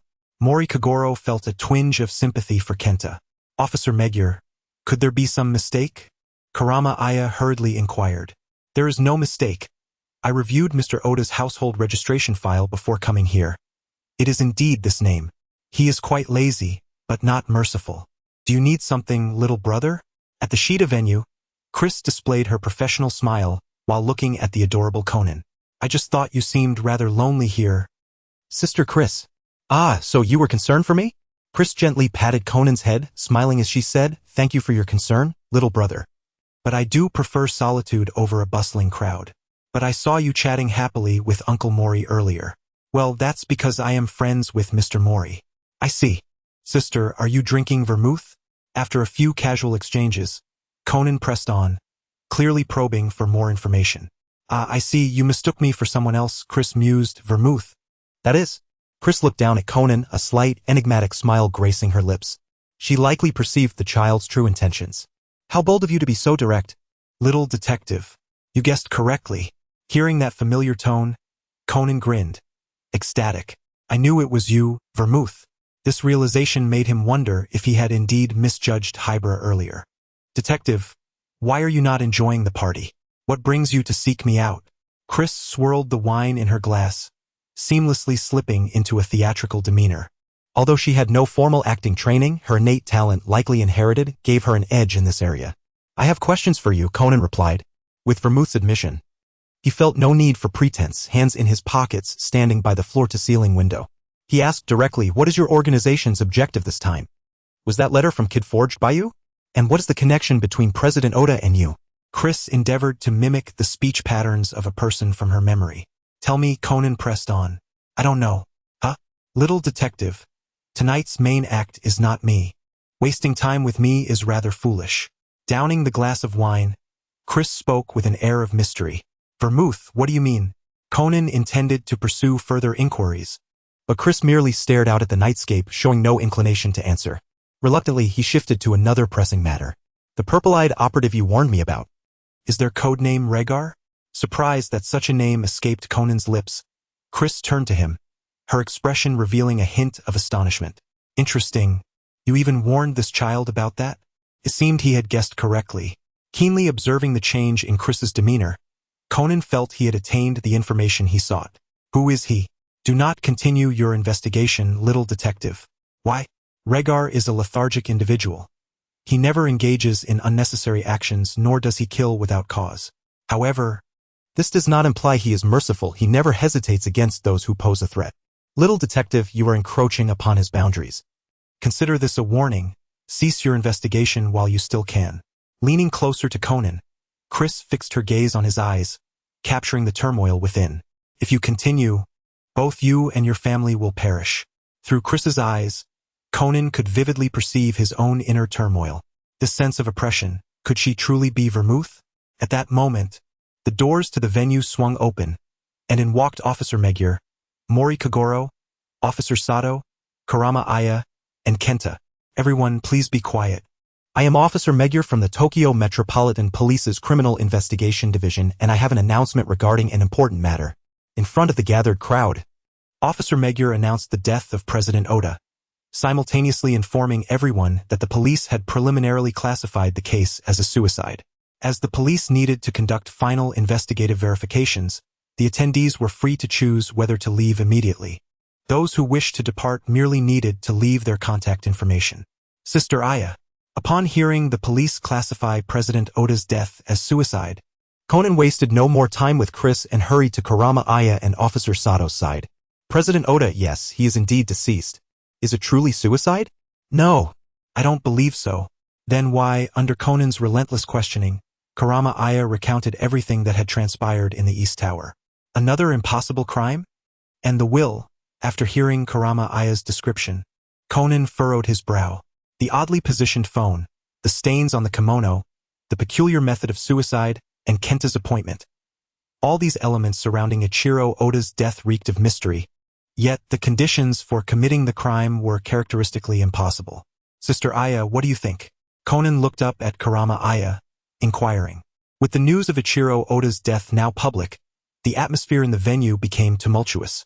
Conan, Kurama Aya, and Kaito Kuroba stood in a secluded corner, discussing the case's uncertainties. While it was true that no one approached the president's office on the 53rd floor during Ichiro Oda's death, this did not preclude the possibility of the murderer having the capability to commit the act. There are many methods to create an impossible crime, such as throwing the weapon, setting traps, or altering the actual crime scene. These are common tactics employed by criminals, Kaido Kuroba added to Kurama Aya's statement. Besides those, there is another possibility. The glasses reflected an unusual light as Conan stated in a low voice. This implies that the murderer employed certain methods to compel the victim to take his own life. This is, in my opinion, the most plausible scenario. However, what technique could achieve such a result? Asked Officer Sato. Just then, a forensic officer rushed over with a report in hand. The analysis you requested on that stain has yielded results. Thank you for your efforts, replied Chris.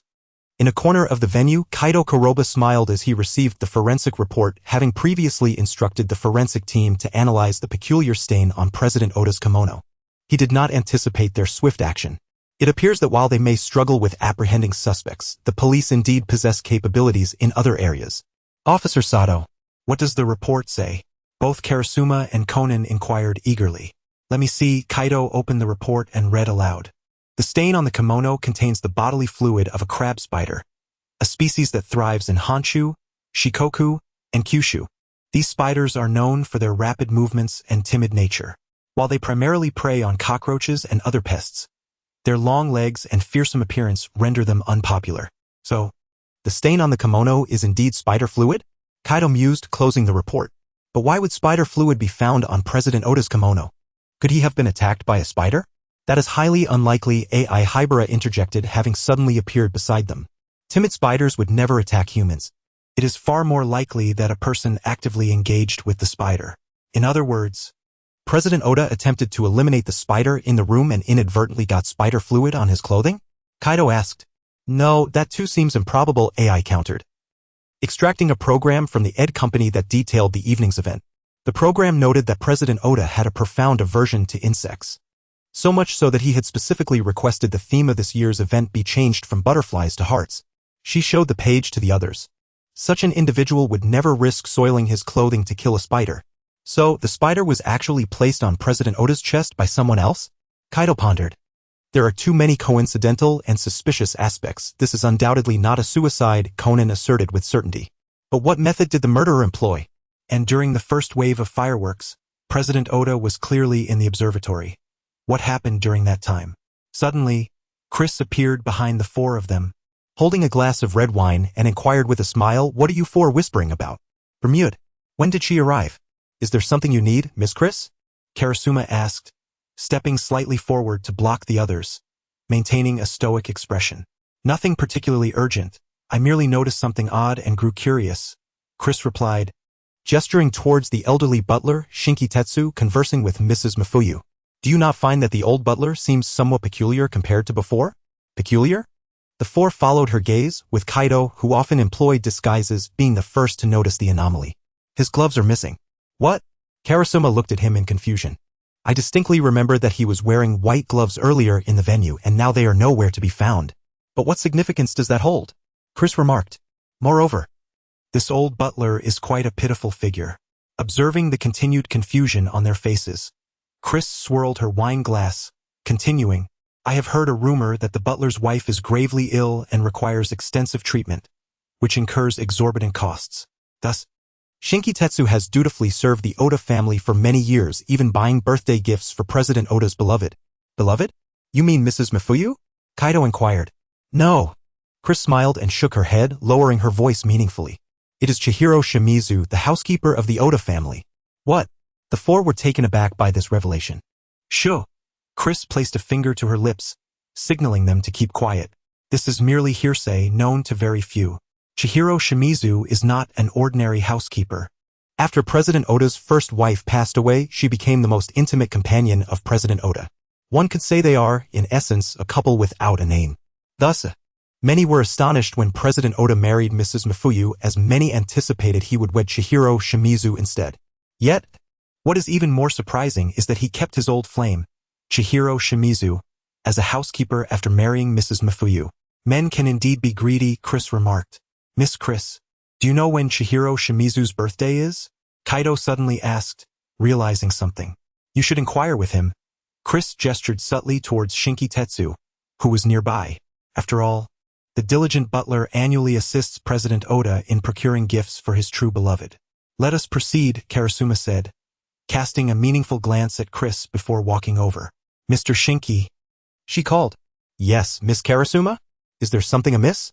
Shinki Tetsu asked, puzzled as he had just given instructions to a server. I would like to inquire about the birthday of the Oda family's housekeeper, Miss Shimizu. Miss Karasuma, why do you ask? For the sake of our investigation. We believe she is quite likely the murderer of President Oda. Please cooperate and do not conceal anything, Kaido spoke smoothly. What? Chihiro? Didn't Officer Megure say? Please cooperate. Understood. We will continue our investigation. Thank you for your cooperation. With this information, the group turned to leave when Karasuma casually asked, By the way, Mr. Shinki, why are you not wearing gloves? Ah, I see, Shinki nodded, understanding. Karasuma's lips curled slightly upward. Not just her. Conan and Kaido also shared the same expression at that moment. We found you. Thank you, esteemed detectives. With Chris's intel assistance, the progression of their deduction advanced remarkably. As the trio nearly reconstructed the entirety of the case's events through astute logic, the only task remaining was to revisit the East Tower to collect the most crucial pieces of evidence. After a brief discussion, they decided to split up. In the West Tower venue, Conan, having uttered this statement, departed with Karasuma and Kaido, who was disguised as Sato Mawako. Due to the presence of vermouth, he was initially reluctant to leave Hibara alone at the venue. However, upon further consideration, he realized that since Officer Nakamori had not given up on finding Kaido Kid, the venue remained teeming with officers both inside and out. However, Belmode does not belong to an organization known for its overwhelming combat prowess. Given the current circumstances, it is highly unlikely that she would engage in any irrational behavior, and leaving Hibara AI here may indeed be the safer option. Outside the venue, the three swiftly made their way to the elevator. There are still two methods we have yet to decipher, the first being the appearance of President Yamawata in the observation room when the fireworks first ascended, and the second is that highly authentic will. The police's blockade of the Twin Towers has not yet concluded, if our conjecture is correct. The items used by the murderer should still be on the 48th floor of the East Tower. I will retrieve them, said Kaido Kuroba. I will verify the authenticity of that will. If the information provided by Chris is accurate, the password for the laptop in the president's office is likely Chihiro Kayamizu's birthday, Kurama Akira added. Then I will take a look at the rooftop of the 28th floor of the East Tower. Exiting the elevator, the three left the West Tower. Conan quickly stated, the balcony of the president's office directly faces the rooftop of the 28th floor. If the murderer employed the method we suspect, there will surely be clues left on the rooftop. All right, let us regroup in front of the West Tower.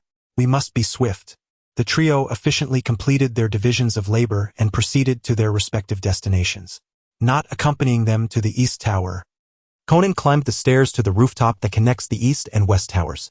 Kurama Akira and Kaido Kuroba took the elevator to the East Tower, with Kaido heading to the observation room on the 48th floor, while Kurama went to the president's office on the 53rd floor. Using the keycard borrowed from Kenta, Kurama unlocked the door to the president's office and first approached a spare kimono draped in a dry-cleaning cover hanging on a nearby rack.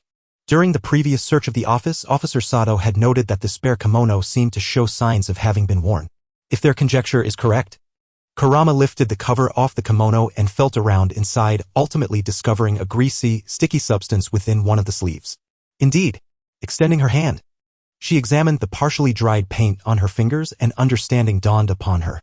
She captured an image of the greasy substance inside the kimono with her phone, then swiftly moved to the laptop on the desk and entered the 4 digits 0628. With a beep, the laptop successfully unlocked and booted up. Could it truly be Chihiro Kayamizu's birthday? Chris did not deceive us. Suppressing her confusion, Kurama quickly scanned the fax records on the computer. The records indicated that at 16:13 this afternoon there was indeed a fax record on this computer. Kurama donned gloves and attempted to type Yamawata Ichiro's name on the computer's input method.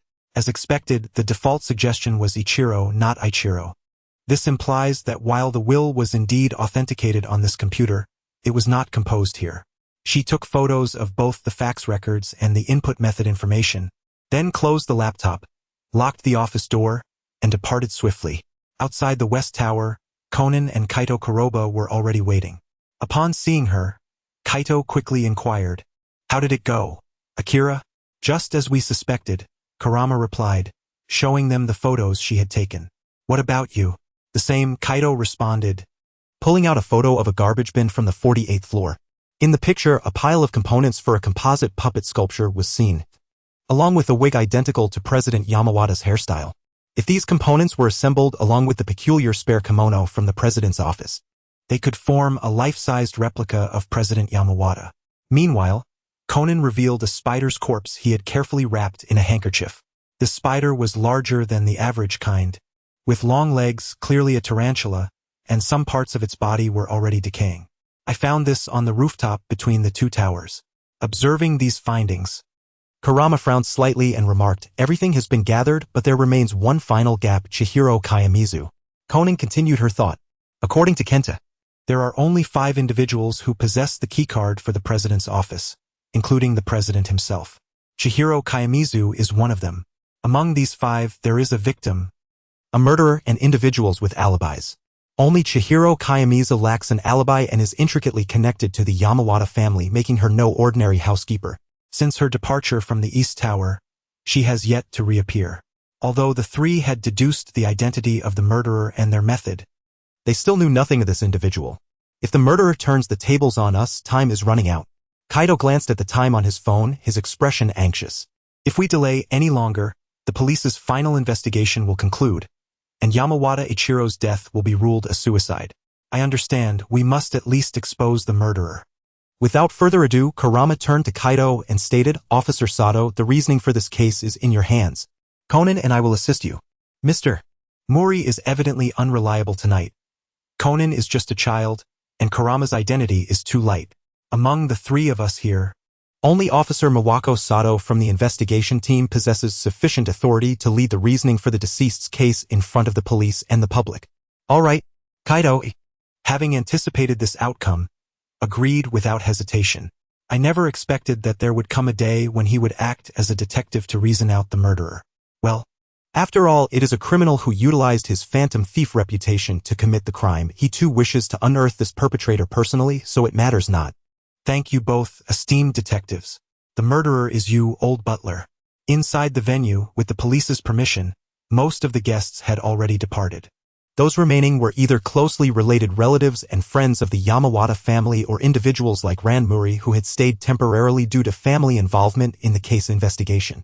Now, these individuals were gathered together by the old butler, Saito Tetsuya, and several police officers. "Mr. Saito, what is happening? Why have you gathered everyone here?" In the somewhat empty venue, Ran could not help but ask. "Miss Mori, this is Officer Sato's request." "Officer Sato?" "Yes. Officer Sato informed me that she has found the murderer of the master." "Really?" Kenta exclaimed, his expression filled with excitement. "Officer Sato has truly found the murderer." Saito Tetsuya quietly regarded him, remaining silent. "However, didn't the police previously state that President Yamawata's death was a suicide?" Ran asked in confusion. "My father would never commit suicide." "Please remain calm, young Master Kenta. We will understand the truth once Officer Sato arrives." At that moment, the venue's main door was pushed open, and Kaito Kuroba, disguised as Officer Miwako Sato, entered with Officer Megure and others. "It has indeed been a busy night. Thank you all for your patience."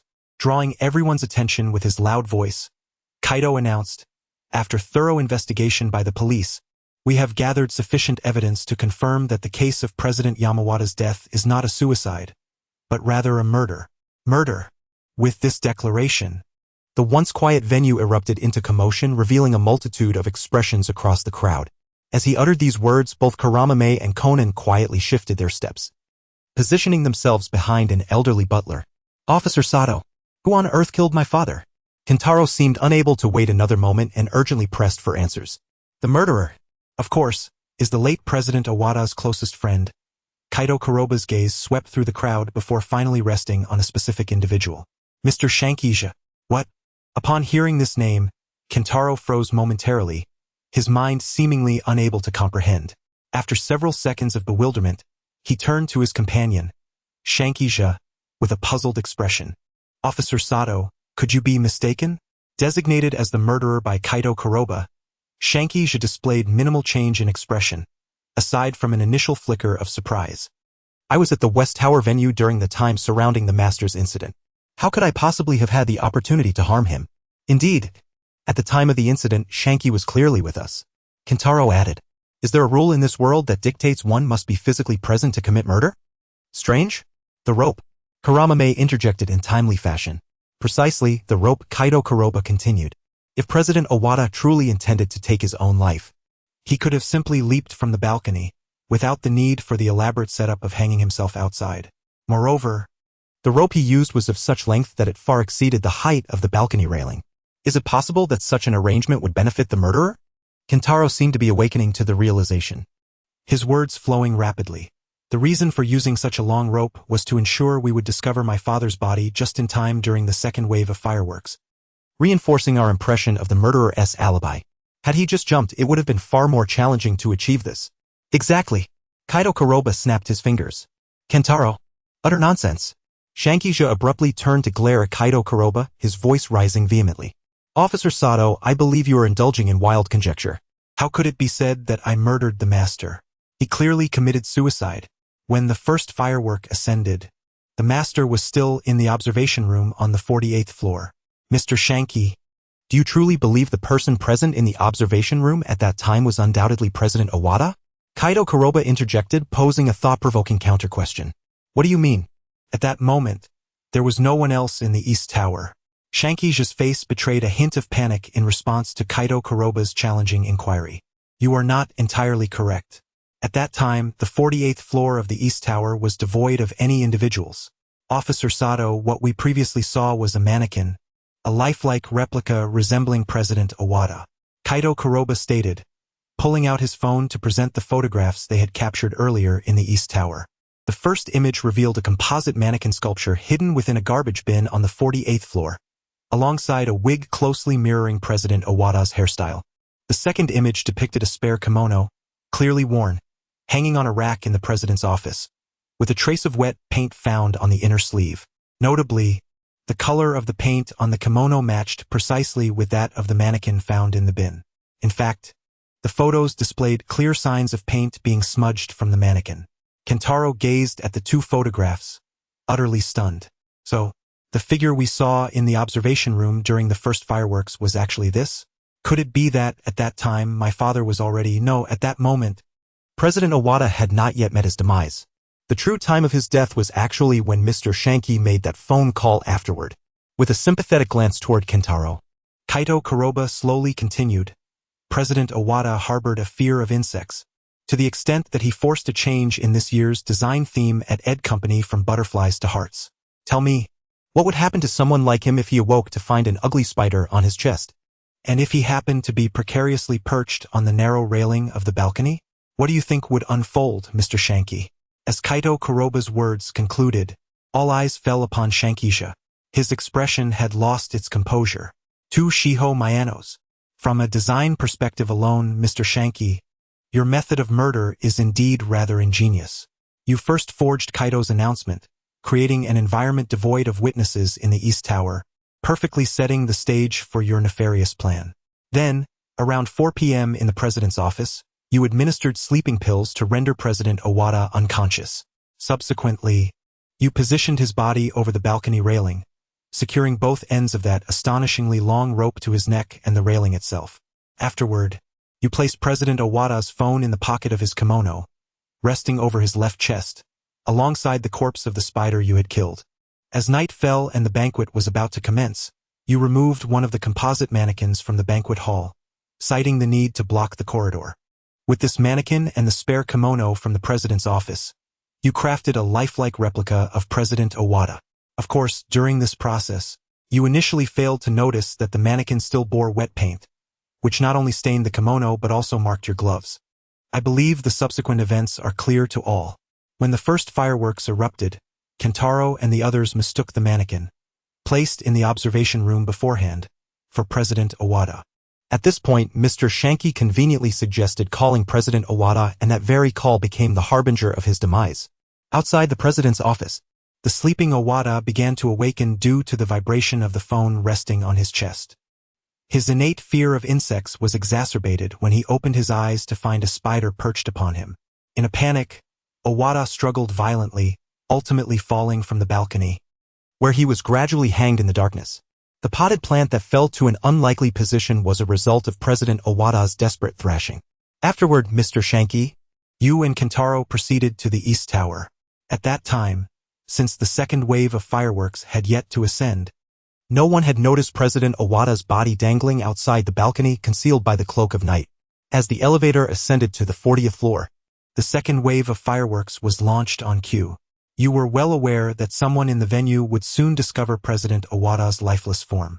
Fearing detection by Officer Takagi, who was monitoring the elevator, you chose not to ride it. Utter nonsense. Preposterous. Faced with Kaito Kuroba's deductions, Shankija lost his composure, shouting vehemently, "What disguise? What mannequin? As the master's secretary, it is entirely normal for me to call him at such a time. And what of the master's will? How could it be claimed that I forged it? Kentaro knows, right? The password for that laptop was the birthday of the person the master cherished most. I had no knowledge of the password, so how could I possibly have forged a will? That simply does not add up, Mr. Shanky." Observing the somewhat hysterical Shanchija, Kaito Kuroba remarked, "Do you not frequently assist President Oda in purchasing birthday gifts for his most cherished lady? How could you be unaware of the password? Am I mistaken, Miss Cories?" At the adjacent table, Cories rested her chin on her right hand while cradling a glass in her left. With a smile, she responded to Kaito's sudden inquiry. "Indeed, and incidentally, President Oda's beloved lady is not his current wife, Lady Mitsuko, but rather the housekeeper, Ms. Chihiro Shimizu." "What?" Kenta was taken aback, realizing how much he was oblivious to the happenings within his own household. "You might want to inquire with your father's old friends. They are well aware of this matter," Cories concluded, prompting several elderly guests in the hall to display awkward smiles. After all, the revelation of a man marrying young while not overlooking the older ones was a source of embarrassment for his longtime acquaintances. Yes, Chihiro Shimizu. She knows the password to that computer. She possesses the access card to the president's office. On what grounds do you claim that the will was forged by me? She clearly know the will could not possibly have been fabricated by Ms. Shimizu. She is certainly not the murderer. Suddenly, the grand door swung open once more, and a figure entered, accompanied by an elderly woman. Aunt Shimizu? Kenta was the first to recognize the woman trailing behind, Chihiro Shimizu. Of ordinary appearance, wearing glasses and dressed modestly, she resembled a genuine housekeeper. At that moment, she appeared somewhat withdrawn and reluctant, seemingly brought in against her will. The crowd's attention shifted to the figure who had escorted her in, thus dismissing Chihiro Shimizu's suspicion. With her wavy chestnut hair, crimson turtleneck sweater, and white trench coat, the young woman possessed refined features and an air of cold elegance. How is this possible? Conan stared at the familiar young woman, unsure of the expression befitting the situation. Shiho Miyano? Instinctively, he glanced towards Hybera AI beside Dr. Agasa, only to find her equally astonished. Two Shiho Miyanos? Within the hall, not only Conan and Hybera AI but also Cories at the table were momentarily stunned. What's the matter? At the bar, Vermouth set down her glass, casting a glance at him. Nothing. Just an unexpected turn of events. How rare to hear the word unexpected from your lips. Humans and monsters are inherently different, that is quite natural. Now let us discuss our private affairs. Do we still have private matters to discuss? I believed we had exhausted that a decade ago. Sharon, ignoring Vermouth's taunt, Kiyakawa glanced at her, his gaze deepening. I am eager to understand why Shoko is in Japan. Can you elucidate? Who are you? Officer Magyar scrutinized the unexpected arrival of Shiho Miyano, his brow furrowing slightly. Shiho Miyano, a passing detective. With her hands in her pockets, Shiho faced Shanchija, a slight smile curling her lips as she commenced her deduction. Mr. Shan, Ms. Shimizu could not possibly be the murderer of President Oda, as she has a clear alibi for the time surrounding his demise. What are you saying? This afternoon around 4 o'clock, Ms. Shimizu visited an artist in the neighboring town. An artist, you say? Kenta suddenly recalled his father's earlier engagement. It was said that a renowned artist had provided significant commentary on his collection of composite doll sculptures. Consequently, President Oda had called to instruct him to be at the banquet hall by 5 o'clock. Indeed, young Master Kenta, the artist that Ms. Shimizu visited is the one your father mentioned. Confirming Kenta's suspicions, Shiho pivoted her narrative. However, this was not merely a visit. It was a bribe. A bribe? Is it possible that my father, you may be mistaken, young Master Kenta? Observing him with a hint of sympathy, Shiho spoke gently. President Oda's bribe was not intended to garner praise for your work. Rather, he sought the artist's disparagement of your creations. Disparagement? Indeed, from the very beginning. President Oda never wished for his only son to pursue an artistic path. This has never changed. The reason he displayed your works so prominently was to ensure everyone could see them, and he bribed that artist to belittle them. This cannot be true. My father would never. This was not the first blow Kenta had received that evening. He turned to look at Chihiro Shimizu, feeling as though his very essence had been stripped away. Yet Chihiro averted her gaze. Shiho sighed softly at his demeanor. Young master, the harsher truths are yet to come. To ensure that the bribery remained undisclosed, President Oda even sent his closest aide, Ms. Shimizu, to the neighboring town. However, as it was her first time using a fax machine, her erroneous operation resulted in a transmission of nothing but a blank sheet of paper.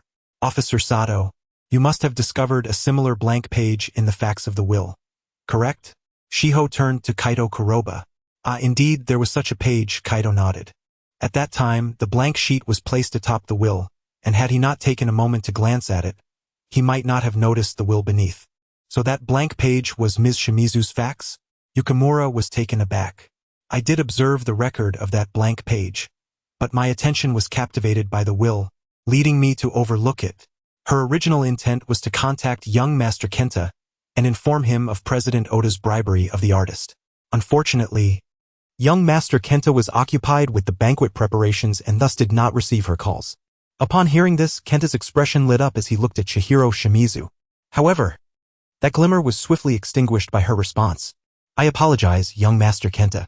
My intention in revealing this matter was to incite greater conflict between you and your father. What? Young Master Kenta, you harbor feelings for Mitsuko, do you not? Chihiro asked bluntly.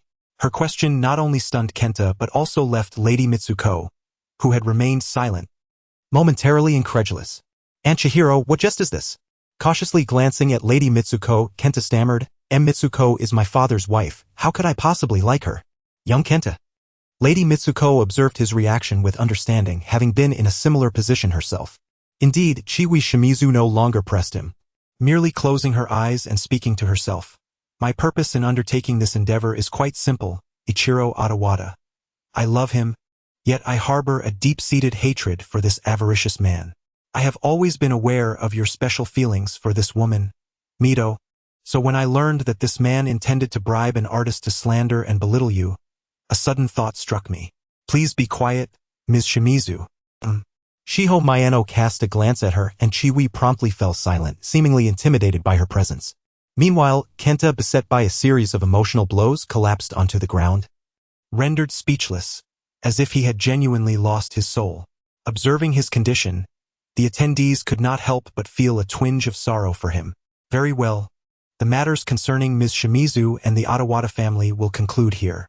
As for what Ms. Shimizu just stated, the police can easily verify her alibi by investigating the traffic records to the neighboring town. She cannot possibly be the perpetrator. With her hands tucked into her pockets, Shiho Mayano turned to Saki-ji, inquiring, Mr. Saki, do you have anything further to add? On the ground, Kenta suddenly lifted his head, his gaze vacant as he looked at the flustered Saki-ji, asking in a hollow voice, why did you kill Dad? Kenta. Gazing into Kenta's seemingly lifeless eyes, Saki-ji could no longer hold back and divulged the final truth in a breakdown. I didn't want to do this. It was the master who summoned me to the president's office yesterday, claiming there was a large sum of embezzlement in the company's accounts. He suspected I was responsible, but I truly had nothing to do with it. No matter how I explained, he wouldn't listen. He said he would dismiss me after tonight's gala. Kenta, you know my wife has been ill and hospitalized. I cannot afford to lose this job. I'm so sorry, Kenta. I truly am. The case of President Adawada's murder concluded, with the culprit being the old butler Saki-ji.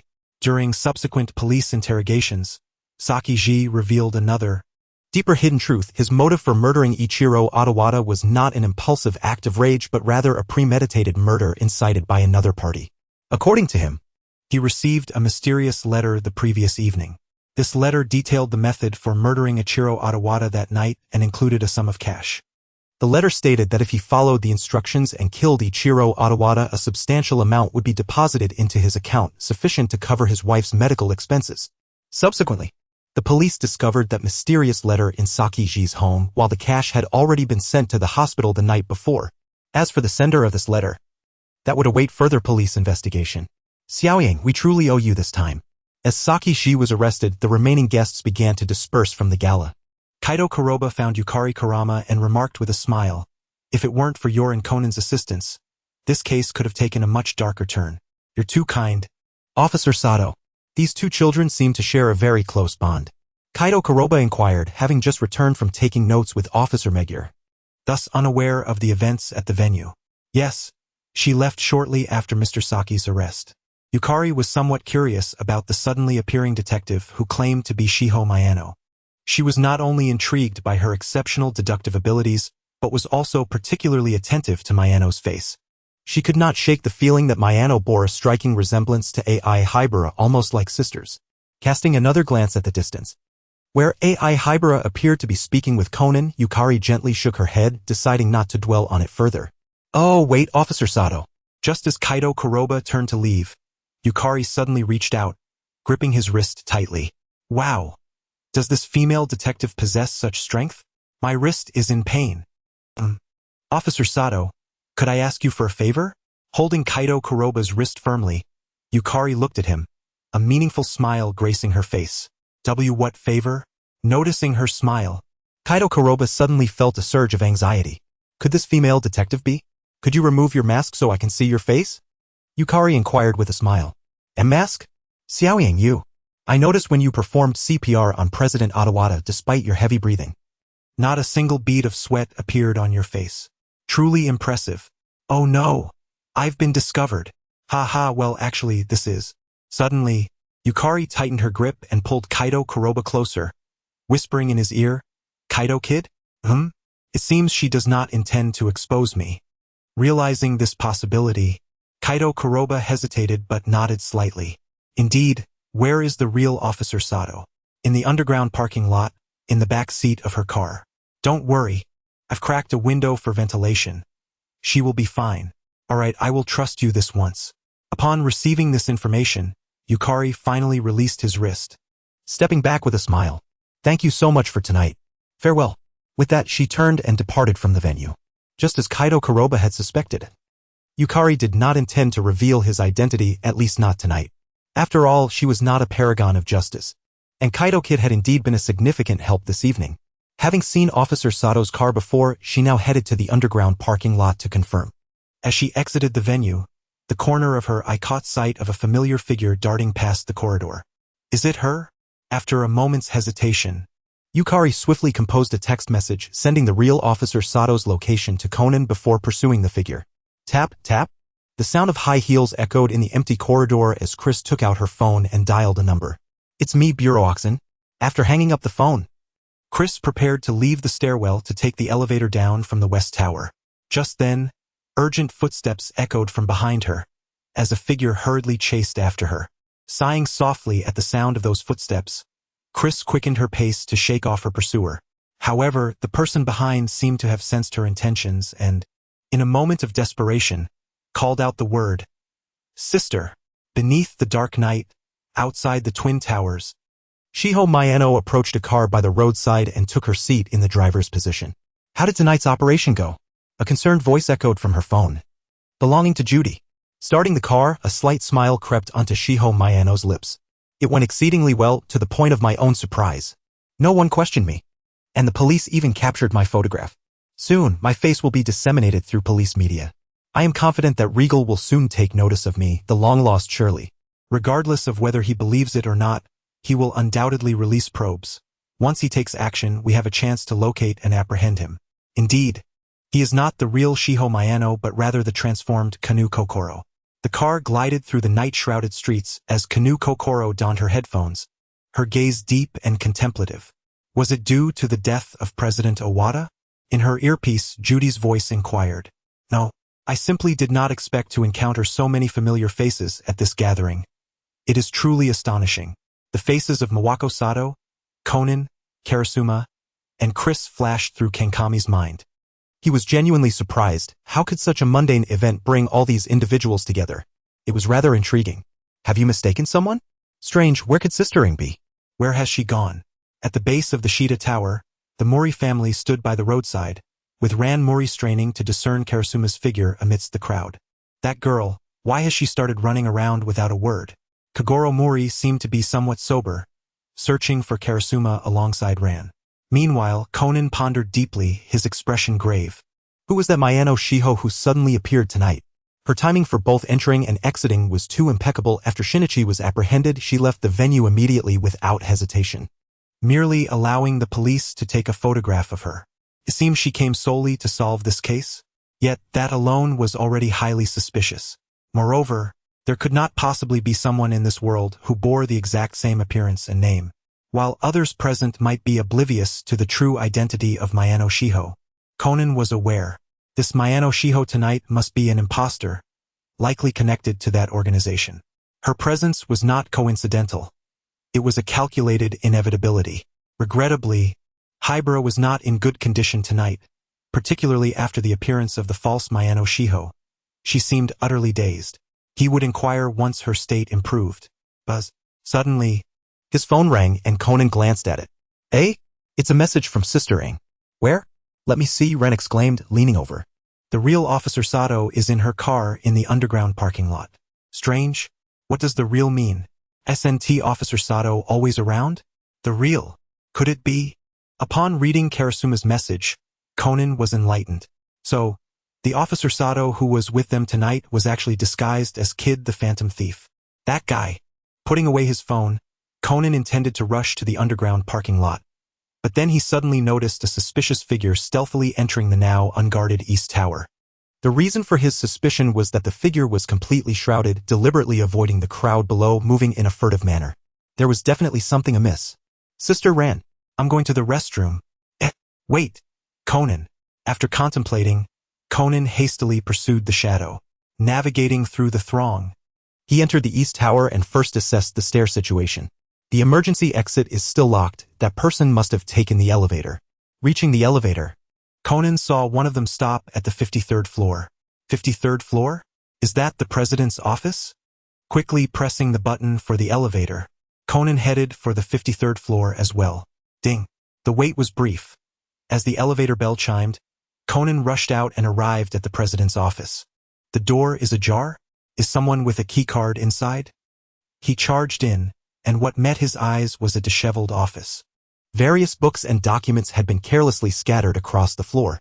The drawers of the desk were all pulled open, creating a messy scene. As if someone had been searching for something. Where did that person go? Where are they hiding? Scanning the office quickly, Conan noticed a document laid open on the desk, positioned somewhat apart from the others. It appeared that this document had recently been rifled through. With that thought, Conan approached to examine the file. At the top of the document was a photograph, a woman. Bang! Suddenly, a sharp pain struck the back of his head. His body went limp, and his vision darkened, causing Conan to collapse helplessly to the ground. How strange! Have I been attacked? By whom? Was it that person from earlier? Struggling to keep his eyes open, Conan fought to turn his head to see the assailant. Swish! At that moment, it seemed another person entered the room. Oh dear! How clumsy, esteemed detective. Remember, this is a life-saving grace, she remarked. Oh? Has he already passed out? That voice belongs to Kid? In the last moment before losing consciousness, Conan recognized Kid's voice. Sister. In the stairwell of the Shida Tower at the sound of Karasuma's call, Chris halted her steps. She stood below while Karasuma stood above, separated by only a flight of stairs. Huffing, Karasuma gazed down at the figure with her back turned. Tentatively calling out once more, Sister, is that you? Little Karasuma? Are you referring to me? Chris replied, her smile unwavering as she regarded her. Didn't you tell me you were pursuing a doctorate in Europe? Sister, why are you here? In response to Karasuma's inquiry, Chris merely looked at her, her smile unfaltering. Little Karasuma, are you certain you haven't mistaken someone? Who could you possibly deceive with this face? Apart from our mother, who else in the world bears this visage? I observed you before entering the venue. The police confirmed it. You haven't undergone any cosmetic alterations. This face you wear now is your true face. Tell me, is there anyone else in this world who shares this face and is called Chris? Descending the stairs, Karasuma stood before Chris, looking up to question her. She was slightly shorter than Chris, necessitating an upward gaze to meet her eyes, which added a touch of adorableness to her demeanor.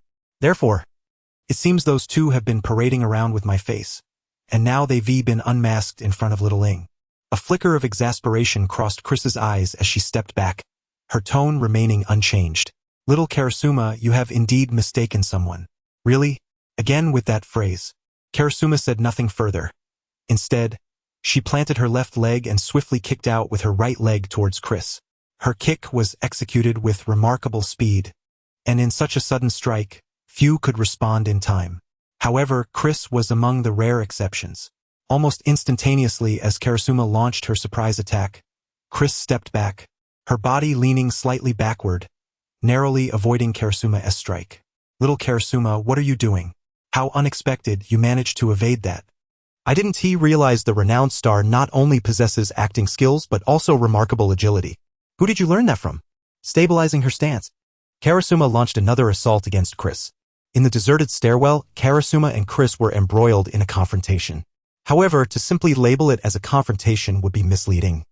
For all the offensive maneuvers were initiated by Karasuma while Chris merely evaded, showing no inclination to counterattack. Of course, this did not imply that she was being overwhelmed by Karasuma. On the contrary, she skillfully evaded every one of Karasuma's attacks with precision, maintaining a mere hair's breadth of distance between them, showcasing the vast disparity in their abilities. Huffing once more, after yet another attack was effortlessly dodged by Chris, Karasuma finally ceased her onslaught, her chest heaving. Remarkable, sister, can I not even touch you? Thus, I maintain that you have indeed mistaken someone. Having sweated so much, would you like to wipe your brow? She retrieved a pack of tissues from her handbag and handed it to Yukawa, her concern evident in her voice. Yukawa did not reach out to take it. Instead, she focused on steadying her breath, looking up at her and asking, Sister, you were the sniper at Tokyo Tower that night, weren't you? The question came as a shock, so sudden that it made Chris's heart instinctively tighten for a moment. Huh? Which night? Maintaining her expression, Chris feigned confusion. That night when you used a sniper rifle to send a coded message on the elevator doors. It could only be deciphered with a special reference chart. That chart was devised by you when you taught me Morse code as a child. The message meant hurry up. In this world, only the two of us know that chart. Sister, will you not admit it? As she gazed at Chris, Yukawa's eyes grew increasingly sorrowful. You said you spent the last decade studying in Europe, but that was a lie, wasn't it? What were you truly doing? Sister, do you know? I found some old photographs of Mother from over a decade ago at home. She hasn't aged a bit in all these years. It's not makeup, nor is it disguise. Her face has truly remained unchanged.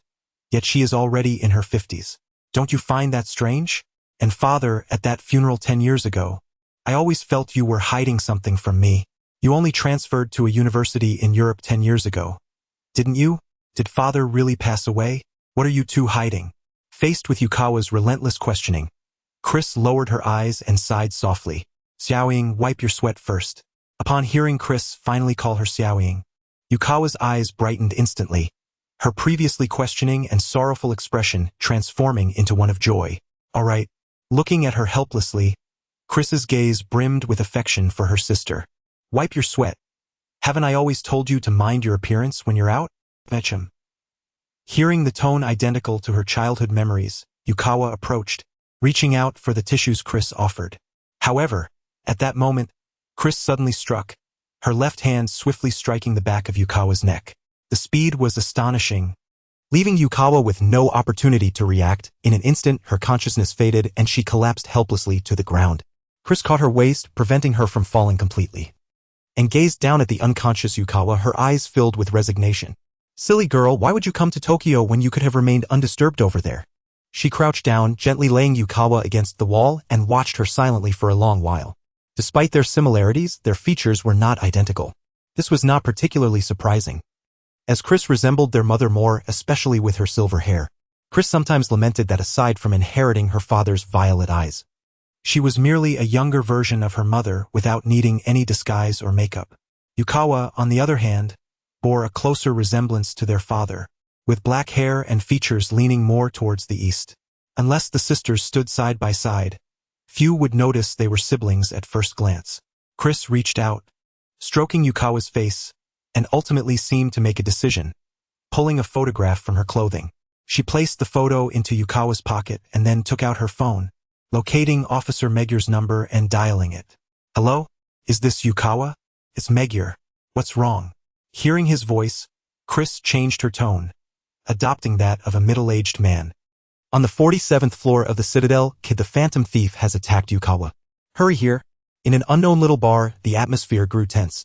At the bar, Shirakawa's gaze was as deep as a tranquil pool. It had been a long time since Vermouth had seen him with such an expression, momentarily causing her to feel as if she were gazing at the Shirakawa from long ago. Decades had passed, and in this world, hardly anyone knew what Shirakawa had once looked like. He had not always worn this cheerful demeanor. "Are you questioning me? I don't have the right to do so." But it seems that Xiaoying might have seen Aging's face. Vermouth was taken aback, clearly not expecting his words. "What do you intend to do? When a fledgling grows up, they will inevitably have their own thoughts." Shirakawa seemed unwilling to elaborate on the subject, perhaps merely wishing to alert Vermouth. He picked up a bottle and poured himself a drink. "Firstly, thanks to Rum's excellent management over the years, I've recently noticed some of the organization's assets on the White Road in Japan seem to be experiencing minor issues. There are always those who, once they have a little too much to eat, forget who their master is. Conveniently, an ambitious individual has emerged, and I wish to take this opportunity to make some adjustments to these problematic assets. This is an opportune moment. Aging has already gone to assess the situation tonight. In succession, we must strategize." In truth, Shirakawa had been relatively subtle. Thanks to Rum's outstanding management abilities and his own impatient temperament, the organization's visible assets in Tokyo were not without flaws. The issues had escalated to the point that even Shirakawa, who typically refrained from involving himself in such matters, had to intervene. However, a dog fostered by the organization dared to bite its owner? Thus, that dog must die tonight. Though the dog may perish, the kennel must remain. He still needed to arrange for another dog to occupy it. Adjusting these assets was not particularly challenging. As long as the right candidates were found, they could be resolved swiftly. At the bar, Shirakawa poured himself a second drink. "Secondly, there is still an undercover agent within the organization. As of now, we are unclear about the details of this agent's identity. The only information I possess is that they may have connections.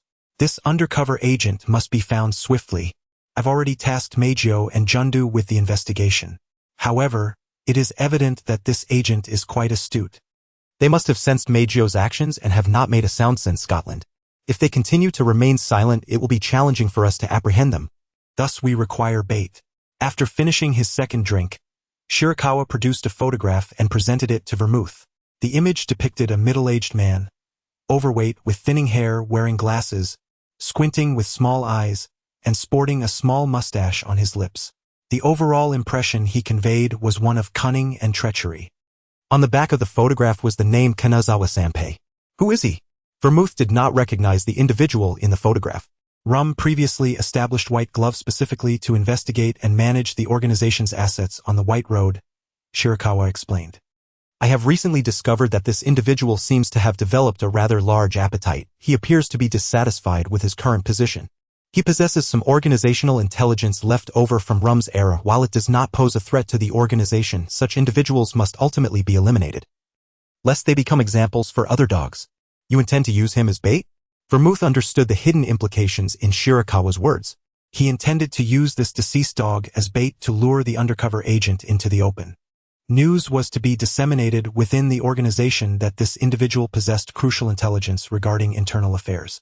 Given my recent arrival in Japan, it would be implausible to attribute this information to myself. Instead, it could be framed as significant intelligence related to Rum. Additionally, it would be mentioned that he once served as Rum's confidant and harbors some discontent towards me with a current possibility of defecting from the organization. Regardless of whether the undercover agent is from our ranks or another nation's intelligence, he would undoubtedly be intrigued by any information concerning Rum. For now, We shall refer to the undercover agent as Mr. I suspect that besides Mr., there might be other undercover agents lurking within the organization. By circulating this bait internally, operatives from other countries would naturally take notice, thus making it impossible for Mr. to conceal his affiliations from his superiors. The most favorable scenario we might encounter is that Mr. S. intelligence agency becomes captivated by Rum's information, compelling him to act, thereby exposing his true identity. Of course, this remains a rather idealistic notion, but it is worth a try. After all, the bait is merely a nearly dead dog of little consequence. Your work style truly reflects your character. Vermouth accepted the photograph and casually lit a cigarette. A jing will be coming soon, please refrain from smoking here. Bai Huqing reminded Vermouth, before pouring himself a third glass of wine. The third matter at hand was the reappearance of Sherry. What? Vermouth responded, her expression slightly taken aback. She was confirmed to be present tonight by a jing, although I personally suspect it could be a trap. Regardless, we cannot afford to ignore her, Bai Huqing stated, handing Vermouth the photograph of Sherry that Bu Ruasun had sent him. The image depicted a young woman with a cool demeanor and chestnut short curls. Both individuals present instantly recognized her as the missing Sherry Whiskey within the organization. However, Vermouth was privy to more information.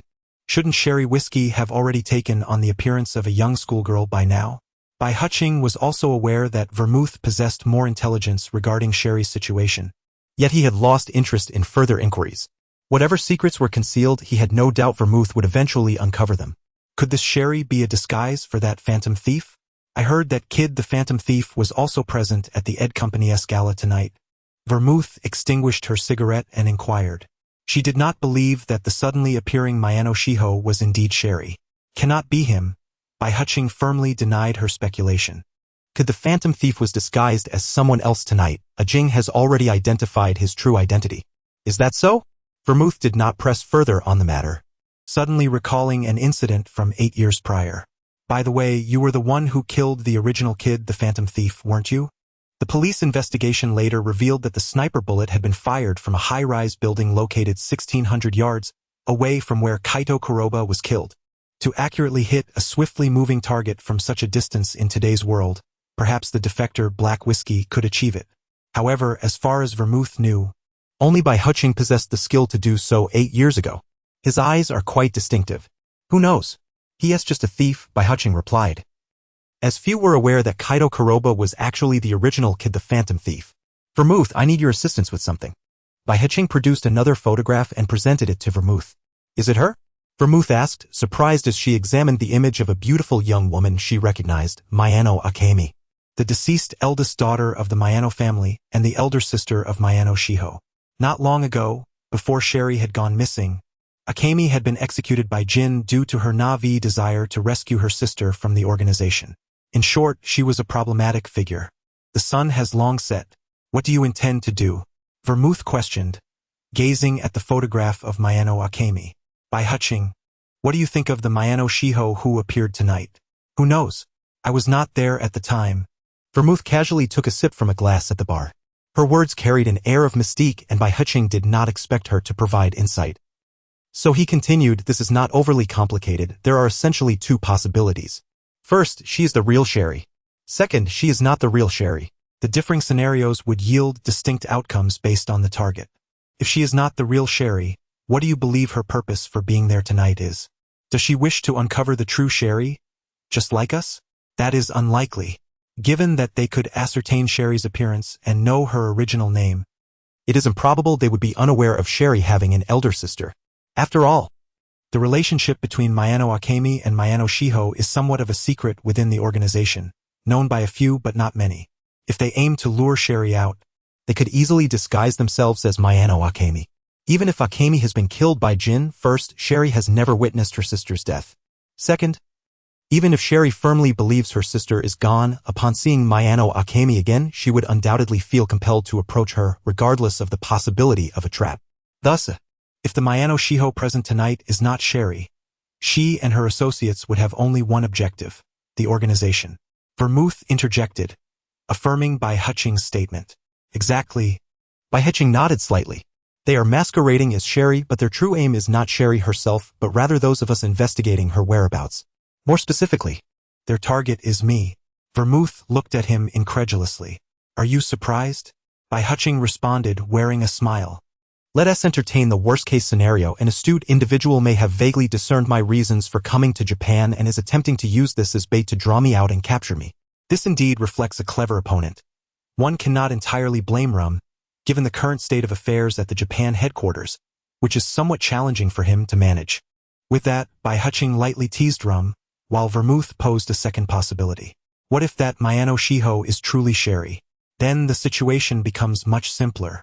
For some unknown reason, the real Sherry has resurfaced, and at this moment, you conveniently could impersonate her elder sister and take a stroll, allowing us to observe the depth of their sisterly bond. Sherry had never witnessed the death of Mayano Akemi and had not seen her sister's corpse afterward. The news of Akemi's demise had reached her ears solely through Jin and other members of the organization. The bond between the sisters had always been strong, and in the face of her deceased sister reappearing, the genuine Sherry would be more likely to reveal her vulnerabilities than a counterfeit one. The profound affection between sisters is Sherry's greatest weakness. Disguising yourself as Mayano Akemi to test her is an endeavor that cannot possibly lead to loss. Truly, that's just like you, Vermouth remarked after hearing all of Bai Huching's explanations. She downed her drink, a flicker of resigned melancholy passing through her eyes. Ireland, Curacao, Scotland, and now the forthcoming Sherry Bai Huching is increasingly reminiscent of Rigel. In today's world, she is the one who understands the man before her the most. Every initiative he takes cannot go unrewarded. Just like that harsh winter 30 years ago when everyone deemed it impossible. He still grasped the only clue and turned the tide against the true culprit. However, Belmod still vividly remembers that the sun had long set. For her, the true purity of the White River had already extinguished its own life in that winter 30 years ago. Sister, awakening from her dream, Karasuma Ayane abruptly sat up in bed. The pale hues, the empty room, and the lingering scent of antiseptic. Was she in a hospital? Ayane, you're awake? From the chair beside her, Maori Ran, who had been diligently studying, turned with a concerned expression. Officer Mumu mentioned that you were attacked by Kid the Phantom Thief. But thankfully, the doctor checked and found no issues. As long as you wake up, that's what matters. On the bed adjacent to hers lay Conan, his head wrapped in bandages, still unconscious. Is this a hospital? Kid the Phantom Thief? Karasuma Ayane felt somewhat disoriented. She recalled that before losing consciousness, it seemed as if her sister had attacked her. Reflecting on the gentle yet indulgent tone of Chris before she was knocked out, Karasuma Ayane felt a surge of anger. She was deceived. That woman actually tricked her in such a manner. Ayane, you guys really are something. After the party yesterday, you ran around everywhere. Not just you, but Conan was also attacked by someone. As she spoke, Maori Ran picked up a small knife and an apple to peel it. This child. He clearly said he was going to the restroom, yet he ended up alone at the East Tower. Thankfully, nothing serious happened when he wakes up. I must give him a good lecture. Conan was attacked too? Karasuma Ayane inquired. Yes, the police are still investigating that. By the way, Ayane, this photo. Suddenly recalling something, Maori Ran set down the apple, retrieved a photograph from her bag, and handed it to Karasuma Ayane. It fell out of your clothes when you changed into the patient gown. I picked it up for you. A photo? Karasuma Ayane took the photograph, glancing at it, and was instantly stunned. Just then, the ward door swung open, and Maori Kagoro entered, carrying a stack of boxed meals. Be quieter, Dad. Conan hasn't woken up yet. Oh, Ayane, you're awake, he exclaimed. Perfect timing. Let's eat something together. Placing the boxed meals on the table beside the bed, Maori Kagoro turned to Karasuma Ayane.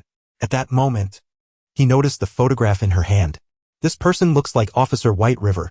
In the hospital room, Maori Kagoro paused upon seeing the photograph in Karasuma Ayane's hand, expressing a sense of nostalgia. Officer White River? Hearing her father's words, Karasuma Ayane looked up in disbelief. Do you know the person in this photo? Maori Ran asked curiously.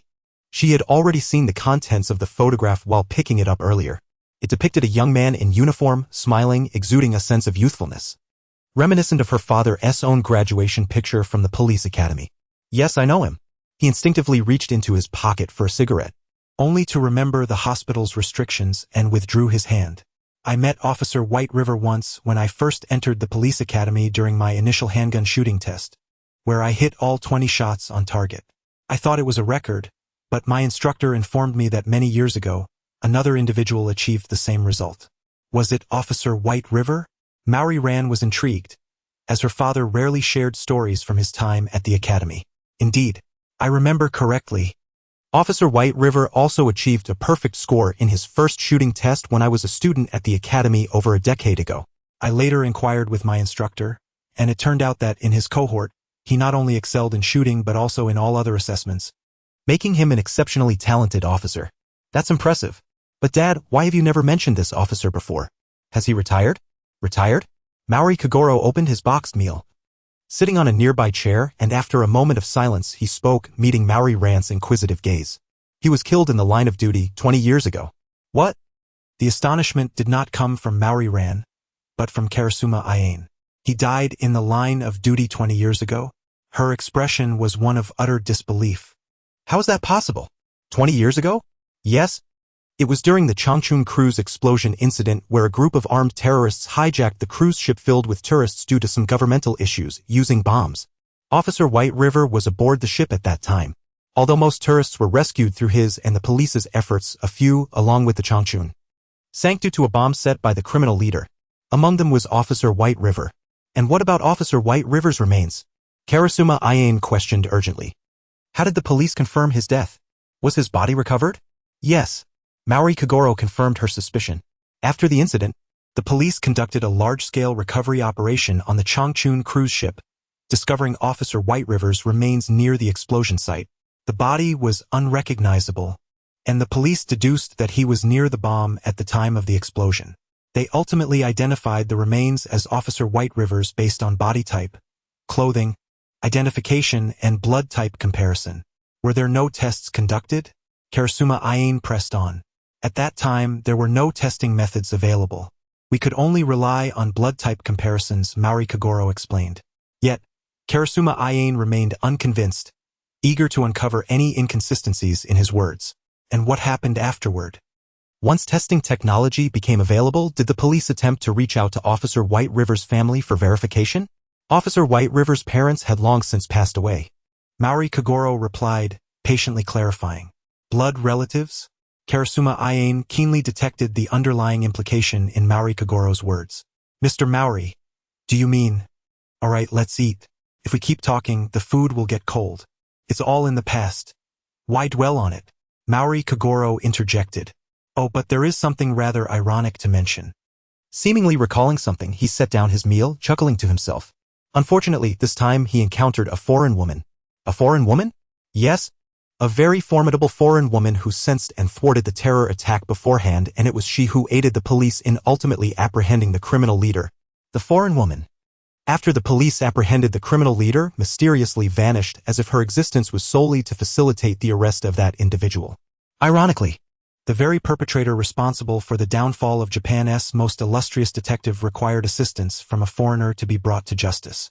Enough, Maori Kagoro said impatiently, setting down his cleaned lunchbox, waving his hand dismissively as he rose to leave the room for a smoke. Stop asking these trivial questions, you two hurry and eat. A flicker of astonishment stirred within him as he recalled the photograph he had seen. This child bears an uncanny resemblance to Officer Shirakawa. But how could that be? He knew well that Officer Shirakawa had perished in the line of duty 2 decades ago.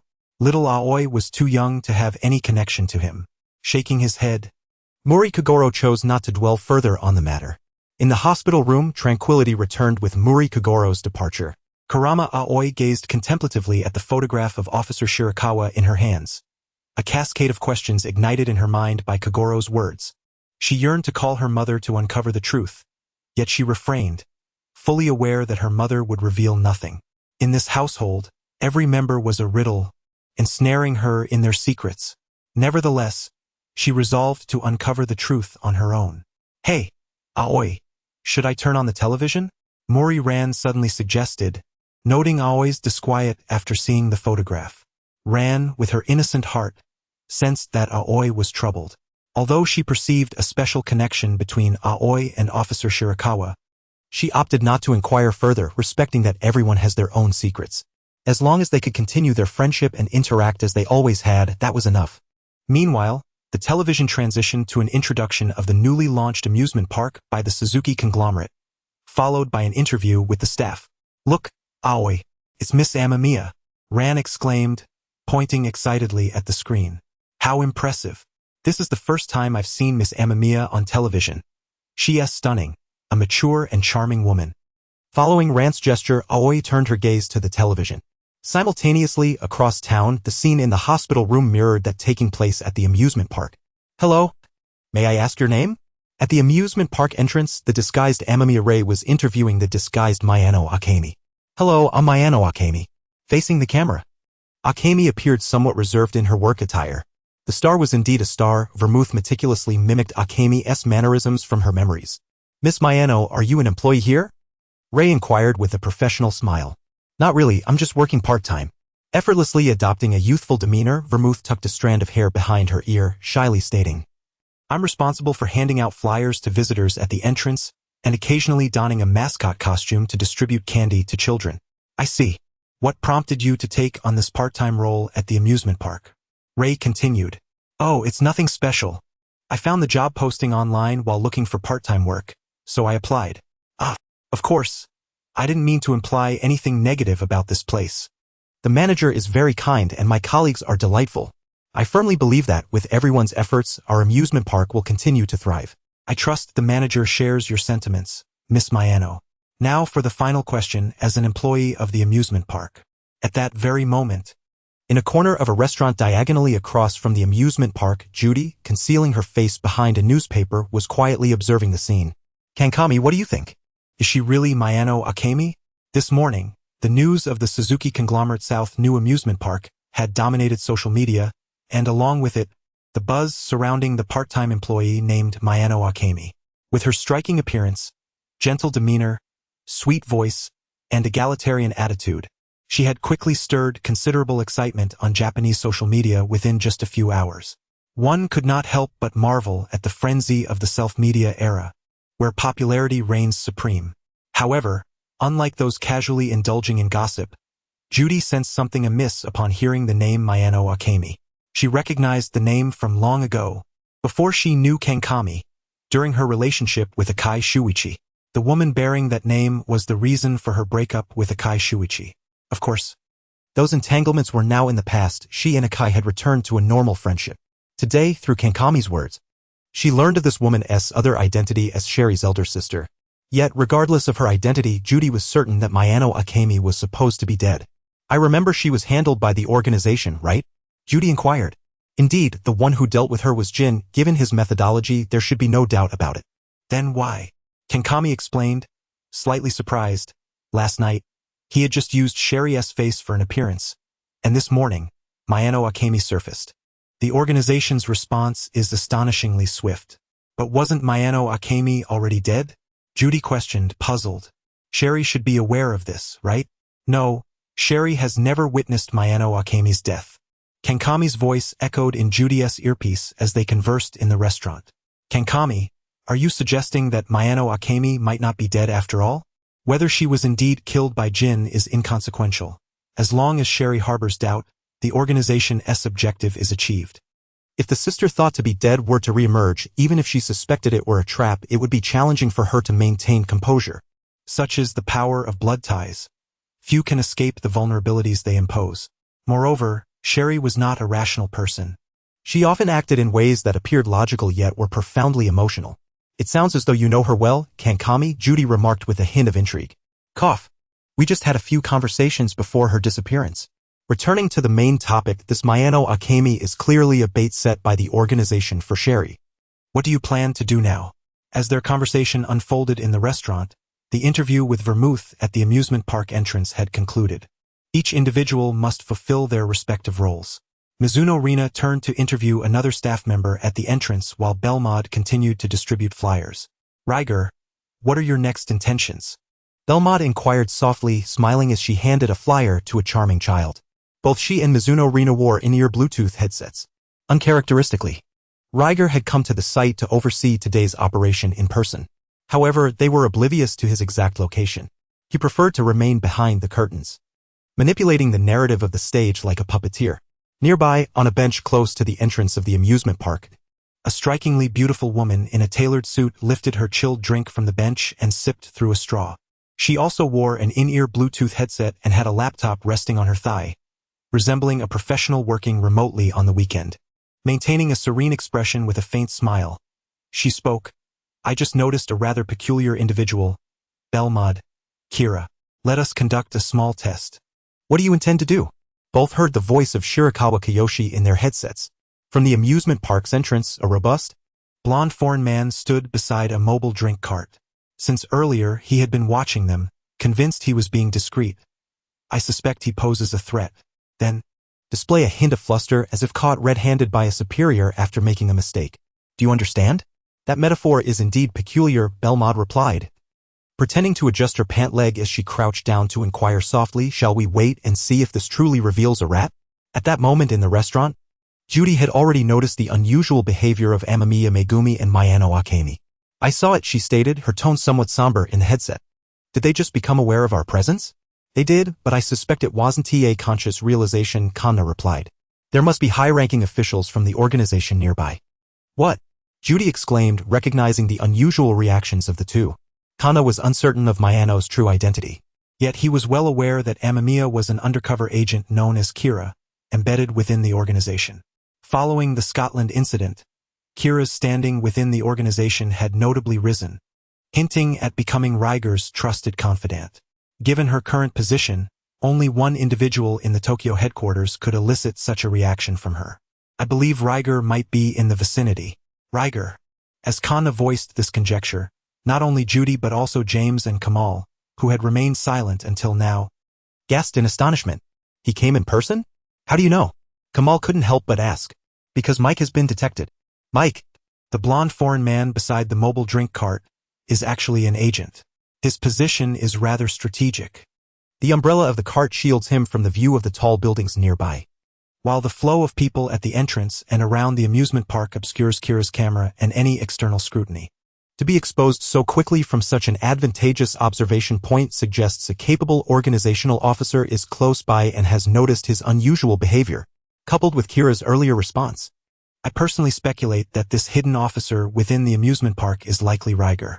Mr. Kanna, could this officer possibly be Jin? Kamal inquired. That seems unlikely. Kira's recent ascent within the organization means that if it were merely Jin, she wouldn't have displayed that earlier flustered expression. That means Riger truly Kanna. Let us find him and apprehend him now, Judy interjected, her words deliberate and resolute. In the restaurant, Judy's body trembled slightly, her face contorted with rage. Riger is in this amusement park? Since arriving in Japan, this was her closest encounter with the man who had shattered her family. Less than 100 meters separated them. The very murderer who had wrought havoc in her life now lay within the small radius. The last time she encountered such an opportunity was in New York. Judy was quaking, and aside from herself, perhaps no one could discern whether her emotions stemmed from fear or exhilaration. One thing was certain. She was fervently eager to confront Riger. I believe, after a prolonged silence, James's calm, seasoned voice resonated in the communication channel. It is time to retreat. James? Judy found his response hard to believe, and Kamal was equally taken aback. He, like Judy, recognized this as a rare opportunity. They had previously dealt with Riger in the United States, and Kamal understood all too well how challenging it was to coax this elusive figure into the open. Now, he likely lay right under their noses, and if they missed this chance, who knew when another would arise? Judy, Kamal, sensing their thoughts, James spoke slowly. Do not be deceived by false lures. Even if Riger is indeed here in this amusement park, what methods do you have to unmask his disguise without him noticing? Moreover, even if you manage to find him, what strategies do you plan to employ to apprehend him? Do not forget, he has never placed himself in jeopardy. His very presence here implies the existence of protective forces nearby. What price are you willing to pay to forcibly capture him here, and what casualties could it incur? Have you thoroughly contemplated these considerations? As James's words concluded, Judy and Kamal fell into silence. The communication channel filled only with their faint breaths. I acted impulsively, James, Judy finally said, her tone having regained its usual composure. Though it is regrettable, now is not the optimal moment to apprehend Riger. Everything today may very well be part of his elaborate trap. Retreat is indeed the wisest course. I'm glad you understand. With a faint smile of relief, James produced another phone and issued a retreat order to the teams deployed around them. All units, withdraw in batches. Team leaders, assemble as per the original plan at the designated time. As the retreat order was disseminated, Conan found himself deep in thought. One point eluded him. Setting aside the unidentified Mayano Akemi, given Kira's capabilities, even if she was surprised that Ryger had detected Mike observing her, she shouldn't have reacted so gravely. This was a mistake even Mike would not make. But what could be their rationale behind such actions? Was it a deliberate exposure? Wait, could it be? A sudden epiphany illuminated Kanna's mind as he comprehended the true purpose behind Kira's and the others' unusual behavior. He hastily shouted, "Mr. James, quickly order them to halt the retreat." What? This is Ryger's trap. We have fallen into his scheme. In the preceding analysis, they had persistently adhered to a cognitive inertia, equating the distinct scenarios of Ryger perceiving Mike and Ryger becoming aware of their presence. Based upon this flawed reasoning, they hastily resolved to retreat. However, the reality was far from this. Ryger indeed noticed Mike's peculiar behavior, yet that was the extent of his understanding. He was uncertain of the true implications behind Mike's odd conduct, as throughout Mike had merely been attentively observing Kiyoshi and Akemi without any overtly suspicious actions. Was he an adversary lurking within their ranks, or merely a lascivious foreign man? Ryger had yet to ascertain this. His intention in deliberately exposing such a critical flaw was to entice any potential hostile entities lurking nearby into making erroneous judgments, thereby discerning Mike's true identity. To confirm whether Mike was merely a lecherous bystander or an enemy of the organization. At this juncture, the retreat command issued was undoubtedly their gravest blunder. Within the amusement park, the disguised Kiyoshi remained seated on a bench, his fingers dancing rapidly across the keyboard. Mike! The blond man who had been standing by the mobile refreshment cart suddenly downed his drink in one go and strode towards the park's main entrance, perhaps sensing a premonition. As he passed by Kiyoshi, Mike abruptly turned to glance at him. Kiyoshi, in turn, looked up at that moment, displaying a friendly and polite smile. What a beautiful woman. He had received James's directive to retreat. Approaching the entrance, Mike intentionally distanced himself from Akemi and Kiyoshi, feeling an unsettling intuition that these two women might have sensed his presence, which made him quite anxious. Thus, after James issued the retreat order, he felt a wave of relief wash over him. Do not worry. As long as I leave this place, all will be well. I shall have a bowl of ramen at the usual spot for lunch. Comforting himself, Mike advanced towards the amusement park's entrance. Meanwhile, Kiyoshi closed his laptop and stowed it away in his bag. Ryger, I have detected several individuals exhibiting abnormal behavior on my end, came Burrow's neutral voice through Kiyoshi's earpiece. Ah, it seems luck is on my side. I've indeed stumbled upon a nest of rats. Swiftly, Kiyoshi sent a text to Jin, hoisted his bag, and discarded the drink cup into a trash bin, also heading towards the amusement park's entrance. Observing Mike in the distance, a slight smile crept onto his lips as he spoke softly. All right, let the operation commence. At the entrance of the amusement park, where people flowed like water, a hidden undercurrent surged beneath the surface. Vermouth apologetically handed a flyer to a colleague before dashing into the studio. Mike exited the gate, blissfully unaware of the fate that awaited him, while Kiyoshi lingered just a few meters behind, head down, carrying his bag in one hand and rapidly tapping on his phone with the other. Received. Somewhere in a nearby high-rise, Burrow, through his sniper scope, took aim at Mike's left knee. As Mike took another step forward with his left leg, a sniper bullet was precisely fired from the barrel, traversing hundreds of meters in less than a second. At that very moment, Mike felt a sudden impact on his left knee, causing him to lose balance and collapse to the ground. What on earth happened? He exclaimed. The next instant, a searing pain surged from his knee throughout his body, triggering a heart-wrenching scream from his lips. Bang! It was then that the delayed gunshot finally reached the amusement park. What was that sound? Gunfire. Someone is injured. Could it be a terrorist attack? Run. Under the duress of gunfire and bloodshed, the crowd at the amusement park entrance shrieked and scattered in panic. Yet amidst this throng, several figures surged against the tide, rushing towards the fallen Mike. Mike, don't go, shouted Kanami urgently over the team's communication channel. Mike has been exposed. Everyone, use the crowd as cover and retreat swiftly. Bang! Just as she finished speaking, another gunshot rang out, and a frantic agent who had rushed forward to assist Mike was shot down, his body collapsing just 5 meters from Mike. At the amusement park entrance, Mike continued to roll on the ground, clutching his injured left leg and howling in agony. Inside the restaurant, Judy stared in horror at the unfolding scene, her body trembling uncontrollably. Not again, not again, why does it always have to be like this? Voices echoed through the communication channel. Mike is injured. Trevor too. They have a sniper. Retreat immediately. Hurry. Bang. The gunfire rang out for the 3rd time, claiming another agent's life. Franklin. Repeat. Retreat at once. Call for an ambulance and alert the Japanese police to handle the scene. Just as the command for an ambulance was relayed, the familiar wail of sirens began to sound. Drawing closer. How fast? Kanami thought in disbelief. Did someone notify the ambulance already? Even so, this is extraordinarily swift. As the sirens approached, a speeding ambulance appeared, executing a dramatic drift and coming to a halt at the amusement park's entrance. What about that ambulance? Kanami mused, recalling a familiar figure he had glimpsed in the passenger seat as it sped past.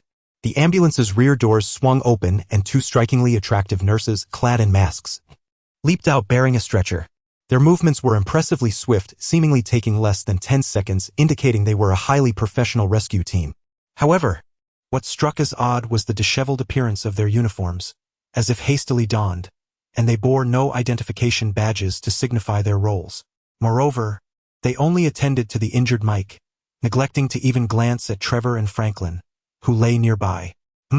As the ambulance passed by once more, Kanami finally recognized the figure in the passenger seat. That ambulance is compromised. It was Jin. From a rooftop, Kanami shouted into his earpiece, reacting swiftly, retrieving a small object from his pocket and hurling it towards the ambulance that had yet to drive far. What? Kanami, did you say Jin? Where's he? Jin is on that ambulance. It's a disguise by the organization. Simultaneously within the speeding ambulance, Jin dialed a number on his phone. Rager, it's me. Good afternoon. Little Jin. That person should still be alive, right? Came Burrow's cheery voice from the other end. The background noise suggested he remained near the amusement park. He is still alive for now. Wow. Mahjong. He is bleeding profusely. What should I do? I have no knowledge of first aid. In the emergency cabin, a young nurse wearing glasses stared at the pile of cotton and bandages in her hands, on the verge of tears. She had recently been reassigned from Europe under Rager's orders to assist Mahjong in investigating the organization's internal infiltrators, codenamed Jundu. She gives the impression of being quite youthful, adorned with a pair of thick glasses. Her eyes, whether enhanced by colored contacts or naturally peculiar, are framed by a striking blue ring. Do not speak as if I comprehend. I have always been one to take lives, not save them. The one responding to Jundu is a slightly older female nurse, whose melodious voice seems to mask a somewhat irritable temperament. She is Mahjong, the trusted aide of Riger. Following the incident in Scotland, she was tasked with leading an investigation into another undercover agent within the infiltrating organization, yet progress remains elusive. This morning, Riger summoned her to standby, and just moments ago, she was instructed to don a nurse's uniform and pose as a nurse to lure someone at the amusement park's entrance. Now she has indeed captured the individual. But it appears that the injuries are rather grave. The bullet from Buluo-Oxion has rendered the poor man's left leg incapacitated, and blood is gushing uncontrollably, leaving her uncertain of how to proceed. Who are you? You are not nurses. What do you intend to do? The terror within him temporarily eclipses the pain in his leg. Goodness, foreign gentleman, despite such a grievous injury, you still possess the strength to struggle? Mahjong gazes at him in surprise, her tone seemingly one of admiration. Did Buluo-Oxion show mercy? You appear remarkably unfazed by your suffering. As she speaks, she extends her gloved finger and prods into the wound on Mike's knee, twisting forcefully. The confrontation is far from over. Under Mahjong's deliberate torment, Mike's anguished cries reverberate throughout the emergency cabin, even reaching the ears of Jinzhou in the front cabin. Mahjong, control yourself, do not forget your purpose. Jinzhou taps the observation window with impatience. Uncertain if it is merely his imagination, Jinzhou feels that those surrounding Riger possess an unsettling peculiarity. Yes. A dull man, he mutters. With a grin, Mahjong withdraws her finger from Mike's wound and cheerfully inquires, Hey, tough guy, tell me. Which country and organization do you belong to? Who is your superior? What was your purpose standing there today? If you divulge this information, I assure you a swifter demise. I never deceive the deceased.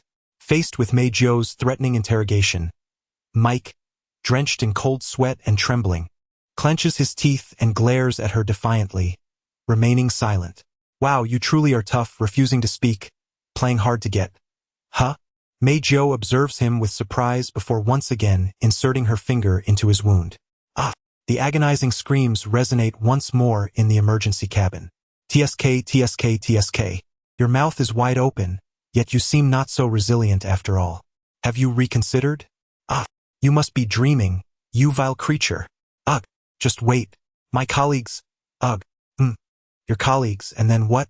Who are they? Dream on. I won't say a word. Huh? You trailed off mid-sentence. Are you toying with me? Mei Zhou, amused, alters her method of torment, introducing a fresh wave of agony for Mike. One more chance. What is your background, your superior, and what is your mission? Finally, after enduring an unrelenting barrage of excruciating pain, Mike's eyes roll back and he loses consciousness. Mei Zhou, it seems he has fainted, June Du cautiously notes. While she has taken lives before, she has never encountered someone who plays this ruthlessly. Is that all? Hey Jinzhou, this guy won't say a word and has fainted. Should I wake him for another round? In the cockpit, Jinzhou, still holding the phone, replies to the person on the other end after hearing Mei Zhou's query. Xiao Qin, kindly remind Mei Zhou not to kill him halfway. Understood. As the two converse, the ambulance approaches an intersection. Suddenly, a delivery van careens from a side street, hurtling towards the ambulance at breakneck speed. Look out. There's a car. Meanwhile, in a nearby alley close to the amusement park, Jian Gongxin, wearing headphones, leans against a wall. Today's operation has been riddled with critical errors. Riger's combination of tactics has not only cost them 2 agents but also led to Mike's capture by the organization. First, they allowed Kier and another to deliberately expose themselves, then incapacitated Mike by severing his left leg, subsequently eliminating all agents attempting to approach him, forcing them to retreat. Finally, they disguised the ambulance to mislead the public, brazenly carrying Mike away in plain sight. This series of actions, seemingly ordinary, was meticulously calculated to exploit the psychology of the onlookers.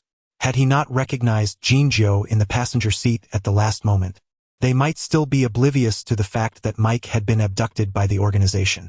A single oversight led to the instantaneous collapse of their entire operation. Riger, you truly are a more formidable opponent than Rum. Currently, Mike is in the hands of the organization, a perilous situation. Should they extract information about Japan from him and use it as leverage to undermine their operations there, the consequences would be dire. He is prepared for this eventuality. Upon recognizing Jinzhou, Jian Gongxin promptly discarded a miniature tracker, successfully adhering it to the roof of the ambulance. As long as the tracker remains, as long as the organization's ambulance stays within 3 kilometers of the receiver, they can continuously pinpoint its location. Moments ago, he had handed over his receiver-equipped phone to another individual, someone fully capable of executing the interception mission. Kamael, what is the status? Jian Gongxin inquired, dialing his number through Kamael's phone. Can you catch up with them? Rest assured, Mr. Jian, came Kamael's reply, as he drove a van at an astonishing speed through the streets. On the phone mount beside him, Jian Gongxin's device continuously relayed the location of the ambulance.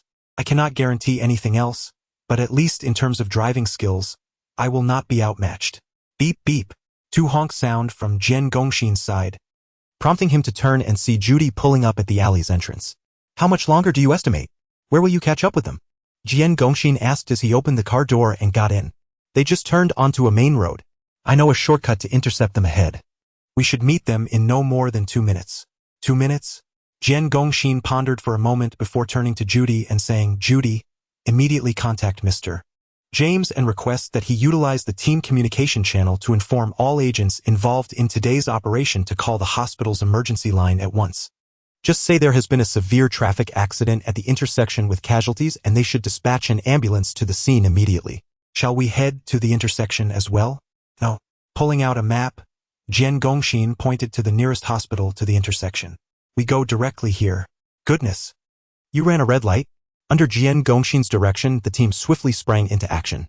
Following James's orders, the other groups promptly dialed the hospital's emergency line, relaying information about the traffic accident at the intersection and the urgent need for an ambulance. Judy drove Kankami Shin towards the nearest hospital, while Kamale took a shortcut, chasing after the organization's ambulance. Mr. Kankami, how am I supposed to stop them once I catch up? Kamale finally couldn't contain his curiosity and asked over the phone as the target displayed on his mobile drew closer. Previously, with time pressing, Kankami Shin had hastily instructed him to pursue the ambulance but had not specified how to intercept it. Surely, he wouldn't be suggesting a violent crash to bring it to a halt, would he? Just crash into it. What? But Mr. Kankami, Mike is also in there. If I crash, there's a high chance he might. Kamale did not finish his sentence, yet his meaning was crystal clear, given the size of his van. If he collided at such speed, it could spell disaster for anyone inside the ambulance. Although a crash might indeed halt the vehicle, Mike might not survive the impact. Kankami Shin understood Kamale's apprehension, yet his tone remained unchanged. We must stop that ambulance. But, Mr. Kankami, Mike cannot fall into the organization's hands. Kankami Shin reiterated this point. Kamale fell silent. At that moment, the man who appeared to be a ray of sunshine seemed to take on an icy demeanor. In the choice between light and heavy, he rationally opted for the latter. This was not an erroneous choice. One might even argue it was a highly reasonable one, yet it felt somewhat devoid of humanity. Then I leave it to you. Kankami Shin nodded and softly reassured him. Kamale, you need not bear such a burden. Mike was strapped to a stretcher when he was taken into the ambulance. The stretcher is a new, modular lift design that limits Mike's mobility while providing him a degree of protection. Unless the impact is particularly severe, he should not suffer any grave injuries. Understood. Upon hearing Kankami Shin's explanation, Kamale nodded firmly, his worries alleviated. He understood that the organization had likely restrained Mike to prevent any potential resistance. With the stretcher's sturdy protection, as long as he didn't completely crumple the ambulance or send it flipping through the air, Mike would likely sustain minimal injuries. With this in mind, he felt reassured. As he executed a sharp, high-speed drift, Kamale finally spotted the ambulance that had abducted Mike at the intersection ahead. He pressed the accelerator to the floor, maneuvering the van's angle slightly before barreling towards the ambulance. Kamale had calculated that, given his current speed and trajectory, he would collide with the driver's side at a slanted angle. Due to this unique impact angle, the force would primarily concentrate on the driver's seat. He estimated that, upon impact, he could turn the organization member sitting there into pulp. If fortune favored him, perhaps the passenger, Jin, would also meet a similar fate. Conversely, the three individuals in the medical bay would experience relatively less force. Of course, relatively less was a relative term. Under such a sudden impact, the two imposter nurses would likely be gravely injured, if not killed outright. As for Mike, though he would feel the shock, the stretcher's protection should minimize his injuries. Mike, I'm here to save you. Big brother. Car. At the intersection center, Vodka, sitting in the driver's seat, suddenly noticed a van barreling towards them at an incredible speed from the adjacent street. Shit, you're running a red light. In a rush of adrenaline, Vodka's heart raced as he shouted to Jin, frantically turning the steering wheel in an attempt to evade the oncoming van. However, it seemed as though the van was intent on crashing into them. As Vodka barely adjusted his direction, it immediately followed suit, maintaining its trajectory towards them. His driving skills surpassed mine. Vodka panicked. Meanwhile, Jin, seated in the passenger seat, froze upon seeing the van for the first time. Brace yourself. Rarely raising his voice, Jin yelled as he bent down, yanking the handbrake while sharply turning the steering wheel. Under his extreme maneuvering, the ambulance quickly repositioned from facing the van directly to the rear left side facing it. If someone were to observe from directly above the intersection, they would see that the angle between the ambulance and the van had shifted from a sharp acute angle of 60 to 70 degrees to an obtuse angle exceeding 100 degrees, with the rear of the ambulance now facing the van. Kamale had initially intended to strike the driver's side at that acute angle, directly incapacitating the organization member and forcing the ambulance to a halt. However, with Jin's last-minute maneuver, the angle had shifted, preventing him from hitting the driver's seat and significantly dissipating the impact force due to the new angle. Following the collision, the ambulance would likely spin and drift away from the van, gradually dissipating the force of the impact. Realizing this, Kamale attempted to adjust the van's trajectory once more, but it was too late. Boom. The situation deteriorated dramatically. With a thunderous crash, the speeding van collided with the rear side of the ambulance. The force of the impact sent the ambulance spinning multiple times, its tires leaving a trail of smoke on the road before it finally crashed into a roadside tree. Inside the now wrecked van, Kamal watched the scene unfold.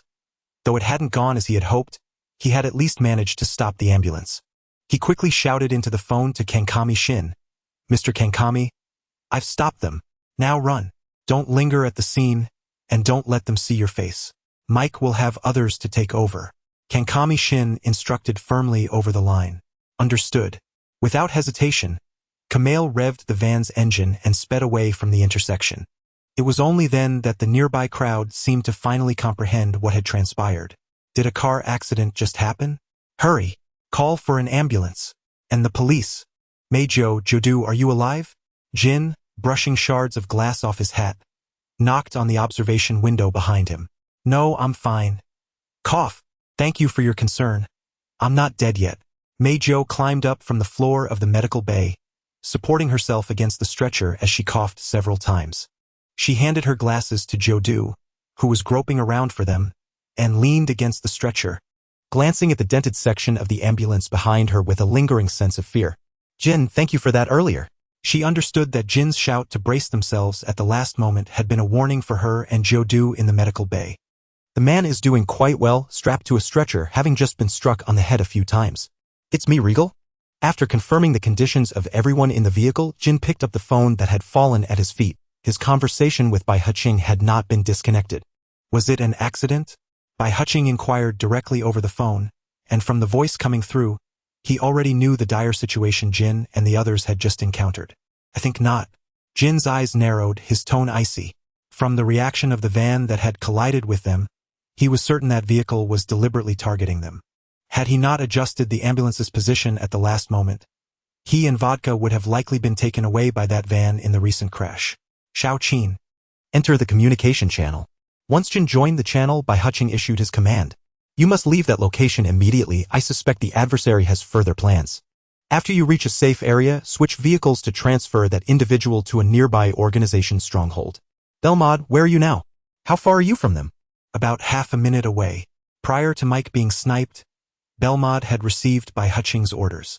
She first changed her disguise in the studio at the amusement park's entrance, then discreetly left the scene amidst the chaos of the crowd.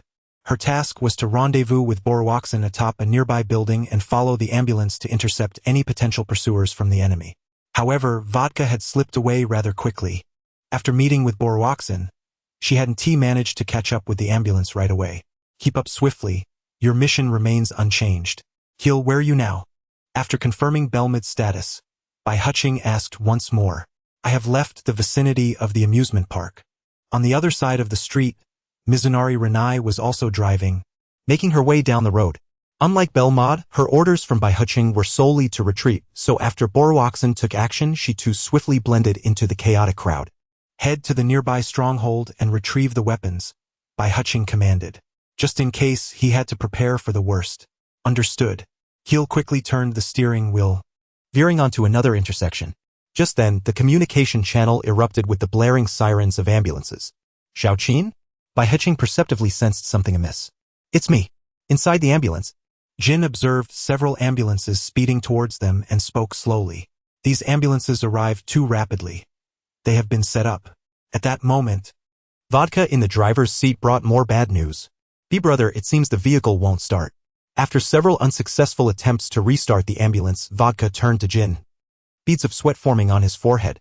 It must have sustained damage to the engine in the recent collision. Jin's expression grew grave. With the tough guy in the emergency compartment incapacitated and the ambulance unable to start, the surrounding intersection was filled with other crowds. A conflict in this situation would likely be captured on video. He and Vodka were indifferent, but the identities of Mei Jiao and Jun Du were particularly sensitive. They could not be exposed at this juncture. To make matters worse, enemy reinforcements might already be en route. In an instant, the situation had deteriorated to its worst. It seems we have encountered a formidable opponent. After a brief silence in the communication channel, Bai Huqing remarked with a sense of resignation. Everyone, the plan has changed. Bai Huqing methodically issued commands to each individual within the communication channel. Understood. Upon hearing Regal's orders, Mahjong unusually refrained from speaking further. She produced a miniature tracker from her belongings, sealed it in a small plastic bag, and instructed June-do to support Mike's head, while she forcefully administered water from a bottle. She sensed Regal's current discontent, as he had shifted from calling Jin Shaoqin to simply Jin. Cough. Why you? What have you done to me? Awakening forcefully from the water, Mike questioned in terror. Guess what, tough guy? June-do took a special capsule from Jin through the observation window, and Mahjong exchanged a meaningful glance with him. What is this? Are you trying to kill me? Mahjong acted swiftly, pinching Mike's cheeks and dislocating his jaw before forcing the capsule into his mouth and pouring more water down his throat. Gulp. You should know. The shell of this capsule is specially designed. It can withstand your gastric juices for about 10 minutes without dissolving. Enjoy the last moments of your life, tough guy. Confirming that Mike had swallowed the capsule, Mahjong struck the back of his neck, rendering him unconscious once more. Farewell. I hope your colleagues do not harbor hatred towards you. The fog serves to conceal weaknesses.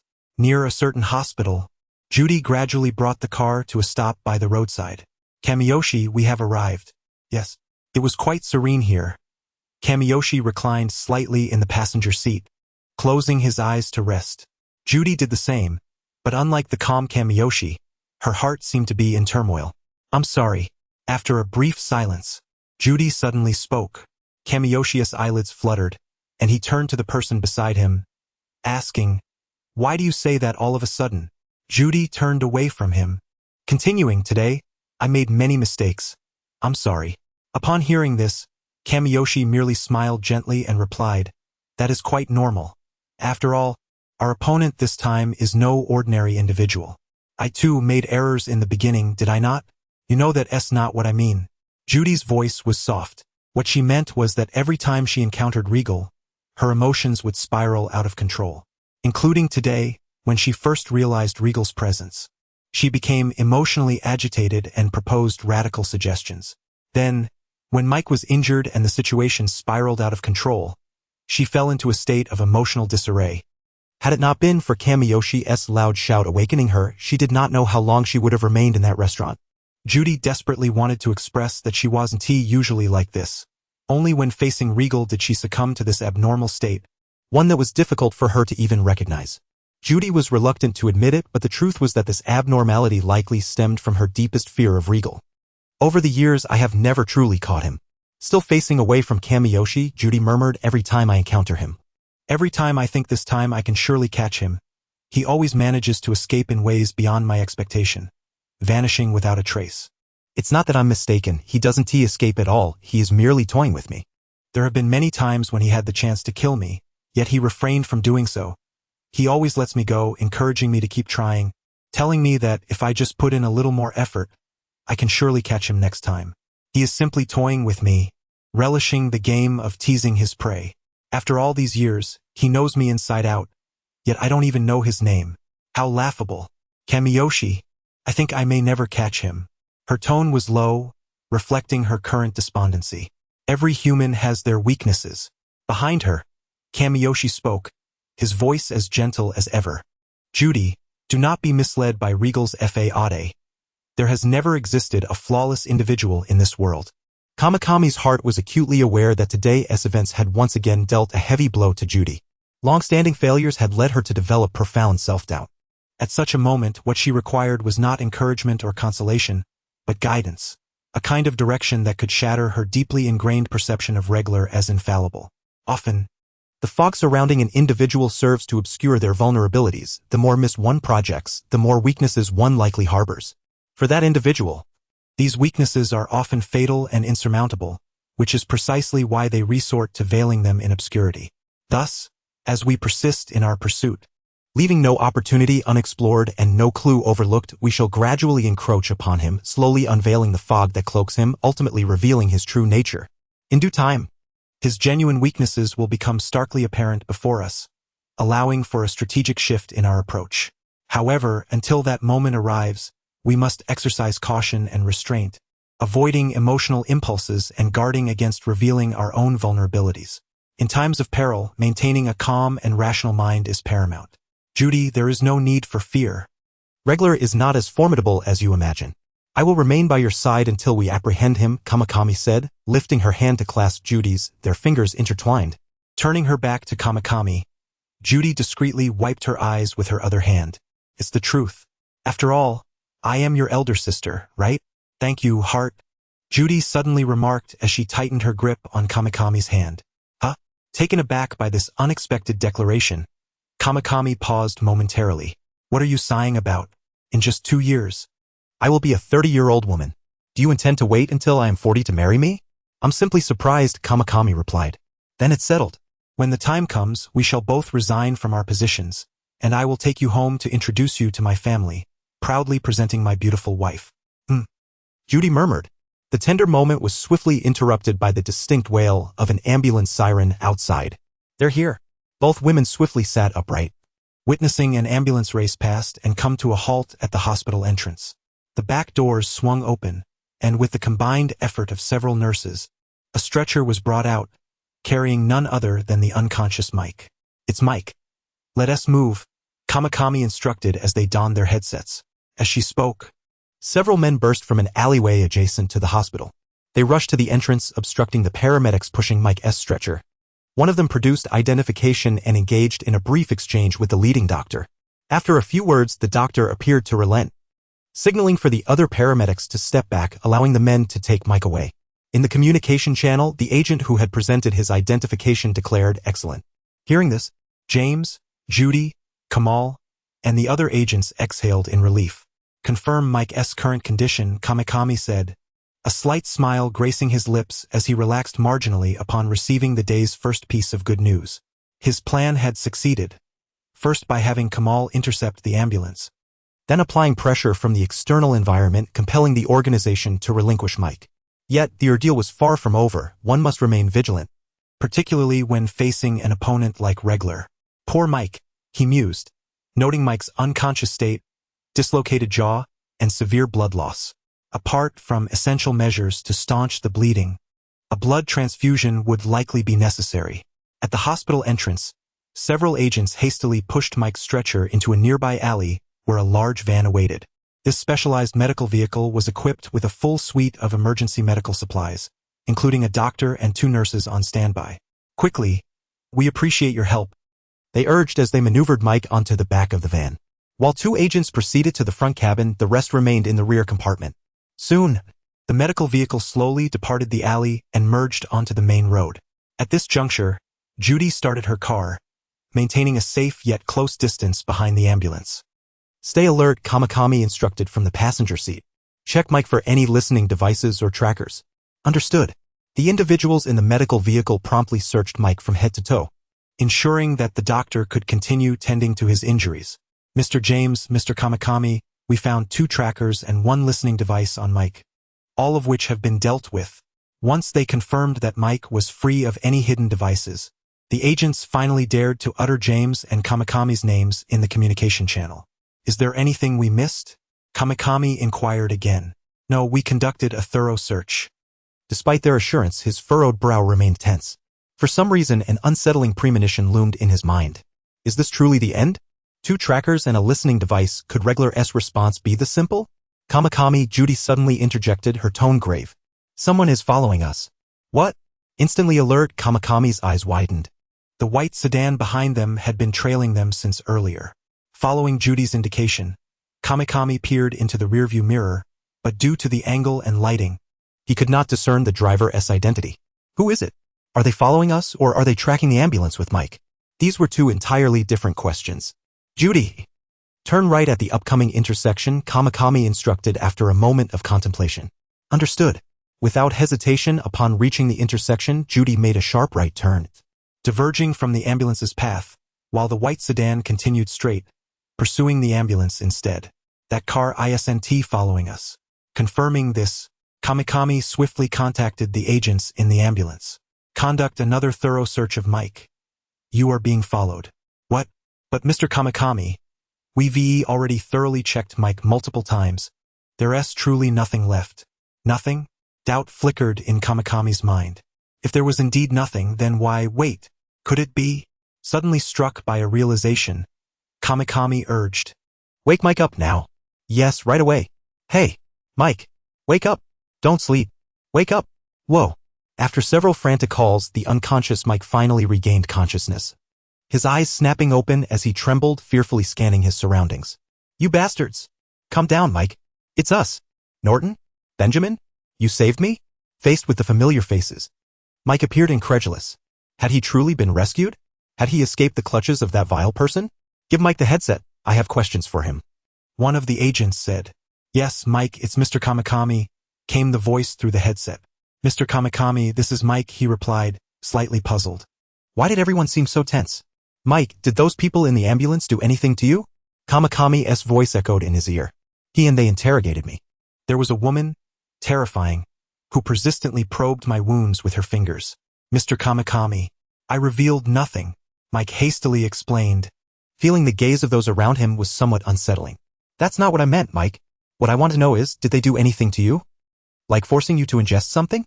Yes. That woman forced me to swallow a capsule. A capsule? Kamikami's heart sank at the revelation. Could it be the rumored drug within the organization? He had heard whispers of a mystical poison circulating among their ranks, a substance described as almost magical. Mr. Kamikami. That woman also mentioned that the capsule's shell could withstand dissolution in my stomach for 10 minutes. After she forced me to take it, she knocked me out. No, wait. I remember she must have forced me twice. After waking me up, she made me swallow it again. The capsule was administered during her second attempt. Kamikami. I need to perform a gastric lavage immediately. Upon hearing Mike's words, Kamikami glanced at his watch with urgency. 10 minutes ago, Mike must have been transferred to the ambulance. Time was of the essence. Hurry. Induce vomiting. Quickly. Yes. Several agents rushed to assist Mike, but he suddenly clutched his throat, convulsing violently, his expression a grotesque mask of agony. It hurts. Save me. Hold on, Mike. Quickly. Vomit it out. Help me. 95. Regale, I've been exposed. Ultimately, Mike succumbed. His face contorted in a horrific grimace, dying before the agent's eyes. Mr. Kamikami. Mike. The communication channel fell into a deathly silence. The elation of having rescued a comrade had vanished without a trace. In Judy's vehicle, Kamikami lowered his gaze, his expression impassive. Regale had concealed 2 items within Mike's body, the rumored magical poison and a tracking device. As for the other tracking devices and listening devices the agents found, those were merely distractions, intentionally released by Regale to mislead them into lowering their guard. The capsule shell could remain intact in gastric fluid for 10 minutes, precisely the time required to transport Mike to the hospital, with a slight margin added by Regale as a calculated rescue window. It was likely that Regale had anticipated the plan as soon as the ambulance reached the intersection. Thus, he orchestrated Mike's ingestion of the poison, sealing his fate, and arranged for his extraction, hoping to use the tracking device hidden within Mike to locate their base and eliminate them all. Within this scheme, Mike had become expendable. The organization no longer needed to extract information from him. His only remaining utility lay in being alive long enough for them to rescue him. Even if Mike were to suddenly succumb to the poison en route, it would matter little to Regale, as the poison administered was likely that which left no trace. So, was Mike truly poisoned, or did you all, for some reason, force his demise? This is a grave question. It is not sufficient to assume camaraderie and trust. Evidence must be presented. Since you claim he was poisoned, you must produce proof of his poisoning. If not, how did he die? He had merely suffered blood loss before boarding without significant danger to his life. Why then did he inexplicably perish within 2 minutes of being in the vehicle? Regale's best-case scenario likely involved the commander being drawn to Mike's sudden death and arriving at the medical transport, only to be captured by the organization's members who had been tracking the ambulance. Of course, Regale's plan was fraught with risks and uncertainties. For instance, Mike might awaken unexpectedly, or the agents might disregard his weakened state and force him to answer questions. Additionally, Mike's digestive capacity could have been stronger than average, causing the capsule shell to dissolve prematurely. Numerous potential factors could have thwarted Regale's plan, yet he chose this course of action. Kamikami surmised that the reasoning was simple. He lacked sufficient manpower. The day's events had exceeded Regale's original expectations. Thus, even if he deduced that Mike would be taken at the hospital's entrance, he had no time to implement a more comprehensive strategy. Even hastily dispatching a few operatives could lead to them being ambushed, resulting in greater losses. Hence, Regale ultimately opted for this risky plan. Based on this reasoning, Kamakami reached a final conclusion. The white sedan trailing closely behind the ambulance was likely the only organizational operative Regale could currently mobilize in the vicinity. In the white sedan, Mizuki wore headphones, maintaining a steady distance behind the ambulance. After Mike was taken by the hospital ambulance, she was promptly instructed by Regale to remain on standby near the hospital. There, Mizuki witnessed a group of suspicious individuals loading Mike onto a van before driving away. After reporting this intelligence to Regale, her orders shifted to tracking the ambulance, awaiting the arrival of Jin and the others. "Burmode, where are you?" "Maintaining a safe distance," Mizuki inquired while trailing the target. Jin's previous ambulance had been rendered inoperable, and after picking them up, she had switched to a nearby stronghold for new transport, armed with additional firepower, and was only just beginning to head over. "You'd best hurry. I have a feeling they may be nearing their destination," Mizuki cautioned. The number of vehicles in the vicinity dwindled, and as she followed the medical transport into the outskirts, an unsettling feeling washed over her. "A little more patience, Gil. We shall arrive soon," she reassured. "Gil, are you still following the target?" Suddenly, Shirakawa spoke over the communication channel. "Yes, what's wrong?" Mizuki responded. "It's illogical to transport a critically injured person such a distance from the city to the suburbs." After this ambiguous statement, Shirakawa swiftly commanded, "Pull over and reduce speed immediately." "Understood." Although unsure of Shirakawa's reasoning, Mizuki complied, slowing down and approaching the roadside. Just then, she noticed several vehicles not far behind her abruptly decelerating as well, drawing closer. "Regale, I've been discovered." Mizuki immediately recognized the gravity of the situation and spoke calmly. She struggled to comprehend why those vehicles, which had only appeared moments ago, would now. Meanwhile, the agents in the vehicles behind her quickly reported Mizuki's anomaly. "Mr. Kamakami, the target may have sensed us. This area is sufficiently isolated. Let us commence the operation." "Gil, do I need to instruct you on such matters? This area is secluded enough. Proceed," Kamakami ordered from Judy's vehicle.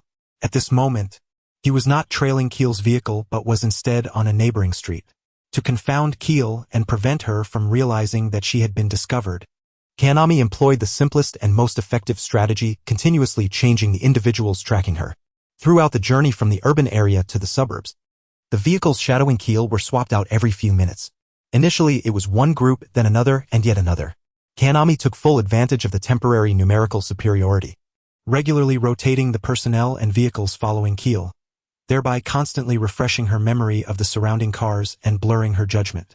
This tactic proved effective, as Keel remained unaware of the counter-tracking until just moments ago, thanks to the incessant updates of vehicles around her.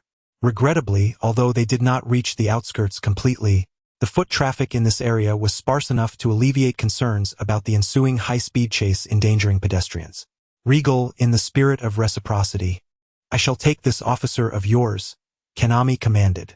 "Act immediately and force the white sedan to a stop." Following Kanami's directive, the vehicles that had been trailing Keel suddenly accelerated toward her. "Regal, what should I do?" Mizuno Reina inquired frantically over the comms as she too accelerated, attempting to distance herself from them. "Keel," came the calm voice of Shirakawa in her earpiece. "Is it really necessary for me to teach you how to handle this?"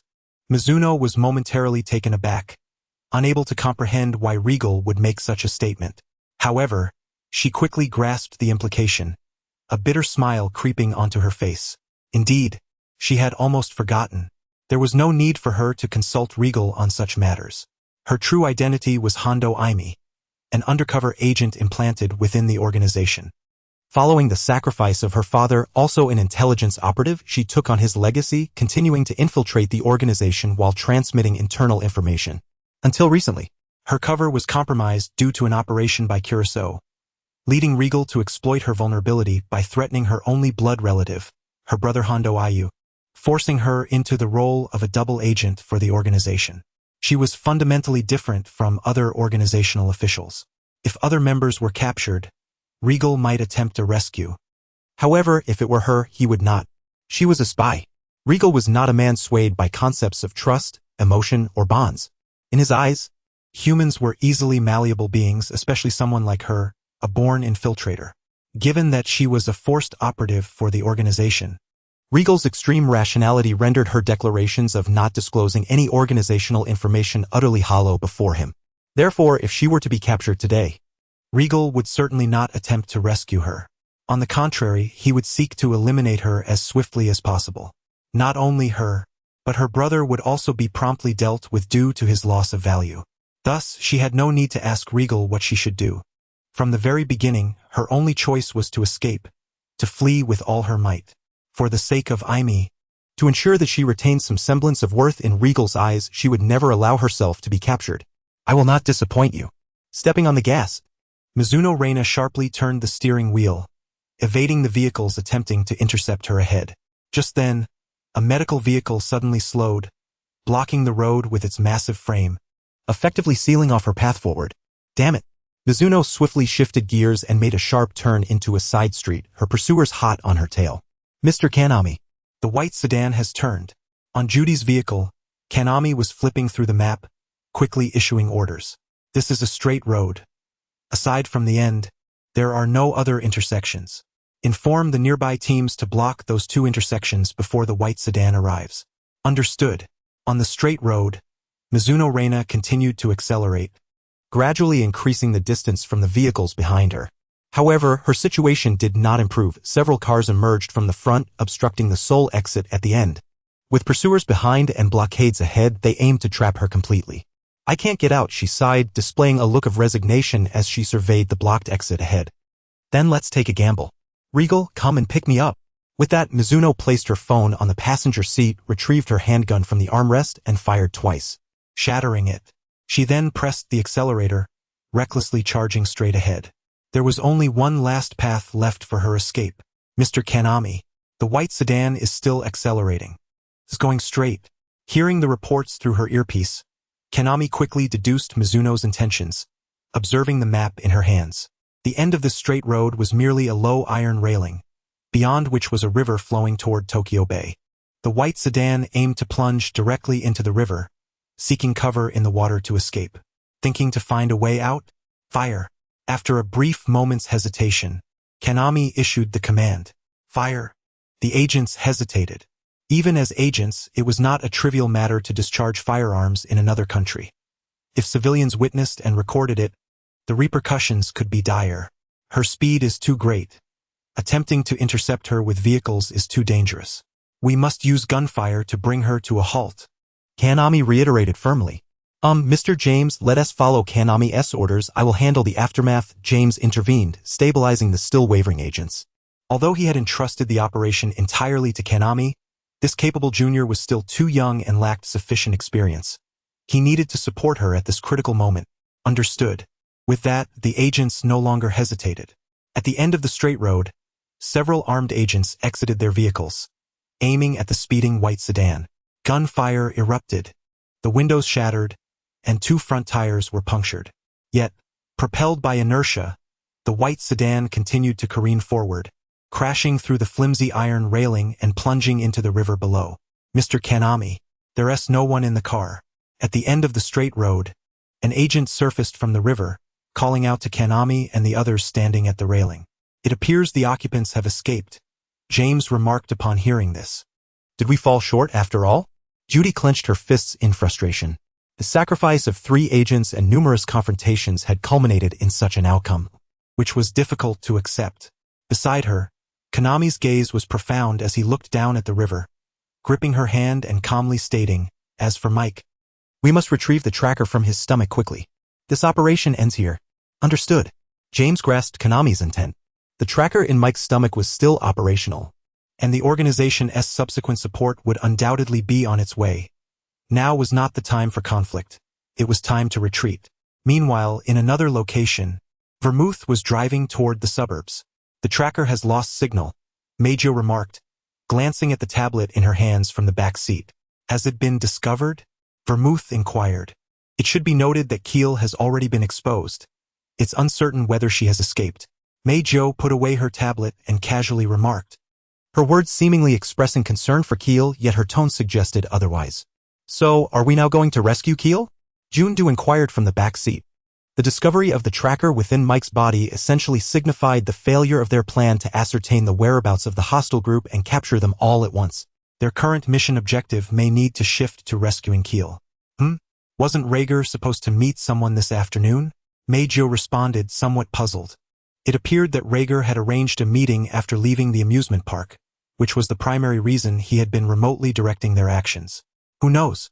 Perhaps he believes rescuing Keel is more crucial than keeping that appointment, Vermouth remarked thoughtfully. As they conversed, the quiet Buluo Exion in the passenger seat glanced at her watch, displaying an unusual hint of anxiety on her face.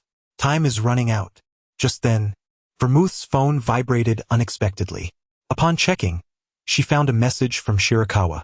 Rhaegar's directive informed her that he had already retrieved Keel, and the subsequent mission was cancelled. Everyone was to withdraw independently. Vermouth read the message aloud and also forwarded it to Jin, who was not present. Instead, he had taken another vehicle from the garage and, alongside vodka, was heading towards the location of the tracker from a different direction. So it's really cancelled, Mahjong sighed, then casually leaned against Jun Du's thigh, disregarding any semblance of decorum. You have so many things to do every day and yet you still have time to take long baths? Vermouth remarked, glancing at her through the rearview mirror, a knowing look in her eyes. She was aware of Mahjong's true identity. I think I understand why you can be his confidant. Please don't make it sound like I'm some sort of weirdo like Rhaegar, Jundu interjected. Want to come over and take a bath at my place? It's quite spacious.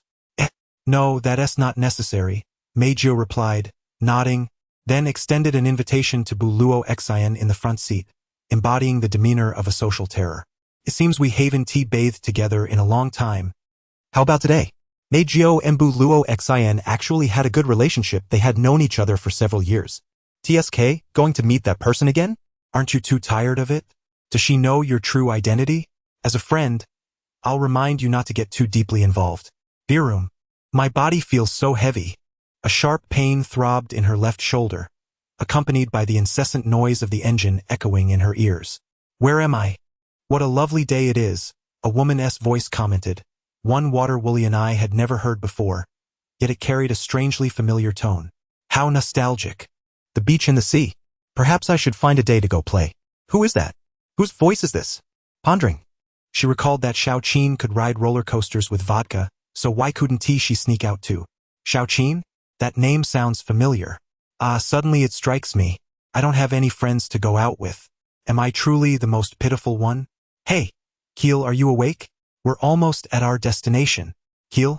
Keel. At the sound of this name, Water Woolly and I jolted awake, her eyes snapping open. Around her was an endless expanse of ocean, with the distant skyline of a city behind her, and the roar of the yacht's engine resonating in her ears. She remembered. After falling into the water, she had gritted her teeth through the pain in her right shoulder and continued to swim downstream. After shaking off that group, her strength had completely drained, and she had desperately crawled onto the shore before losing consciousness. In her final moments before fainting, she believed she had seen a small yacht approaching her. You're awake? How do you feel? Does your shoulder still hurt? I've already removed the bullet, a voice said. Confused, Water Woolly and I first glanced at her right shoulder, which had been properly bandaged, then turned to the person before her and tentatively asked, Are you Rhaegar? She was uncertain, for she had never seen Rhaegar's true appearance, her most vivid memory being his peculiar Wangzai mask. A minor flaw. Outside Tokyo Bay, a sleek yacht sped toward a large cruise ship not far ahead. To describe it as not far might be misleading, as distance perception can be greatly obscured on the open sea without any reference points. Often it only appears nearby, but when one actually heads in that direction, they discover it is much farther than they had imagined. Thank you. Sitting next to Shirakawa, listening to the roar of the yacht's engine, Water Woolly and I spoke. Although she had indeed called for Rhaegar's help before plunging into the river, it had been more of a desperate attempt without hope. She had not anticipated that Rhaegar would actually come to rescue her, and personally at that. You should thank yourself, Keel, Shirakawa replied casually as he navigated the yacht. To swim so far with a bullet in your shoulder is truly astonishing. I'm surprised by your determination. Who would have thought you would be so loyal to the organization, Keel? It's quite moving. Water Woolly and I could not discern whether Shirakawa's words were sincere or merely a form of sarcasm. Yet one thing was certain. After this brush with death, Rhaegar's trust in her seemed to have increased somewhat. His personal effort to rescue her indicated as much, didn't he it? Reflecting on this, Water Woolly and I felt a self-deprecating smile emerge. How ridiculous that she could feel a hint of happiness over such matters. Happy about what? Happy that she wouldn't raise Rhaegar's suspicions? Happy that Rhaegar's trust in her had grown? Or perhaps happy that her value to Rhaegar had increased? It was all utterly absurd. In an instant, a wave of self-loathing surged within her. But soon, that feeling dissipated. For the sake of Ayu, she had to continue down this path. What about those individuals? Regaining her composure, Water Woolly and I inquired, her voice having returned to its previous calm demeanor. Those individuals she referred to were naturally the hostile group that had appeared near the amusement park earlier that day. It was quite embarrassing. Despite several direct and indirect confrontations, the organization still had no clear understanding of the identities of this hostile group. I'm not sure. It seems they all fled. When I passed by there on the yacht, aside from the police and onlookers, I didn't see any suspicious individuals, Shirakawa explained, his tone light, devoid of any anger over the prey's escape. You seem unconcerned at all, Water Woolly and I observed. To her, it appeared that in the earlier encounters, Rhaegar had, in fact, emerged victorious. The results were evident. Their side had suffered no casualties, whereas the opposing side had lost 3 members. The only regret was that they had ultimately failed to expand their gains and capture the entire group. For someone like Rhaegar, this must be a difficult outcome to accept. One could only say that the mysterious commander on the opposing side was indeed an excellent adversary. Not at all. I care very much. It's simply unbearable to let such a large group escape, Shirakawa replied, pulling out his phone from his pocket and tossing a photo to Water Woolly and I, a hint of a smile playing at the corners of his mouth. I have caught a small flaw in their scheme, which has lifted my spirits considerably. A flaw? Mizuki Rina took the phone and gazed at the image displayed. The photograph depicted an intersection, albeit not very clearly. In the corner of the image, an ambulance had collided with a roadside tree, while slightly more central was a box truck with a dented front.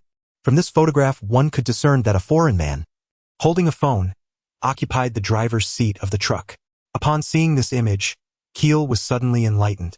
This scene depicted the moment when Jin and his associates were intercepted. Regrettably, the photograph only captured the side profile of the truck driver, leaving his face obscured. Have you recognized him? This is the very driver who nearly took us 4 officials away. A true talent indeed. Next time we meet, I must learn from him how to drive. Was this photograph captured by surveillance nearby? Returning the phone to Shirakawa, Mizuki Rina inquired curiously. He had connections within the police department regarding this matter, though Keel was unaware of who those connections were. Among the nearby cameras, only this one managed to capture a relatively clear image. Perhaps this half-visible face of the driver could serve as our breakthrough. What do you intend to do? Mizuki Rina asked. I'm not sure yet, Shirakawa yawned, appearing somewhat fatigued. Not sure? Keel, in the midst of our contest, often what matters most is not our next move, but rather how our adversaries will respond. Currently, they lurk in the shadows, meticulously observing our every action. Unless a remarkable opportunity arises, we should refrain from taking hasty actions, as that would only create more flaws.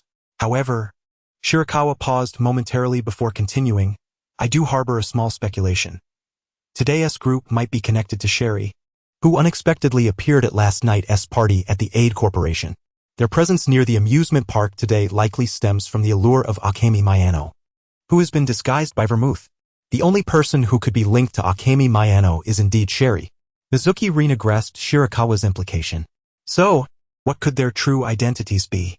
Shirakawa gazed skyward, his left hand unconsciously tapping the steering wheel.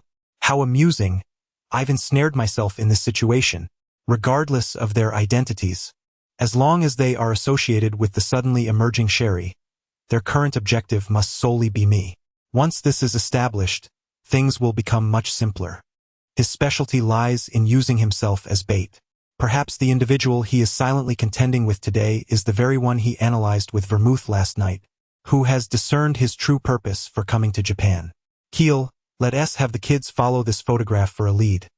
It may yet yield promising results. Very well. At this moment, their yacht was drawing near to the large cruise ship on the surface of the sea. Only then did Mizuki Rina feel compelled to ask, Are we to board the cruise ship? Indeed, we are to meet a guest. Mizuki Rina, donning a Wangzhe mask, ascended the cruise ship alongside Shirakawa. Please proceed this way. Guided by a cadre of bodyguards clad in black, they traversed the deck, which was adorned with sunbathers in bikinis and umbrellas, before entering the ship's interior. During this passage, Mizuki Rina noted that while some passengers on the deck cast inquisitive glances her way, almost none dared to meet her gaze. They hastily averted their eyes before she could look at them. Are you curious? Shirakawa, walking a step ahead, suddenly inquired, seemingly sensing her bewilderment. Are they all your people? Mizuki Rina probed cautiously. Since Shirakawa had opened the floor for inquiry, it signified that this question was permissible. Regrettably, you are mistaken. Waving his hand dismissively to signal the bodyguards to depart, Shirakawa continued down the corridor with Mizuki Rina, explaining, this is not a place for just anyone. This cruise ship and the bodyguards we just encountered are, in essence, assets of the organization. As for the passengers on the deck, they merely possess boarding privileges. How should I describe them? Friends? Employees? Servants? Or perhaps partners? Livestock? Mizuki Rina interjected abruptly. Shirakawa gasped in surprise, his gaze shifting to her with a mix of astonishment and admiration. Quite astute. He couldn't help but applaud, exclaiming, Keel, your choice of words is simply exquisite. Mizuki Rina averted her gaze, uncertain if Shirakawa's praise was genuine, or if it was merely a reflection of the organization SFA Ade, which indeed relied on such figures for its operations. Shirakawa, hands behind his back, led the way, elaborating. To put it simply, those individuals on the outer deck are part of the organization's assets in the legitimate world. They are either emerging business stars fostered by the organization, long-established entrepreneurs who have received its assistance, or simply servants managing the organization's ventures. Rest assured, their enterprises are entirely legitimate and their funds are undoubtedly clean. After all, we are discussing the legitimate world. Today, our primary task is to select a new leader among them. A leader? Indeed. For it seems that Rum is somewhat inept at management. Throughout his years in Japan, I've grown weary of speaking ill of others. In any case, it's high time to shuffle these legitimate assets. However, I personally wish to avoid the hassle of such intricate matters. Fortuitously, a suitable candidate has presented herself. I find her rather impressive, hence, I arranged this meeting for today. Shirakawa's words flowed effortlessly, yet Mizuki Rina detected a profound depth of information therein. Why share this with me? She was puzzled, realizing this information was not something she was meant to know. Because I trust you. Shirakawa turned to her, firmly patting Keel's right shoulder, his face beaming with a smile. This scene resembled that of a protagonist in a novel expressing trust to a close friend. Yet Keel was acutely aware that this statement was utterly disingenuous. The person before him was far from a simple protagonist. He was Riger. What do you want me to do? Without wasting further words, Mizuki Rina inquired directly. Riger never engaged in meaningless actions since he had shared this with her. It was evident he had ulterior motives. Quite clever, Keel, follow me. You shall soon discover. After you, please. The bodyguards opened the door, and Shirakawa and Mizuki Rina entered sequentially. The meeting room was unremarkable, filled with ostentatious luxury. On a sofa near the window sat a striking young lady, appearing to be under 30, with an elegant and beautiful visage adorned with a resplendent green gem around her neck. This gem is the tear of Cleopatra from the 8 Corporation. Mizuki Rina recognized the gemstone around the lady's neck and simultaneously identified her. Oda Mifuyu, the wife of the late Oda president who was murdered last night. Good day, Madame Mifuyu. Mizuki Rina slightly bowed before the elegantly attired Oda Mifuyu seated on the sofa as Shirakawa stood before her. Mitsuki Owada gazed at Kiyoshi Shirakawa with a hint of surprise in her eyes. Are you Hondo Aimi, the assistant of that gentleman? No, you could have made up any name, why must it be mine? Due to unforeseen circumstances, that gentleman was unable to arrive on time. Thus he dispatched me to fulfill the appointment. However, rest assured, Mrs. Mitsuki, I have been granted full authorization from him. The agreement we establish here is equivalent to one made between you and that gentleman. I understand, Miss Hondo, please take a seat. Upon realizing Kiyoshi Shirakawa's identity, Mitsuki Owada addressed her with respect. So you are the assistant. No wonder you appear so youthful. I almost mistook you for the gentleman himself. Mitsuki Owada did not doubt Shirakawa's words, for that gentleman indeed seemed quite occupied today, having first altered the meeting time, subsequently changed the location from the city to this ocean cruise, and finally sent his assistant to conduct the discussion. Despite the roundabout nature of the arrangement, she was fortunate to meet with someone who could represent the gentleman. As for Reina Mizunashi, who followed Shirakawa, Mitsuki Owada did not spare her a glance. She was astute enough to recognize that unless the other party voluntarily introduced her, she had no right to inquire. "You are too kind, Mrs. Mitsuki." As she settled onto the sofa opposite Mitsuki, Kiyoshi Shirakawa bypassed any small talk and directly addressed the agenda of their meeting. "The gentleman has already been apprised of your requests. He holds your abilities in high regard and admires your ambition.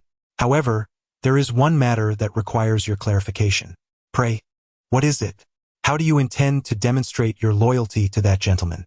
In the conference room, Kiyoshi Shirakawa smiled as she regarded Mitsuki Owada, while Reina Mizunashi stood expressionless behind her.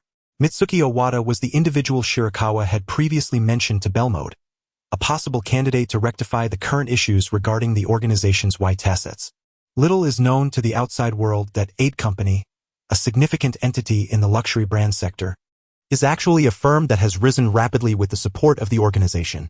20 years ago, its president Ichiro Owada was discovered and nurtured for his exceptional talent, subsequently founding Aid Company with the organization's backing. Over the past 2 decades, leveraging the organization's influence, he has expanded Aid Company, establishing it as one of the leading enterprises in the global luxury brand industry. Yet behind the burgeoning Aid Company lies Ichiro Owada's ever-expanding ambition. Having tasted the advantages that power brings to wealth, he is no longer satisfied merely being the president of Aid Company. He desires more. He seeks a larger corporation, aims to lead more industries, and even aspires to become the power broker within the organization, ultimately seeking to control the entire Japanese economy. These ambitions are not mere whims. He is genuinely intent on pursuing them and has indeed taken action. Sanazawa Sanpei, a name Shirakawa had also mentioned to Belmode the previous night, possesses certain internal documents from the organization. While these do not pose a significant threat to the organization, they cannot be overlooked. Naturally, eliminating him directly would be somewhat wasteful. Thus, Shirakawa devised a false identity for him, portraying Mr. Sanazawa as a former confidant of Ram who possesses confidential information and harbors thoughts of severing ties with the organization. He instructed Belmode to disseminate this information suitably within the organization, hoping to use this bait to draw out the mole hidden within. Of course, Shirakawa is not unjustly framing an innocent, for Sanpei indeed harbors serious issues. Consequently, after Ichiro Owada approached him, the two discreetly began an investigation into the organization's intelligence. However, their endeavors were somewhat ill-fated, as the management of the Japanese headquarters had transitioned from Ram to Regale. Their actions did not escape Shirakawa's notice. For individuals of this nature, Shirakawa is typically disinclined to engage in lengthy discussions. After a brief contemplation of whether these two still held any value, he swiftly made a decision. Ichiro Owada was to be eliminated immediately, while Sanpei would be dealt with later. Simultaneously, he needed to find a compliant replacement for Ichiro Owada after his demise. During his deliberation regarding suitable candidates, an unexpected event transpired. Ichiro Owada's young wife, Mitsuki, had cracked the password of her husband's laptop. From it, she gleaned insights into the relationship between Aid Company and the organization. It is noteworthy that the password was the birthday of Ichiro Owada's most cherished woman, a secret he had only discreetly shared with his only son, Kenta Owada. Unfortunately, Kenta was wholly absorbed in his artistic pursuits and appeared rather naive in matters of human manipulation, leading to his father's secret being unwittingly divulged to Mitsuki and their elderly butler, Shinki Tetsu. Mitsuki Owada discovered the existence of the organization through the laptop, comprehending the intricate ties between the organization and Aid Company, as well as Ichiro Owada's covert investigations into the organization. Perhaps this woman possesses an innate talent for malevolence. At that moment, upon absorbing this information, her ambition, stoked by desire, began to rise within her. Quietly, she recorded the email address that could connect her with the organization and subsequently sent a message through that address. It is important to note that this email address was previously established by RAM, designed to provide these organization-backed entrepreneurs with a direct dialogue channel with the organization in critical moments. At the conclusion of her message, she inscribed her name. Upon reading this email, Kiyoshi Shirakawa was taken aback. My, what a model couple you are. So pragmatic, quite intriguing. Shirakawa became genuinely interested, eager to witness the method by which this Mrs. Mitsuki would orchestrate the untimely demise of her husband. Thus, he acquiesced to her request while instructing Bloro to attend the gala and observe the proceedings. Subsequently, Mitsuki Owada's performance proved commendable. Everyone present regarded her as an unsuspecting bystander. Such acumen is indeed impressive. Shirakawa mused that she might genuinely evolve into a commendable leader. Indeed, while Mitsuki merely expressed her desire to become the next president of Aid Company in her email, Shirakawa believed she might possess the potential to become the leading figure for the organization's white assets in Japan. He harbored no concerns that Mitsuki Owada would engage in foolish actions towards the organization similar to those of her husband, whom she had orchestrated the assassination of. This woman is astute. She knows what she can claim and what she must avoid. Such a shrewd individual, while susceptible to desire, typically does not engage in actions blinded by greed. Even if she were to falter, it would not matter, as he could simply replace her later. Thus, Shirakawa held high hopes for her. Of course, he considered her potential at this juncture, yet whether she truly possessed the requisite qualifications would require further evaluation. Nonetheless, Shirakawa was determined to meet with this Mrs. Mitsuki. Thus, the meeting between the two individuals took place today. Originally, they were supposed to meet an hour earlier, but delays due to the amusement park incident and the final efforts to retrieve Kiyoshi caused the postponement. Miss Hondo, I naturally comprehend the gentleman's intentions. Throughout history, subjects have gone to great lengths to demonstrate their loyalty. However, for Yamada Mitsuki, this is a remarkably simple matter, as she harbors a secret that is, for her, absolutely lethal. It is a secret she has never disclosed to anyone. She believes that this secret will surely earn the gentleman's unequivocal trust. Ah, the last one. Shaolon. Ayang, I've come to see you. In the hospital ward, Suzuki Sonoko pushed open the door, carrying fruits and wearing a cheerful expression. Sonoko, shoo. Conan is still unconscious.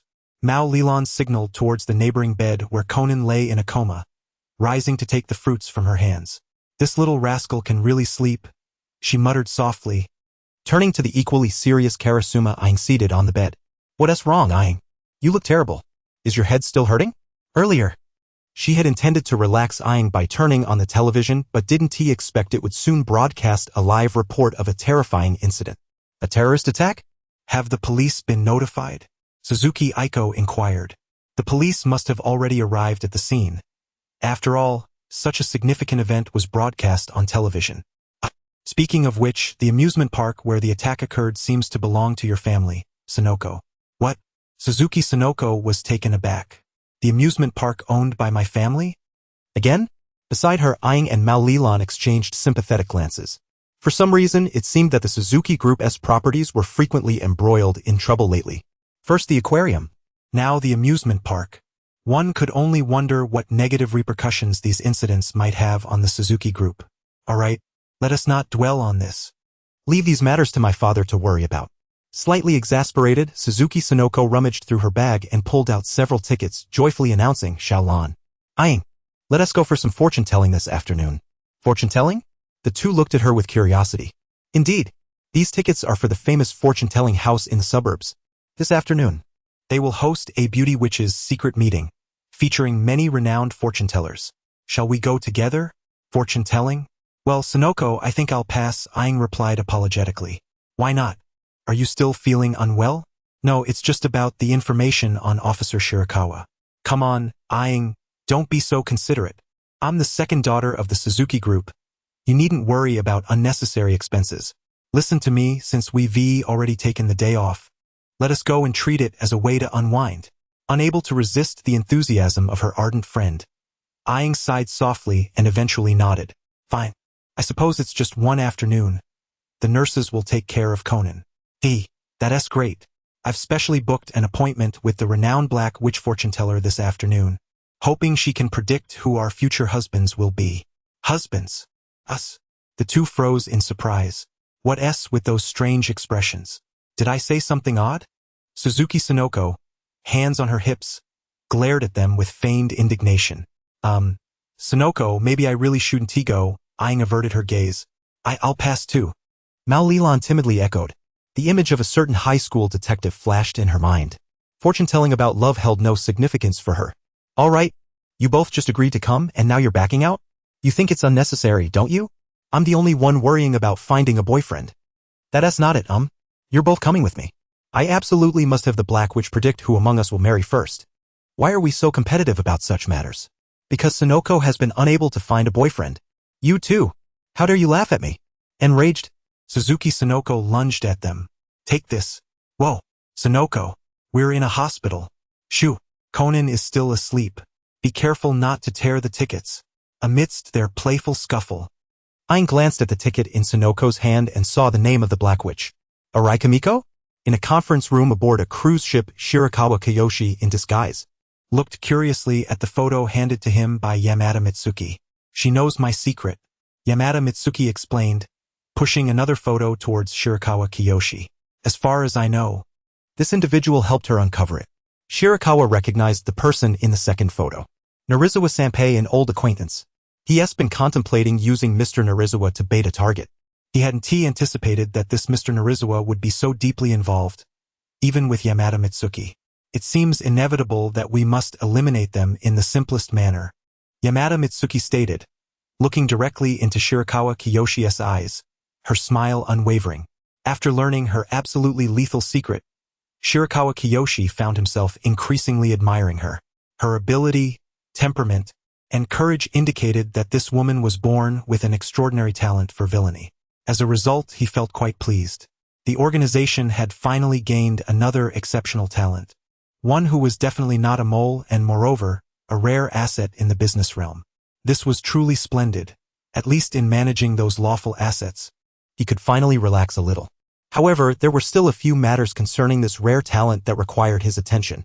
According to what you mentioned earlier, Mrs. Mitsuki, there should be another individual who also needs to be dealt with, correct? Shirakawa Kiyoshi observed her, his gaze meaningful. I understand Miss Hondo's intentions. However, I believe it is best left for that gentleman to decide how to handle this individual. Oh, why is that? Because if she were no longer around, my weakness would cease to be a weakness, wouldn't it? How then could I maintain the gentleman's trust? Yamada Mitsuki was remarkably insightful. Her weaknesses had 3 vulnerabilities. Eliminating 2 left the last one as the means to secure the gentleman's trust. Mrs. Mitsuki, you are indeed a very clever woman. I believe your collaboration with that gentleman will be highly fruitful. Ah, brother-in-law, have we finally arrived at the fortune-telling house? In the suburbs. After walking along a winding mountain road, the 3 high school girls finally reached the large Western-style villa by the roadside. Wow, I'm exhausted. I should have let Aang drive, Suzuki Sonoko exclaimed, hands on her hips, panting. It was already 3 in the afternoon, and the start time for the Beauty Witch's secret meeting was fast approaching. Behind the 3, a few scattered figures could still be seen making their way to the villa, most of whom were young men and women. Would you like some water? Karasuma Mizuki asked, handing a water bottle to Suzuki Yoko, who was panting beside her. Thank you, Yoko replied. No need to be polite. She took the bottle and tilted her head back, gulping down the contents. Phew, I finally feel rejuvenated. Despite the arduous journey, just the thought of soon learning about the identities of my future ideal partners from the great diviner fills me with renewed vigor. Wahahaha, ahahaha. Behind her, Karasuma Mizuki and Mori ran awkwardly but politely joined in her laughter. Well, as long as Yoko is happy, that's what matters. It's such a pity that my sister and brother-in-law couldn't come to this wonderful place. Just wait. I will definitely harness the power of divination to find a good man. Huh? Yoko, did you invite Miss Ayako and Mr. Shimizu as well? Mori inquired curiously as the 3 entered the divination hall. Yes, I did, Yoko nodded, explaining, I called them, but that annoying brother-in-law has been missing all morning. He clearly said he would arrive by 1 in the afternoon, but he keeps delaying. It's been ages and he still hasn't come. I can't even reach him by phone. It's driving my sister crazy and making me furious. As for Mr. Shimizu, that useless brother-in-law is fine. He texted my sister later, saying he got caught up in a car accident on his way here and had to give a statement to the police. He said he would be late and told us to go without him. Tsh. What an irresponsible man. If he can't come, how could my sister possibly make it? How infuriating. And my sister too. I'm the younger sister, okay? She prioritizes her love life over her sister. Oh, I see. All right, enough about them. After venting her frustrations, Yoko grabbed the hands of her companions and rushed into the divination hall. Let's go. The secret meeting is about to start. Let us make my sister and that annoying brother-in-law regret missing out. Slow down, Yoko. As they hurried towards the hall and after their tickets were checked, the three entered the grand lobby together. At first glance, the lobby was vast, with a red carpet lining the walkway and portraits of various diviners adorning the walls, likely all former inhabitants of this divination hall. Perhaps due to the impending secret meeting, only a few scattered individuals occupied the lobby, as the audience had gathered in the adjoining conference room. With time to spare, the trio did not rush into the conference but instead curiously examined the portraits of the diviners on the walls. Is this the Black Witch? Karasuma Mizuki stood before one portrait, gazing up at it with intrigue. The image depicted a woman clad in a black witch's robe, resembling a female sorcerer from medieval Europe. Below the portrait, in bold red letters, were the names Black Witch and Arai Kimiko, to enhance the aura of mystery. Only the lower half of the Black Witch's face was visible, with the upper half shrouded in shadow. Yet, even from this partial view, it was evident that the Black Witch was of advanced age, likely over 50. Mizuki, look at this. At that moment, Mori Ran gently tugged at Mizuki's sleeve, leading her to another portrait of a diviner nearby. This one looks similar to the Black Witch. The portrait they stood before depicted another woman, styled similarly to a medieval sorceress. However, unlike the Black Witch, this diviner was youthful and strikingly beautiful. Moreover, she did not conceal her face but displayed it with confidence. Her witch's robe appeared tailored, accentuating her slender figure.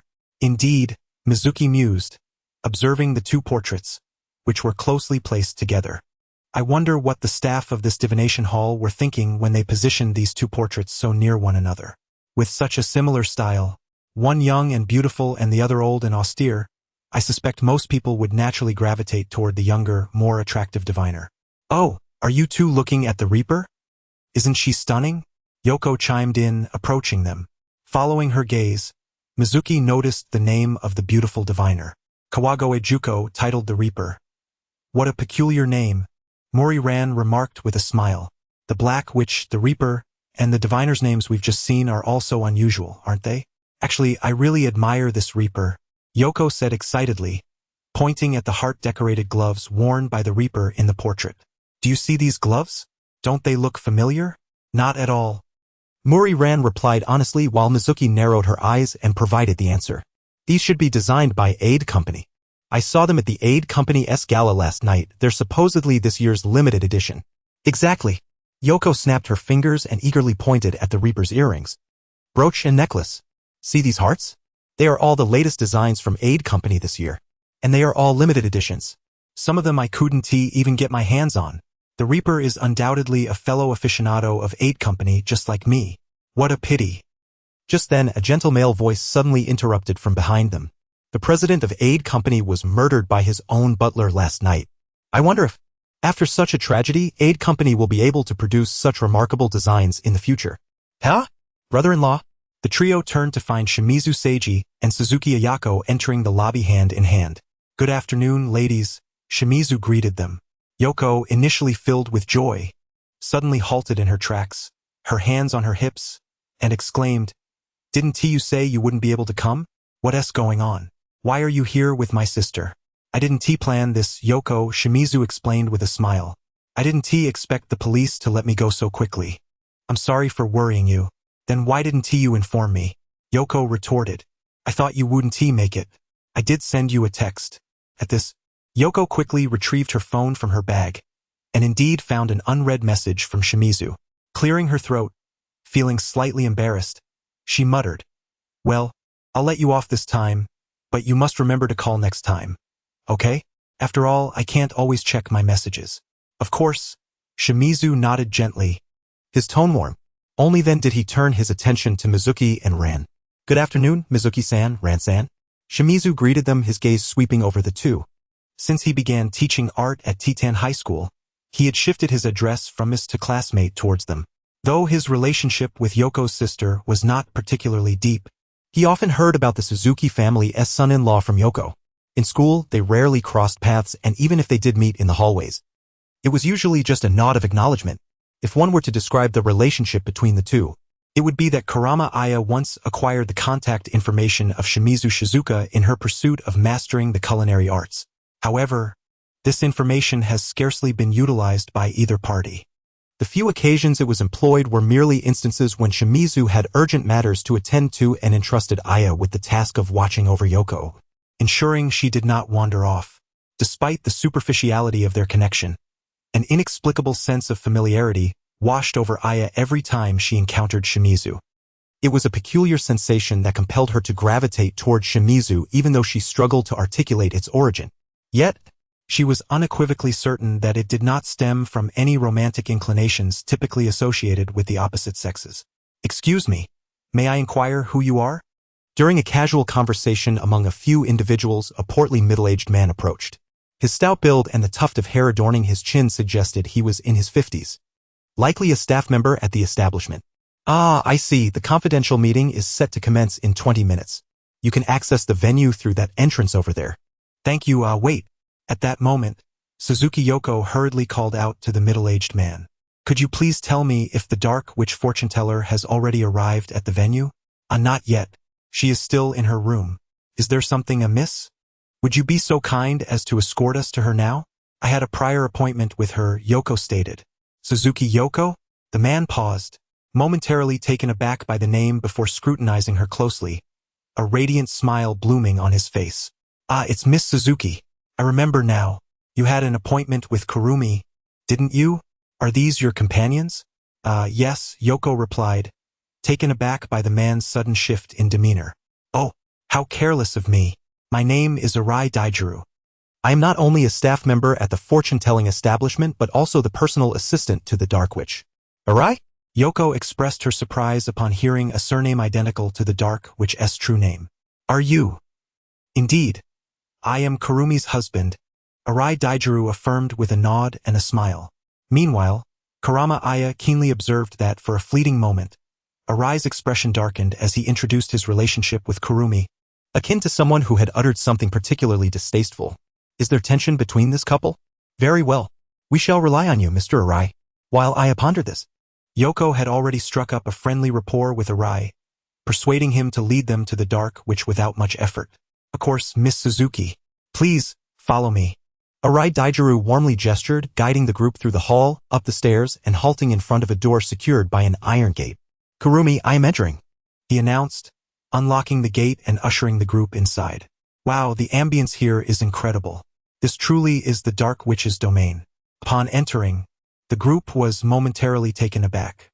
The walls were clad in black iron panels, adorned with various eerie and mystical paintings that created a stifling atmosphere.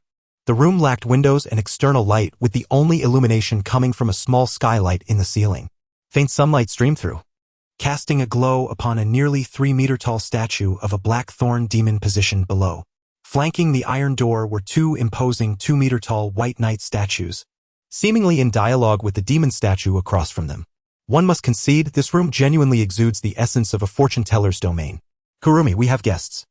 Adjacent to the skylight was a long table adorned with a crystal ball and various books at which sat an elderly woman wearing glasses, squinting at her reading material in the dim light. Her auburn wavy hair framed a face marked by numerous wrinkles, her lips painted in vibrant red, and adorned with heart-shaped pendants on her ears and neck. Her plump figure was accentuated by a pink women's suit which strained against her midsection, a testament to her middle-aged indulgence. This elderly woman was undoubtedly the Dark Witch Arai Kurumi. At first glance, Aya perceived her as someone vain yet lacking in the art of self-presentation, similar to the Grim Reaper depicted in another painting in the hall. Arai Kurumi was also draped in luxurious designs from the Aid Company, her earrings, necklace, and suit all bearing the heart motif that defined this year's collection.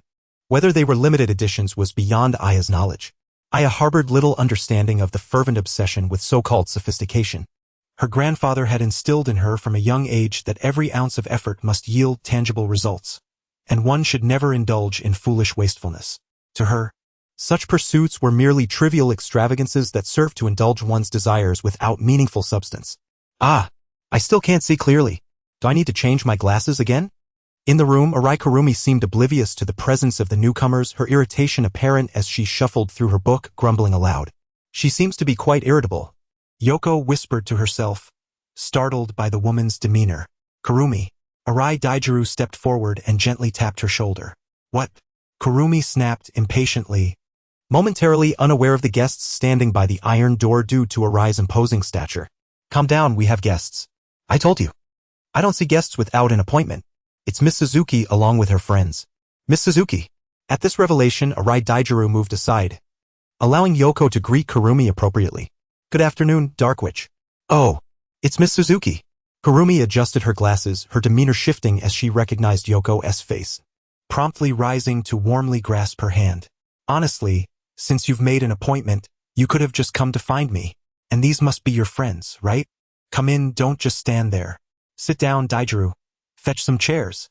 No, it's quite all right. We can manage on our own, Yoko attempted to decline. Not at all, please sit. I'm curious to know what you wish to consult me about. Miss Suzuki. It's about love, Yoko replied hesitantly. Observing this exchange, Kurama Aya turned to Shimizu Shizuka beside her, smiling as she remarked, Shizuka, Yoko is still as popular as ever. Shimizu merely nodded gently, her gaze fixed on the fortune teller engaged with Yoko. Is she the one? She appears to be just an ordinary elderly woman. Well, it doesn't matter. She isn't here to cause harm, she is merely here to ascertain the situation. Shizuka, will we also seek a reading? Aya asked, noticing Shimizu's unwavering focus on Kurumi. I don't believe we require such a reading, Shimizu softly replied, tucking a stray strand of hair behind Aya's ear. Yes, perhaps, Aya concurred, feeling a bit bashful, especially with younger companions present. She lowered her head, guiding Shimizu to a chair in the corner. Shall we wait for them here? Indeed. Miss Suzuki. Fate has revealed to me that your future husband has already crossed paths with you. Oh, we have met. Suzuki Sonoko instinctively rose in surprise, her tone tinged with tension. Well, fate assures me that he is an exceptionally remarkable man, and in the near future, destiny will orchestrate your reunion. Truly. Is that so? The guidance of fate is indeed indisputable. Oh, is it really soon? With a dreamy expression, Suzuki Sonoko suddenly turned to grasp the arms of Kurama AI and Mori Ran, exclaiming joyfully, Ran, AI, I believe the Black Witch's divination is remarkably accurate. You should also have your fortune told. Well, gently squeezing the hesitant Mori Ran's hand, Kurama AI nodded first, and then took a seat opposite Kumiko. Not wishing to dampen Sonoko's spirits, AI silently hoped that her dear friend might, through this divination, receive the psychological encouragement needed to find her ideal partner soon. So, Miss AI, what would you like to inquire about? Kumiko asked with a smile as she guided AI's hand onto the crystal ball. Naturally, she would treat Miss Suzuki's friend with utmost care. AI had no particular desire for love, nor did she seem to pursue wealth or dreams, and the question she truly wished to ask was difficult to articulate. Thus, she settled for a vague inquiry about the future. The future, you say? Unfazed by AI's question, Kumiko raised her hands and began to weave her magic over the crystal ball. With her eyes closed, she murmured incantations swiftly under her breath. Shortly thereafter, she paused, looking somewhat troubled as she regarded AI. Miss AI, fate reveals that your future is shrouded in mist. Oh, AI was taken aback, surprised. Mist? Shouldn't the future be portrayed as a clear path, bright with possibilities? Indeed, fate speaks of a formidable force surrounding you. Although you, Miss AI, have yet to recognize it, this power continuously influences your future. The mist obscures your path, making it difficult for even fate to discern, and the true direction lies within your heart. Listening to Kumiko's vague words, AI's gaze upon her gradually grew serious. Even Shimizu Shizuka, seated in the back, turned her attention, a flicker of surprise glimmering in her eyes. Is this merely coincidence? As AI compared Kumiko's words to her own circumstances, waves of emotion stirred within her. Future, mist, heart. Surely this is just coincidence? In that moment, Suzuki Sonoko suddenly exclaimed with excitement. The mist and the future. This fits perfectly with your identity as a detective. AI. To uncover the singular future amidst the thick fog. I am none other than the world's strongest high school girl detective, Kurama AI, detective. Hearing Sonoko's enthusiastic declaration, Kumiko looked at AI in astonishment, her surprise evident. Miss AI, you are a detective? Indeed, AI is currently the most formidable high school girl detective in all of Japan. Well, Sonoko, please don't say such things. AI's cheeks flushed slightly as she shyly tugged at her clothing. So, it turns out Miss AI is the renowned Kurama detective frequently featured in police reports. Kumiko adjusted her glasses, seemingly recognizing AI's identity at last, and hesitantly ventured, Miss AI. I wonder if I might entrust you with a matter? As her words hung in the air, Shimizu Shizuka once again regarded her from the corner of the room. Her eyes narrowing. A fleeting glimmer of deadly intent flickered deep within her gaze. Author's note, the story will be available tomorrow. To be precise, it will be released after midnight at 12:05 a.m. I never expected to have persevered to this point. I deserve a round of applause. Though the results may not be remarkable, this journey has been meaningful for me personally. I have written before, but this is my first time systematically crafting a lengthy narrative. I am uncertain about what to include in this author's note, so let us discuss the plot directly. Firstly, Shirakawa Kyo will undoubtedly not rise to fame. He is entirely black-hearted, without a doubt. However, this individual possesses a strong penchant for amusement. Given his age, the fervor of youth has waned, making it challenging for him to maintain the vibrant enthusiasm of his younger days. He is a complex character, disheartened, playful, and fond of shirking responsibilities, with an odd manner of speaking and a penchant for cross-dressing. In inconsequential matters, he is even willing to take a step back to preserve his own leisure. Despite his many flaws, a few critical aspects stand out. He lacks conscience, has no sense of justice, and is devoid of trivial empathy. When he wishes to act, he will not hesitate. His time is limited. Secondly, Kurama AI, although initially introduced as a character on the red side, discerning readers may have noticed that her thought process diverges significantly from typical red characters. Beneath her seemingly red exterior, her essence is far removed from concepts of goodness and justice. In fact, she possesses a greater talent for theatrics than her sister. I shall refrain from saying more, as the plot will gradually unveil these elements. On the day of release, I will strive to produce 10 chapters, with a guarantee of at least 2 chapters daily thereafter. This is a guarantee because I cannot fully ascertain whether I can consistently write 6,000 words each day, but I shall endeavor to do my utmost. Forgive me. I am not a machine. Lastly, I extend my heartfelt gratitude to all the readers who have supported me with their votes and contributions, as well as to those who have persevered to read this far. Thank you sincerely, and I bow to you all.